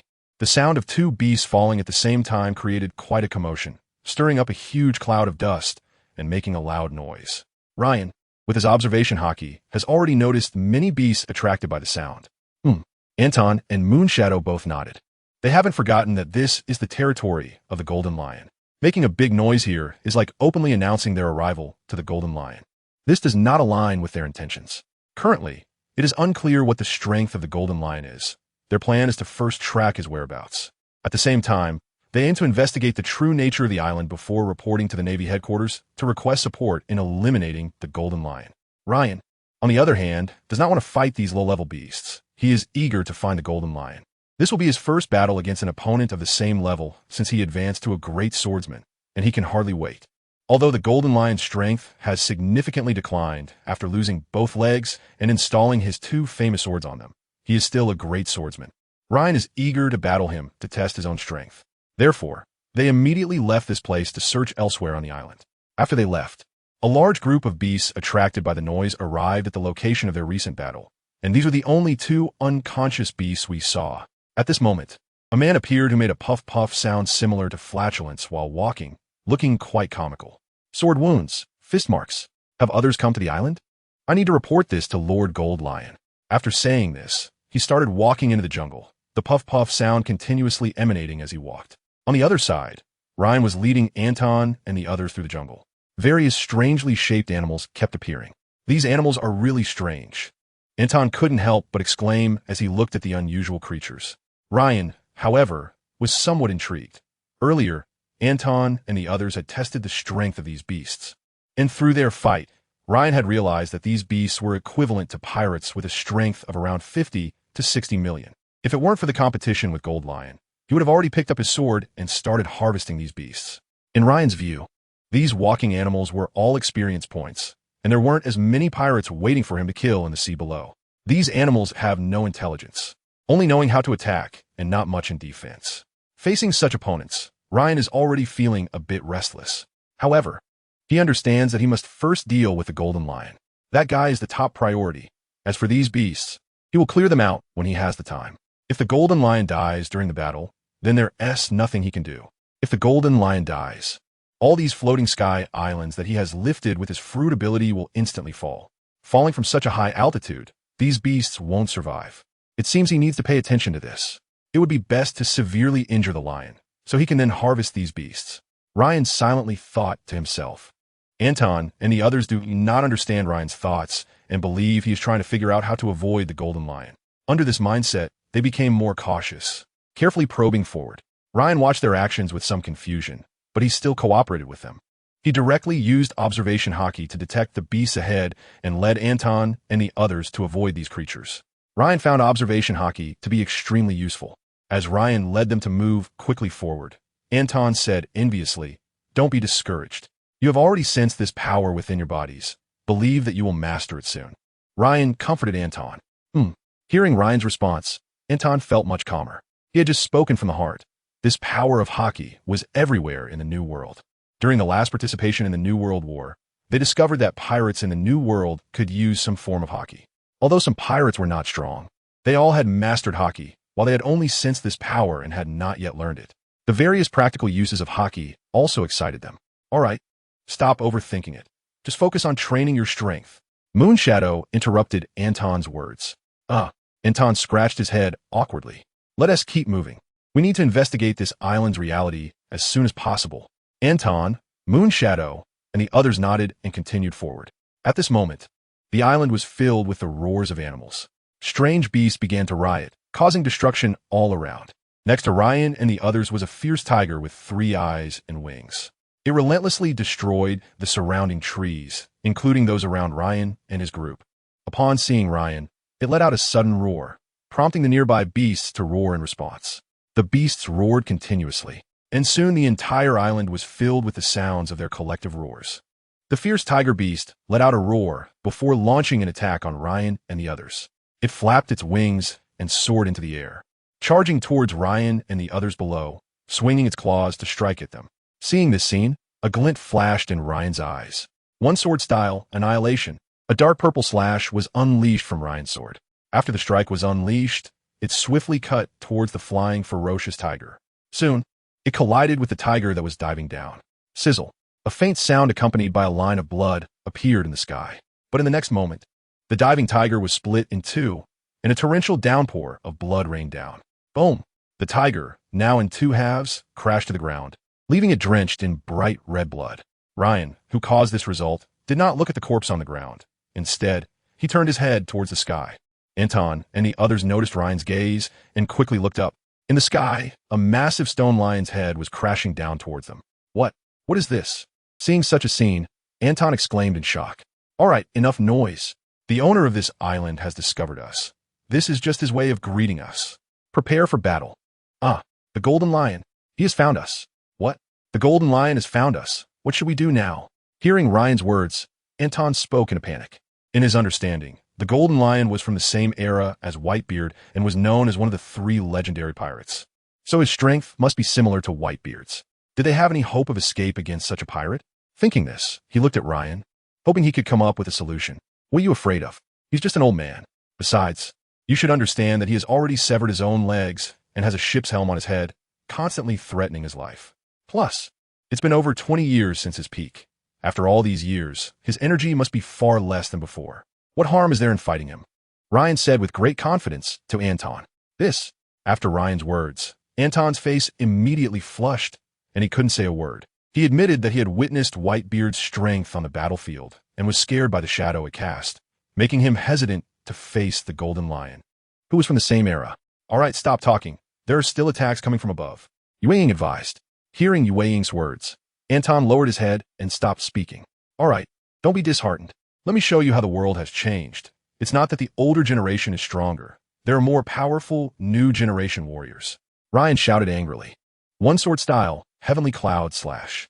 This strike was unleashed by Ryan with all his might, a slash larger than any he had ever delivered before. The slash directly targeted the stone lion's head in the sky, cleaving it in 2, causing the stone lion's head to turn into dirt and scatter to the sides. The dirt hit the ground, creating a massive tremor and a cloud of dust.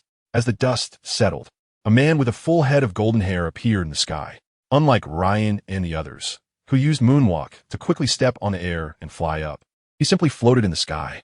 The golden lion had long golden hair that reached down to his feet, and even his beard and eyebrows were golden. A ship's helm hung on his head, and 2 sharp swords lay beneath his feet. The golden lion stood silently in the sky, looking down at Ryan and his group below. Naval forces? Sengoku, Garp, where are you? Come out. The golden lion saw Ryan and the others in their navy uniforms and thought that Sengoku had discovered his whereabouts and sent people to eliminate him. As he spoke, his hair fluttered back like an angry lion. Ha ha ha. You won't need Sengoku and the others to deal with you. This time, just as few will suffice. You little brats. Just a few of you.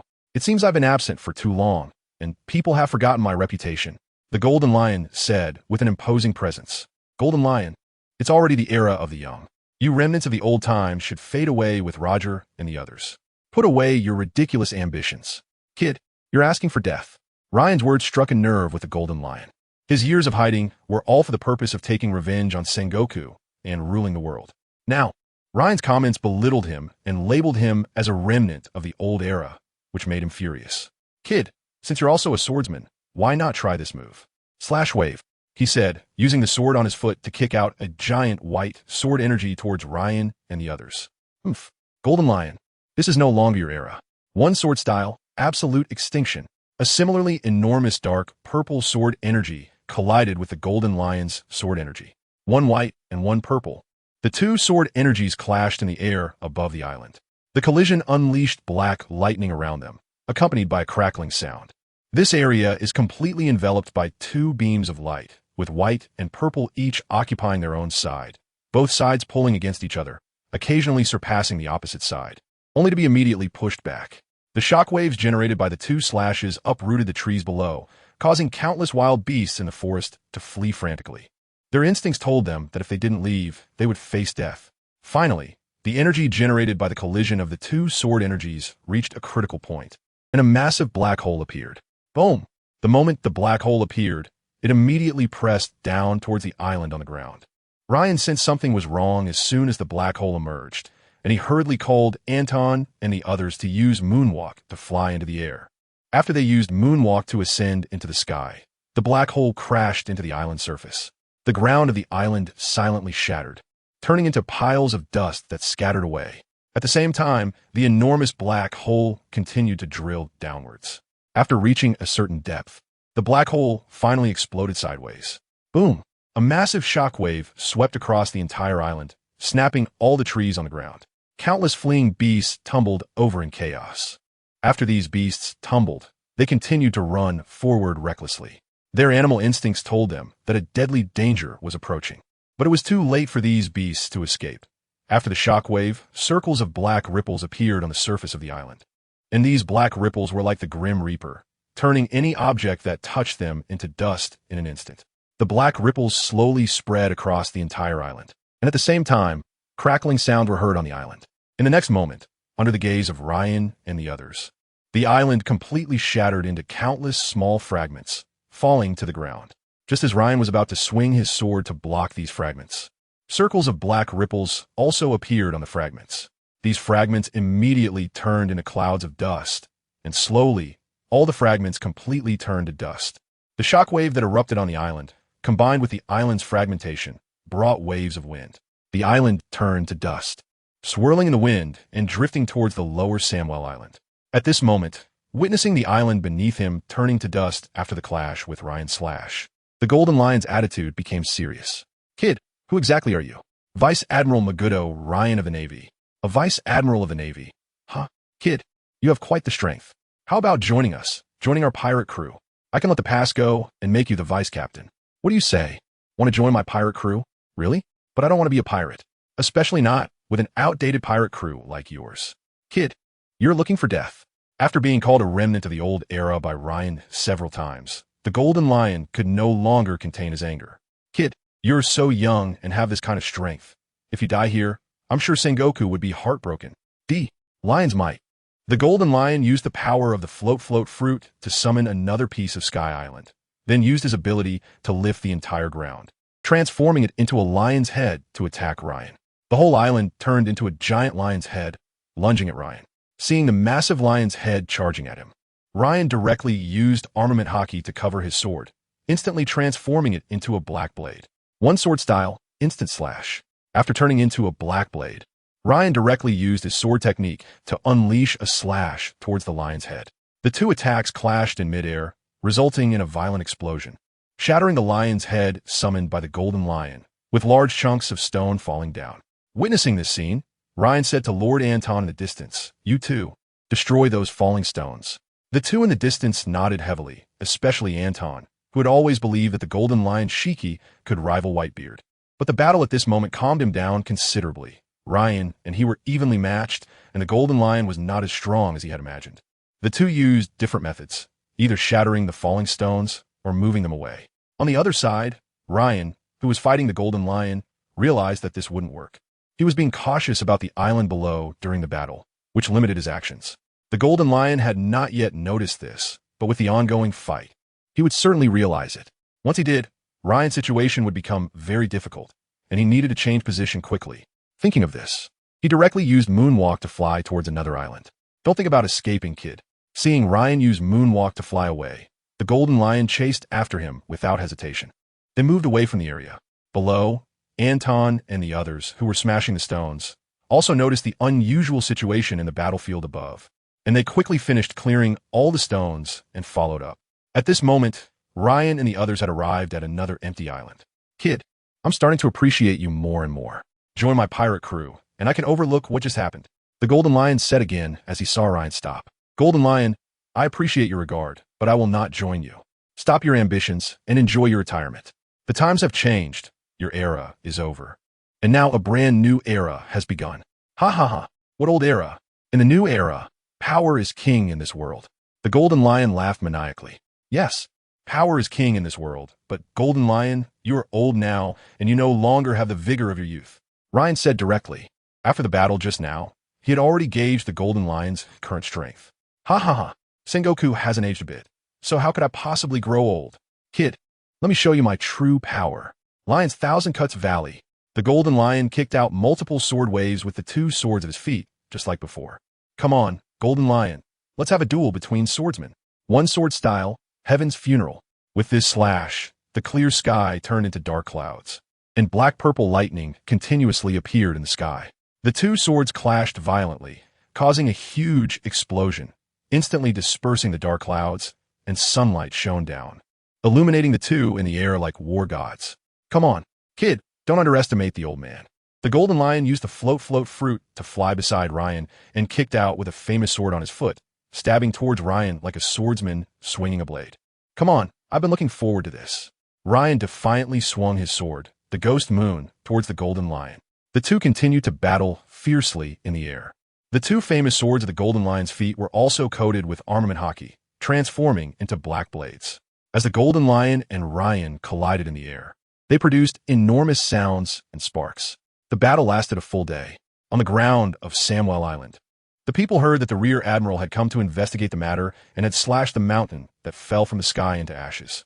Everyone was overjoyed, believing that this matter would soon be resolved.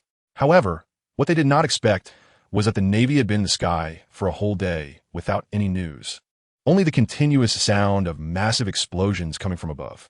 The weather above the island changed rapidly, sometimes cloudy, sometimes clear. What is going on? Why is the weather changing so quickly? A guard of the sheriff whispered. I don't know, do you think the Rear Admiral is fighting with the enemy up there? Are you kidding? How can a person's power affect the weather? Yes, yes. The nearby guards echoed. I was just throwing out a guess, said a guard who mentioned the battle in the sky, scratching his head with a laugh. All right, let us not think too much about it. Let us just wait for the Rear Admiral to come back. He is a big shot. We can't slack off. Yes. The guards responded in unison. But below, these guards did not know that a tense battle was taking place in the sky. Whoosh, whoosh. Kid, what kind of monster are you? In the sky, the Golden Lion was constantly parrying Ryan's attacks. The battle had broken out yesterday, and they had fought for a whole day. The Golden Lion was feeling somewhat exhausted. After a whole day of using his fruit abilities and swordsmanship, he had been continuously clashing with Ryan. After using these abilities for so long, he was starting to feel tired. But Ryan on the opposite side seemed unfazed, showing no signs of fatigue at all. Golden Lion, I've already told you. This is a new era. Your time has passed. In this era, Roger is dead, and Whitebeard is sick. Although he is still called the strongest in the world, everyone understands that he is old, and using the Tremor fruit has taken a huge toll on his body. With his current strength, how long can he protect the Whitebeard pirates? Once he dies, the Whitebeard pirates will fall apart. And as one of the legendary 3 pirates, look at you, Golden Lion. You've been hiding on this island for so many years. Your ambition has completely faded. You are no longer that pirate admiral. You are just a loser consumed by thoughts of revenge. Shut up, kid. The Golden Lion shouted angrily at Ryan, but he was also silently thinking about these things. Ever since he escaped from Impel Down, he lost his legs and was rejected by Whitebeard when he asked to fight against the world together. He fell into madness, vowing to overturn this world and take revenge on the enemies of the past. Over the years, he and his assistant have been researching a potion called IQ on the island. They aim to create a powerful beast army to destroy the Navy. However, during this battle with Ryan, he realized that his own strength was more important. A young Rear Admiral of the new generation of the Navy was able to fight him to a standstill, and there were even more powerful figures within the Navy, including the 3 Admirals, Garp, Sengoku, and countless others. Can he really destroy the Navy?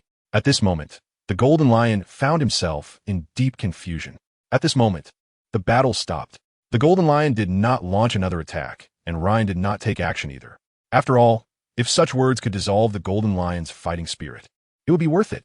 Have I changed?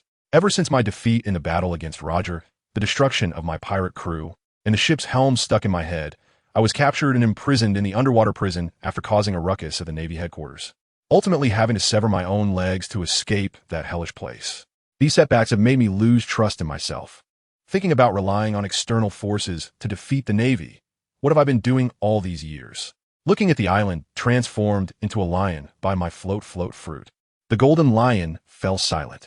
Can I really overturn the Navy with these beasts? Can I truly take revenge on those people?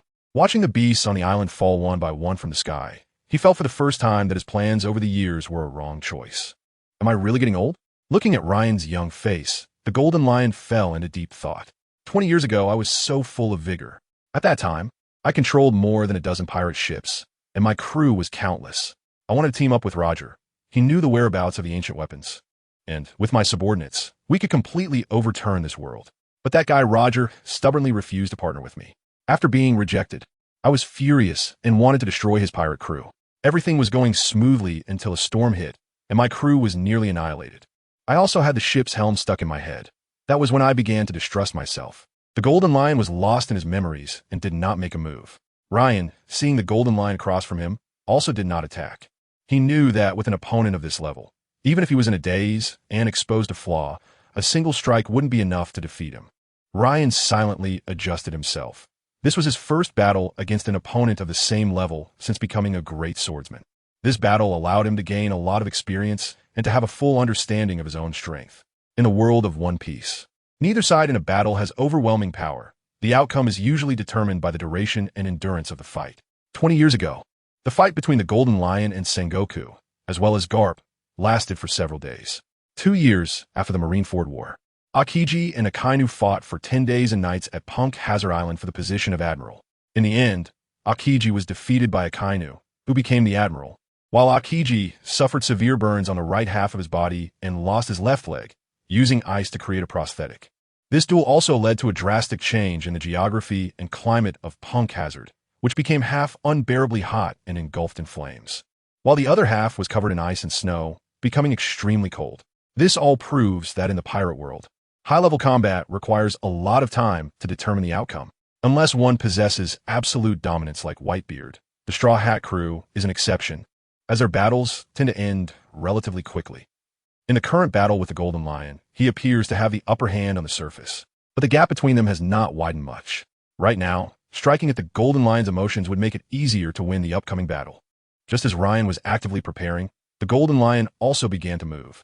He stood silently in the sky, motionless, seemingly having lost his will. Has he really lost his fighting spirit? No matter, this is a good opportunity. One sword style, absolute extinction. With lightning speed, he unleashed a slash aimed at the Golden Lion. A dark purple slash rushed towards the Golden Lion at an incredible speed. Facing this attack, the Golden Lion did not make any defensive moves. He quietly watched the slash approach him. Boom! An explosion sounded on the battlefield, followed by a thick black mist that obscured Ryan's view. Did I win? Anton and Tsukikage, who were observing, also stood up. Throughout the day, they had been watching Ryan's battle, witnessing his strength as he pressed the Golden Lion step by step, and seeing how Ryan's words had shaken the Golden Lion. Seeing the Golden Lion endure Ryan's slash, they believed Ryan had won, and were preparing to use Moonwalk to fly in front of Ryan. Stop! It's not over yet! Ryan shouted loudly at Anton. The system would indicate an increase in experience points if the Golden Lion died. But now, his system showed the experience points were still exactly the same, and the islands floating due to his float fruit should have fallen if the Golden Lion was dead. Yet, all these islands remained floating in the sky, indicating that the Golden Lion was still alive. Haha, as expected of the Navy. Truly sharp. Lion's roar. A rough voice emerged from the black mist. The island where Anton and the others were located immediately transformed into a giant lion's head, biting towards them. What? Anton and the others did not expect the Golden Lion to launch an attack on them. Caught off guard, they were all hit and trapped by the stone lion's head created by the Golden Lion's fruit ability. Damn it! Seeing this scene, Ryan felt a bit angry. He never expected the Golden Lion would attack Anton and the others. At this moment, the black mist slowly dissipated, revealing the figure of the Golden Lion. A scar appeared on his chest, but his aura was as powerful and magnificent as the sun, filled with vitality. Ha ha, kid. What you said just now has indeed shaken the beliefs I've held on to for so long. At that moment, I considered facing death. But the moment that slash made contact with my body, I completely awakened. My life doesn't need others' judgment. I just need to live the life I want. Thank you. You helped me completely step out of the shadow of past failures and face a new life. I've changed my mind. I want to reassemble my pirate crew. Looking at Ryan, the Golden Lion said this. Damn it, I pushed him too far. He had completely shaken off his despair. Seeing the Golden Lion's current mental state, Ryan felt a bit regretful. If he had known, he wouldn't have provoked him like that. Golden Lion, as a great pirate, is it your moral code to attack the weak? Ha ha ha. Moral code? What is that? I'm a pirate. After saying that, he summoned an island and transformed it into a gigantic lion's head, charging towards Ryan. Ryan swung his sword and severed the lion's head, but to his surprise, the severed lion's head reformed and launched an attack at Ryan. Ha ha ha. You care about those too, don't you? The Golden Lion pointed at Anton and Moonshadow, who were ensnared by the cross-shaped lion's head. Damn. Ha ha ha. Do you still want to fight me? Will you choose to fight me or give up on them?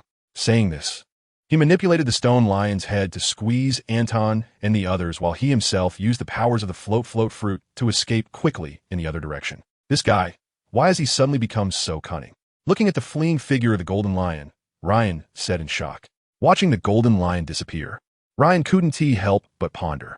What is wrong with the Golden Lion? Could it be that a life-and-death crisis changes a person's character? But he didn't have time to think too much.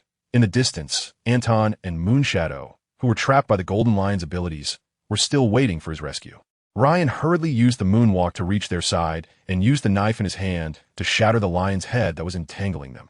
In just a few strikes, the stone lion's head was completely shattered, and Anton and Moonshadow were freed.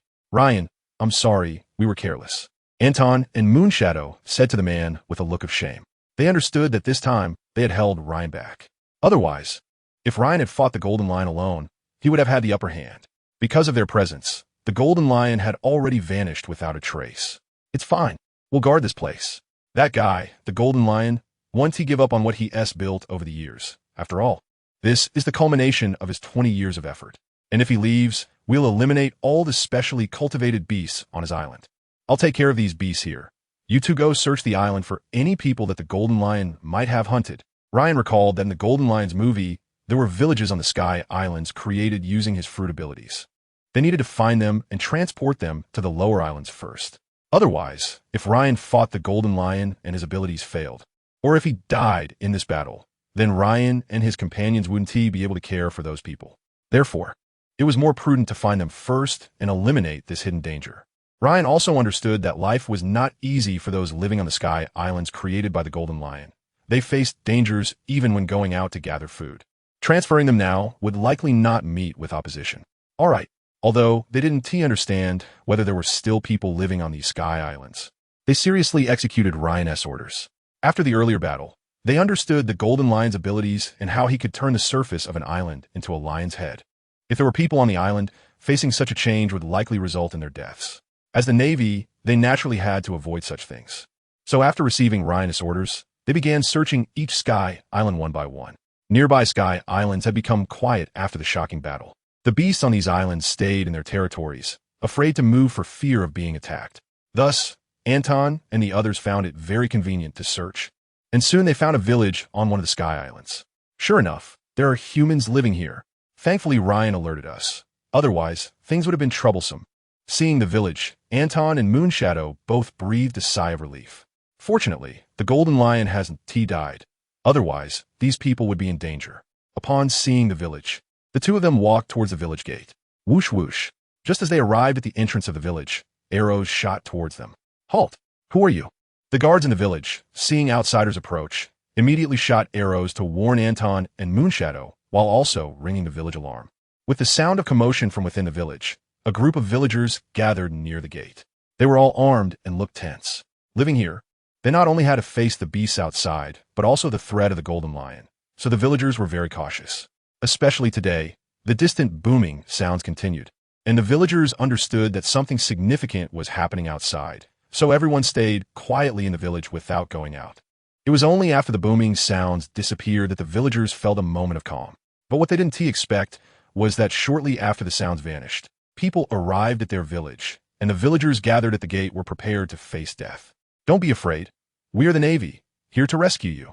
After staying outside for a while, Anton also noticed the tense atmosphere in the village, and he understood the difficulties faced by these villagers, so he spoke up directly. What? The Navy? Really? Hearing Anton's words, the villagers became agitated. At this moment, Anton disregarded the arrows above the village and walked to the front of the village, allowing everyone to see him. He stopped in front of the village, and the villagers looked at him. On the back of his white coat were the words, Justice. They are really the Navy. They have come to save us, sob sob. A villager, seeing the Navy coat on Anton's back, confirmed his identity and began to cry loudly.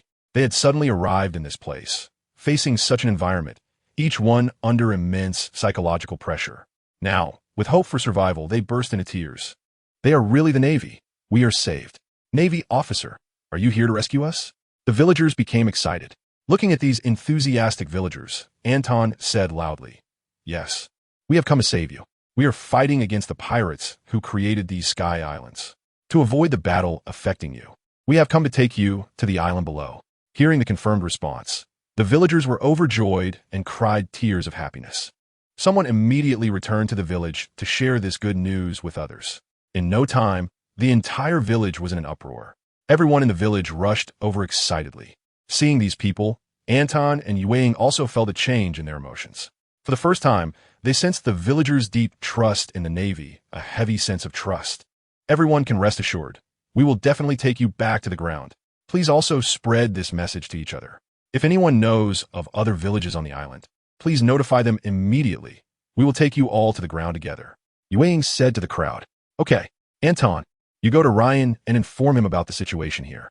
All right, be careful. This is after all the territory of the Golden Lion, and there may be members of his pirate crew. Don't worry, I will protect them well. After saying that, Anton directly used Moonwalk to head towards Ryan.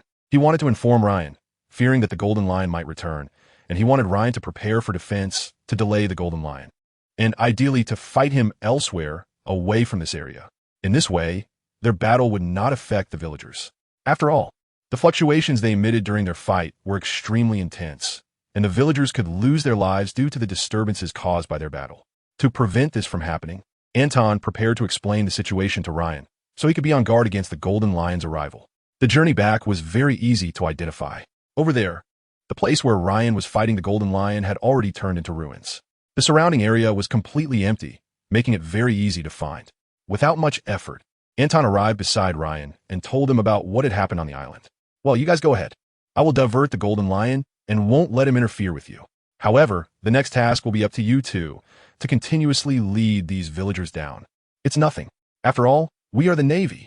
A smile appeared on Anton's face. Saving these people gave him a greater sense of accomplishment than eliminating pirates. Then go ahead and do it. I will help you block the Golden Lion. Anyone or any beast that stands in your way, I will eliminate. Ryan nodded heavily at Anton. All right, I'm going over. Go. After saying these words, Anton directly used Moonwalk to return to his original location. Watching Anton gradually disappear into the distance, a hint of red light appeared in Ryan's eyes. He looked around the empty island. It was time to deal with you. After saying that, he directly used Moonwalk to arrive at an empty island. Upon reaching the island, he immediately activated his observation-Haki to record the information of all the living beings present on the island in his mind. Then, he continuously used Moonwalk to move towards the locations of the life forces he had recorded in his mind.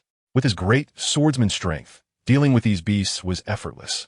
The only limitation was the speed of his journey. Before long, all the beasts on this deserted island had been killed. Ryan looked at the experience points displayed on his system. Level 12, 40 points, pretty good. During this time, he had been on vacation in the EC and hadn't encountered any battles, so his experience points had remained stuck at level 12, 1 point. Now, with this massacre, just by eliminating the beasts on the island, his experience points had increased to 40. Not bad. It seems he would soon level up again and enhance his strength. Thinking of this, his motivation grew stronger. A day passed, and during this time, the Golden Lion had not appeared. Ryan didn't know where it had gone. He remained on guard for its appearance, using his observation-Haki to keep an eye on Anton and the others, in case the Golden Lion suddenly attacked them. On this day, Anton and the villagers transported by the constantly descending island were still numerous, and their stamina was continuously being depleted. Time was passing, and although they had a whole day, Anton and the others were becoming increasingly anxious. They understood that the attack of the Golden Lion could come at any moment. During this time, Ryan also began to take action. He continuously used the moon step to fly to various islands, clearing out the beasts. After clearing a few islands, he unexpectedly leveled up again. At the moment of leveling up, Ryan felt a surge of energy flowing through his body, continuously enhancing him. The sound of cracking echoed around him. Soon, this feeling faded away. Ryan took a few steps to stretch his body and found that he had once again become stronger. His strength, physical fitness, and speed had all increased in different ways. The feeling of getting stronger is truly wonderful. It's intoxicating. However, that guy, the Golden Lion, should be unable to hold back now. Saying this, he glanced sideways, slightly looking at Little Bird. During this time, he continuously cleared the beasts on these islands. When he began clearing the second island, he noticed someone watching him. He immediately realized it must be Dr. Indigo, the scientist under the Golden Lion, the guy who made a poo's poo sound when he walked. The Golden Lion would definitely not give up on these beasts. After all, they were the culmination of his efforts over the past 20 years. When all the beasts disappeared from the first island, he must have sensed something. As Ryan's actions became faster, that feeling of being watched grew clearer. Ryan knew the Golden Lion couldn't hold back any longer. He was about to arrive. Just in time, He had also leveled up again, his strength had increased once more, and he needed someone to help him hone his current power. On this empty island, Ryan killed the last mutated beast. Its blood spread beneath his feet. At this moment, the island became eerily quiet, with no more beasts roaring. Huff, huff. A gust of wind blew through, causing the trees on the island to sway slightly. But this wind gradually intensified, and dark clouds filled the sky, making the trees shake violently. Suddenly, a flash of lightning appeared in the sky, followed by a loud rumble. A man with golden hair appeared, his chest wrapped in bandages. The Golden Lion was back. Unlike their previous encounter, this time the Golden Lion had a serious expression, exuding an air of authority and an intimidating presence. Navy brat, you are a worthy opponent. I must thank you for fully igniting my motivation. Next, I will go all out. Let's give it our all in a battle between pirates and the Navy, or rather, a clash between the new era and the old. This fight will leave no regrets. After saying this, he glanced at Anton and the others in the distance. This battle will wager these people. If I win, they all die. If I lose, before I die, I will use my powers to send them to the island below. Come on. As the Golden Lion spoke these words, another flash of lightning appeared behind him, followed by another thunderous roar. At that moment, he was filled with an inexplicable aura. His hair blew in the wind, resembling a hunting lion. Seeing the Golden Lion at this moment, Ryan felt a sense of respect for him and became completely serious. The Golden Lion is worthy of respect. At this moment, he seems to have returned to his prime, transforming from an aging lion back into the youthful lion he once was. Come on, the Golden Lion roared. The surrounding islands began to move, forming a circle around him. Except for the island where Anton and the others were, it floated alone in the sky. The other islands continuously revolved around the Golden Lion, like satellites orbiting him. At this moment, the Golden Lion no longer cared about the creatures on the island. He was determined to unleash all his strength in this battle. He no longer concerned himself with the presence of mutated beasts on the island. On this day, he had dismissed his subordinates, using his abilities to send them to a peaceful island in the New World, and he had slaughtered a pirate crew to acquire their treasure, which he then gave to them to ensure their survival. He made them a promise. If they survived this battle, he would lead them to re-establish the flying pirate crew. So this battle would serve as either a new beginning or a grand funeral for him. Whether it would be a fresh start or a fall into oblivion depended on this moment. Come on, Navy brat. Let's fight with all our might. Just don't let me kill you. The Golden Lion laughed maniacally. On this day, the Golden Lion had completely organized everything. He left a way out for his subordinates and then directly pulled out the ship's wheel from his head. In recent years, due to medical advice, he has been facing the possibility of death if he removes the helm on his head, so he has been afraid to take it off. But Ryan's words completely stimulated him. When did I become so timid and lose my ambition? I am a Golden Lion. After realizing this, he returned to Sky Island and removed the helm in front of his subordinates. Accompanied by a moment of pain, the helm was completely removed. At the moment he took off the helm, the Golden Lion felt he had been reborn. This is the real me. In the following period, he organized his subordinates. And then, disregarding their advice, he returned here directly. After coming back, he saw Anton and their actions, but he did not use his abilities to stop them. After all, he is the Golden Lion, and he looked down on using such despicable means. Ha ha ha. Come on, let us have a thorough battle. The Golden Lion laughed wildly. Lioness might, earthquake. This battle is different from the one the day before. The Golden Lion is fully utilizing the float fruit, causing the surrounding islands to transform into lion heads, attacking Ryan. With a single sword style, he strikes instantly. Black-purple streaks of light continuously appear in the sky, colliding with the lion heads. Every time Ryan swings his sword, it strikes the stone lion heads, shattering parts of them with each attack.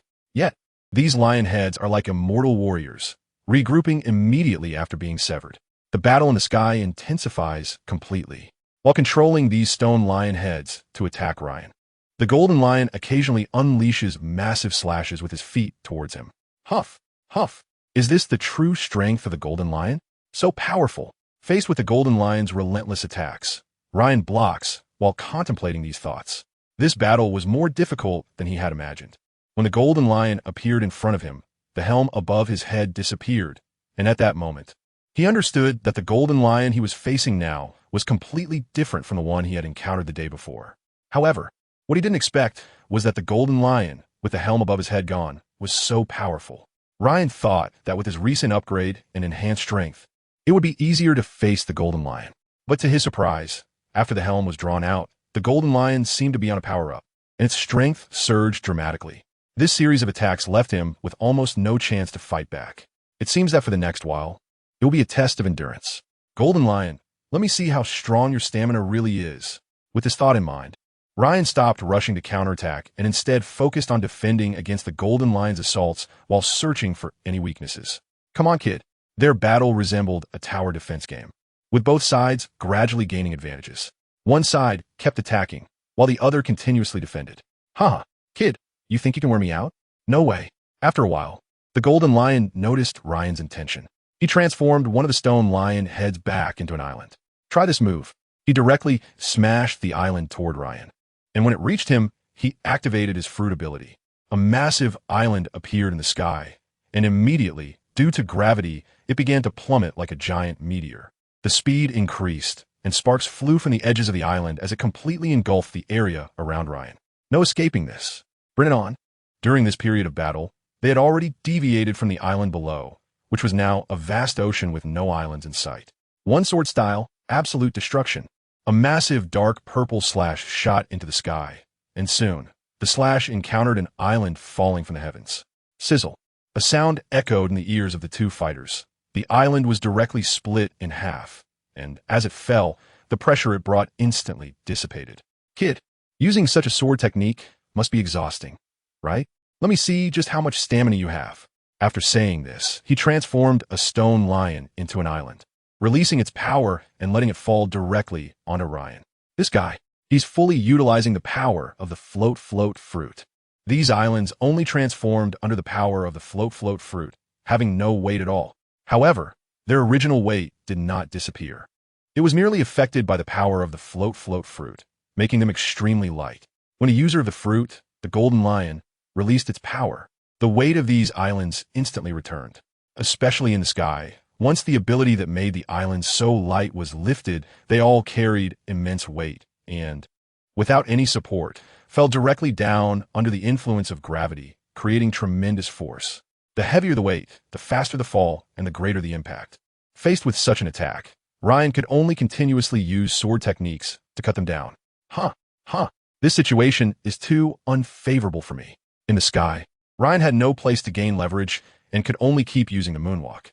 However, the speed of the moonwalk was not very fast, especially against these enormous islands, making it impossible to escape their range.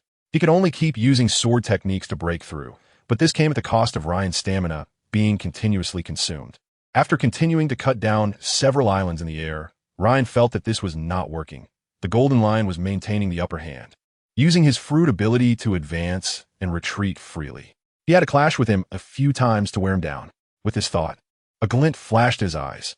Next, he continuously used the moonwalk to counter the attacks from the Golden Lion. This lasted for half a day, and Ryan was finally panting heavily. It seems that I have won this battle. Kid, I will announce my return to these seas with your head. Seeing Ryan panting, the Golden Lion laughed heartily. After pulling out the ship's helm from his head, his mind became agile, no longer fighting the enemy's strengths with his own weaknesses, but continuously utilizing his abilities to attack the enemy and consume their stamina.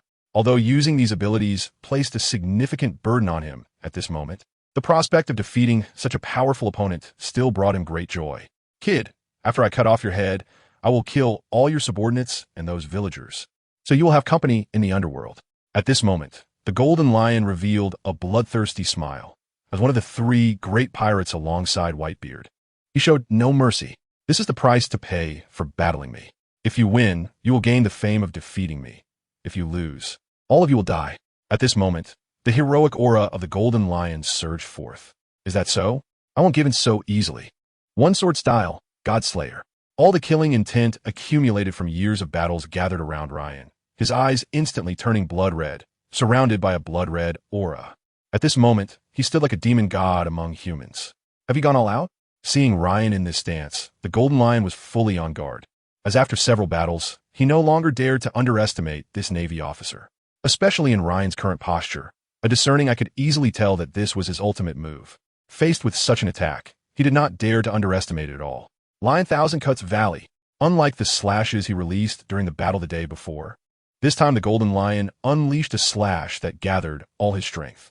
His beliefs, persistence, spirit, and dreams. He poured everything into this moment. Come on. On the other side, Ryan also swung his sword with all his might, red light filling the sky, a bloody slash appearing in the air. At the moment this strike appeared, countless vengeful spirits gathered around it, as if the souls killed by Ryan had come together.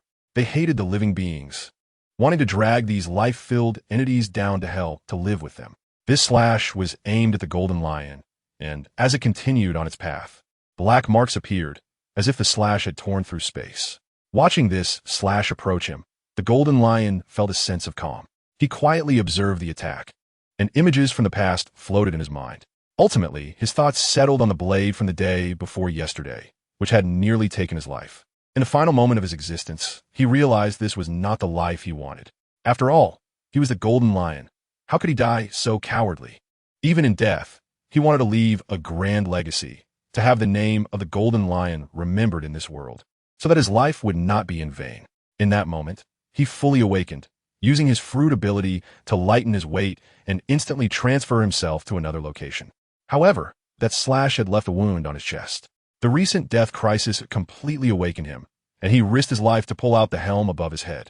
At the moment the helm was removed, the Golden Lion felt a wave of relief. For years, this helm had been like the Grim Reaper, constantly reminding him that he was no longer the pirate admiral he once was, that he had lost his pirate fleet, and that he was a good-for-nothing, a complete failure. But after the helm disappeared, he felt his spirit rejuvenated for the first time. He wanted to conquer the sea again and make a name for himself. However, before that, he needed to deal with that Navy. Although this battle was dangerous, he wanted that Navy kid to know that he was not a decayed person, that he still possessed the courage of his former self, even if this time it meant death. But this time, he was clearly betting right. Come on. With this thought, he let out a roar, and at that moment, he firmly believed he would win. He would reassemble the flying pirate crew, seek revenge against Whitebeard and the Navy, and restore his reputation. A red and a white slash collided in the air. Unlike the previous collision, this battle was much more intense. Boom! In the center of the collision, white light erupted. Following that, a massive shockwave surged towards the two.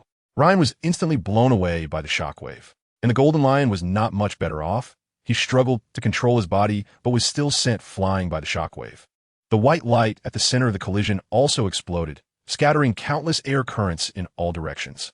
A loud bang echoed in the sky, and then countless energies dispersed outward, instantly scattering the clouds in the sky.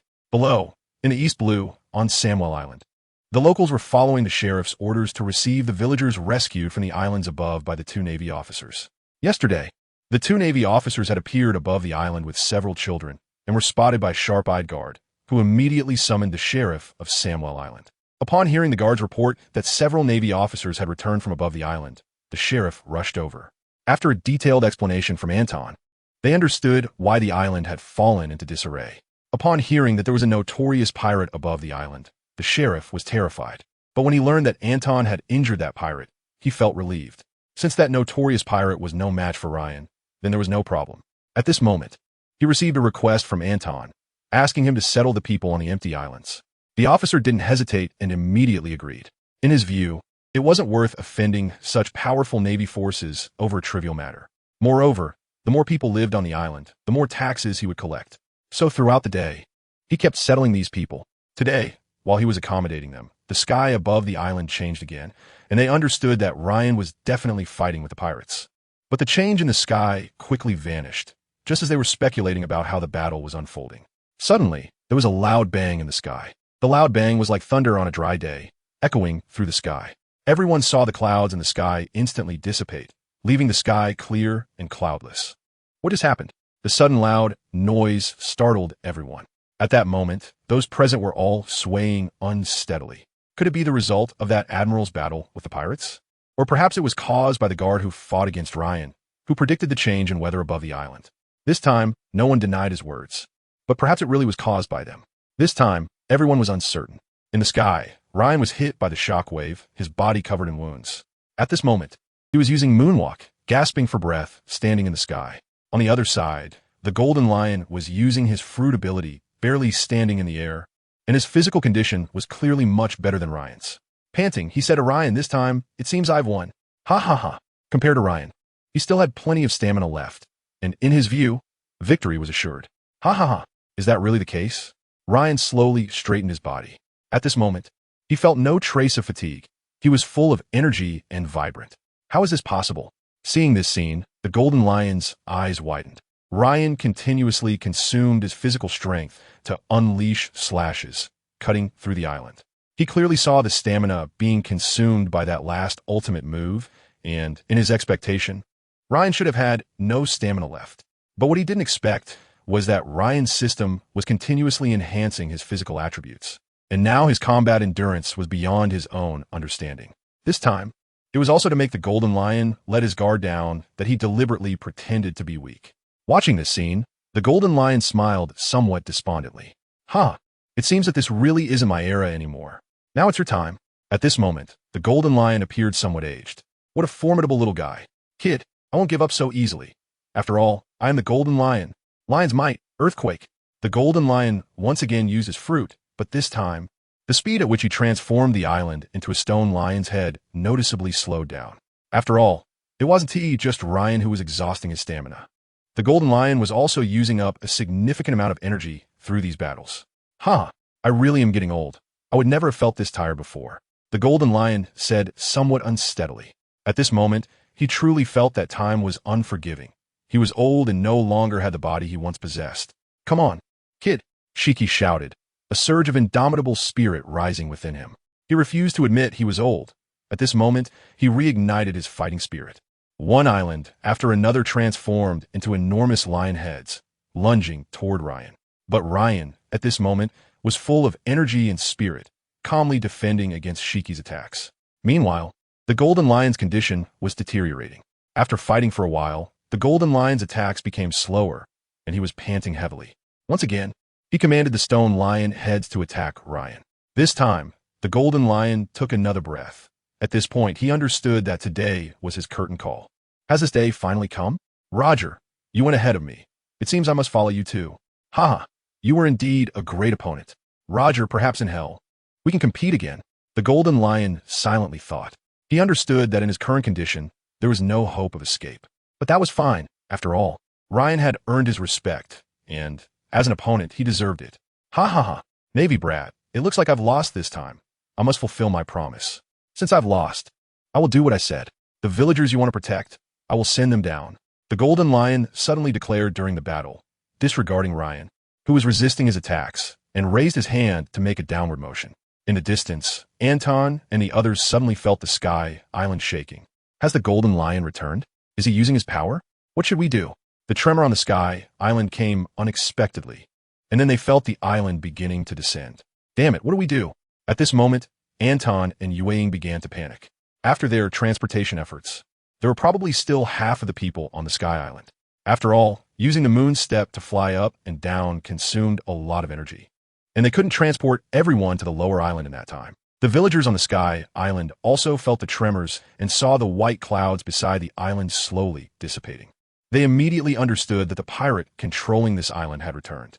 In the face of life-threatening danger, they became frantic and looked to Anton and Yue with pleading eyes.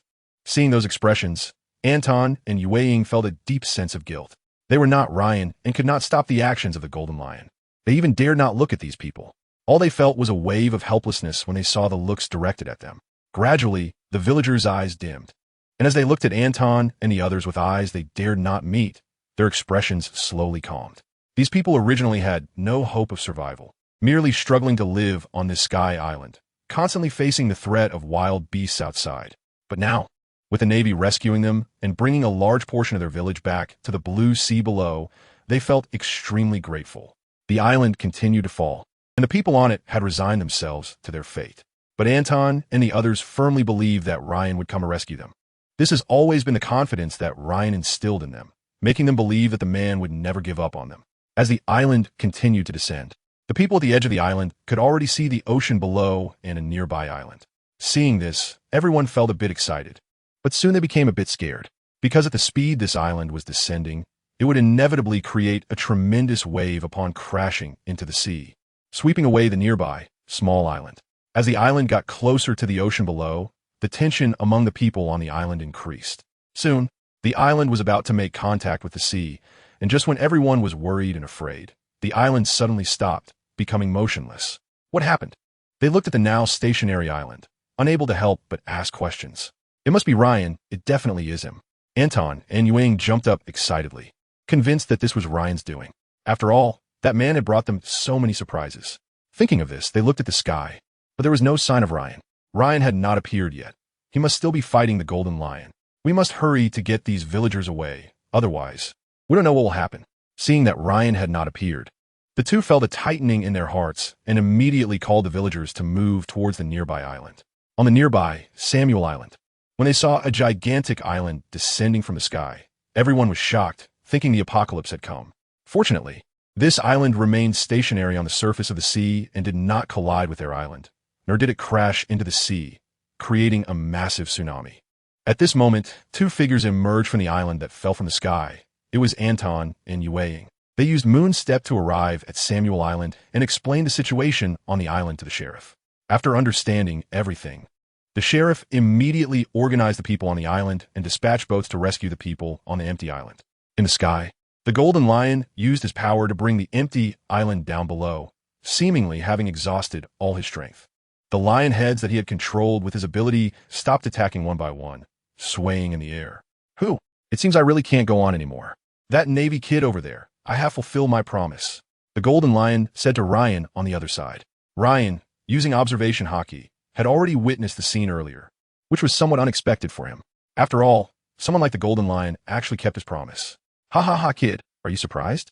I really sent them to the ground? I am a Golden Lion, and I will fulfill what I say. The Golden Lion laughed and said this to Ryan. Come on, kid, take my head and let your legend surge across this sea. After saying this, he directly drew one of the two famous swords tied to his feet and swiftly slashed it across his neck. The Golden Lion thus severed his own head. Watching the head separate from the body of the Golden Lion, a surge of complex emotions arose in Ryan's heart. The Golden Lion, this man, experienced both glory and desolation in his life. In this final moment, he returned to a moment of great determination. In the last moment, he knew he could not win against Ryan. He kept his promise and took his own life. Although he could have continued fighting and possibly been captured alive by Ryan, this man ultimately chose suicide. He no longer wished to live in a state of despair. For this, he gave his final gift, presenting his own head to Ryan. This proud man recognized Ryan and was willing to be his stepping stone, helping him become the pillar of the new era. You guy. Ryan quietly looked at the corpse of the Golden Lion. At the moment the Golden Lion died, his fruit ability also vanished, and his body directly fell from the high sky. Ryan promptly used Moonwalk to catch his body. What a formidable opponent. Ryan lingered in the sky for a while, staring blankly at the Golden Lion's corpse. Eventually, he brought the body to a windless zone near the ocean on the ground, where he found an uninhabited deserted island.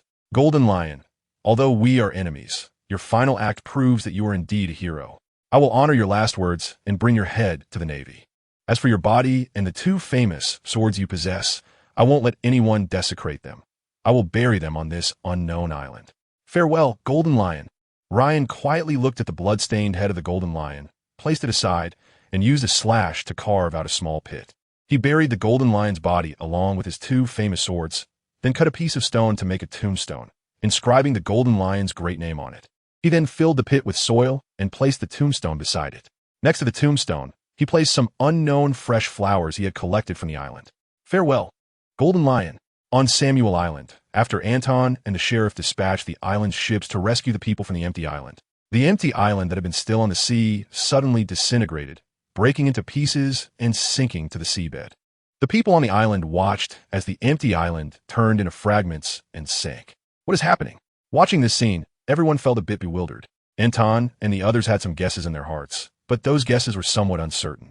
Until not long after, Ryan returned to Samuel Island with a blank expression, holding a head in his hand. The head was full of golden hair, with a hint of reluctance and attachment in its eyes. This, the Golden Lion? Seeing the head, Anton exclaimed. Although he had suspected something when the empty island suddenly disintegrated and sank, seeing it with his own eyes still shocked him. The Golden Lion, a pirate on par with Pirate King Roger and Whitebeard, had actually died like this, killed in a duel with Ryan. He looked at Ryan, seemingly needing to hear him say it out loud to alleviate his shock. The head of the Golden Lion. What? It really is him. At this moment, Anton's shock reached its peak. Back when he was in the East China Sea, he had heard of the great name of the Golden Lion. But what left the deepest impression on him was the information he found at the Navy headquarters. Causing a ruckus at the Navy headquarters, escaping from the underwater prison, various notorious deeds, all of them were terrifying. But now, the head of this man, who bore the legendary titles of the three great pirates, was right in front of him.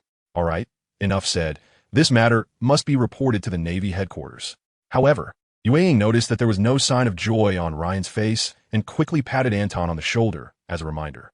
Oh, right. Such a big deal must be reported to the Navy headquarters. After saying that, he directly took out the transponder snail, used to contact the Navy headquarters personnel from his clothes. Let me do it, Ryan interjected, as he had a transponder snail that allowed direct communication with Admiral Akainu. Okay. Anton also realized that such a significant matter needed to be reported to someone at the Admiral level to be confirmed. Ryan, is there something? As the phone rang continuously, the transponder snail was soon connected and a serious, upright voice came from the other end. Admiral Akainu, during my return to the East China Sea for vacation, we discovered the trace of the Golden Lion on a small island and engaged him in battle. After a fierce fight, I successfully defeated him and severed his head.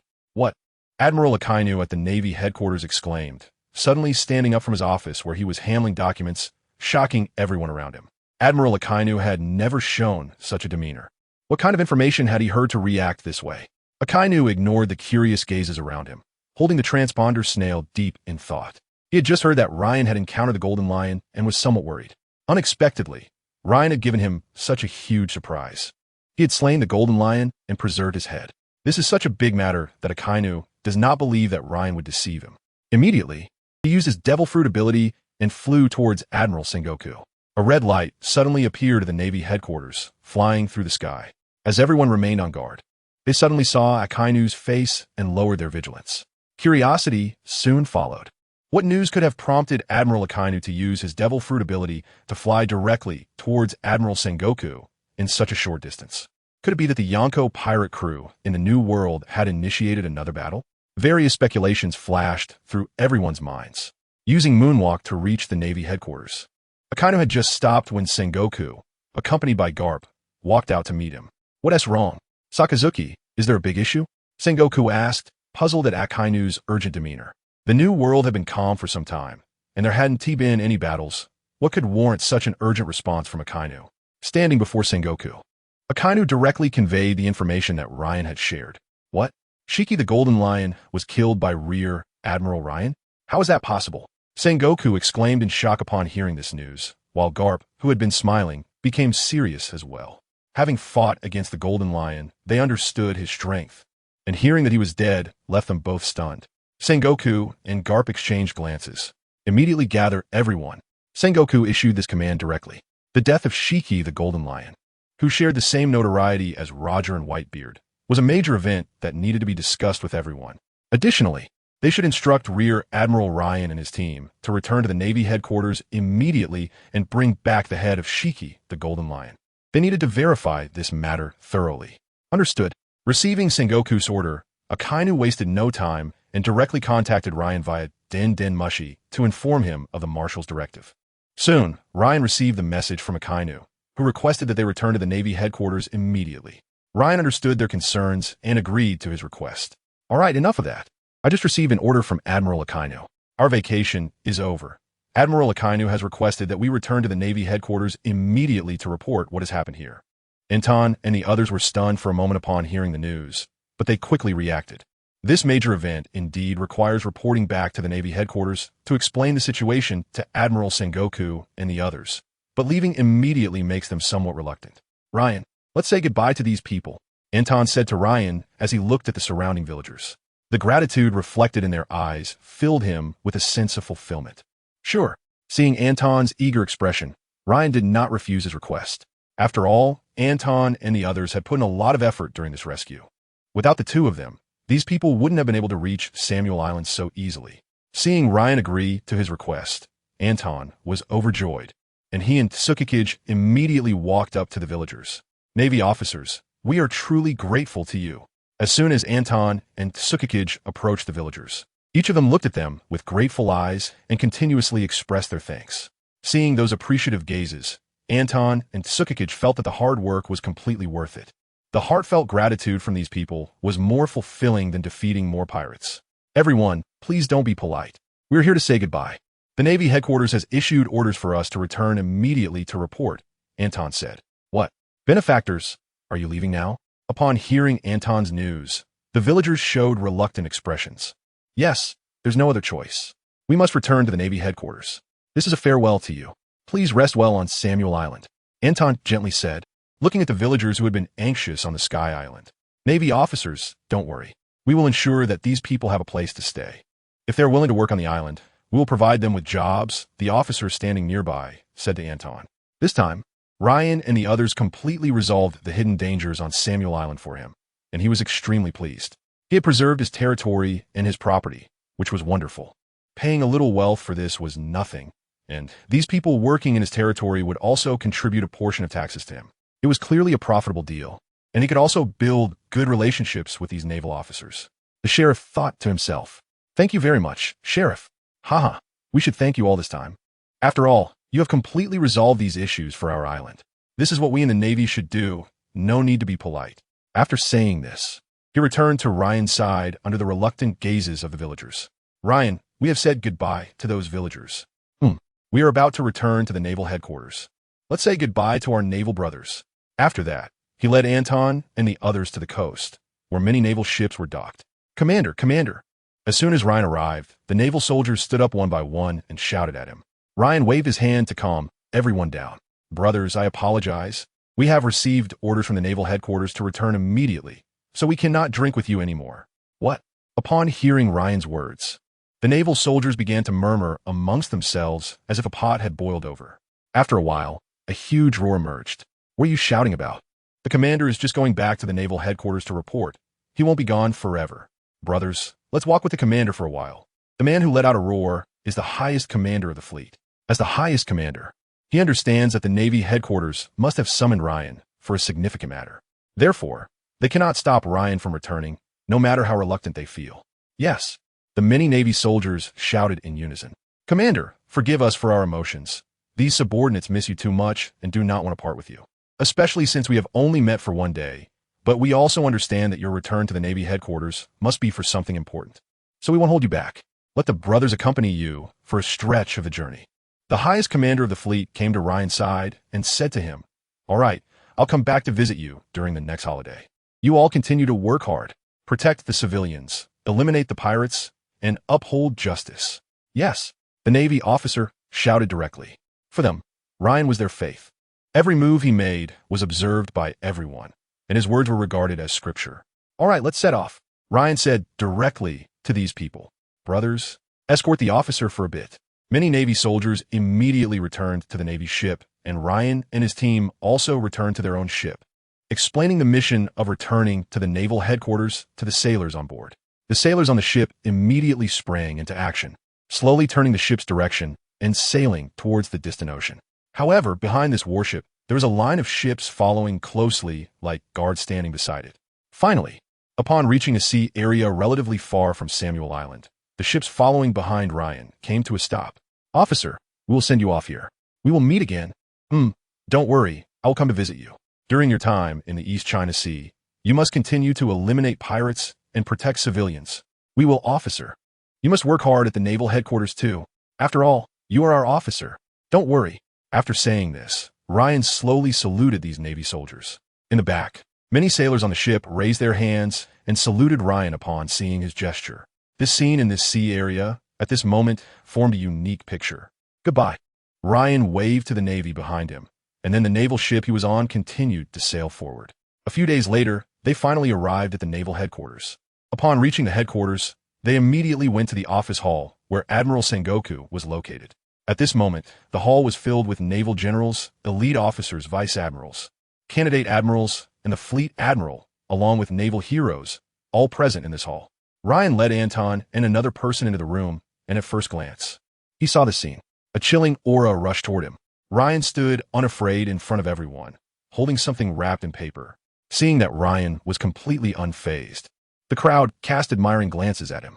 "Vice Admiral Ryan, you mentioned in the intelligence report that you killed Captain John and obtained his head. Is this true?" Admiral Sengoku, sitting in the center of the hall, asked Ryan. Yes, Admiral Sengoku. What is wrapped in this package is indeed Captain John's head. As he spoke, he directly opened the package. Under everyone's gaze, a head with golden hair appeared. John, it's really him. Sengoku, sitting in the center, couldn't help but exclaim. This familiar face, this imposing expression, all showcased this man's extraordinary nature. It is indeed Captain John, but Vice Admiral Ryan, we still need to examine it carefully. Can we take a closer look at this head? A Navy officer wearing glasses next to Admiral Sengoku said to Ryan. After all, there are too many strange fruit abilities in this world, and they needed to verify it carefully. No problem. Ryan understood their concerns clearly. But this head indeed belonged to John, so he didn't hesitate to hand it over to a nearby Navy officer, who passed it to the officer wearing glasses.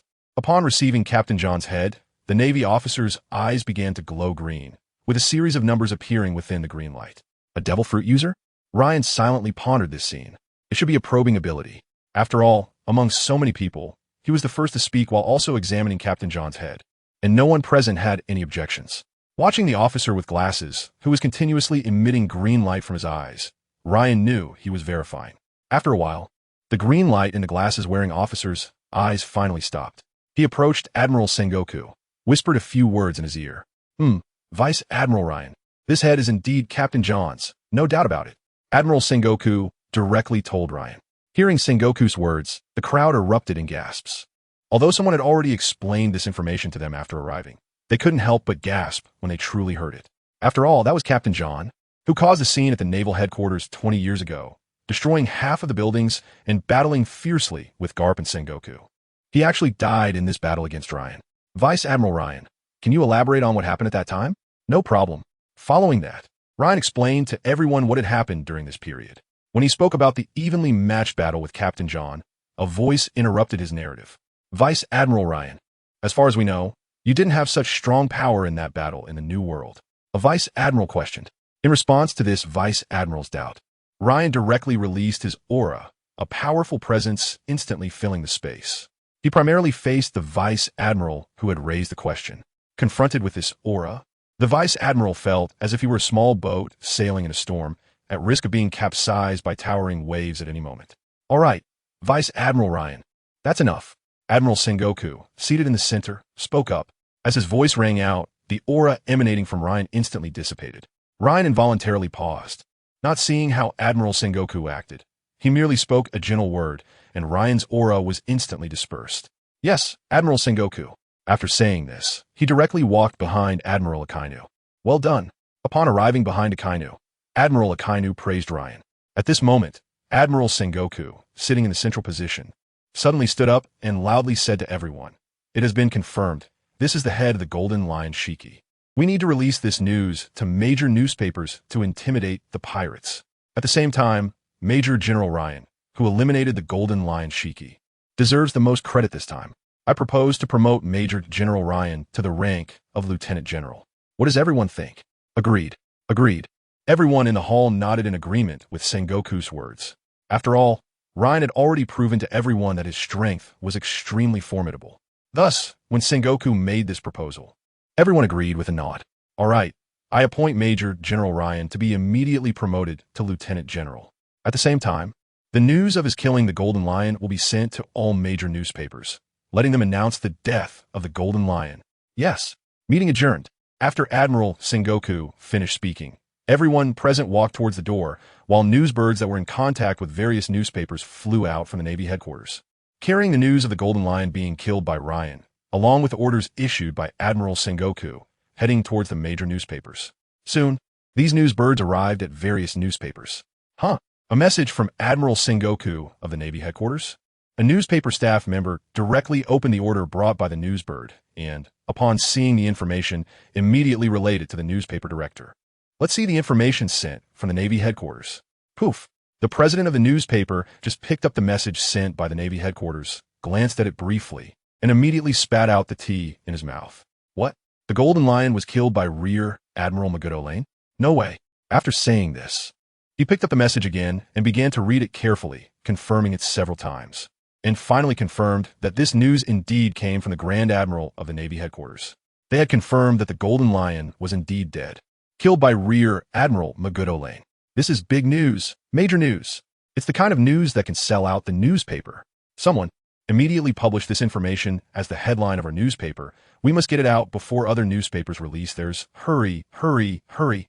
The president of a newspaper loudly commanded his subordinates to print the news on the front page and immediately had additional copies of a newspaper printed, sending newsbirds to release it worldwide. At the same time, major newspapers sent out their own newsbirds to disseminate this significant news around the globe. On this day, people around the world learned of the death of the Golden Lion, one of the three legendary pirates alongside Pirate King Roger and Edward Newgate, also known as Whitebeard. He was killed by Navy Rear Admiral Lion. The newspaper also included a photo of the Golden Lion's severed head. On this day, the whole world was discussing this major event, and countless people were talking about it. However, they all understood that since the matter had been verified by the Navy headquarters, it proved that Gold Lion Shiki was indeed dead. What shocked them was that Gold Lion Shiki had actually died at the hands of Rear Admiral Ryan from the Navy headquarters. On this day, Ryan became truly famous. Unlike his previous achievements, on this day, he was regarded as a significant threat by all pirates. Most pirates viewed this news with skepticism at first, treating it as a joke. However, as time passed and the Golden Lion did not appear to refute the claims, many pirates gradually realized that the Golden Lion might indeed have been killed. Yet, they all found it hard to believe that Ryan was the one who had slain the Golden Lion. This naval rising star, they have witnessed his achievements all the way. From battling Hawkeye to fighting Don Quixote Doflamingo, Ryan's record has become increasingly impressive. However, they still hold a skeptical attitude towards this news. Yet, no one dares to underestimate this naval rising star anymore. They understand that if Ryan really did slay the Golden Lion, it means he is stronger than the Golden Lion. In the face of such a powerful figure, it's wise to be cautious and live longer. Nevertheless, doubts about Ryan's strength continue to arise. After all, Ryan's strength has increased too rapidly, and people in the sea do not believe he possesses such power. They are more inclined to believe that the Navy secretly eliminated the Golden Lion to create a more impressive image for this naval rising star, Ryan. Major forces are well aware of the news about Ryan, including his long-standing image and the one specially crafted for him by the Navy. Many forces believe this is just a new form of hype. However, they have begun to pay more attention to Ryan. Although they do not believe Ryan possesses such strength, they never underestimate anyone. After all, there are too many who have capsized in this vast sea. Meanwhile, people around the world continue to discuss Ryan. When they saw in a newspaper that the Golden Lion was killed by the Navy, they became excited. For these people, the high bounty pirates bring great turmoil and harm. It is better that these great pirates are dead. Those who are slightly older understand who the Golden Lion is and are more aware of his past ambitions. For them, the Golden Lion's ambitions were one of the sources of chaos, and now that this source has been eliminated, they feel safer. Continuing to read the newspaper, they saw that it was the recently risen naval star who had eliminated the Golden Lion Shiki. During this time, newspapers have been continuously reporting news about Ryan, and they often read the papers, becoming familiar with this naval rising star. The news in the papers has greatly increased Ryan's reputation around the world. These people do not understand how strong the Golden Lion truly was. However, they see Ryan appearing repeatedly in the newspapers, which continuously promote his achievements, eliminating pirates and battling world-renowned pirates, with his record becoming increasingly impressive, especially after eliminating the Golden Lion. Combined with reports of his actions, these articles have strengthened Ryan's character, continually crafting a just image for him. At the same time, many young people who take Ryan as their goal have also seen this news, and they're working harder at different naval bases. In their eyes, Ryan is young, has joined the Navy, and after receiving training, he is constantly doing astonishing things while upholding justice, eliminating pirates, and protecting civilians. They feel they must work harder as well. Some of them are motivated by fame, some to eliminate pirates, and some to catch up with Ryan, but at this moment, they are all striving together. At the Navy headquarters, Admiral Sengoku has also received positive messages from various naval bases, which brings him great comfort.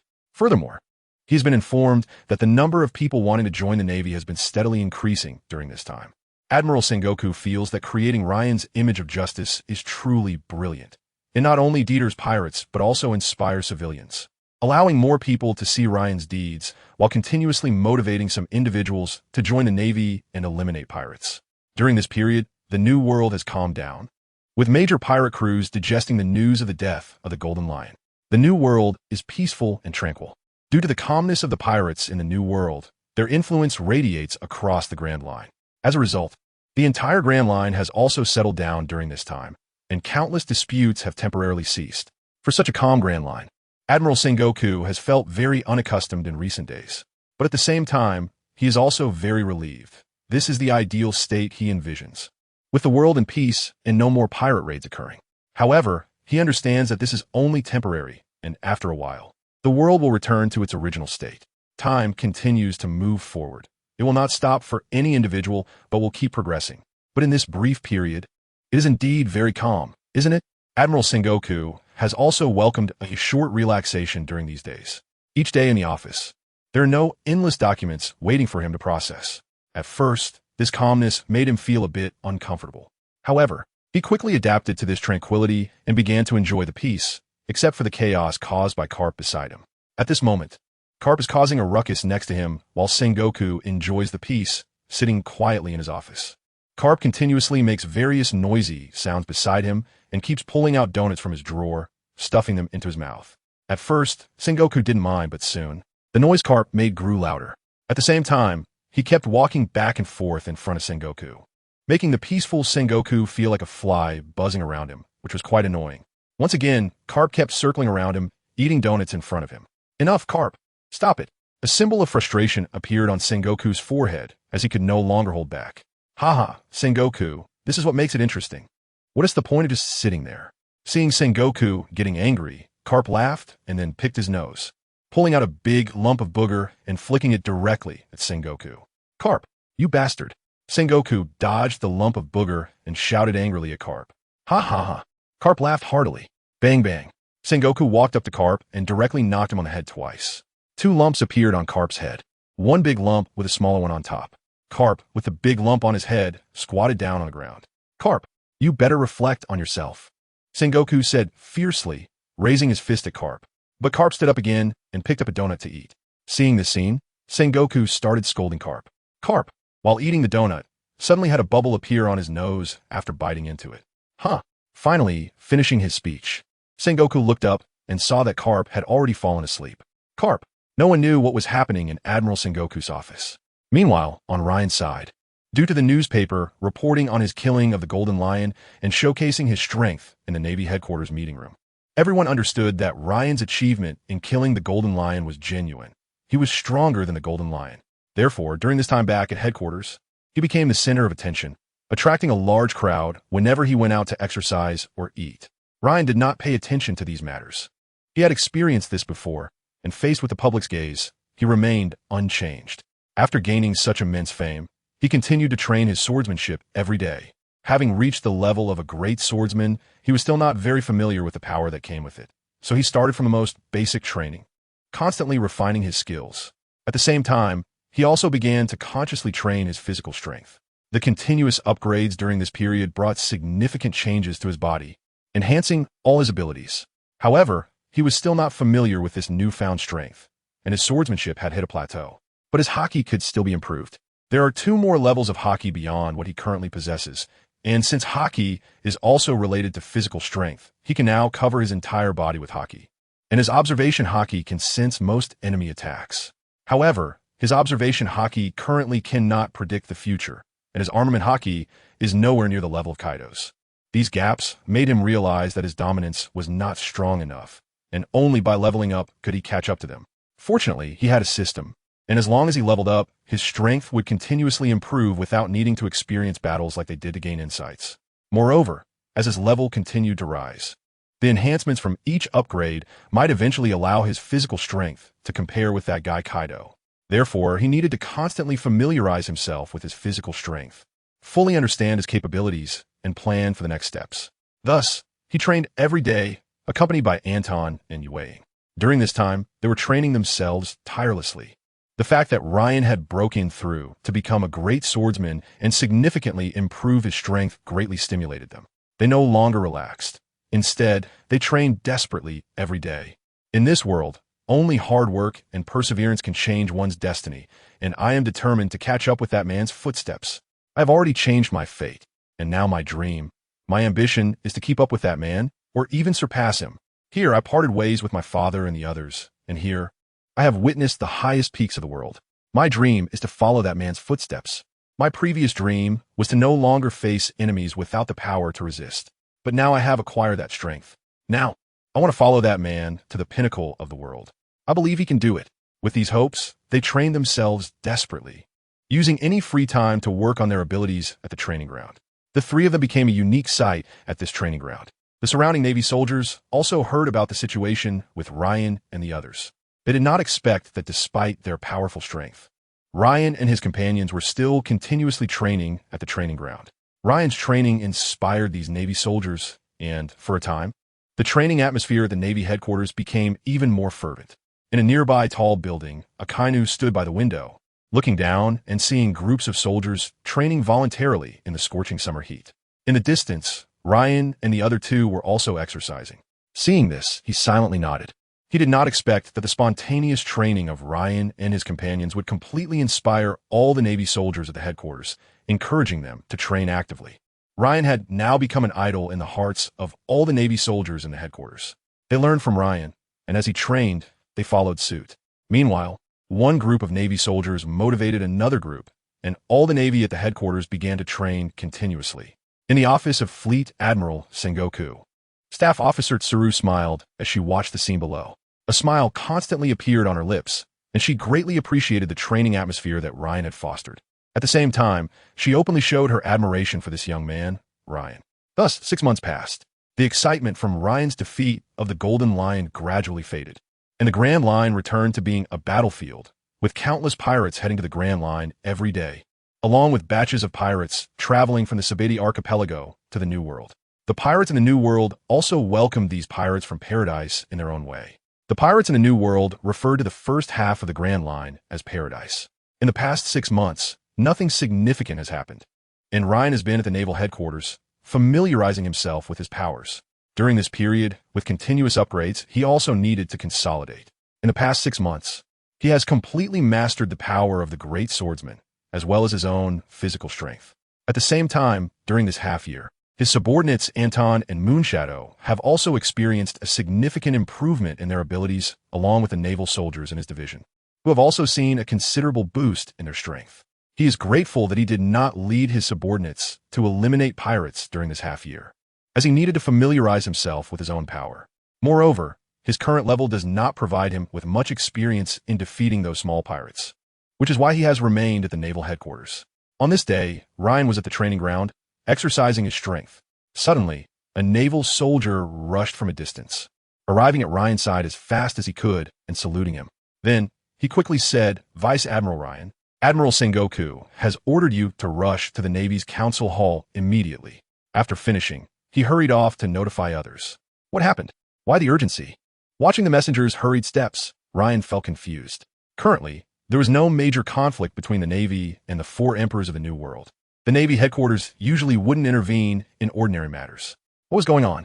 He quickly arrived at the Navy's Council Hall, followed closely by Anton and Yue, both of whom had been promoted to brigadier generals after the last battle against the Golden Lion. They wore the Navy's justice coats, following behind Ryan. Upon reaching the Council Hall, many elite members of the Navy had already gathered there. When they saw Ryan arrive, many greeted him. Over the past 6 months, Ryan had become well acquainted with these elite sailors. He greeted them one by one. Soon, the council hall was filled with Navy personnel. Admiral Sengoku sat at the central position at the top, with Karp and Admiral Tsuru beside him, while the 3 admirals were seated below, along with Ryan and the other elite vice admirals. Everyone, something significant has happened with the Whitebeard pirates. Blackbeard Teach, the captain of the Whitebeard Pirate Zero Division, has defected, Admiral Sengoku declared, shocking everyone present. The Navy members were in an uproar upon hearing Sengoku's words. Blackbeard Teach, the man who had suddenly appeared on the battlefield of the New World, defeated Ryan with 1 punch, fought evenly with the 3 admirals, and left 3 scars on the face of Shanks. One of the 4 emperors had been specially appointed as the captain of the Zero Division of the Whitebeard Pirates, and he had actually betrayed them. Upon hearing this news, the Navy members in the conference room began to whisper among themselves. Ryan thought to himself, is this the inertia of the world? Even though I had made Blackbeard Teach reveal his strength in advance, can it still not change his fate? After learning about Blackbeard's defection, he realized that Blackbeard must have obtained that fruit, the dark fruit, and after acquiring the fruit, he began his actions. So, is a major event about to happen? Is a Marineford war about to begin? While Ryan was pondering these matters, Sengoku had already explained the situation in detail. Our intelligence personnel have confirmed the situation. This time, Blackbeard Teach, the captain of the Whitebeard Pirate Zero Division, went to a small island in the New World with the captain of the 4th Division, Sachi, to eliminate a pirate crew that invaded the Whitebeard Pirates' territory. After defeating that pirate crew, while they were collecting the spoils, 4th Division Captain Sachi took out a box containing a devil fruit. He opened it on the spot, and Blackbeard Teach saw the fruit. He immediately approached Sachi and asked to see the devil fruit. Sachi, caught off guard, handed it over to him. After receiving the fruit, Blackbeard Teach punched Sachi, severely injuring him, and in the astonished eyes of the other Whitebeard Pirates members, he directly consumed the fruit, gaining its power. He then killed 4th Division Captain Sachi and turned to slaughter the other crew members. In the end, a portion of the Whitebeard Pirates members managed to escape and brought this news out. That day, the Whitebeard Pirates officially announced that Blackbeard Teach had defected and declared that they would do everything possible to kill him. It is said that when Whitebeard learned of 4th Division Captain Sachi's death, he was utterly enraged and immediately called for the entire Whitebeard Pirates to pursue Blackbeard. This is the detailed account of the events. Now, we need to discuss the implications of this matter for us. First, the advantage for us is that the strength of the Whitebeard Pirates has been significantly weakened, allowing us to adjust our plans against them back to the previous strategy. However, the disadvantage is that Blackbeard Teach has officially announced the formation of the Blackbeard Pirates. This man is a significant threat. He possesses powerful martial arts skills and has now acquired a devil fruit.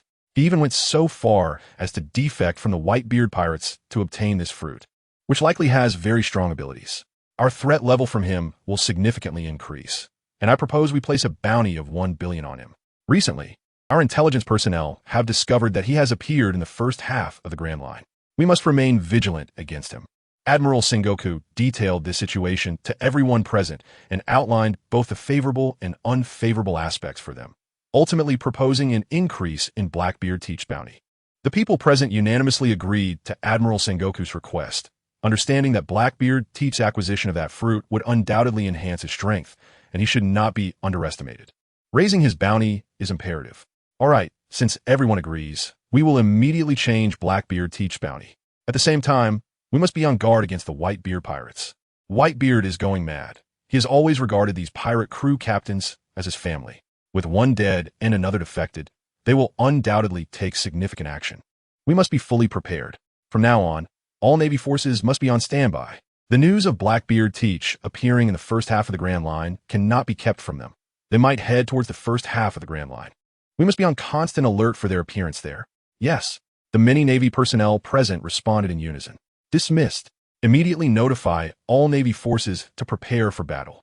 Whitebeard is like a raging lion. He has fully awakened. We must stay vigilant against the Whitebeard Pirates to prevent them from leaving the New World. Understood. After the meeting, the Navy headquarters operated like a rapidly turning gear, fully mobilizing. All sailors were on standby, and the New World base continued to increase its naval personnel. Sailors from around the world were also providing support to the Navy headquarters, ready to deploy troops to the New World at any moment. Thanks to the previous battle in the New World, the Navy headquarters was well prepared this time, ready to confront the Whitebeard Pirates with their strongest force. As the Whitebeard Pirates continued their actions in the New World, the Navy headquarters was constantly dispatching personnel. The New World was shrouded in the clouds of battle, and all pirate crews could feel a storm approaching them. They knew that war could break out at any moment, and the Navy would not allow the Whitebeard Pirates to appear in the Grand Line. In the New World, in the territory of the Whitebeard Pirates, a massive ship appeared on the sea, the Moby Dick. At this moment, all high-ranking members of the Whitebeard Pirates were present. Whitebeard sat in the center, holding a giant naginata, and all members of the Whitebeard Pirates on the ship had expressions of anger. They had learned that 4th Division Captain Sachi had been killed by former 0 Division Captain Teach. At this moment, everyone on the ship was filled with rage. However, some still held disbelief, especially 2nd Division Captain Fire Fist Ace, who found it hardest to accept all of this. Both of these two are his friends. The captain of the 4th Division, Sachi, has always taken care of him, and the captain of the 0 Division, Teach, is his good brother. For his sake, Teach gave up the position of captain of the 2nd Division. Now, these two are hurting each other. The captain of the 4th Division, Sachi, was directly killed by Teach. And at the same time, Teach has defected from a Whitebeard Pirates and has gone missing. These events have had a tremendous impact on him, and even now, his head is still spinning. But the facts are laid out before him. Teach has harmed Sachi and defected from the Whitebeard pirates, all for a devil fruit.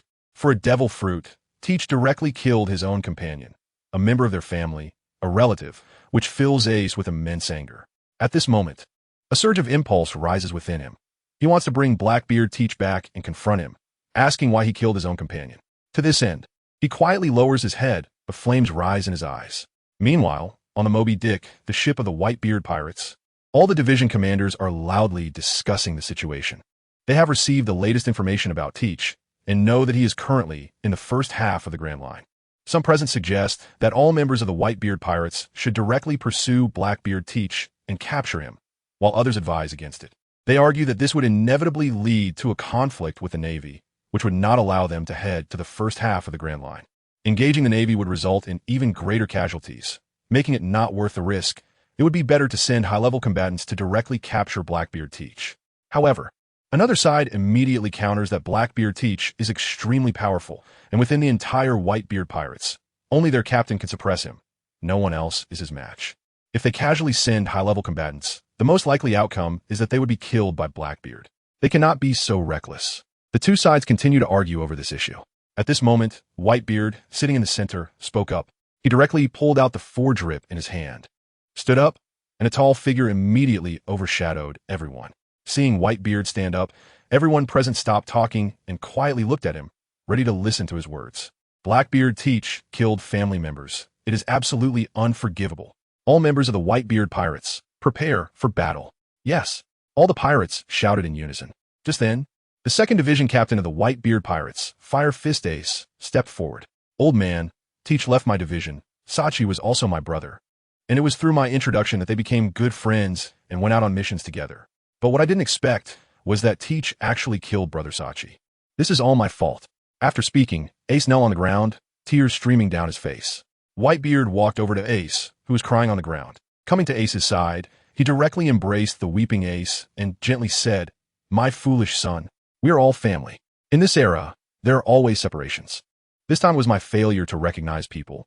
I didn't deal with Blackbeard Teach in time. When he exposed his strength, I had some doubts. But thinking that he was a member of the Whitebeard pirates, he was also my kin. So I never pursued it. All of this is my fault. Don't blame yourself." Old man, in Whitebeard's embrace, Ace cried uncontrollably. "All right, my son, be ready for battle at any time. That guy Teach harmed his own family. I will never let him go." After saying that, he released his hold on Ace and slowly stood up. "Yes, old man." Hearing Whitebeard's words, Ace also stood up, wiped the tears from his face, and stood up with red eyes. "My sons, find Blackbeard Teach, the one who killed our family. We absolutely cannot forgive him." Yes, on the Grand Line, on Drum Island, Blackbeard and his group arrived from the New World to this island. After defecting from the Whitebeard pirates and evading their pursuit, he found 4 companions, Lafitte, Doc Q, Jesus Burgess, and Van Auger, and formed the Blackbeard pirates. "Captain, is there really what you want here?" Jesus Burgess said loudly. "Ah, this island has the most important thing. Once I obtain it, I can start my plan and completely unleash the tide of this era." Blackbeard Teach laughed heartily. At this moment, he was no longer the simple figure that Ryan first met. Now he wore a headscarf, 2 necklaces around his neck, bracelets on his wrists, and various styles of rings on his 10 fingers. He had 3 flintlock pistols tucked into his left waist and a bottle of strong rum tucked into his right waist. Wearing a red shirt and draped in a black coat, his image was completely different from when he was with the Whitebeard pirates, exuding a reckless aura at all times. "Captain, your dream, we will definitely help you achieve it," the others said one after another, all drawn to Blackbeard's charisma. At the same time, this man's enormous ambition and the strength to realize that ambition made them willing to become his subordinates and fulfill his dream. "Ha ha, let's go. I can't wait any longer." Blackbeard looked at the distant snow-capped mountains and led the 4 of them in that direction. At the Marine headquarters, Ryan was sitting in his office. After being promoted to Rear Admiral, he also had his own office. However, his office was in the courtyard of Admiral Akainu, not far from Akainu's office. At this time, he was looking at a bounty poster. "Straw Hat Kid Luffy, bounty 30 million. Is it coming?" The beginning of an era. Looking at the laughing face on the bounty poster and the straw hat he wore, Ryan silently said to himself, "The Straw Hat Kid Luffy set sail, and Blackbeard defected from the Whitebeard pirates." This series of events shows that the era is about to go wild, and major events are about to begin. With my presence in this era, what kind of changes will occur? I don't believe that an era has inertia that will alter everything. I believe that as long as one has enough strength, they can certainly change the future. Ryan does not believe he can change certain futures. In the original timeline, he did not exist, and now he is already a top-tier powerhouse in the world. The Golden Lion has been slain, and the world has already undergone different changes. Moreover, he will not stand by and watch Blackbeard become one of the 4 emperors. The undersea prison? That's what a nice place. Blackbeard's teammates? They will all become my experience. Such a good opportunity cannot be missed. At this moment, a flame ignites in Ryan's eyes. He does not want to miss out on this grand era. However, Vice Admiral Garp's grandson, the Straw Hat Kid Luffy, has already set sail. I should also return to the EC and take a look. Let me meet them at Branch 153. This is my starting point. Meanwhile, on the Whitebeard pirate's ship, Firefist Ace also saw this bounty notice. Luffy, you have set sail. Your dream is to become the Pirate King. I will not yield this position. I will help my old man become the Pirate King of this era.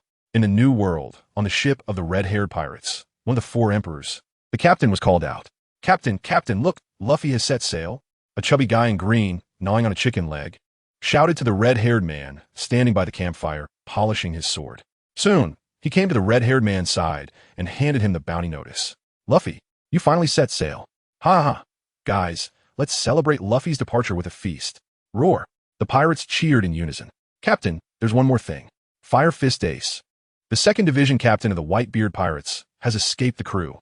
He left a message for the people on the ship, stating that he wants to personally capture Blackbeard Teach. What? The red-haired captain, who was about to start the celebration banquet, paused, his expression changing. But a moment later, his expression returned to normal. Brothers, let's continue the feast. Beside him, Ben Beckman, who was smoking, understood his worries. After the banquet, he sent a member of the pirate crew to the Whitebeard Pirates to retrieve Firefist Ace. Blackbeard's strength has been completely exposed. He can fight evenly with the Navy's Admiral. In their view, Firefist Ace has no chance against him. In the New World, Ryan is unaware of what is happening with the red-haired pirates. He is currently heading to the conference room of Admiral Sengoku to request a vacation.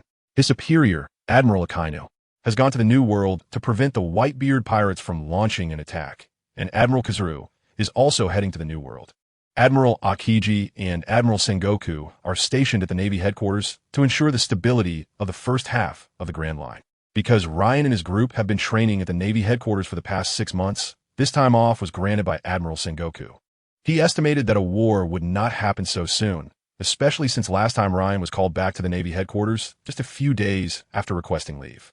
Thus, this time, when Ryan requested time off, he did not stop him, and so Ryan received some time off. He took his subordinates to the East Sea with the goal of returning to his original Navy Branch 153. The Straw Hat Kid Luffy should have sailed to the area where they can eat. So this trip will also allow him to see the main character of this world, and it's time to pass judgment on Colonel Monka. This guy has been committing crimes for so many years, and it's time he gets the punishment he deserves. We can also see Kobe, who is about to join the Navy. Ryan has a relatively high regard for Kobe. He dared to speak out during the Marineford War, calling for a ceasefire. Later, he awakened his observation haki, and 2 years after the reunion of Luffy's crew, he was promoted to the rank of Navy Commodore. Following Vice Admiral Garp, his strength has grown tremendously, and he is also very just, which may be related to his experience of being captured by pirates before becoming a Navy officer. This trip to the EC is not just a vacation, but also a witness to the rise of the Straw Hat Pirates and a commemoration, reminiscing about the past. Let's set off. Looking at the distant sea, Ryan directly told the accompanying navigator of the Navy. The navigator on the warship responded and commanded the Navy on board to maneuver the ship towards the East Sea. Soon, the warship was sailing towards the East Sea. At the Navy headquarters, in Admiral Sengoku's office, Sengoku stood by the window, looking down at the warship that Ryan and the others were on. At this moment, the warship had slowly departed from the port, heading towards the East Sea. Watching this scene, the reflection from his glasses shone, and no one knew what he was thinking. He then returned to his desk, took out a piece of intelligence from a drawer, and began to read. The information about Portgas Ace, who was independently pursuing Blackbeard from the Whitebeard Pirates and had now headed towards the Grand Line, was laid out on his desk. Although the Whitebeard Pirates had not leaked any information, for many years they had been the imagined enemy of the Navy headquarters. The intelligence personnel of the Navy headquarters had been continuously infiltrating the Whitebeard Pirates. Although the division commanders had not been infiltrated, many members of the pirate crew had been. Thus, they could receive significant news about the Whitebeard pirates promptly.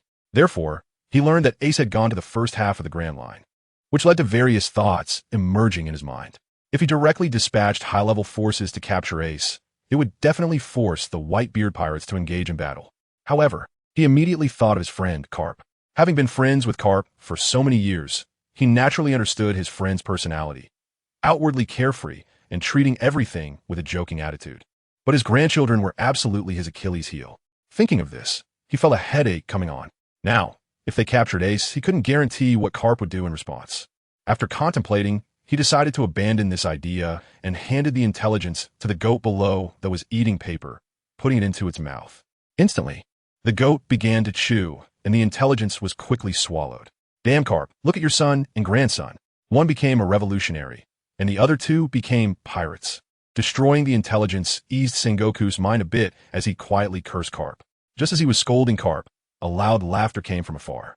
Ha! Sengoku. I was wondering why I kept sneezing. Turns out it's you cursing me behind my back.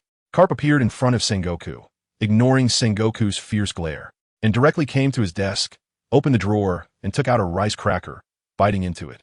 Carp. Seeing this scene, Sengoku shouted out loud. Carp just shook his head, waved his hand, and reached into the drawer again to take out another rice cracker, crunching it as he ate. After eating a few more rice crackers, he finally faced Sengoku and said, Sengoku, I want to take a vacation too. That kid Ryan has taken a vacation. So I want to go back to the EC to see my grandson. That kid actually became a pirate. I always wanted to train him to be a Marine. Damn Shanks, he keeps coaxing my grandson to become a pirate. What? Carp, you want to take a vacation too? No way. Sengoku directly rejected his request. The current situation was not suitable for high-level forces to leave. One Ryan was enough. Now Carp wanted to leave as well? No way. Sengoku, I want to see my grandson. I haven't seen him in a long time. Carp said, showing a smile to Sengoku. No, Sengoku, even if you stop me, I will still go. Facing Sengoku's refusal, Carp directly told him, even if he disagreed, he would still return to the East Sea. At this moment, a female voice appeared. Let him return to the East Sea. The person was none other than Vice Admiral Tsuru from the Navy headquarters, known as the Great Strategist. She was a contemporary of Sengoku, Garp, and Zephyr. Her hair was gray, and her face was full of wrinkles. She wore 2 bracelets on her right hand and had green earrings on her ears. Her navy cloak was purple as she emerged from the doorway and slowly walked up to Sengoku and Garp. Let Garp return to the East Sea. Sengoku, you know his personality. He can't be stopped. Little Tsuru. Ha ha ha. It's still little Tsuru who understands me. Thank you, little Tsuru. Seeing Tsuru support him, Garp laughed heartily. Garp, go back to the East Sea and have a good talk with your grandson. His bounty isn't that high right now. He can still turn back. Little Tsuru, I will advise him, but I can't guarantee that he'll listen to me. Haha. After saying this, he scratched the back of his head, a smile appearing on his face. Then he turned and walked out of Sengoku's office. Little Tsuru, are we just going to let him go like that? Sengoku hesitated as he watched Garp slowly disappear. Don't worry, Sengoku. For the time being, we won't be clashing with the Whitebeard pirates. Let Garp go back. It's good for him to relax a bit before the big battle. After all, his grandson is also a member of the Whitebeard pirates.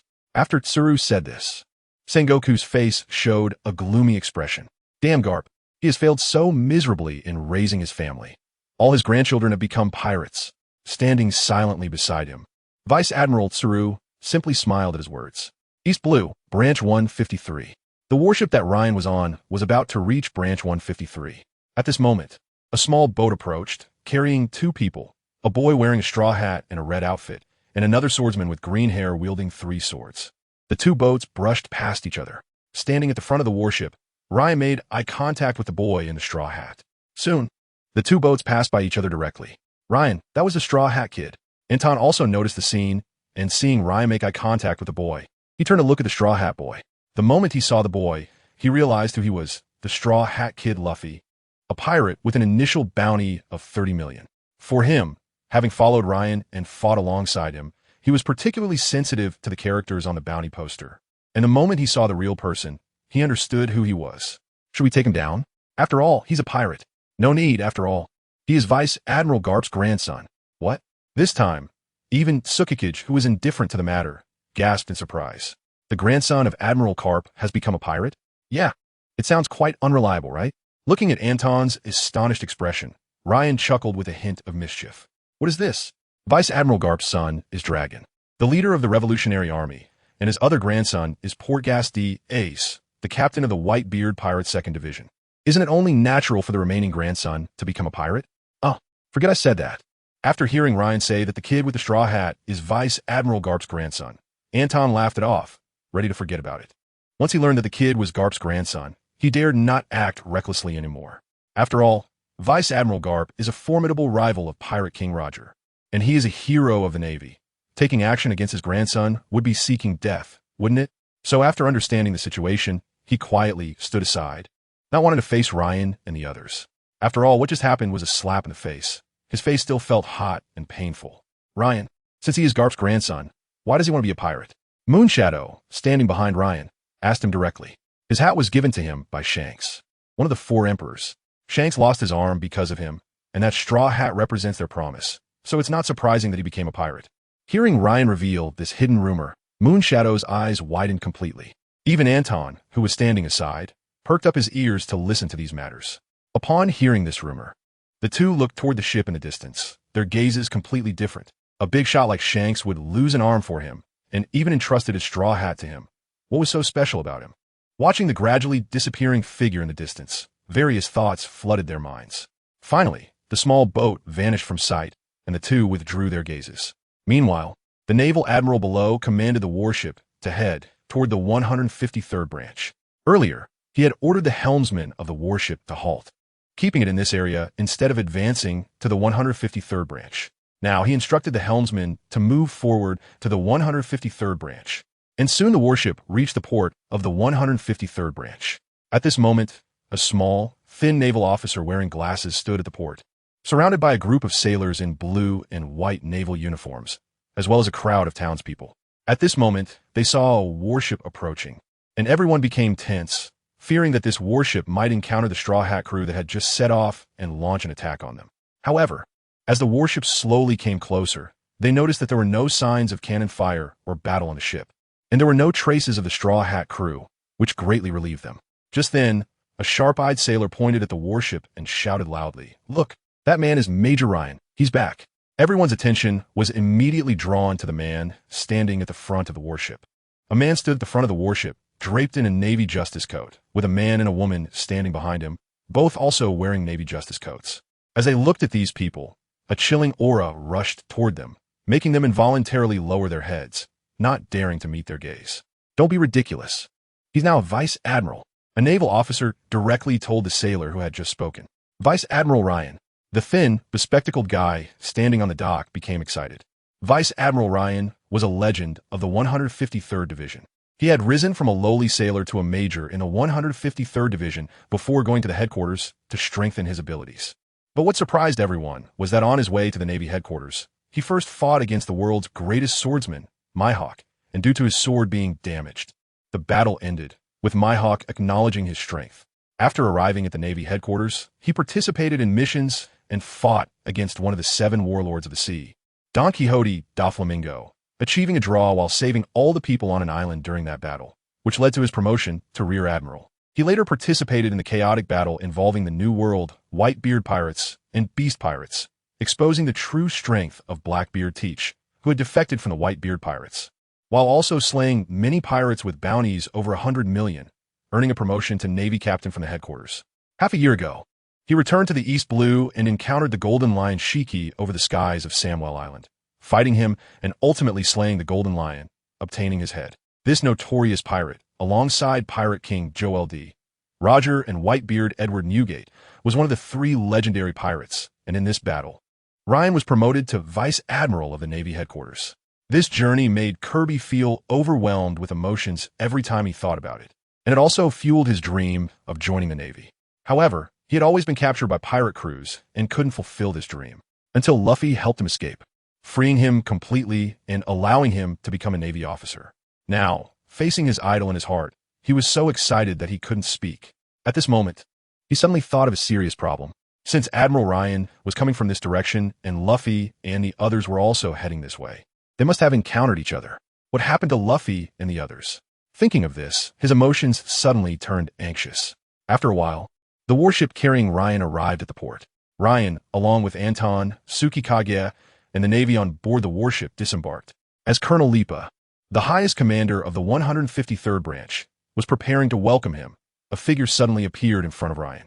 Just as Suki Kage behind Ryan was about to draw her sword, Ryan stopped her. The figure in the center of the area was Kobe, who was saved by Luffy and the others, and was also the one who made him join the Navy. He had to ensure the safety of Luffy and the others, even if it meant confronting Ryan. Admiral Ryan, I want to ask if you encountered a boy wearing a straw hat and a red outfit, along with a swordsman with green hair and 3 swords on your way here? Kobe said. Kobe, what are you doing? Get away. Seeing Kobe appear in front of Ryan, Colonel Lipa immediately approached Ryan. Reaching Ryan, he said, Admiral Ryan, this kid is the newest recruit in the Navy. He doesn't know your identity and has confronted you. Please don't hold it against him. It's fine. Your name is Kobe, right? We did encounter a small boat on our way here, with a boy wearing a straw hat and red clothes, and a swordsman with green hair carrying 3 swords. We didn't attack them, so don't worry, Ryan said directly to Kobe in front of him. Hearing Ryan's words, Kobe, with tears in his eyes, choked up and said, That's great. Mr. Luffy is okay. That's wonderful. Admiral Ryan, I confronted you. Please punish me. After saying this, Kobe bowed deeply to Ryan. Seeing Kobe bow to Ryan, Colonel Lipa immediately pleaded with Ryan to forgive Kobe this time. The surrounding witnesses and Navy personnel also simultaneously pleaded with Ryan to spare Kobe this time. Looking at these people, Ryan let out a light laugh and said to Colonel Lipa, When did I say I would punish this kid? After hearing his voice, everyone looked at him with surprise in their eyes. Kobe was overjoyed to hear that Ryan did not blame him. Thank you, Admiral Ryan. At that moment, he almost thought his dream was about to shatter.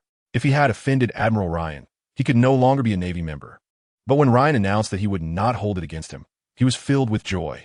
The incident of Kobe suddenly appearing in front of Ryan was overlooked by everyone. Ryan returned to his initial place of joining the Navy, the 153rd Branch, which made everyone very happy, especially since the former highest commander of the 153rd Branch, Colonel Monka, had been defeated by Luffy's crew and was now unconscious. The Navy of the 153rd Branch felt waves of joy as the tyrannical Colonel Monka had been defeated, and Admiral Ryan had returned to the 153rd Branch. Monka had worked hard to become a colonel and was the actual ruler of the 153rd Branch in Shellstown. However, he was also a brutal person who turned a blind eye to his son Barumabur's misdeeds in the town and even fantasized about building a giant statue of himself, which was destroyed by Luffy. After losing the morale of his troops in battle with Luffy, Monka was defeated and handed over to the Navy, where he is now imprisoned. Ryan's return would certainly not allow him to escape. In a short story in the manga, Admiral Karp was responsible for escorting Monka. Yet, he was still unwilling to give up and tried to escape, attacking Karp with a large axe while he was sleeping. After succeeding, he stole a ship and even took his son Barumabur hostage. This time, with Ryan around, he would definitely not be able to succeed in attacking Admiral Karp. Admiral Karp would not arrive for a few days, so they might as well celebrate in Shellstown first, meeting these people again. In the past, Ryan did not have the strength he had now and was always afraid to touch the plot, fearing it would lead to a collapse of the storyline. If that happened, his prophetic ability would be useless. Now, he belonged to the world's top combat power, possessing extremely powerful strength, and he was confident he could make changes. Moreover, since arriving in this world, he had changed many things. Blackbeard's strength was exposed prematurely, the death of the Golden Lion Shiki, and the addition of a vice admiral in the Navy who knew about future events. These were all changes, and he also had the system as a powerful tool. His strength could continue to rise, and these changes gave him a sense of self-preservation in this world. This time, he returned to change some things. All right, everyone, Admiral Ryan has finally returned.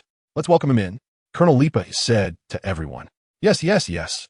Upon hearing Colonel Lipa's words, everyone responded in unison. Ryan's current position was Vice Admiral. He was no longer a major. Everyone's attitude toward him had subtly changed. Ryan's promotion was too rapid. Now, there was a vague sense of fear toward him. His achievements were too glorious. Even the notorious Golden Lion had been slain by him. After surveying the surroundings, Ryan also noticed this trend. He immediately handed a cigar to Colonel Lipa. This cigar was given to him by Admiral Akainu, who was also an old smoker. Upon learning that Ryan liked to smoke cigars, he gifted him many that were specifically for admirals. Admiral Ryan, this? Ha. Colonel Lipa, I'm still the same Ryan as before. My personality never changes because of my position. Hearing Ryan's words, Colonel Lipa hesitated for a moment but still accepted the cigar. Ryan took out a lighter he carried with him, pulled out a cigar for himself, lit it, and also lit Colonel Lipa's cigar. Colonel Lipa, as his former superior in the 153rd Branch, had always taken care of him and provided him with the opportunity to go to the Navy headquarters. Ryan had always remembered these favors.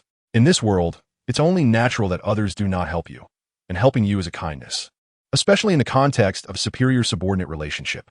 Therefore, he always remembered Colonel Lipa's recommendation at that time. After Ryan lit the cigar in Colonel Lipa's hand, he relaxed quite a bit. He took a puff of the cigar, exhaled a cloud of smoke, and said to Ryan, "Haha, Ryan, your department cigars are the best." After saying this, he took another heavy puff. "Huh, Colonel Lipa, if you like it, I'll send you a few boxes. I have plenty of these cigars back home." "That would be great." After saying this, the two exchanged a glance and laughed, their relationship seemingly returning to the time when Ryan was still under Colonel Lipa's command. Seeing their relationship revert to the past, the many Navy personnel and townsfolk present relaxed. They started greeting Ryan and Anton, who continuously responded to them. During Colonel Monka's reign, his son committed many wrongdoings in this town. However, due to Colonel Monka, the townspeople suffered greatly, and Ryan often protected them, sometimes even using the bounty he earned from eliminating pirates to support them. Thus, the relationship between the townspeople and Ryan was very good. Sometimes they would even bring food for him. Over time, both sides became very familiar with each other, regardless of Ryan being a vice admiral. They would rush up to him to greet him. Ryan greeted each of them in turn, treating these simple folks without any arrogance due to his position. Soon, after finishing their greetings, everyone returned to the town together. On this day, Shell's town transformed into a sea of joy, with the Navy and everyone else holding a banquet in the town center. Ryan was also in town drinking with everyone, and that night, the town was filled with Navy personnel and locals competing and drinking. Everyone relaxed thoroughly. The next day, Ryan woke up in a room at the 153rd Branch. After everyone got drunk the previous night, Moonshadow had sent them back to the 153rd Branch. Ryan's physique was now incredibly strong, and he felt no trace of a hangover upon waking. After waking up, he thought about what he needed to do next. Admiral Carp would not arrive for a few days, and at this time, the Straw Hat crew should have reached the floating restaurant. Ryan was quite curious about this famous floating restaurant in the East Sea, run by a pirate, with the waitstaff also being pirates. However, they were retired pirates, which the Navy was aware of, so they had not caused them any trouble. Otherwise, with the Navy's powerful intelligence network, they would not have been unaware of their true identities. It was simply because they had retired and no longer acted as pirates that the Navy had not pursued them. Having decided on his goal, Ryan began to take action. After freshening up, he went directly to the Navy cafeteria at the 153rd Branch. After finishing breakfast with Anton and the others, he shared his plans for the day. They had no tasks this time and were just on vacation. So they boarded a warship headed for the Bartai, floating restaurant, partly to enjoy the food and partly to wait for Mihawk's arrival. When Ryan first went to the Navy headquarters, he had encountered Mihawk and fought with him. During that battle, his sword had broken due to being of poor quality, so the fight did not continue. This time, Ryan was prepared to have a rematch with him. He was no longer the same as before and had become a great swordsman. Ryan was ready to challenge the world's #1 great swordsman once again. The Bartai floating restaurant was known for its battles and was the most famous restaurant in the East Sea. Chef Zeph, the head chef and owner of the Bartai, adhered to the principle of never wasting food and had many fully armed battle chefs under him. The restaurant resembled a giant ship with fish-shaped prows at both ends. To prevent battles from damaging the restaurant's interior, the entire ship could transform into a battle mode, known as the Fin Battle Arena, with movable floating platforms from the bottom of the ship to both sides. Chef Zeph, the owner and head chef of Bartai, had a braided beard, a very tall chef's hat, and a wooden prosthetic leg on his right side. He was once the captain of the Chef Pirates, known for his exceptional leg techniques, and was a pirate who fought solely with his legs, earning the title Red Leg from the blood of his enemies staining his shoes. Before becoming the owner of Bartai, he was a cruel and ruthless pirate. But Zeph understood the pain of hunger and often reminded his subordinates to only rob money and not food. After leading the Chef Pirates through the Grand Line for a year, he returned victorious to the East Sea. 9 years ago, when he encountered a storm while robbing a passenger ship where the young Sanji worked, he and Sanji ended up stranded on a deserted island, where he gave all the food to Sanji.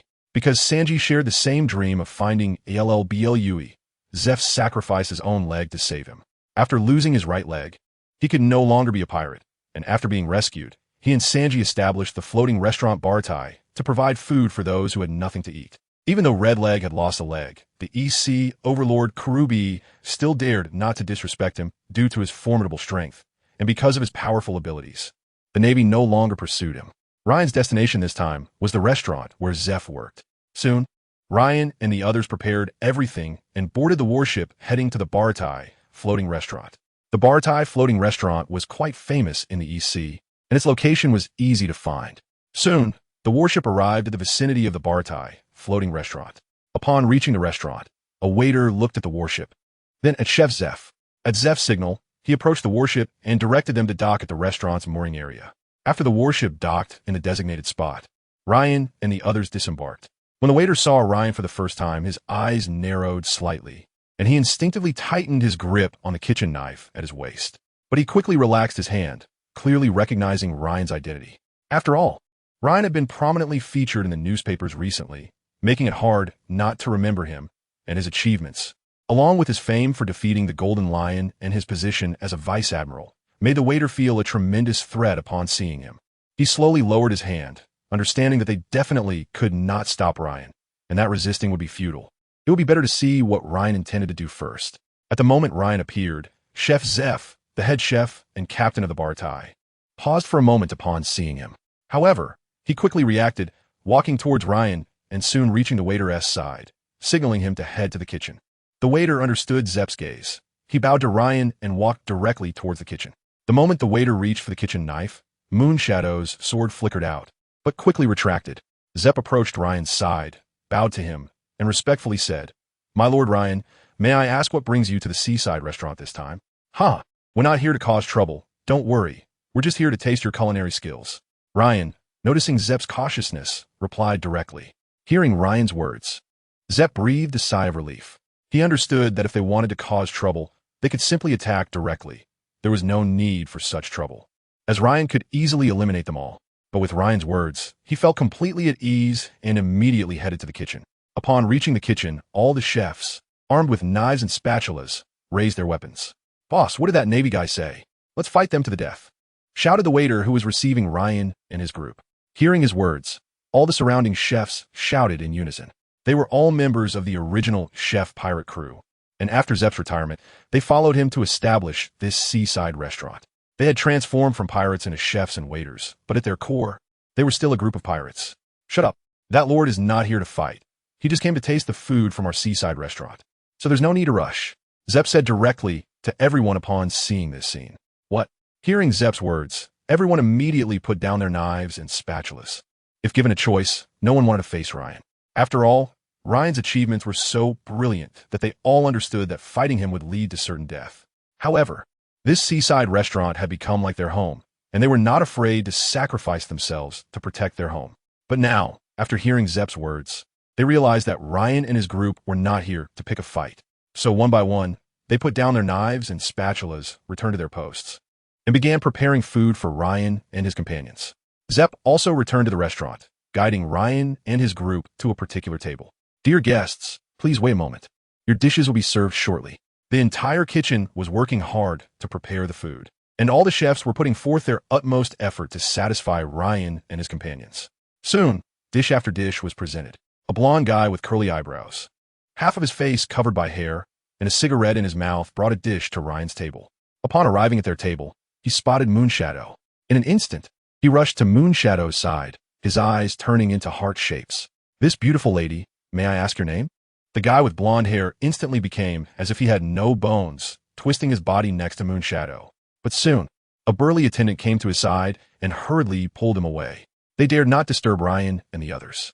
Seeing Sanji entangled with the female Navy, they immediately went to Sanji's side and pulled him away. When he was pulled away, Sanji's body was still twisting like a sponge, his eyes constantly looking at Moonshadow. "That guy!" Sanji suddenly appeared in front of Moonshadow, only to be pulled away again. Moonshadow was left confused and could only express his questions to Ryan and the others. Ryan understood Sanji's character. He knew he was a flirtatious yet charming guy, so he didn't mind the situation. At that moment, a wearing a straw hat rushed into the kitchen. Upon entering, he directly picked up the food meant for Ryan's table and started eating. "Oh no, stop him quickly," a chef shouted loudly upon seeing Luffy's actions. And the other chefs in the kitchen reacted immediately, trying to stop Luffy from eating. Soon, the kitchen was in chaos, and Luffy ran out of the kitchen. The reckless guy ran out of the kitchen and headed towards the dock next to the Bar Thai restaurant, shouting Zoro as he ran. Just then, the chef of the sea restaurant arrived on the scene and kicked the Straw Hat Kid away. The Straw Hat Kid exclaimed as he was kicked into the air. Luffy! At that moment, a male voice came from beside the sea restaurant, and a swordsman with green hair and 3 swords shouted when he saw Luffy's figure. Zoro, I'm fine. This uncle treated me to a lot of food, Luffy said with a grin to Zoro. Hearing Luffy's words, Chef Zeph's forehead developed a tick mark. Kid, if you steal my food, you have to work for me. Looking at the Straw Hat Kid who was unharmed after receiving his kick, Zeph had already recognized him. The Straw Hat Kid Luffy, with an initial bounty of 30 million, but here, you have to pay for your meal. Boss, Luffy, how much did he eat? We can pay in berries, said an orange-haired girl to Zeph. 500,000 berries. Zeph stated the price directly. What? Hearing the price quoted by Zeph, Nami immediately stepped aside, distancing herself from Luffy and the others. Meanwhile, Sanji, who had been dragged away by another waiter, spotted the orange-haired girl and immediately ran to her side, his body twisting as his eyes turned into heart shapes as if you're facing the moonlight. Who was that blonde-haired freak? Zoro felt a wave of displeasure when he saw the yellow-haired man and said to the waiter standing next to Sanji, Hey, you green-haired guy, why do you have to call others out? Upon hearing Zoro's remark, Sanji immediately began to argue with him. Their quarrel was also heard inside the restaurant, and everyone dining there turned to look outside. While enjoying the delicacies of the sea restaurant, Moonshadow also heard the sounds of their argument. She raised her head to look outside and saw Zoro and Sanji arguing. Hey, Ryan, isn't that the Straw Hat Kid's companion? Seeing Zoro, Moonshadow immediately thought of Luffy. After Ryan explained his background, she remembered him well, as he was the grandson of Vice Admiral Garp. All right, let's not mind them. That's just their personality, always at odds. Let's continue eating. The moment the Straw Hat Kid Luffy appeared at the Bar Thai, Ryan's observation haki detected him, and knowing the upcoming events, he wasn't surprised by their antics. Plus, the food made at the Bar Thai was indeed delicious.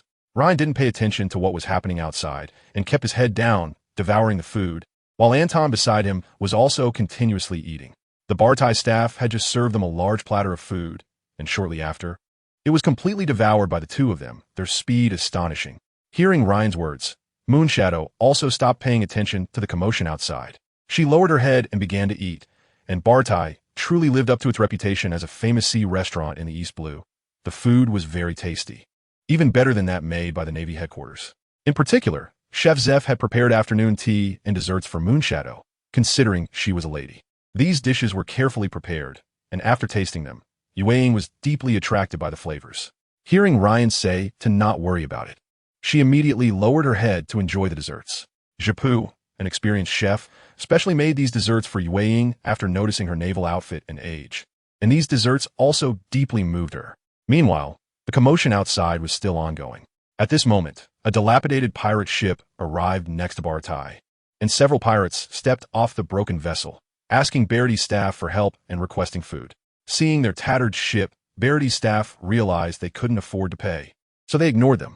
Just as the pirates were feeling disappointed, Sanji, who had just had a quarrel with Zoro, was smoking a cigarette and holding several plates of food, which he placed in front of the pirates. Thank you, thank you. The pirates repeatedly expressed their gratitude upon seeing the food, then eagerly began to eat. However, one pirate did not touch the food, refusing to accept such charity.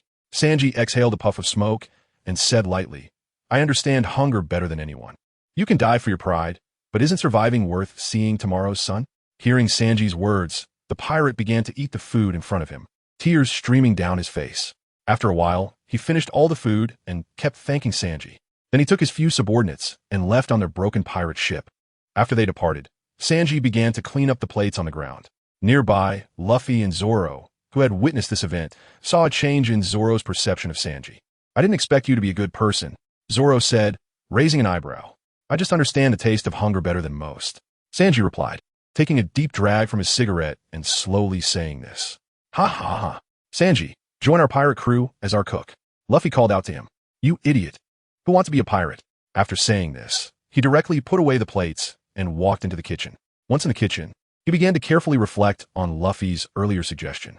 That guy, you really want to go, don't you? If you want to go, then go with them. Zep suddenly appeared behind him, knowing his dreams and advising him. Oh man, I don't want to go. I'm a head chef of this restaurant. How can I leave? After saying this, he ignored Zepp and went directly to wash the plates in his hands.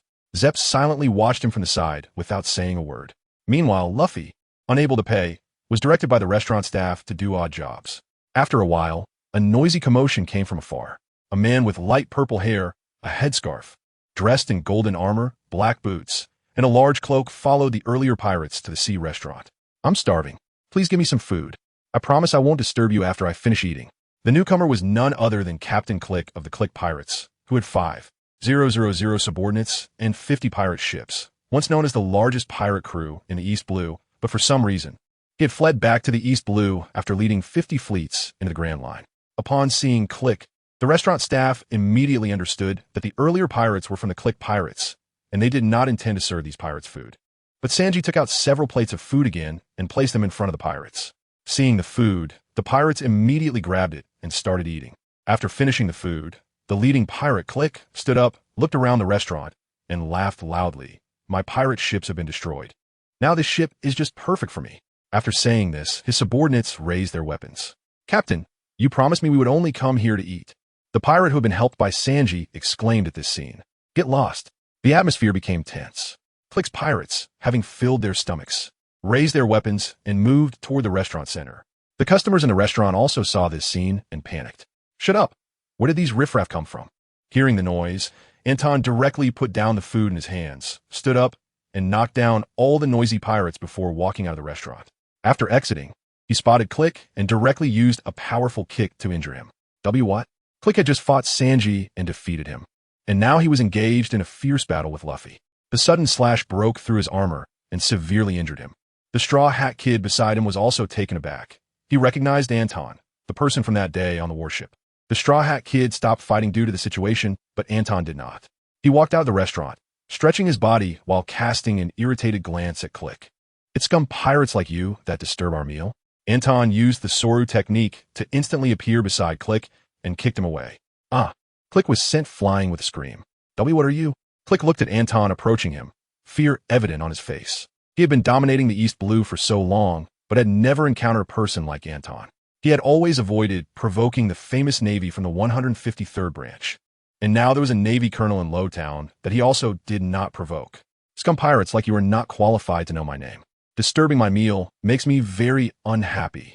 When I'm unhappy, I like to cause trouble for others, especially for scum pirates like you. After saying that, he used Soru again and instantly appeared next to Click, kicking him once more. This time, Click's face was covered in blood, and there were wounds all over his body. When Anton saw Click, he recognized him right away. After all, this guy was the leader of the largest pirate crew in the East Sea, with 5,000 subordinates. They acted together, constantly plundering towns, and had a notorious reputation in the East Sea, but all of this fame was infamy. Previously, in the 153rd branch, Ryan had clashed with Click's pirate crew, and after several encounters, Ryan, leading the Navy, emerged victorious each time. Click was also aware that the 153rd branch was not to be trifled with, so he never ventured into the waters where the 153rd branch was located to carry out his plundering. This time, upon seeing Click again, he could no longer hold back and directly launched an attack on him. Once again, kicked away. Click understood his current situation and realized he had encountered a tough opponent today, one he could not defeat. After being kicked away, he did not pay attention to his subordinates and directly jumped onto his pirate ship, ordering the crew to steer the ship away and flee into the distance. Seeing Click escape, Sanji, who was watching the battle between Anton and Click, became anxious. After all, Click led a pirate crew of 5,000 men, and they did not know what had caused such devastation. Once Click escaped, he would surely regroup and, when fully prepared, would retaliate against the Bartai floating restaurant. The guests over there could not let him escape. Sanji shouted loudly to Anton. Don't worry, he won't get away. Anton replied with a slight smile upon hearing Sanji's words. After he said this, in the distance, Click's pirate ship was suddenly split in two. What was that? Everyone present gasped, except for Anton. As Click fled on his pirate ship, Anton sensed a massive slash aimed at the ship. Having spent enough time around Ryan, he understood that such a powerful strike could only be delivered by a great swordsman, and he was now on high alert. In the past 6 months, he has completely awakened his observation haki. Under the guidance of Ryan and the Navy headquarters personnel, he has mastered observation haki thoroughly. In the distance, a small boat resembling a coffin appeared at the site of the shattered ship where Cleek was. A candle with ghostly green flames was lit at the bow of the boat, and a man was sitting on the coffin-like vessel. Anton saw the man and immediately widened his eyes, hawk-eyed Draculmihawk. The newcomer had short black hair, sharp yellow eyes like an eagle, a short beard, a black top hat adorned with white fur, a burgundy patterned shirt, a black trench coat, and white trousers, along with black ankle boots. From the moment he saw Hawkeye, Anton understood how the ships of the Cleek pirates had been damaged. Hawkeye, the world's greatest swordsman, had come to the East Blue. Realizing this, he glanced towards the restaurant's location. Footsteps echoed from the restaurant, drawing the attention of everyone present, who instinctively looked in that direction. Ryan, holding the sword Onigiri, walked towards him in sync with Moonshadow, both emanating a chilling aura. Zoro, watching from the side, sensed the swordsman's aura as Ryan and Moonshadow emerged, his expression turning serious as he looked at them, and his fighting spirit surged. Ever since Kuina's accidental death, he had been living with her dreams, vowing to become so outstanding that even in heaven, they would hear his name as the world's greatest swordsman. Now, seeing Ryan and Moonshadow, his fighting spirit surged even more. Meanwhile, on the ship of the Cleek pirates, the crew was screaming in horror. "It's him! That demon! He's here! We must flee!" Hearing these words, Sanji grabbed one of the pirates to inquire. After questioning, he learned that the Cleek pirates had led all their ships to the Grand Line, encountered this man, and were directly struck by his sword, which obliterated their ships. They had stumbled back to the East Blue, only to encounter him again here. What? The Cleek pirates returned to the East Blue because of this man. Sanji and the others gasped in disbelief.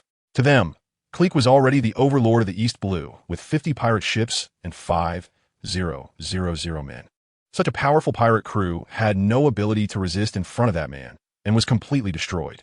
No surprise, that man held the title of the world's greatest swordsman. For him, defeating these pirate ships was merely a leisure activity. Anton directly informed everyone of the identity of the man on the small boat. The world's greatest swordsman? Upon hearing Anton's words, Zoro became excited. His dream was to become the world's greatest swordsman, and now the world's greatest swordsman stood before him. He could hardly wait to challenge him. But at that moment, Ryan behind him radiated an overwhelming sword intent that shot up into the sky, bringing a sense of pressure to everyone present. What is this? Zoro turned to look at Ryan, feeling the powerful sword intent, just how strong it was. Meanwhile, the small coffin-like boat in the distance also emitted a strong sword intent, clashing with the sword intent radiating from Ryan. The two forces collided in the air, ultimately forming a stalemate. Feeling the balance of the two sword intents, Zoro was completely stunned. This Navy officer beside him could actually match the world's greatest swordsman. Just as he was amazed, the two sword intents suddenly vanished. The coffin-like small boat seemed to fly over, directly arriving next to the Bartai restaurant. The world's greatest swordsman stepped down from his boat and onto the restaurant. Once on board, his gaze locked onto Ryan, who also looked back at him. "Long time no see, Hawkeye. The last duel between us ended when my sword broke. This time, I have a new blade. Let us continue our battle," Ryan said directly to Hawkeye. He had come to the East Blue to wait for Hawkeye's arrival, eager to have another showdown with him. This time, he had replaced his sword with the great blade Onigiri and had enhanced his strength to the level of a great swordsman. Facing another great swordsman like Hawkeye, he couldn't help but want to test his strength. "All right, let us go." In response to Ryan's challenge, Hawkeye unsheathed his black blade. "Wait, you are the world's greatest swordsman. I want to challenge you." Zoro suddenly appeared in front of Hawkeye, issuing his challenge. "Oh, you want to challenge me?" "Yes, I want to challenge you. Although I didn't expect to meet you so soon, I still want to challenge you." After saying this, Zoro tied a green bandana around his head, wielding a sword in each hand and biting down on a third. Hawkeye glanced at the sword-wielding Zoro and simply took off the small cross knife hanging around his neck. He drew the small knife from its sheath. He would never refuse a swordsman's challenge, but he didn't think Zoro had much strength, so he only took out the small knife to deal with him. "Hey, what does this mean?" Seeing that Hawkeye hadn't drawn his larger sword, but only pulled out a small knife, Zoro angrily confronted him. "You're just a somewhat famous swordsman. I'm not the kind of fool who uses all my strength against a rabbit. This will be enough. This is the weakest sea among the 4 seas divided by the Red Line and the Grand Line, and this is already the smallest knife I have. To look down on others, there should be a limit. Don't regret it when you're dead."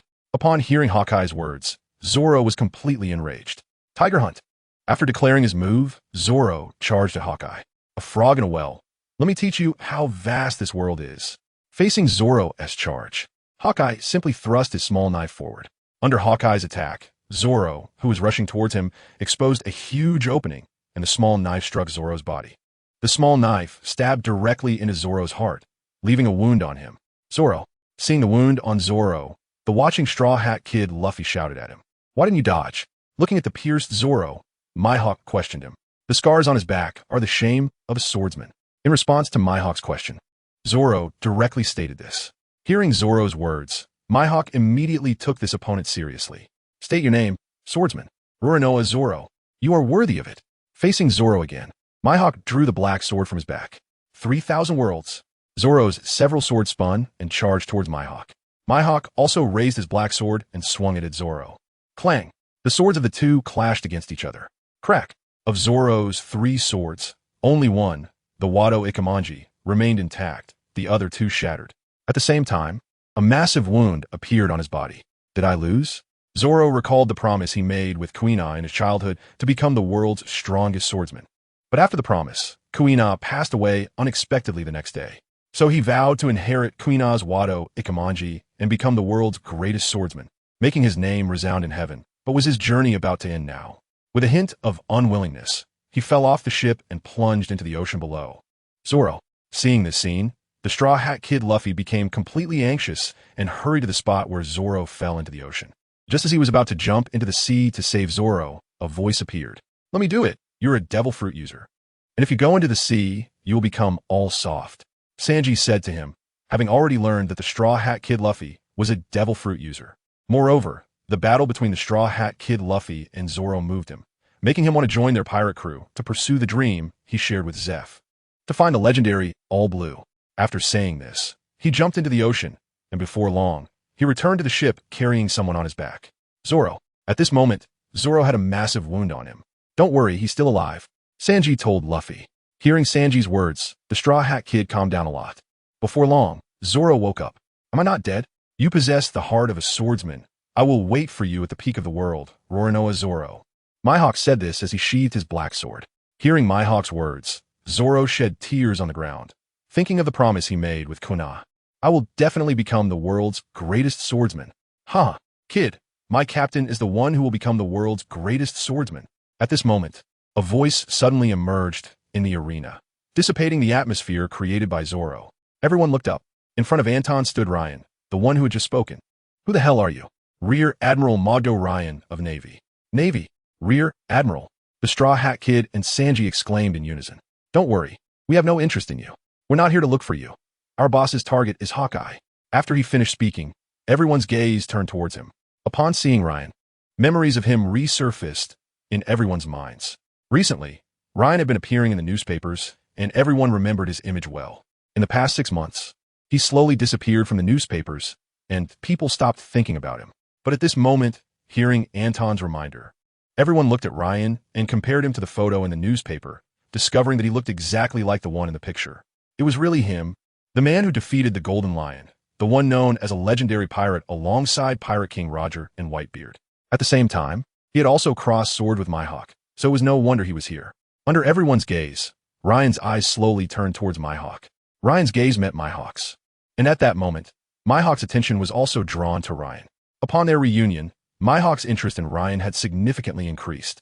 He noticed that Ryan's aura was much stronger than the last time they met, and his strength had improved. For a great swordsman like him, having an opponent of the same caliber was a fortunate thing. He used to spar with Shanks, one of the 4 emperors. But ever since Shanks returned from the East Blue and lost a hand, he had no longer been interested in competing with him. This time, encountering Ryan, especially after he just moved his limbs and came across a swordsman that piqued his interest, he is now filled with a strong fighting spirit. This time, unlike the casual approach to dealing with Zoro, he directly took out his supreme greatsword. Come on, let's continue that unfinished battle. Mihawk swung his sword, pointing it at Ryan. Come on, Mihawk, but it's better if we fight at a distance. It wouldn't be nice to damage the tavern of the restaurant owner. Ryan pointed to the ship beneath them, as the commotion they caused during their fight was not small. If they fought on the ship, the noise would definitely damage it. Phew. Hearing Ryan say not to fight Mihawk on this ship, Sanji and Zep secretly breathed a sigh of relief. After witnessing the battle between Mihawk and Zoro, they already understood that this man with eagle-like pupils was extraordinarily powerful. According to Ryan and the others, he was the world's greatest swordsman, and his strength was exceptional. On the other hand, there was Ryan, a rear admiral in the Navy who had risen to fame over the past year. His record was terrifying, as he had continuously faced various battles throughout the year. His rise to fame began with the battle against Mihawk, and since then, he had been climbing higher and higher. Now he was already a rear admiral and had killed one of the 3 legendary pirates, the Golden Lion, proving his strength beyond doubt. If they were to duel here again, the commotion they would cause would definitely be immense. At that time, the ship beneath them would surely be damaged in their fight. Now that Ryan brought this up, Sanji felt a hint of gratitude towards him. The ship, carrying the shared memories of him and Zepp, had left them stranded on a deserted island for 48 days after the shipwreck. Zepp had hidden the truth from himself, convincing himself that he had food, secretly eating it alone. When he was about to kill Zepp, he walked over and discovered that Zepp had actually eaten his own leg, leaving the remaining food for him. This event deeply touched his soul, and after they were rescued, Sanji and Zepp opened the floating restaurant, Baratai. Sanji also fulfilled his childhood dream of becoming a chef in the Vinsmoke family, bringing delicious food to people. Therefore, the Baratai is not just a restaurant. It carries his hopes and dreams. Hawkeye scanned the surroundings and agreed to Ryan's request. Ryan, being a great swordsman like him, meant their battle would undoubtedly be intense. The swordsman he had just admired was lying injured on the ship, and he didn't want him to be caught in the aftermath of their fight. Soon, the two arrived at a deserted island, standing face to face with their swords drawn. Luffy and the injured Zoro, along with Sanji, watched from a small boat in the distance, while Anton and the others observed from a warship.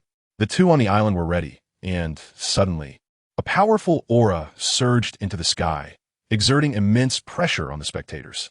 Their momentum even affected the island, causing the surrounding sea to churn.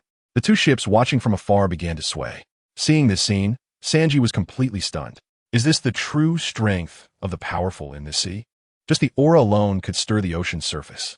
Witnessing the impact caused by the clash of auras between Ryan and Hawkeye, Sanji fully realized his own weakness. After their aura contest, the two began to swing their swords at each other. Bang! A massive sound erupted between them as shockwaves spread around the island, causing chaos on the sea surface, even creating whirlpools. Quick, steer the ships away. Seeing the whirlpools in the nearby waters, the sailors on both ships acted quickly to move away. The sheer force of their attacks created such massive aftershocks that not only Sanji, but even Anton and Moonshadow were unable to suppress their shock. Ever since their battle with the Golden Lion, they hadn't witnessed Ryan's strength, and seeing him unleash his full power now, he had become even stronger. Boom, boom, boom. More explosive sounds echoed as the two on the island continued to clash. One sword style, instant slash. Ryan unleashed his ultimate technique, striking a Hawkeye.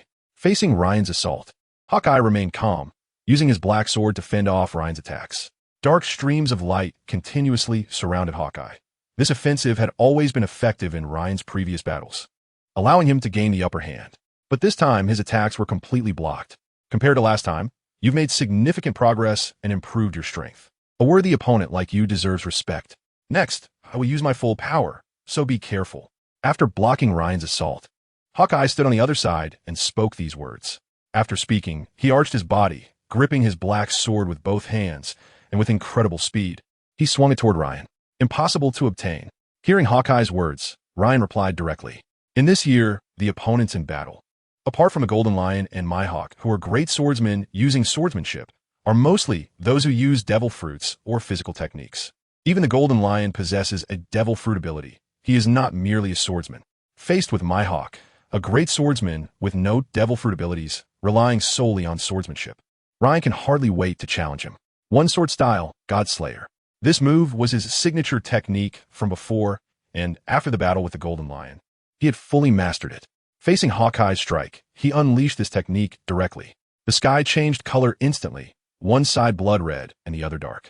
The blood red sky clashed with the dark sky, completely erasing the clouds, and even the sunlight was negated by this attack, leaving only these two colors in the sky. Boom! A violent explosion resonated in the sea area, followed by a strong wind sweeping across the surface of the water, sending two distant observing ships far away. Once they stabilized their vessels, they looked towards the center of the battle. The small island had completely vanished, and two men stood on the surface of the sea.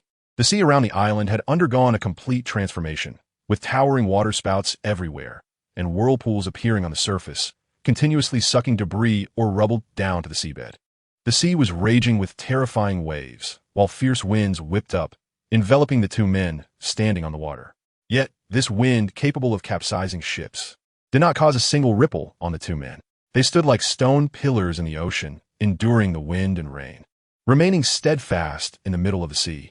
At this moment, the two ships were swept away by the massive air currents caused by the explosion from the two attackers. The crew members began to check the condition of their ships. The shockwave had pushed them far away in an instant, and the impact had caused significant damage to their vessels. Cracks had already appeared on the bottom of the ships, and seawater was starting to seep in. However, at this moment, everyone's attention was not on the damage. They were wide-eyed, looking towards the location of the two individuals. The small island where they had been fighting had completely turned to rubble, swept away by the tornado on the surface of the sea and the whirlpool beneath, erasing all traces of the island's existence. Those unaware of the situation would surely think that no island had ever existed here. Monsters! Such tremendous power! Could they really be swordsmen? How could they possess such incredible strength? A small island was instantly shattered in the aftermath of their battle. Seeing this scene, Luffy and the others were utterly stunned, and some of them spoke in disbelief. This conversation was overheard by Anton and his group, as the airwave just now had pushed their warship close to the ship of the Straw Hat crew. So what they said was also heard by Anton and his group. Haha, don't be surprised, little brother over there. They are among the strongest monsters in this world, and there aren't many who can compare to them. Anton directly stated this. In his view, there are currently fewer than 50 people with such strength, including the Navy, the government, and pirates. In the entire sea, with countless people, it's not surprising that such a small number of individuals appear. Phew, you scared me. I thought all the Navy were this strong, exclaimed Luffy, the Straw Hat Kid, and his words received agreement from those around him. Just as everyone was saying this, a loud noise came from over there. The battle had now escalated to a new level. Although the Golden Lion committed suicide at the last moment, his strength had increased significantly, and he gained experience in battling the world's top combatants, understanding his own stage. Therefore, in this battle against Mihawk, he was not afraid. At this moment, he exerted his swordsmanship to the fullest while also having a huge advantage in physical strength. Although his physical skills were not strong, his continuous upgrades brought him immense stamina and powerful physical attributes. Generally, the difference in stamina during the use of Haki varies. Ryan possessed strong physical attributes and excellent stamina. And in this war of attrition, his abundant stamina was fully utilized as he continuously clashed with Mihawk. Throughout the battle, his black sword remained unchanged in his hand. Although his sword was a large saber, Mihawk's sword was an unparalleled great saber. However, with the enhancement of Haki, the gap between their swords was not significant. For a period of time afterward, the two continued to clash in this area. The Sea Dragon whirlpools and vortices in this area are constantly expanding, and Anton and the Straw Hat Kid's ship are also continuously fleeing into the distance. The commotion here even reached the Sea Restaurant Baratai, where a whirlpool appeared as well. Jappu immediately moved the ships under the Baratai away to the distance. What a thrill, truly a thrill. In this battle against Hawkeye, Ryan fully unleashed all his swordsmanship skills, constantly clashing with Hawkeye. This is his first battle against an opponent of the same level, and a swordsman at that. During the last fight with Gold Lion used his fruit abilities to interfere with him. Although he is also a great swordsman and fully awakened at the last moment, regaining his former strength, he is still not a pure swordsman. The last battle was not satisfying for Ryan, but this time against Hawkeye, he fully showcases his swordsmanship abilities, countering every move while inflicting damage on Ryan with exquisite sword techniques. After this battle, Ryan gained some insights into his swordsmanship. Once his swordsmanship level reached the Great Sword Master rank, he could no longer improve it through traditional means. From then on, he had to rely on his own understanding to enhance his sword skills. This fight with Hawkeye continually increased his insights, and, for the first time, he felt there was still room for improvement above his current level. Realizing this, he began to use various sword techniques in combat with Hawkeye, treating him like a training partner to continually enhance his experience in swordsmanship. After a while, Hawkeye noticed this. He was not angry at Ryan for testing him. In his view, there were very few great sword masters in this world who purely relied on sword techniques without using their devil fruit abilities. There might only be a handful.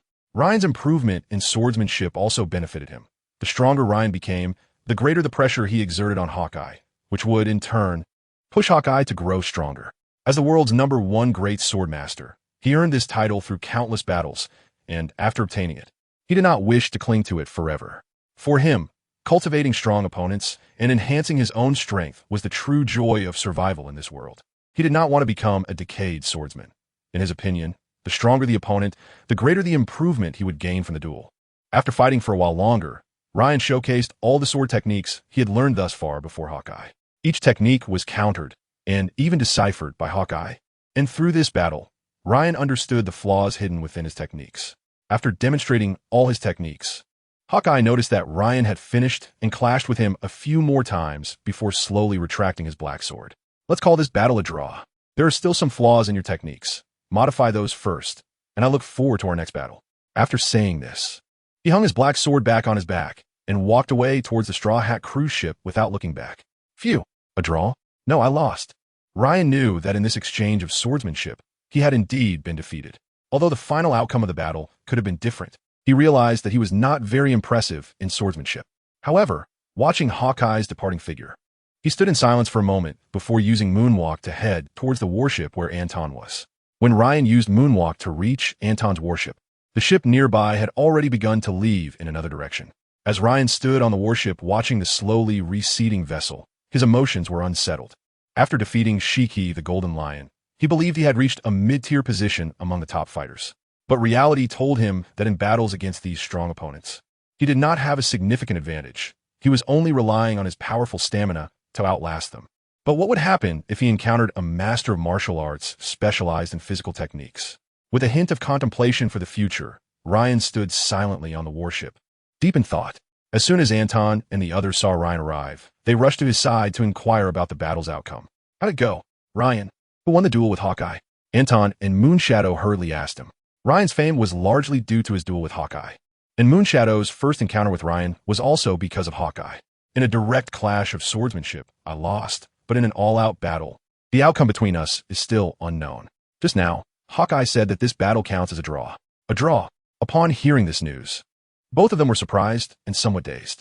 A year ago, when Ryan fought Hawkeye, he was clearly outmatched and could only desperately block Hawkeye's attacks. But this time, in their rematch, the battle ended in a draw. Thus, both of them felt a bit disoriented. Only a year had passed, but the changes that occurred within that year were immense. At this moment, the Navy soldiers on the warship stepped forward to join Anton and came to Ryan's side. They heard what he said about fighting against Hawkeye, ending the battle in a draw, and they were all filled with excitement. Their commander had encountered Hawkeye in the EC and had a duel with him, which ended in a draw. Upon hearing this news, they couldn't wait to share it with the soldiers at the naval headquarters. They followed Ryan, fully aware of his battle history, knowing that he had remained low-key in the EC. When he was transferred to the naval headquarters for further training, he encountered Hawkeye and fought him, ultimately breaking his sword and ending that battle. After that fight, everyone regarded Ryan as a promising junior favored by Hawkeye, and now, in this battle, he had managed to draw with him. The sailors on the ship were all die-hard fans of Ryan, and they were eager to spread this news across the seas, letting everyone know that Ryan's achievements had grown stronger. Ryan was unaware of his subordinates' thoughts as they arrived. He directly told the Navy soldiers, "We have achieved our goal at the Bartai restaurant. Let's return back to Branch 153. This time at the Bartai restaurant. I tasted the delicious food here and had a showdown with Hawkeye." Returning to the Bartai again holds no significance. Faced with this group of Navy soldiers, the Straw Hat crew also felt uneasy, so there was no need to go over and add to their troubles. Yes, a group of Navy soldiers responded energetically to Ryan's command. Their loud voices startled Ryan. He couldn't understand why the soldiers were so high-spirited. After being surprised for a while and pondering over it without finding an answer, he simply chose to ignore it. Set off. With Ryan's command, these high-spirited soldiers quickly returned to their posts and operated the warship towards Branch 153. On the other side, at the Bartai restaurant, Hawkeye returned with the Straw Hat crew on their ship. On the way back, Zoro couldn't help but ask Hawkeye about the outcome of their battle. Hawkeye calmly told them the result of the fight. When they heard Hawkeye say that their battle ended in a draw, they were all astonished. The battle between two top swordsmen of the sea ended in a draw. This is truly unexpected. Soon, their ship arrived at the sea restaurant Bartai. After arriving, Hawkeye silently returned to his small boat, which resembled a coffin, ready to continue his aimless sailing. After Hawkeye boarded his small boat, Zoro could no longer hold back and shouted, "Hawkeye, the next time we meet, I will definitely challenge you again." Supporting himself with the sword in his hand, he yelled to Hawkeye. Hearing Zoro's words, Hawkeye paused for a moment on his small boat. I'll be waiting for you. After saying this, he no longer looked back and drifted away on his small boat. Watching Hawkeye's figure gradually fade into the distance, Zoro felt as if a flame was burning within him. During this time, he had learned from Sanji about the information regarding Ryan, knowing that before this battle with Hawkeye, Ryan had also experienced a fight that stopped due to the breaking of his sword. He silently vowed to himself that when he next met Hawkeye, he would definitely demonstrate a strength different from what he has now, just like that Vice Admiral. As Zoro was thinking about these things, his captain, the Straw Hat Kid Luffy, once again invited Sanji to come aboard. This time, Sanji no longer hesitated to refuse his request. After witnessing the battles between Luffy and Kurozumi and Zoro and Mihawk, he was somewhat tempted. However, he couldn't let go of Zeph and, considering him, temporarily did not agree to Luffy's invitation. At that moment, Zeph appeared. He directly expressed his shared dream with Sanji, to find All Blue, the legendary sea, and to support him and Luffy in their journey to find it.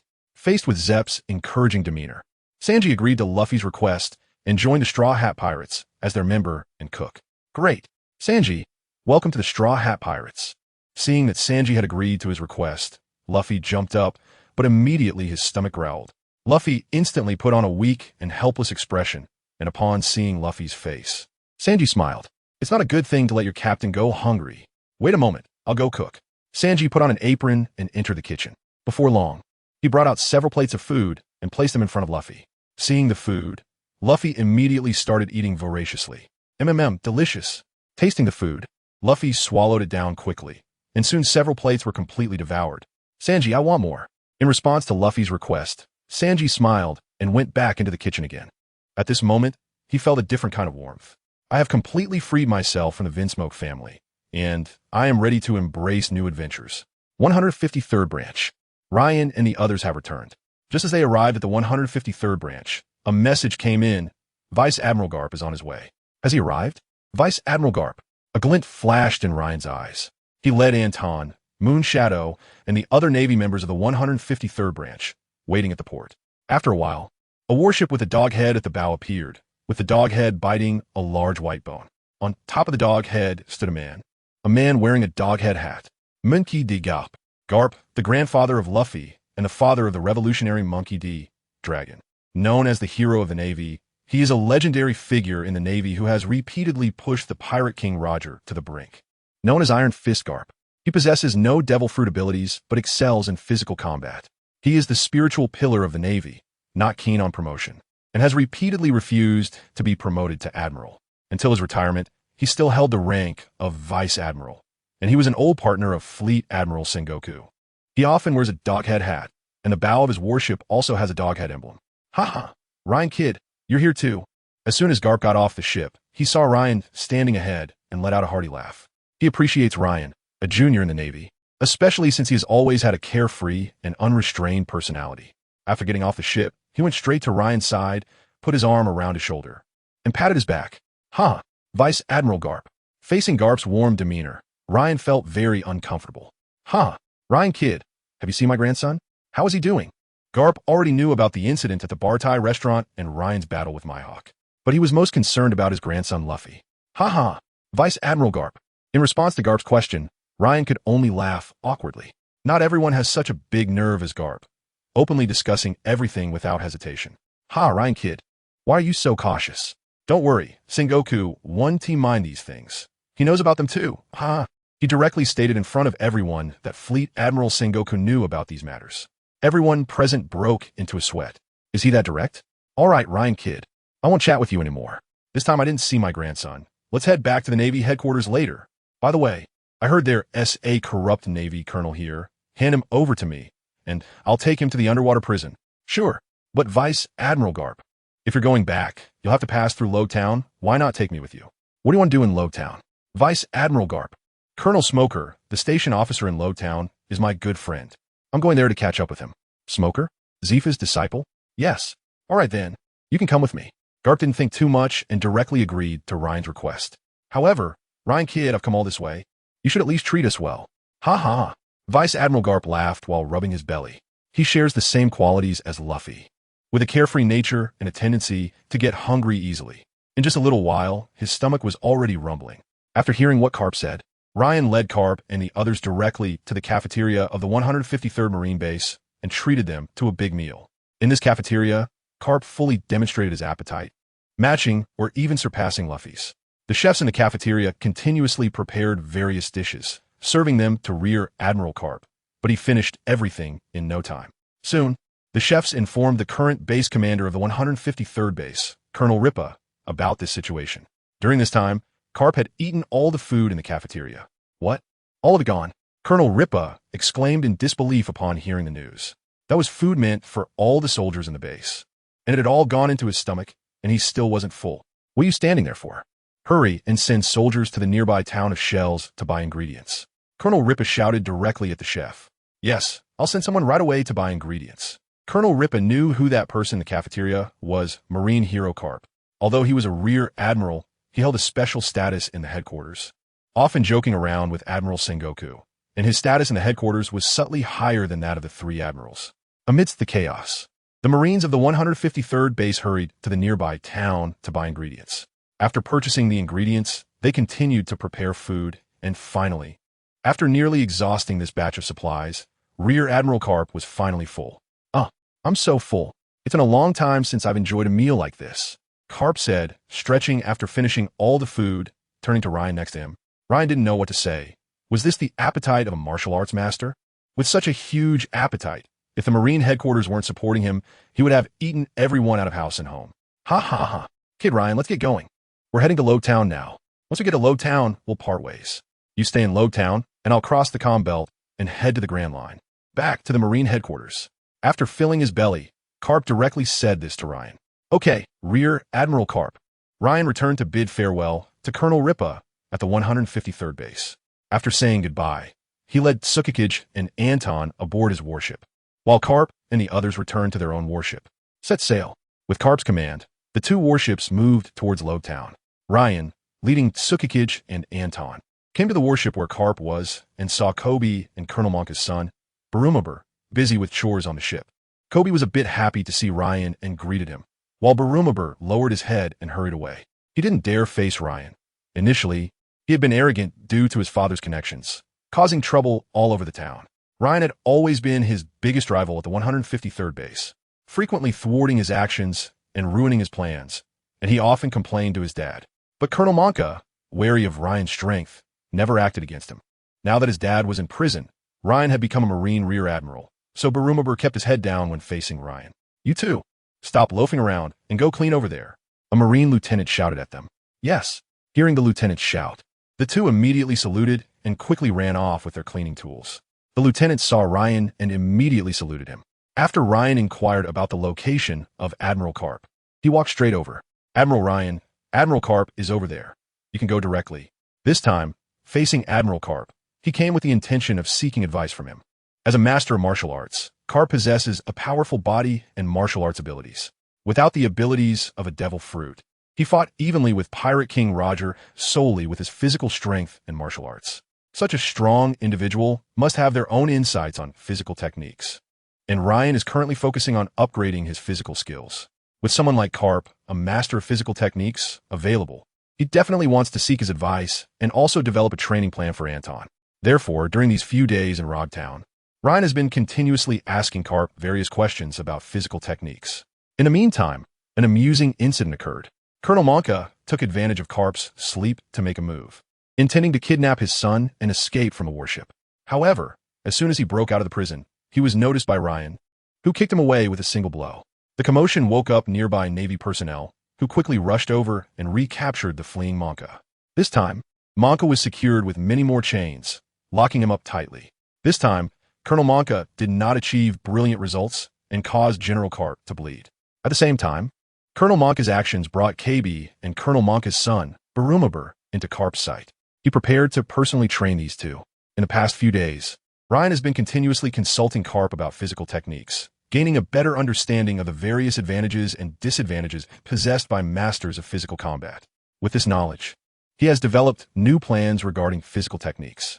In his view, the physical combat masters in the world, such as Karp, Kaido, and Big Mom, all possess extremely strong physiques. Their haki provides a significant boost, transforming their bodies and granting them greater explosive power. Big Mom's steel balloon body, for instance, cannot be harmed by ordinary weapons. And the same goes for Kaido. Although he is a devil fruit user, the fruit's powers cannot provide him with such tremendous enhancements. He is known as the strongest creature in the world, and even the Navy's execution cannot kill him. A powerful body, combined with his strong haki, leads Ryan to speculate that these abilities may be related to haki. Their haki is top tier in this sea, and they might have developed some special abilities from it, such as the foresight from advanced observation haki. It's possible that armament haki also has similar special effects, which Big Mom and others have developed. Therefore, these individuals possess relatively unique powers. Big Mom's steel balloon body, Kaido's immortality, and Carp's monstrous strength, among others, may be special abilities developed through deep training in armament haki. After making this speculation, Ryan has higher expectations for advancing his haki to the next stage. He is now looking forward to the day of rapid upgrades arriving soon. After a few days of sailing, the two warships finally reached Loguetown. Loguetown, also known as the town of beginnings and endings, is located near the entrance to the Grand Line and is a necessary stop for those entering the Grand Line from the EC. The previous pirate king, Gold Roger, was born in Loguetown and was also executed there after returning from the Grand Line. Such legendary events have led many pirates preparing to set sail from the East Sea towards the Grand Line to come to this town and observe the relics of Pirate King Roger. However, after Colonel Smoker from the Navy headquarters was stationed in this town, his methods of dealing with pirates were different from previous deployments. He directly carried out capture operations against pirates. All pirates who came to see the execution platform of the Pirate King in Loguetown were captured by him. Furthermore, a year ago, the now-renowned Navy Vice Admiral Ryan slaughtered a group of pirates here, nearly eradicating the remaining pirates in Loguetown. For a period, this small town became a no-go zone for pirates, and it wasn't until a year later that pirates began to sneakily enter the town for supplies. But these pirates still remembered the tragic event from a year ago and did not dare to act recklessly in this town. Whenever they came here to resupply, they would not easily expose their identities as pirates. When Ryan and Vice Admiral Garp arrived in Loguetown, they found the residents were living in peace and prosperity. Seeing this scene, Garp was also surprised. He didn't expect that Zephyr's disciple, Smoker, could manage Loguetown so well. Throughout their journey, he had hardly encountered any pirates. Even if there were pirates, they adhered to the town's rules, indicating Smoker's management skills were quite good. However, Garp recalled that this guy was very hot-tempered back at the Navy headquarters. How could he manage this small town so well? When Ryan and Garp's warship arrived at the port of Loguetown, it was noticed by the Navy station there. They sent someone to notify Smoker at the base while also welcoming them and taking them back to the Loguetown base. On the way to the Loguetown base, Garp noticed that the order in Loguetown was very good, which was quite different from what he had imagined.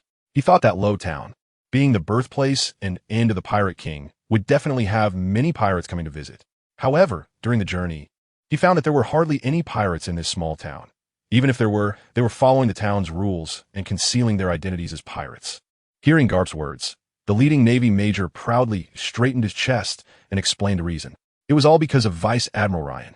A year ago, when he came to Loguetown, he encountered pirates holding residents hostage and threatening Colonel Smoker. That time, Vice Admiral Ryan showcased his strength for the first time, eliminating all the pirates. He was very dissatisfied with the pirates' actions of holding residents hostage and directly cleared out Loguetown, slaying most of the pirates, with only a small number managing to escape. After escaping, they continuously spread the fame of Ryan, making pirates who wanted to enter Loguetown tremble with fear and not dare to enter casually. Even if they did enter, they wouldn't easily expose their identities as pirates and generally adhere to the town's rules, engaging in fair trade. Speaking of Ryan, the major straightened up, noting that the benefits of Ryan slaying pirates had continuously emerged over the past year, and they held great respect for him. Hearing the Navy soldier leading them to the Loguetown base continuously praising Ryan, Garp turned to Ryan and said, "Ha, I knew it. Zephyr's disciple Smoker with that temperament. How could he manage Loguetown so well? It turns out it was you, Ryan." After saying that, he laughed heartily again. As Zephyr was a former Navy admiral and Garp was his friend, he naturally had a deep understanding of him, including his disciples, especially the hot-headed Smoker, who clashed with superiors at the Navy headquarters. Garp was quite familiar with him. Although Zephyr lost his arm in a battle, he remained at the Navy headquarters, teaching new recruits and providing emerging strength for the Navy. Over the years, he has continuously brought along his disciples. Even the 3 major generals are his disciples. And among his disciples, a group of elite rear admirals has emerged. After Karp said this, the major who was leading the way immediately turned to look at Ryan. Ryan's appearance has not changed much from a year ago. The biggest change is the aura of authority he now exudes, which comes from his achievements and the title of Rear Admiral. When this naval major first saw him, he was intimidated by this aura and did not clearly see his face. Now that Rear Admiral Karp has mentioned his name, he took a closer look and confirmed that it is indeed Ryan. Rear Admiral Ryan, it really is you. The naval major immediately took out a sign book and a pen upon seeing Ryan and approached him. After leaving Loguetown for the headquarters, Ryan's experiences over the past year have been incredibly fantastical. After seeing the news, he became a die-hard fan of Ryan, and now upon seeing his idol, he quickly pulled out paper and a pen, requesting Ryan's autograph. Faced with such an enthusiastic naval major, the man found it somewhat amusing but still signed for him. Thank you, thank you. The naval major, who received Ryan's autograph, was very happy, and his pace quickened as he led the way. Before long, they arrived at the naval base in Loguetown. The naval major has just reported to Smoker, informing him of the arrival of Luffy and Karp. Although Smoker is unruly, he holds great respect for Karp, the naval hero. Moreover, there is also Luffy, someone he recognizes. Therefore, he leads all the officers of Loguetown to wait at the base gate for the arrival of Karp and the others. The naval officers heard that Karp and Ryan had come to Loguetown for an inspection, and everyone perked up, waiting for them at the entrance. After all, these were two vice admirals. One is a famous naval hero, and the other is a vice admiral who rose from their East Blue, boasting a series of impressive achievements and being a friend of their highest commander, Colonel Smoker. Especially with Ryan's latest achievements, newspapers had recently featured his photo again, publishing the story of his duel with Hawkeye. This time, he ended the battle in a tie, but major newspapers touted it as if he had defeated Hawkeye. This powerful presence made everyone wait here. In front of the crowd, Smoker was smoking 2 cigars, waiting for Ryan and the others to arrive, with Tashigi standing behind him. Will Mr. Ryan come this time? That's great. After receiving the message about their return, Tashigi rushed over immediately. To her, Ryan is a powerful swordsman, and now he is even a great swordsman who fought evenly with Mihawk. Now that she is here, she can hardly wait to see the famous sword in Ryan's hand. The Unyu, one of the great swords of the 21. This long-sealed sword, along with Ryan's growing fame, has also become well known in this sea. With an excited heart, Dashki waited for a while, and finally, Ryan and his crew arrived. Vice Admiral Karp and Ryan walked in the front, with their subordinates behind them. Upon their arrival, the many Navy personnel present saluted them. Karp waved his hand, indicating that everyone should not be so formal. His personality was inherently free-spirited, and he wasn't used to such solemn occasions. Smoker, long time no see. Ryan directly walked up to Smoker and greeted him. What brings you here? Smoker was puzzled by Ryan's appearance in Loguetown. After all, with Ryan and Karp's strength, they should be waiting in the New World to guard against the White-Beard pirates. Yet they appeared in the East Sea. I'm on vacation, you know. Admiral Sengoku has approved it. Well, I suppose you're already a rear admiral now. Facing Ryan again, Smoker felt a bit complicated. When they first met, he thought Ryan was just an ordinary Navy officer, but during the pirate turmoil in Loguetown, Ryan showcased his immense power by eliminating all the pirates, earning Smoker's respect for him. However, what he didn't expect was that in the years since heading to the Navy headquarters, Ryan's strength had skyrocketed, establishing a formidable reputation across the sea. Nevertheless, he quickly adjusted his mindset. What brings you to Loguetown this time? Don't tell me you're really on vacation? He wouldn't believe such a thing. He believes that Ryan has his own purpose in coming to Loguetown. Just like when he fought Hawkeye in the restaurant on the sea, he definitely has his own plan. But as long as this guy doesn't harm civilians or damage the interests of the Navy, what does it matter what his plan is? Smoker's words were just a hint, and he didn't continue the conversation.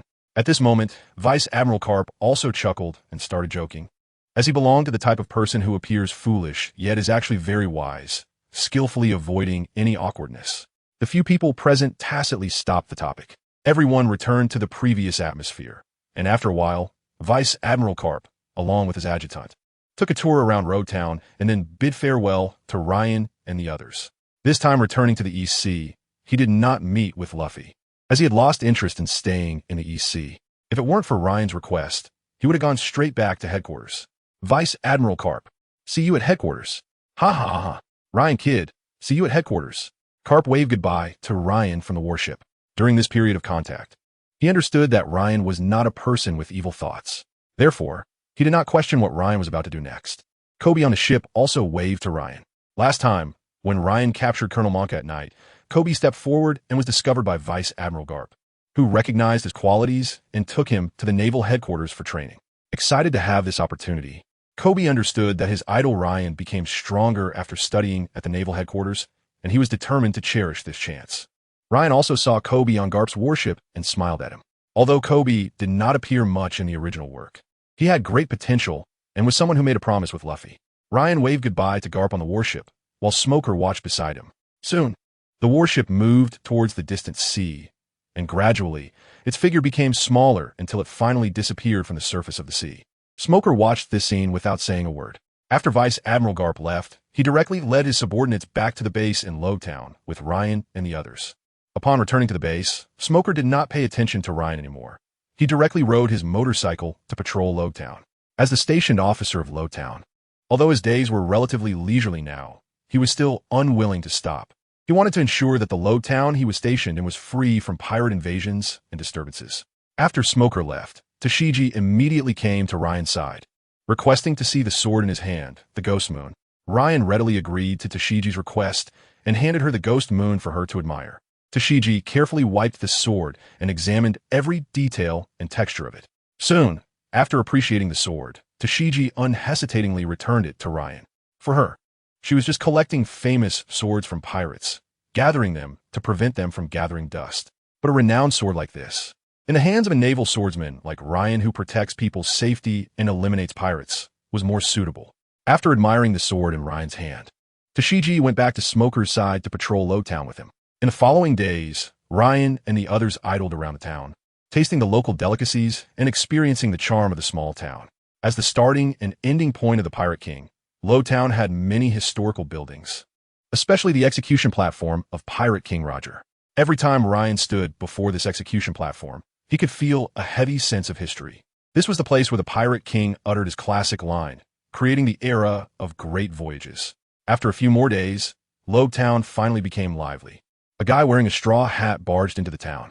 One morning, a pirate ship with a skull wearing a straw hat on its flag entered the port of Loguetown, attracting attention. After the changes that occurred a year ago, pirate crews entering Loguetown to resupply would usually lower their flags to avoid being caught by Smoker. However, this pirate crew boldly docked their ship at the port of Loguetown. As the Straw Hat Kid parked his ship and all the crew members went down to purchase supplies. The nearby townspeople rushed to the Navy base in Loguetown to report the news to the Navy. The Straw Hat crew is unaware of these events. At this moment, they're scattered around Loguetown, resupplying the necessary goods. Shortly after the Straw Hat crew arrived in Loguetown, two pirate crews also showed up. They are the Buggy Pirates and the Alvida Pirates. Buggy the Clown and Alvida unexpectedly meet. At this time, Alvida has eaten the Sub no Mi, transforming into a Sub person with smooth skin, changing from an ugly, freckled person into a stunning beauty. However, her weapon remains a large iron rod. After their encounter, they learn that both parties have become this way because of the Straw Hat Pirates. Therefore, they join forces to kill the Straw Hat Kid in Loguetown. Buggy, how we find Straw Hat Kid? He actually called me an old and fat hag in front of me. Unforgivable. That Straw Hat Kid is recognized by that red hair guy whom I hate the most, and he even lost my treasure map. It's simply intolerable. Plus, he called me a red-nosed person right in front of me. I absolutely must kill him. Buggy and Alvida directly teamed up, and two pirate ships arrived at the port of Loguetown. In the terrified eyes of the townsfolk, they dispatched pirates from the ships to search for the Straw Hat crew's whereabouts in Loguetown. It had been a long time since any pirates dared to create such turmoil in Loguetown, and the townspeople quickly rushed into their homes after standing in shock for a while. The huge commotion created by Buggy and his crew also alerted the Navy in Loguetown. Smoker received the news and immediately dispatched Navy soldiers to the port to deal with Buggy and his pirates. Rain also received this information. Buggy the Clown, a user of the Conqueror's Haki, is not very strong. However, due to his experience as a trainee crew member on the Pirate King Roger's ship and being a friend of the Emperor Shanks, this series of titles led people who were unaware of his actual strength to mistakenly believe he was a powerful individual hiding his abilities. Buggy has been hiding in the East Blue all these years because of these titles, afraid to reveal his identity. Seeing Luffy's hat this time reminded me of the experiences over the years, and I immediately launched an attack on Luffy without hesitation. The events unfolded like this. Back when I was with the Roger Pirates, I was an intern along with Shanks. Our relationship was quite special. We often argued and fought over various matters, like debating whether Antarctica or the Arctic was colder. One day, the Roger Pirates plundered a devil fruit from an enemy ship. After learning that the devil fruit could be sold for 100 million berries, Buggy schemed to claim it for himself and began imagining founding the strongest pirate crew after selling it. But Shanks suddenly appeared and forced him to swallow the devil fruit, turning him into a splitter, while the treasure map he held fell into the sea.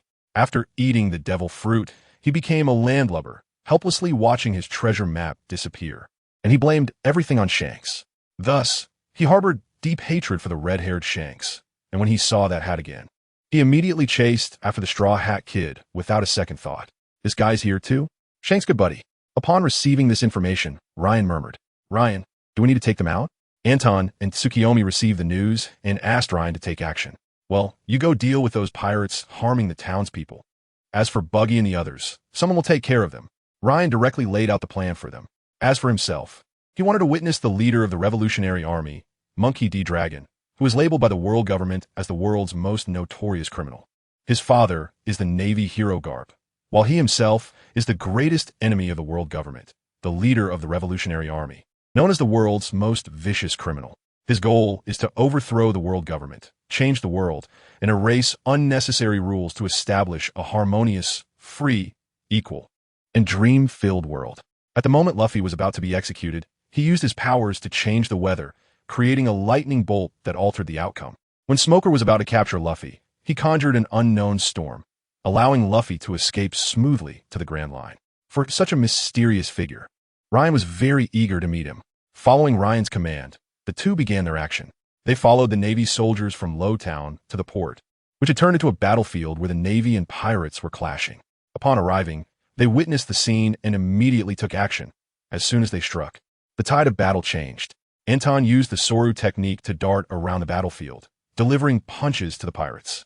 Anton's punches rendered the pirates powerless to fight back, while Tsukiyomi unleashed the instant slash Ryan had taught her, cutting down pirates like a flash of lightning. With their intervention, the chaos in this area quickly subsided. However, other areas still had pirates, and the higher-ups of both pirate crews had gone to pursue the Straw Hat Kid, Luffy. At that moment, they were gathered near the execution platform of Pirate King Roger, and the two didn't bother with Buggy and the others. They received Ryan's orders to eliminate these pirates. And as for Buggy, Ryan had already told him not to worry about him. Next, the two continued to eliminate the invading pirates in Loguetown under the admiring gazes of many Navy soldiers. Meanwhile, at the execution platform of Pirate King Roger, a boy dressed in red and wearing a straw hat was climbing up the platform. He had heard various stories about Pirate King Roger in a tavern and couldn't wait to reach the execution platform where the Pirate King was to be executed, eager to see the view from there. As he climbed the platform, Buggy and his crew also arrived and immediately spotted the Straw Hat Kid. Upon seeing him, Buggy activated his Devil Fruit ability, splitting his body to soar towards the execution platform. By coincidence, Luffy ended up lying on the platform, while Buggy, wielding a cleaver, prepared to decapitate him. At that moment, Luffy's other crewmates arrived at the square, all watching the scene in shock. But then, the Straw Hat Kid burst out laughing and declared, "I'm going to be the Pirate King." Hearing Luffy's words, the onlookers and Buggy, who held the cleaver, paused for a moment. But Buggy quickly raised his blade again, ready to strike down at Luffy's head. At this moment, Sanji and Zoro rushed over quickly, knocking away the pirates in front of them, preparing to rescue Luffy. Time was running out. Just watch the Straw Hat Kid die. Ha ha ha. Seeing Zoro and Sanji rushing up from below, Buggy raised the knife in his hand and swung it down. Luffy. Boom. A lightning bolt suddenly appeared in the sky, striking Buggy as he swung his knife. The execution platform immediately caught fire, and the Straw Hat Kid Luffy broke free, while Buggy was knocked unconscious by the lightning. What? Everyone present gasped in disbelief at the scene. In such a life-or-death situation, he actually survived. Ryan was of course watching this iconic moment. Here he comes. Dragon. The crowd was confused about what was happening. This scene was beyond their comprehension. How'd he not die? The Straw Hat Kid has such good luck, right? Alrita said this in disbelief, but she quickly stopped thinking about it. As Luffy broke free, Smoker had already led the Navy to their front, surrounding them all. Retreat. Hurry up. The Navy is here, Buggy's crew. Quickly take your captain and get out to sea. It's Smoker the White Hunter, hurry. Seeing Smoker's figure, Alrita reminded everyone directly. Hearing his words, Buggy's crew hurriedly took their captain away. At the same time, the Straw Hat crew also heard this news and began to break out. The name of a person, the shadow of a tree. Smoker had been stationed in Loguetown. The pirates of the East Blue were well aware of his reputation. But at this moment, the square was surrounded by the assembled navy. Damn it, Luffy, we need to break out quickly. All right, Zoro, let's rush out together. The Straw Hat crew broke through the navy's encirclement and escaped. Smoker also spotted the Straw Hat crew. He didn't pursue Buggy anymore. Instead, he used his devil fruit powers to turn into a cloud of smoke and chased after the Straw Hat crew. What is this? Seeing Smoker chasing them like smoke. The three were a bit surprised and asked, "Don't worry about it, Luffy. Let's deal with him first. I'll go first." Zoro swung his sword at Smoker. But to his surprise, Smoker didn't block it, allowing Zoro's sword to pass through his body. However, the next scene completely shocked Zoro. The sword in his hand passed through Smoker's body without obstruction, slicing the smoke in half. When the smoke split, it quickly gathered together again, transforming back into Smoker's form. Useless. With the Logia-type Devil Fruit's elementalization, I am immune to all physical attacks. Without Sea Prism Stone, you can't hit me. White blow. Smoker's arm turned to smoke. And after becoming smoke-like, he extended his smoky limb and violently hurled his fist towards Luffy and Sanji. Oh no! Luffy, Sanji, be careful. The two running ahead received Zoro's warning and immediately braced for impact. Bang! Smoker's punch, unleashed with his Devil Fruit ability, fiercely knocked them away. Zoro, Sanji, you two go ahead, I'll hold them off. After being knocked away, the Straw Hat Kid quickly stood up again and said this to Zoro and Sanji. Then he began using his own Devil Fruit abilities to continuously attack Smoker. Zoro and the others knew that staying here would only slow Luffy down. So they directly fled towards the harbor, preparing to set sail. At this moment, Nami and Usopp on the Going Merry were starting the ship, leaving the harbor of Loguetown. Soon, Zoro and the others reached the ship and jumped aboard. Meanwhile, Luffy was fighting Smoker. Luffy's attack struck Smoker's smoke body, all rendered ineffective. Not once did he hit Smoker's solid form. Smoker, taking advantage of his Devil Fruit's elementalization and immunity to physical attacks, continuously inflicted damage on the Straw Hat Luffy. Smoker once again used his Devil Fruit ability to send Luffy flying. At this moment, a shout came. Luffy's companions were calling for him to hurry and retreat. Their ship was already sailing. Straw Hat Kid, I won't let a pirate like you escape. Smoker took out his weapon, the Jit, and stabbed Luffy with its tip, instantly rendering Luffy completely limp. What is happening? Luffy lay on the ground, weakly saying this to Smoker. Sea Prism Stone is a stone highly condensed from seawater. It has the same effect as seawater, do you understand? After saying this, he raised his weapon again, preparing to deliver the final blow to Luffy. But at that moment, a green wind suddenly appeared, and a cloaked figure appeared in front of Smoker, blocking his attack. The figure had tattoos on his face and directly saved Luffy, urging him to leave first. You, who are you? Smoker's expression changed as he looked at the face. Go, Straw Hat Kid. Move towards your dream. After saying this, the cloaked man vanished again. Luffy felt a fierce wind enveloping him, carrying him toward the harbor. In an instant, Luffy disappeared from the scene. Damn it, everyone, head to the harbor. Smoker shouted at all the Navy present. Smoker also turned into smoke again, flying toward the harbor. But this time, the wind was against him, blocking his way to the harbor. Damn it. Smoker deactivated his elementalization, returning to human form, and directly rode his motorcycle toward the harbor. Meanwhile, the cloaked figure that had just vanished in front of Smoker appeared on a tall building in Loguetown. He quietly watched the figure fleeing toward the harbor. Monkey D. Dragon. A man like you suddenly appearing in Loguetown is quite surprising. A voice emerged from beside the tall building. Navy Rear Admiral Morgado Ryan. What do you think of me appearing before you? Do you plan to capture me and take me to the Navy prison? To this sudden voice, Dragon showed no surprise. He seemed to have known this person would appear beside him. Ha ha, I have no such intention, and your strength is so formidable that I can't guarantee victory if we were to fight. This time I came here just to ask you one question. Your Revolutionary Army's goal is to establish a harmonious, free, equal, and dream-filled world. But is that truly achievable? Even if you overthrow the world government, will you powerful individuals really create such a beautiful world? Or will you become another world government? Ryan directly posed this question to Dragon, expressing his disbelief. These people were currently united with the goal of overthrowing the world government. But once they actually succeeded, would they build a harmonious, equal, and free world according to their own wishes? The warrior who slays dragons will eventually become the evil dragon. This proverb repeatedly narrates this fact. Faced with Ryan's question, Drago remained silent upstairs for a moment, contemplating the issue. He had always aimed to overthrow the world government, and had essentially never considered what would happen after its downfall. After all, the power of the world government was too formidable. Even though he had toppled more than 10 countries over the years, he still lacked confidence in completely bringing down the world government.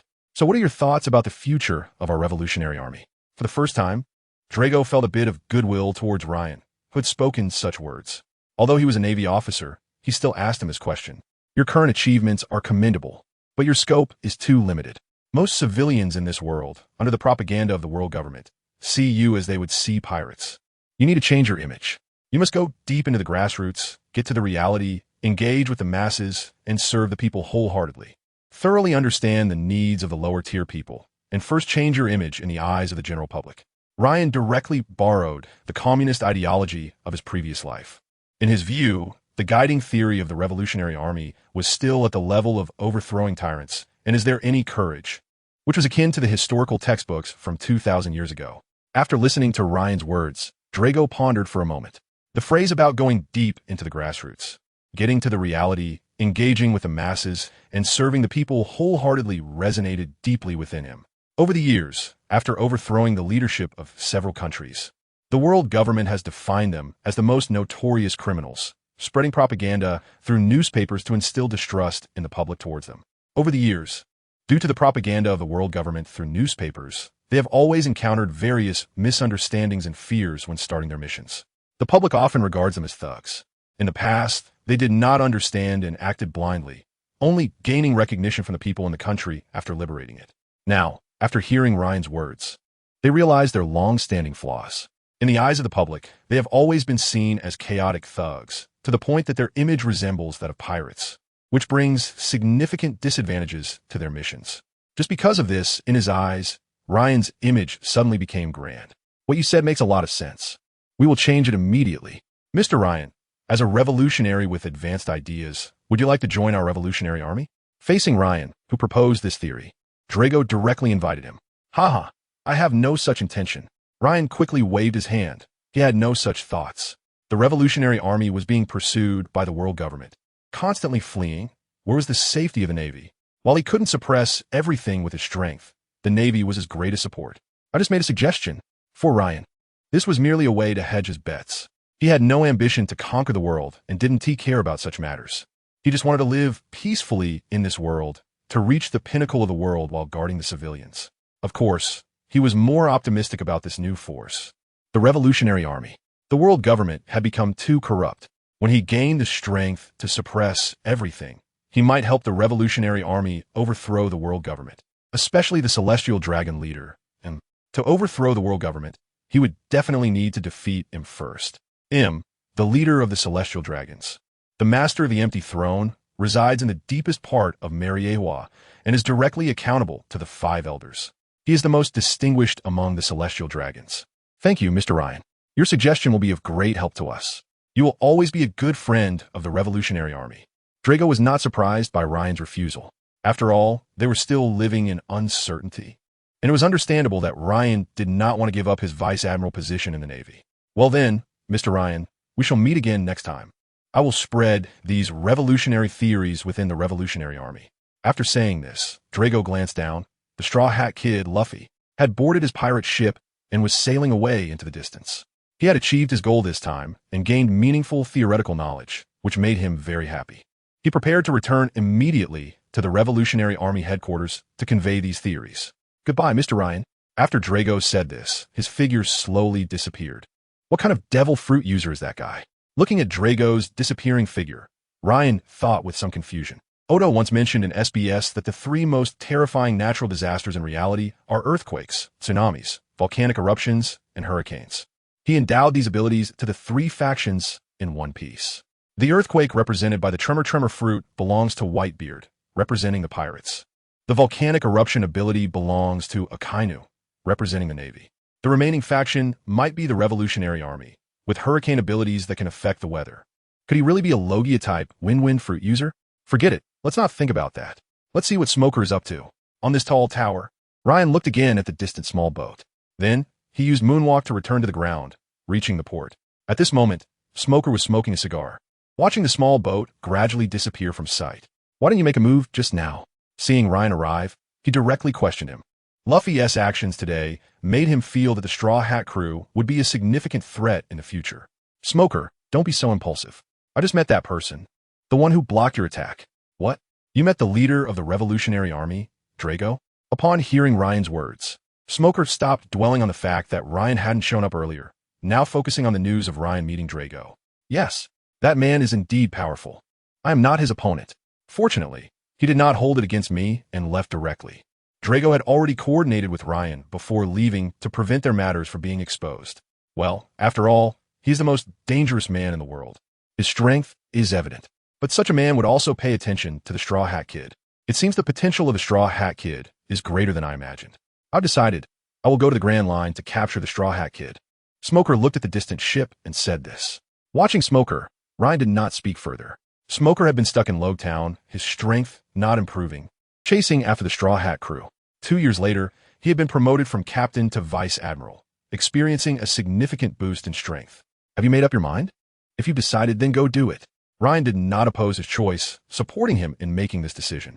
With such a motivating rival, Smoker would not stop his pursuit and would always be chasing after them. I've made my decision. Later, I will send a request to headquarters.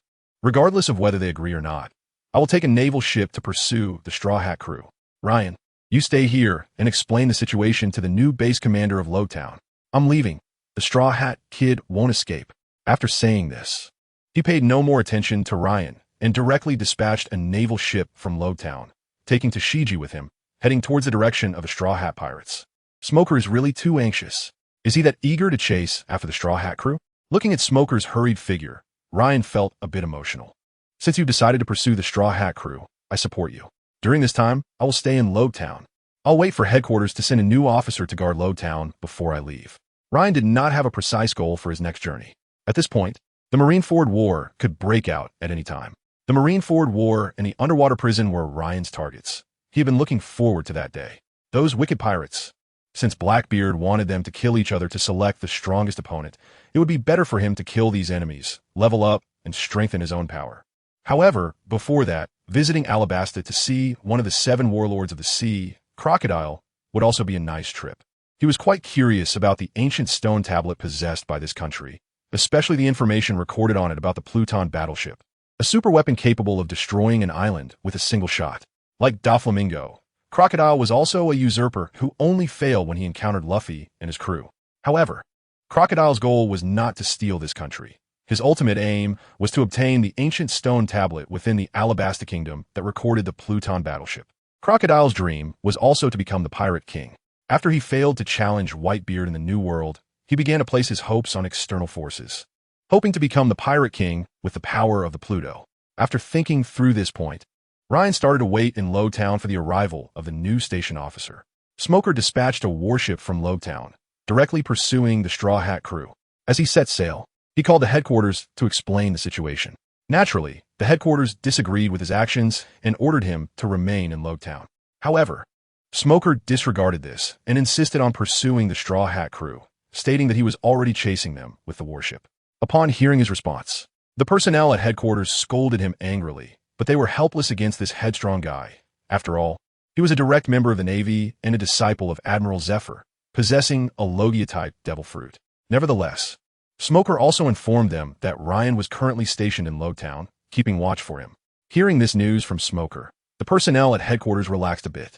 Although Smoker was unreliable, having Ryan there meant there was a reliable person in charge. They also understood that with Smoker's personality, he wouldn't return to Loguetown. So they immediately dispatched new Navy personnel to Loguetown. After finishing the conversation with Smoker, the personnel at headquarters immediately contacted Ryan via Den Mushy to understand the specific situation. Ryan didn't say much. He simply recounted the actions of the Straw Hat crew in Loguetown and requested that the headquarters send Navy personnel to station in Loguetown as soon as possible. Upon hearing his words, the Navy at headquarters immediately agreed, and they would send people to Loguetown right away.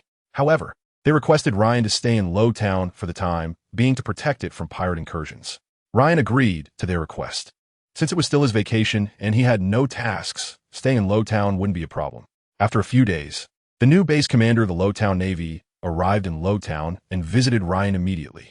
For this new station officer, Ryan indicated that he should take over the Loguetown Navy base as soon as possible and ensure the safety of Loguetown. After doing this, he directly led Anton and Moonshadow to the Grand Line. Time had been delayed for a few days. In Ryan's judgment, Luffy and the others should be approaching Alabasta soon. Smoker was certainly behind them, so Ryan headed straight for Alabasta. He was quite curious about this desert country. The royal family member of Alabasta, Nefertari Cobra, is the 12th king of the Alabasta Kingdom. The Nefertari family is one of the 20 royal families that founded the world government 800 years ago. They did not reside in the Holy Land, but have been guardians of this country in Alabasta for generations, protecting the ancient weapon Pluto. The Alabasta Kingdom is located on the Grand Line and is considered a vast country. However, due to drought and lack of rain, the citizens are generally not very wealthy, but are self-sufficient. The warlord Crocodile leads a secret criminal organization called Baroque Works, which has been lurking here, plotting to execute a paradise battle plan. Crocodile himself is attempting to conspire to rule here in order to obtain the ancient weapon Pluto. Except for the capital, Alyabarna, it has hardly rained anywhere else in the country, and this situation has lasted for 3 years. Under the conspiracy of Baroque Works, the citizens believe that the drought is caused by the king secretly using a rain-inducing powder called dancing powder, leading to widespread discontent and a brutal civil war. The key point here is that Crocodile sought to find the ancient stone tablet and decipher its secrets, recruiting Nico Robin in the process. He established the Baroque Works, with members spread throughout Alabasta, searching for the whereabouts of the ancient stone tablet. To achieve this, he didn't hesitate to incite turmoil within the nation of Alabasta, all for the sake of finding the ancient stone tablet. Ryan despises someone like Crocodile, who would trigger a civil war among 600,000 people in Alabasta for his own selfish desires. Therefore, he ordered the Navy on the warship to head directly to Alabasta. A few days later, at the Alabasta port, a warship slowly docked. Ryan, along with Moonshadow and Anton, disembarked from the warship. As they stepped off, several vendors selling goods changed their expressions upon seeing them. One of them, not selling anything, walked straight to a small dock and called their superior using a den mushy. "Ryan, that guy just now?" Anton asked Ryan, having noticed the vendor's actions as well. "Don't mind him. After all, this is the territory of one of the Shichibukai, Crocodile. His subordinates are everywhere, and our appearance here will naturally be reported to him. His subordinates should be coming soon, so let's wait for them here." Ryan knew that Alabasta was already completely under Crocodile's control. Everywhere here is filled with members of the organization he formed, who constantly provide information to Crocodile. On the other side, at Baroque Works, Nico Robin, who holds the position of vice president, receive a message from a member that a Navy warship has docked at the port of Alabasta. This information caught Nico Robin's attention. As the vice president of the Baroque Works, she understood what her president wanted. Although she wanted to check what was recorded on the ancient stone tablet hidden in Alabasta, she did not want to reveal the secrets of this ancient stone tablet to Crocodile. However, the arrival of the Navy took her by surprise. Her first thought was whether the Navy had discovered her whereabouts. Robin is from O'Hara, the island of academia, and she is a genius who passed the O'Hara bachelor's examination at the age of 8. The bachelors from O'Hara can read the true history. In order to prevent anyone from deciphering the secrets hidden on the ancient stone tablet, the world government launched a buster call and destroyed O'Hara, leaving Robin as one of the survivors. Because she could interpret the writings on the ancient stone tablet, she was offered a bounty of 79 million at the age of 8. As a result, Robin sought work everywhere to make ends meet. But due to her identity and the astonishing bounty, she was betrayed and abandoned by others multiple times. For the next 20 years, Robin hid in the underground world to evade the Navy's pursuit, surviving by betraying others. When the Navy arrived this time, her first thought was to quickly escape, but she soon calmed down. If the Navy really discovered her trace, the one sent should be CP-0 and not just one warship. Now, only one warship had arrived at the port of Alabasta. Thinking of this, she picked up the transponder snail again and asked the members on the other side about the appearance of these Navy personnel. The member quickly clarified the looks of Ryan and the others. Hearing what this member said, Nico Robin envisioned a person in her mind. Mordor Ryan. It's him. How could he come to Alabasta? Did he sense Crocodile's plans? The image Ryan had built all along fully manifested at this moment. In Robin's view, Ryan came to Alabasta simply because a civil war was about to break out and 600,000 people were about to go to war. This is Crocodile's territory again. He might just be here for an investigation. Thinking of this, Robin breathed a sigh of relief. However, she would not let down her guard. She prepared to inform Crocodile about this matter and ask him to send someone to probe the man's intentions. Soon, Nico Robin reported this news to Crocodile. Upon hearing this news, Crocodile took it very seriously, as he had been planning for a long time regarding the existence of the ancient king in the Alabasta Kingdom. At this moment, a warship suddenly arrived at the Alabasta port, and the person on the warship was Vice Admiral Magudo Ryan. Ryan's sudden arrival greatly disrupted his plans, and he began to suspect whether he had leaked any information. But soon he calmed himself down. At this point, things could no longer be stopped. He had to find the ancient stone tablet hidden by this king. Only with the ancient king recorded on the stone tablet could he negotiate with the world government. The royal family of Alabasta, the Nefertari family, was one of the 20 royal families that created the world government 800 years ago. However, the Nefertari family refused the qualification to move into the Holy Land Marigeos. They came to Alabasta and established this country. Even so, Crocodile's attempt to overthrow this country would anger the world government. Although the Nefertari family did not enter the Holy Land Marigeos, the blood flowing in them is still as noble as that of the celestial dragons. Furthermore, his attempt to uncover the secrets of the ancient stone tablet would not be forgiven by the world government. Even if he is one of the 7 warlords of the sea, the world government exterminates anyone who seeks to uncover the secrets of the ancient stone tablet. Just like what happened to O'Hara, where the scholars could interpret the texts on the ancient tablet, leading to O'Hara's destruction. When the world government learns that he wants to uncover the secrets of the ancient stone tablet and has taken in Nico Robin, they will definitely not let him go. Understanding all this, Crocodile felt a surge of killing intent upon learning of Ryan's arrival, wanting to kill him, but he quickly abandoned this idea. Ryan's strength is very formidable, and he is also a new force in the Navy. They must be aware of his movements. If he were to disappear here, the Navy would definitely come to investigate, and they would surely discover his hidden secrets.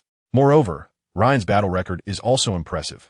He has fought against Doflamingo, Mihawk, and even the Golden Lion, whom he killed. The latest news also reported that he fought Mihawk to a standstill, ending in a draw. So many achievements made him hesitant to act recklessly. However, he also wanted to know the purpose of Ryan's visit to Alabasta. Nico Robin, you will personally go to that Vice Admiral and probe his intentions. Crocodile said to Nico Robin in an unquestionable tone. What? Upon hearing Crocodile's words, Nico Robin looked a bit shocked. What? Do you have a problem with what I said? Crocodile said, looking at the astonished Nico Robin with some displeasure. At the same time, a small swirl of sand began to form in his hand. President, how could that be? I wouldn't think like that. I was just surprised that you sent me to deal with that Vice Admiral. Nico Robin replied, directly upon seeing the sand swirling in Crocodile's hand. The man before her was one of the 7 warlords of the sea.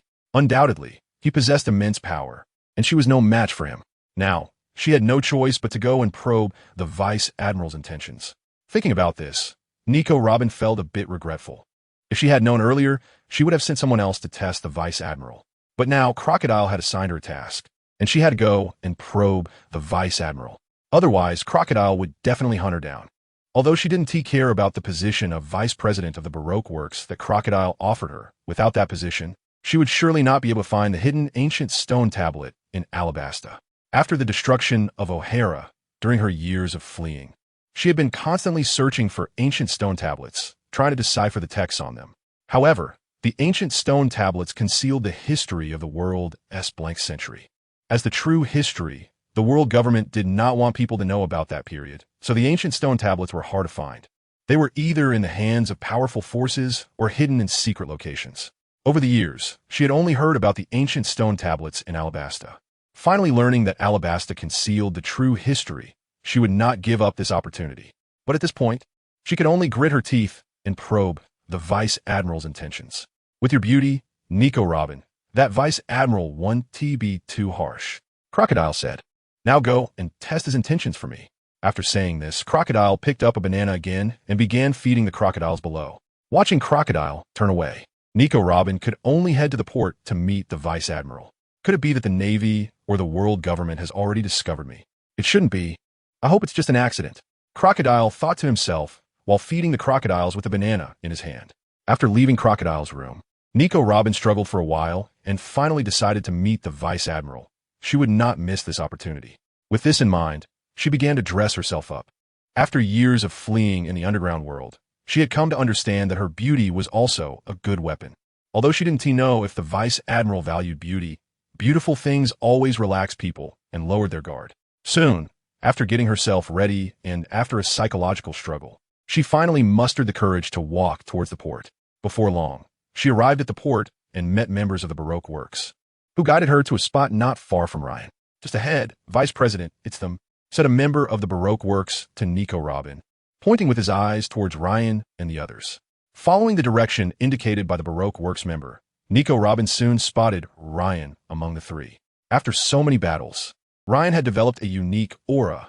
Previously, his aura was incredibly sharp, but after breaking through to become a great swordsman, his aura had returned to simplicity.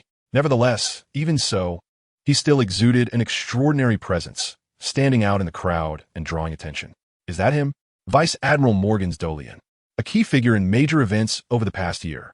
He has fought against many powerful pirates, gained immense fame, and holds titles such as Justice and Mercy as a righteous Navy officer. Thinking about these deeds, Nico Robin hesitated. Was it the right choice to meet this Vice Admiral now, or was it a mistake? Would she be captured directly by this Vice Admiral? But she still gritted her teeth and walked towards Ryan and the others. At this moment, Ryan and the others were sitting at a small stall, tasting Alabasta's delicacies. In this world, different islands have developed their own unique food cultures. Undoubtedly, the tropical weather of Alabasta has given rise to special delicacies. Ryan and his two companions are tasting these unique foods at a small stall. Ryan, this tastes pretty good. It has a unique flavor, Anton said while eating. All right, you better hurry up and eat. Stop rambling, Yueying directly told Anton, looking at his demeanor. Yueying takes small bites of her food, eating like a proper lady with each mouthful. You have the nerve to call me out. You're only acting like a lady while eating. In battle, you're a total brute. Anton, being straightforward, said this without hesitation. Unsurprisingly, he received a roll of the eyes from Yueying. Hearing Anton's words, Ryan burst into laughter. Just as the three were eating and playfully teasing each other at the stall, a striking figure approached them. As a beautiful girl, Yueying immediately noticed the silhouette coming towards them. All right, you two stop messing around. Someone is coming. Yueying interrupted Ryan and Anton's banter with this remark. Hearing her, the two immediately straightened up, reverting to their serious naval demeanor. On her way, Nico Robin had been contemplating various questions, but as she got closer to Ryan and the others, seeing them fooling around shattered the serious image she had of Ryan. He was nothing like the stern, rigid naval officer she had imagined. However, this also made her feel a bit more relaxed. Soon, she arrived in front of Ryan and the others. Hello, Lord Ryan. I am Nico Robin, subordinate of Crocodile, one of the 7 warlords of the sea and vice president of Baroque Works. The president asked me to greet you. Nico Robin bowed politely to Ryan, her perfect figure fully displayed before the three. Seeing this, Yueying felt a huge threat. She looked at her own figure, realizing that at her young age, her body had not fully developed. Foxy lady, Yueying muttered under her breath, looking at Ryan and Anton. She stood up and patted them. What are you two doing? Yueying put her hands on her hips, glaring at them. Interrupted by Yueying, Ryan and Anton snapped back to reality. Huh, Yueying, are you jealous? Don't worry, one day you'll have a figure like that too. I believe in you. Anton said to Yueying with a smile. Go die, pervert, Yueying exclaimed, clenching her fist and giving Anton a light knock on the forehead. With this strike, a domineering aura appeared on Moonshadow's hand, directly causing a large bump to rise on Anton's head.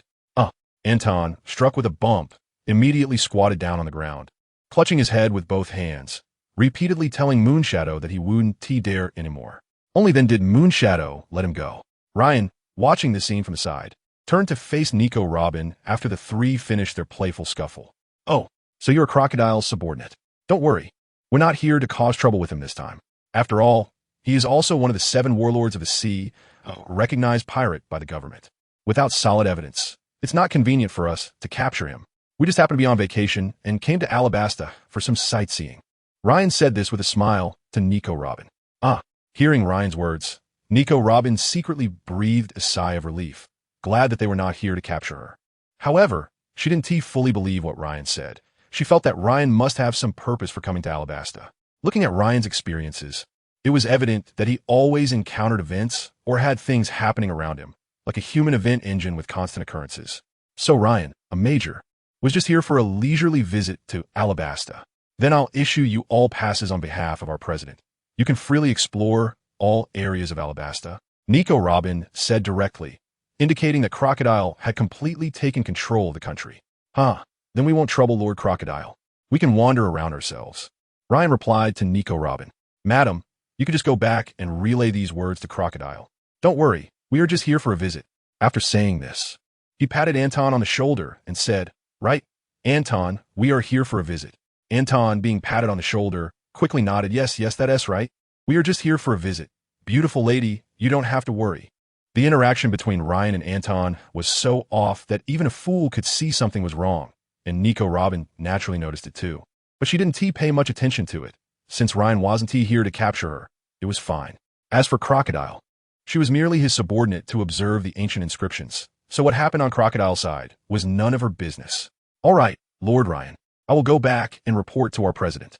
Nico Robin bowed to Ryan and the others again, and after saying this, she walked back to the alley they had just been in. Vice President, how is it? Upon reaching the alley, the member of Baroque Works asked Nico Robin. Earlier, he had received orders from Crocodile to keep a close eye on Nico Robin to prevent her from betraying him. If she were to betray him, he was to notify him immediately. A member of the Baroque Works had been watching Nico Robin and Ryan closely. What relieved him was that Nico Robin had not betrayed them, and the Vice President returned to their side. So the member quickly asked Nico Robin his question. I can report this matter directly to the President. Looking at this member, Nico Robin understood his intentions. After all, over the years, her reputation in the underworld had not been good, so it was normal for Crocodile to be concerned. Then please let the Vice President report to the President. The member said this while standing in front of Nico Robin, keeping a close eye on her. Seeing this, Nico Robin thought to herself, Has Crocodile already lost trust in me? It seems I need to find a way to escape quickly after finding the ancient stone tablet. Over the years, Nico Robin had been continuously escaping in the underworld without being caught by the world government, mainly by switching to different factions and defecting among various dark forces to survive. Now that Crocodile had begun to be wary of her, she naturally thought about her escape route. In front of this member, Nico Robin directly took out a din mushy and called Crocodile in front of him. After a while, the call was connected. Nico Robin, have you found out anything? What is the intention of that Navy Rear Admiral? President, I have found out that Rear Admiral Magudo Ryan said he came to Alabasta just for a vacation. He's currently on leave and is only here for leisure. Such words can only fool children. He definitely has his own purpose for coming to Alabasta. For now, you let the entire Baroque Works stop all operations. For this time, everyone must halt their actions. Once this Navy Rear Admiral leaves, I believe it won't be long. The Whitebeard pirates in the New World are always on the move. They definitely won't stay here for long. As a defeated subordinate of Whitebeard, he kept a close eye on Whitebeard in the New World and naturally knew about these matters. Oh, the President is still concerned about these things? Since the President said so, then I can rest assured. Since this Rear Admiral won't stay in Alabasta for long, we can relax our actions a bit. However, President, I just received news that Princess Vivi of Alabasta has teamed up with the Straw Hat Pirates, and they are heading towards Alabasta. What? The Straw Hat Pirates have teamed up with Princess Vivi? Send someone to eliminate the Straw Hat crew immediately. Do not let them come to Alabasta. If they arrive now, they will completely ruin my plans. Let the top members of the Baroque Works go and deal with them right away. Understood, President. After saying this, Crocodile hung up the phone. It seems that the Navy has indeed sensed something. They need to act quickly, or it might be too late. After hanging up, Crocodile thought about these matters. He no longer trusted Nico Robin, or rather, he never truly trusted her. He only recruited her because she understood the texts on the ancient stone tablet. Mr. 2, you go disguise yourself as Cobra and declare war on the rebels in the kingdom. Crocodile said to one of the people below. Yes, President. Fong Kirai, known as Mr. 2 in Baroque Works, possesses the ability of the clone fruit and is skilled in the art of disguise. He is a transvestite. Fong Kirai can disguise himself as anyone, and he will transform into Cobra, the king of Alabasta, to wage war against the rebels, forcing Cobra to reveal the whereabouts of the ancient stone tablet. Mr. 1, get ready for battle, Crocodile said to another person below while sitting in his chair. Mr. 1, whose real name is Daz Bonez, is a chop fruit user and a blade man. He can turn any part of his body into blades and make his skin as hard as steel. He was originally an excellent bounty hunter in the West Sea, known as the Killer, before joining Baroque Works and taking the title of Mr. 1. He is a tall, muscular man dressed in Shaolin monk attire, with snake patterns on the sides of his chest and the character tattooed on his bald head. He is also Crocodile's most loyal subordinate and remained faithful even after being imprisoned in the underwater prison, later going to the New World with Crocodile. Upon hearing Crocodile's words, Mr. One did not speak but transformed his palm into a blade, continuously rubbing it. He has always been a man of few words, but he has always obeyed Crocodile's orders. On the other side, after Nico Robin left, Anton also stopped his antics and said with a serious expression to Ryan, "That woman just now seemed to be the bounty of 79 million, Nico Robin." Anton said this with a hint of doubt on his face. As a member of the Navy, he was highly alert to these wanted criminals. Just now, Ryan did not take action against Nico Robin, so he had a playful mindset and did not intend to capture her. In response to Anton's question, Ryan directly replied, "Yes, she is Nico Robin, but she is also a pitiful person." After saying this, he explained to Anton and Suki the origin of Nico Robin's hide bounty. After hearing Ryan's words, the two also developed some sympathy for Nico Robin, while feeling a bit dissatisfied with the world government. How pitiful. She has to escape from capture at just 8 years old. When Suki heard about Nico Robin's experience, she immediately felt a surge of sympathy for her. "Ryan, when we eliminate Crocodile, can we spare her?" After hearing about Nico Robin's experience, Suki developed sympathy for her. At the same time, she understood Ryan's intentions for coming to Alabasta. Ryan would definitely not allow this pirate, who overturned the Alabasta regime, to continue getting away with it. He would surely take action. "All right, I promise you, I won't capture her," Ryan said with a smile to Suki. He truly did not have that intention, and he felt quite sympathetic towards this pitiful woman. However, as a member of the Navy, he had no way to resist the orders issued by the world government. However, Crocodile, knowing that we have come here, will definitely have a series of actions. Let's wait here at this port and see what they do. After all, that man has completely taken control of this country. As a pirate and a warlord of the sea, what is his purpose in overthrowing this country? This guy definitely has his own objectives. Our arrival in this country may accelerate his actions, and we will be able to see what he is truly up to. Although Ryan knew about Crocodile's upcoming actions and his ultimate goal, he couldn't directly state these matters. When Crocodile initiated these actions, he just needed to stop him directly. Ryan was quite confident in his ability to prevent Crocodile. This guy Crocodile definitely possessed Haki. After all, he had challenged Whitebeard in his youth. Without Haki, he wouldn't have survived in the New World environment and dared to challenge Whitebeard. Therefore, being easily defeated by the Straw Hat Kid must have been due to underestimating him, and one should not be careless in dealing with him. After all, at that time, the Straw Hat crew was just a rookie pirate group that had just arrived in the Grand Line, so it was normal for Crocodile to underestimate them. However, facing someone like Ryan, a Marine Vice Admiral, he would definitely not let his guard down. As Ryan anticipated, the King of Alabasta, Cobra, announced a war against the rebels. In an instant, the atmosphere of war filled Alabasta. The atmosphere of the impending war also affected the civilians living in the port. They no longer set up stalls and hid in their homes. Ryan and the others walked out of the hotel to wander around, only to find the city had fallen eerily quiet. No one appeared on the streets. Everyone was hiding at home, waiting for the war to arrive. Ryan, the Sand Crocodile, was he the one commanding this civil war? Looking at the atmosphere of panic in the port city, Yuang found it hard to believe and asked Ryan. She simply couldn't fathom that a pirate could control a country with such vast territory. A country with so many soldiers and people. The entire nation with so many people was being toyed with by a pirate. Seeing Yuang's confusion, Ryan directly explained to her the situation of this country. Alabasta is close to the Grand Line, and the Grand Line has many pirates who continuously pillage Alabasta cities. At this moment, a hero suddenly appeared in Alabasta, filled with justice, continuously eliminating the pirates invading Alabasta. Thus, he gained immense popularity among the people of Alabasta. Everyone believed he was just. Because of these achievements, the King of Alabasta naturally also believed in him. At this point, the national hero began to manipulate things. He started using dance powder, a substance that could create rain. However, once this powder was used, neighboring countries downwind would experience drought. He created rain for the area near the royal capital, while other regions of Alabasta naturally received no rain. The thirsty people turned their eyes to the royal capital, requesting the king to share some water with them. In response to their requests, the king did not react. Thus, the conflict between the king and the people of Alabasta grew larger. By this time, the king of Alabasta began to sense something was wrong. But after so much time had passed, Alabasta was completely under the control of this trusted national hero, the king was imprisoned in the palace, unable to issue commands. Meanwhile, Crocodile's subordinates used their devil fruit powers to transform into the king's likeness and attack the towns. The people outside received no orders from the king. They thought these actions were sanctioned by the king, believing he simply did not want them to have access to water. Thus, the country was divided, and the people whose towns were destroyed began to revolt against the king's army. At this moment, Crocodile provided weapons to these rebels, allowing them to fight against the king's army. A series of schemes blinded the entire nation.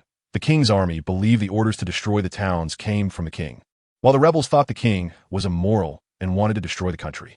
Naturally, they were unwilling to accept this, especially with the support of the great hero Crocodile's weaponry, enabling them to resist. A series of tactics completely removed him from the equation. No one would have thought that this national hero was, in fact, a traitor wanting to overthrow the country. Ryan explained all of this to Yue in simple terms. After listening to Ryan, Yue began to develop a wariness towards the Shichibukai she had yet to meet. A few schemes had toyed with the entire kingdom's people. No wonder he was a Shichibukai, recognized by the world government as a great pirate. At this moment, Yue completely redefined her image of Crocodile. The originally 810 million bounty seemed like a joke to her. Such a low bounty was comparable to any moderately famous pirate in the New World. However, after Ryan told her about Crocodile's hidden actions in Alabasta, she no longer felt any disdain for the sand crocodile. Such an enemy, if underestimated, could lead to one's demise without realizing it. All right, enough discussing this. Let's start taking action. Ryan directly interrupted their thoughts. The most important thing now was to stop this fight involving 600,000 people, although it was ultimately stopped by the Straw Hats. No one knew how many people died in between. So what should we do? Anton asked Ryan. First, let's notify the nearby naval base. They should be aware of the situation here and send them some concealed intelligence to keep them informed. The Navy generally wouldn't intervene in the internal wars of these countries. But if it was a war instigated by pirates, they would investigate.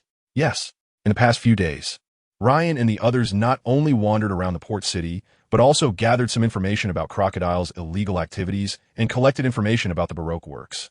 Some intelligence about their collusion with pirates was also leaked. Soon, Anton returned to the warship stationed in the port and contacted a nearby naval base to explain the situation there, detailing what Crocodile had done in this country and his intentions to overthrow it. He sent some of the intelligence they had gathered over the past few days, which was taken very seriously.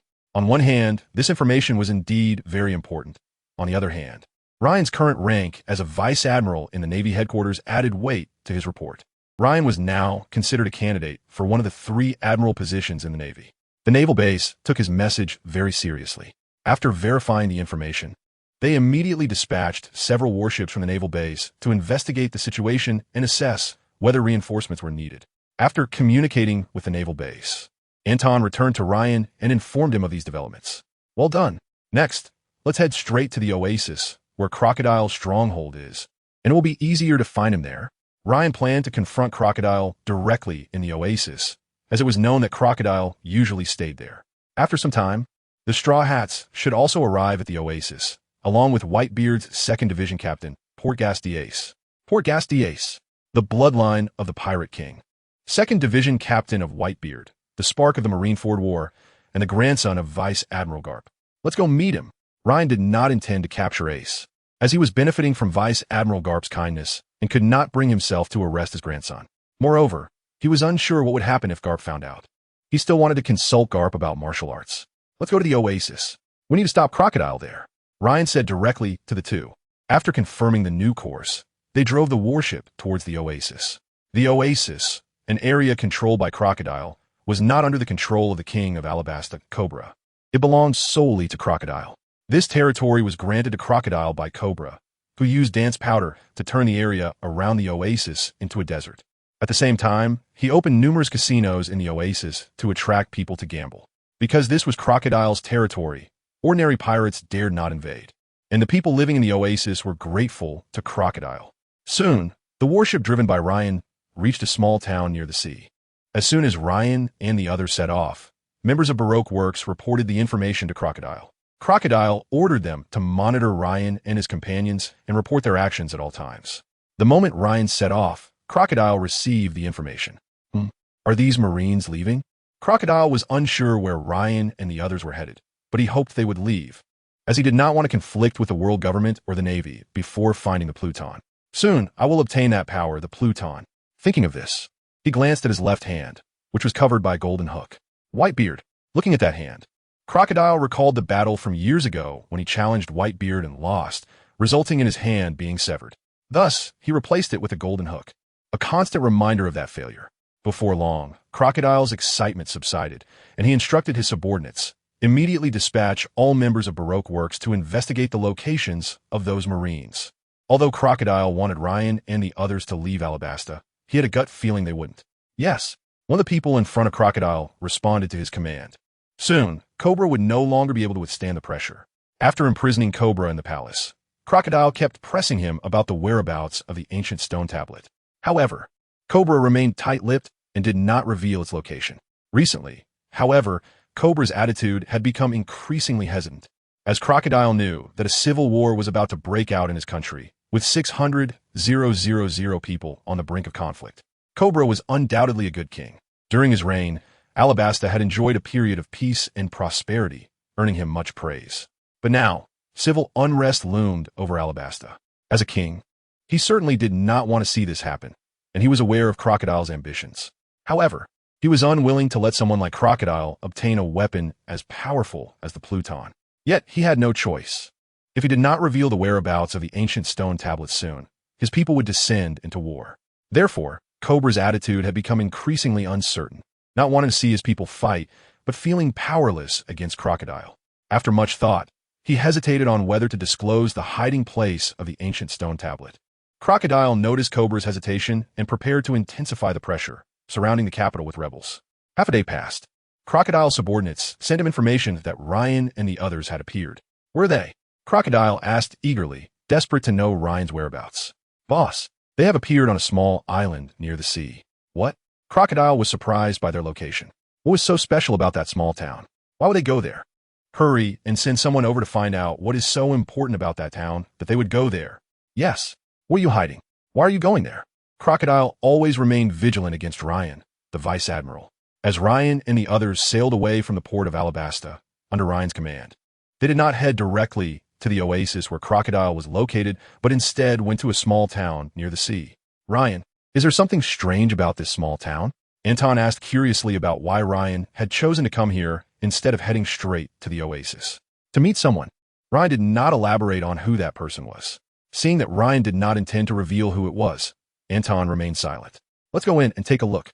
Ryan led the way into the small town. This town is different from the port city. It is full of vitality, bustling with people, and crowded with vendors and tourists. Here, it seems there are no shadows of war, and not a trace of gloom can be seen. Everyone is in high spirits. Ryan leads Anton directly to a tavern. Along the way, Anton and Yue watched the peaceful and harmonious scenes of the small town, secretly deciding to thwart Crocodile's conspiracy. Soon, Ryan and the others arrived directly at a tavern. Upon entering the tavern, Anton and the others immediately spotted the emblem, and upon seeing it, they became vigilant. The Whitebeard Pirates. This emblem, this hat, belonged to Portgas d'Ace, the captain of the 2nd Division of the Whitebeard Pirates. Weren't all the members of the Whitebeard Pirates in the New World? How could he be here? At this moment, information about Portgas d'Ace had not yet been leaked, and only a few people knew the secret. Anton and the others were unaware of this information, so when they saw Ace here, they immediately prepared to attack at any moment. At the same time, they thought about how Ryan hadn't gone directly to the oasis. Could it be that Ryan came here to capture this man? With this thought, they turned their gaze to Ryan. However, Ryan waved his hand at them, signaling them not to attack. After signaling Anton and the others, Ryan walked directly into the tavern, ordered a bottle of wine, and asked the tavern owner to bring out some cups. Ryan opened the bottle of wine and poured it into the cups in front of him, inviting Anton and Yue to sit down and have a drink. Seeing Ryan's actions, Anton and the others sat down directly in front of him. Ryan, why aren't we making a move? He's from the Whitebeard Pirates, the captain of the 2nd Division. If we capture him, we'll achieve great merit. After sitting down, Anton excitedly said to Ryan, as he saw this as a great opportunity. In the New World, the Navy had already dispatched many troops to confront the Whitebeard Pirates. While Anton was speaking to Ryan, the man in front of them was lying motionless in front of a pile of food, surrounded by plates. At this moment, the door of the tavern opened again. A familiar figure walked in. A man with white hair, a fierce face, a cigar in his mouth, and wearing a jacket, directly entered the tavern, and he also looked towards the person in front. It's Portgas D. Ace, the 2nd Division commander of the Whitebeard Pirates. I didn't expect someone like you to come here. Smoker's gaze was fixed on Ace in front of him, not noticing Ryan and the others. Hey, Smoker, over here. At that moment, a voice suddenly appeared in Smoker's ear. Hearing this voice, Smoker turned his head and saw Ryan and the others. Is it you? How did you all get to Alabasta? Smoker looked surprised to see Ryan and the others. Huh, Smoker, we arrived in Alabasta a few days earlier than you. Seeing the surprised look on Smoker's face, Anton chuckled directly. During their time in Loguetown, Anton also became friends with Smoker. This time, seeing Smoker again, Anton directly teased him. You guy. Meeting Ryan and the others again made Smoker very happy. However, when he looked at the figure in front of him, his expression became serious again. At that moment, the figure who had been sleeping with his head on the table woke up and started eating the food in front of him. After finishing the food, he turned to the tavern owner and said, "Another portion, please." At this time, there were already 2 large piles of empty plates beside him. Hearing his words, the tavern owner stared at him in disbelief. He thought this customer had eaten too much and had collapsed from being stuffed. He didn't expect that he had actually fallen asleep while eating. All right, after confirming that the customer was fine, the owner smiled and returned to the kitchen to prepare more food for him. Such big customers are rare. They come to the tavern and eat all their food, racking up a huge bill. After the tavern owner walked away, a man waiting for his food in front seemed to sense something. He turned around and immediately spotted Ryan and Smog. It's you. He recognized Ryan at a glance, as Ryan had appeared in the New World and they had met before. Upon seeing Ryan, he immediately took a defensive stance. As a member of the Whitebeard Pirates, he knew the immense power that this Navy officer possessed. Are you here to catch me, Navy? Then come on, Ace said directly to Ryan. And as he finished speaking, a ball of orange-yellow flames erupted from his hand. At this moment, the people in the tavern noticed that the 2 parties were about to fight and immediately rushed outside. The owner, who was urging the chef in the back kitchen to hurry up with the food, also heard the commotion. He stepped out of the kitchen, took a glance at the scene in the tavern hall, and quickly ran outside. Fire Fist Ace, don't worry, we have no intention of capturing you. At least not today, Ryan said calmly as he observed Fire Fist Ace's actions, before taking a drink from the cup in front of him. Fire Fist Ace, as the captain of the Whitebeard 2nd Division, I assume you are here chasing after your Whitebeard Pirates former 0 Division captain, Blackbeard Teach. However, you have such great courage, which I truly admire. Blackbeard Teach has already proven his strength in the New World. He is the man who could leave a scar on red-haired Shank's face and can stand toe-to-toe with an admiral without falling behind. You are chasing him alone. Should I praise your bravery, or say you're unaware of the dangers? Ryan said to Fire Fist Ace while sitting at the table. You don't need to worry about that. Blackbeard Teach killed Thatch, violating the rules of the Whitebeard Pirates. A man who kills his own family will not be forgiven. I will definitely capture Blackbeard Teach. In response to Ryan's words, Fire Fist Ace remained unfazed, insisting on capturing Blackbeard Teach. Seeing Fire Fist Ace still determined to catch Blackbeard Teach, Ryan shook his head and fell silent. Blackbeard has completely proven his strength, and you dare to face him alone. You really are unaware of the dangers. It seems the war at the top is unavoidable. Be prepared. At this moment, a figure suddenly rushed in, a guy wearing a straw hat, shouting meat, meat, meat. He directly crashed into the wall, creating a hole. Who is that? Seeing the figure, Ace and Smoker in the arena immediately became excited. Smoker transformed into a cloud of smoke and chased after the Straw Hat Kid. Since you guys are not here to catch me, I want to chat with you. Ace glanced at Ryan and ran straight towards the hole. Watching Ace disappear, Ryan shook his head again. He had come here to test whether he could change the outcome of this plot, but it turned out that he couldn't change Ace's mind. Even though Blackbeard Teach had already shown his strength, it still couldn't alter Ace's thoughts. After meeting with Ace, Ryan had no intention of staying in this small town any longer. He wanted to say goodbye to Anton and Moonshadow and indicate that they were leaving. But before leaving, he left enough berries on his table. These people ate so much and even damaged the tavern owner's wall, leaving no money behind. When the tavern owner returned and faced this mess, he didn't know what to do. To spare the tavern owner any embarrassment, he directly left enough belly to cover the tavern owner's losses. Let's go. Let's head straight to the oasis and meet Crocodile. Upon arriving in the small town, Ryan had accomplished what he wanted. He had no interest in what would happen next in this town. So, he set off towards the oasis with Anton and Moonshadow. As they exited the tavern, Smoker was already engaged in a fight with Fire Fist Ace. Ryan knew Smoker wouldn't be in danger, So he ignored him and led Anton and Moonshadow to the port. Upon arriving at the port, Ryan noticed 5 large ships docked around it.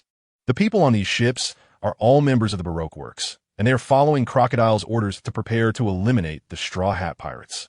Seeing these individuals, Ryan smiled slightly, but said nothing, yet the knife in his hand was drawn. Immediately after, a massive dark purple slash appeared in the sky. The slash directly struck the 5 ships on the sea, and in an instant, the 5 ships were shattered into pieces, with all personnel on board killed. Ryan's system continuously gained experience points, but he merely watched these events with indifference. Ryan held no goodwill towards the people of the Baroque Works. They were the ones who instigated the civil war that claimed the lives of 600,000 people in Alabasta, causing the country to experience massive casualties every moment. This time, let's declare these people first. He is going to officially intervene in the affairs of this country. In the distance, Smoker is chasing the Straw Hat Kid and is about to use his powers to defeat him when suddenly a flame appears, blocking Smoker's attack and standing in front of him. Soon, a humanoid figure emerges from the flames, and gradually, the figure becomes clear. The Straw Hat Kid looks at this figure, and his expression changes. Ace. Ha ha ha. Luffy, long time no see. The elementalized Ace appears in front of Luffy. And facing Ace, who is blocking Luffy, Smoker gives up this attack. At this moment, Luffy's companions also arrive by his side, watching Luffy and Ace. Just as Luffy is introducing Ace to his companions, in the distance, a dark purple light flashes across the horizon. Immediately after, a huge roar echoes along the coast. Luffy and the others realize this roar is coming from the coast, and they hurry to the seaside. When they arrive, they find debris from ships scattered everywhere along the shore. Not far away, 3 figures cloaked in navy capes stand there, and the leader slowly sheaths the sword in his hand. It's him. Luffy and the others' eyes widen as they recognize the leader as Ryan. They have a vivid memory of Ryan, the man who fought against the world's greatest swordsman, Mihawk, especially the clash of their swords that directly destroyed a small island, leaving a deep impression on those present. At this moment, Princess Vivi and their group sees a flag that has drifted from the sea to the shore. Upon seeing the flag, her pupils dilate, and she exclaims, "That's the flag of Baroque Works." What? Hearing Vivi's words, everyone turns their gaze to the flag. It is indeed Baroque Works. Why would the Navy help us? The Straw Hat crew looks back at the 3 figures in the distance. However, the 3 figures do not look at them and head directly to a nearby port where a Navy warship is docked. That man. At this moment, Fire Fist Ace looks at Ryan and the others with a serious expression. Although he has met Ryan in the New World at this moment, Ryan's strength is clearly much stronger. Hearing this voice, the Straw Hat Kid turns to Ace and asks, "Ace, do you know that Navy guy?" Upon hearing Luffy's question, everyone looks at Ace. Yeah, he went to the New World before and fought with us. This guy is really a monster. His strength keeps increasing, getting stronger every time. In response to Luffy's question, Ace shares Ryan's achievements in the New World and informs Luffy about Ryan's various accomplishments over the past year. By the end, Ace's tone changes slightly. He is indeed a talented Navy, as well as a powerful swordsman. After each battle, his strength always increases, as if he has no bottleneck. His power can keep rising, and he will never reach his limit. After saying this, he begins to recall the words Ryan had said to him. He starts to wonder if he can really defeat Blackbeard Teach and capture him to return to the Whitebeard Pirates. To be honest, he feels somewhat lacking in confidence about capturing Blackbeard Teach back to the Whitebeard Pirates. But Blackbeard Teach was recommended to him by his father, and now he has betrayed them and killed his good brother Ace. He feels a sense of responsibility and must capture him back. Thinking of this, Fire Fist, Ace regains his confidence. "I will definitely bring you back, Teach." On the coast, Ryan and the others also see Luffy and his crew not far away. Ryan only glances at them from a distance before walking towards the nearby warship. Soon, they arrive on the warship. This time, Ryan directly issued orders to the Navy on the warship to head straight for the oasis where Crocodile was located. Upon hearing Ryan's command, the Navy on the warship immediately sprang into action, driving the ship away into the distance. Before long, the warship carrying Ryan and the others disappeared from the surface of the sea. Did that guy just leave like that? What was he really here for? Watching Ryan and his group leave so decisively, Luffy and his crew were somewhat puzzled. Never mind, we still have to help Vivi take back this country and defeat Crocodile. Luffy stated this decisively. Then, he began chatting with Ace again and asked him about his upcoming journey. Ace explained to Luffy what he needed to do, and When he didn't mention the dangers involved, he simply said he was just pursuing someone. Since Ryan had dealt with the 5 ships of the Baroque works by the coast, Fire Fist Ace didn't show his strength in front of Luffy and the others. And Luffy's companions only knew that Luffy had a powerful brother. All right, Luffy, you guys continue your journey. I need to go after that person. After reminiscing with Luffy, Ace waved goodbye and boarded a small boat, leaving the town to continue his search for that guy Teach. Before leaving, Ace handed Luffy a piece of life paper, a special item on the sea that is neither afraid of water nor fire, made by mixing one's fingernails into the material, representing the owner's vitality.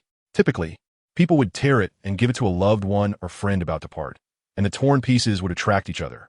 Before parting, Ace explained the function of this paper to Luffy, and after hearing Ace's explanation, Luffy firmly held the paper in his palm. Ace, I will definitely become the Pirate King. Luffy said this seriously to Ace as they bid farewell. Ha ha ha. Luffy, I'll be waiting for you in the new world. But I want to let you become the Pirate King.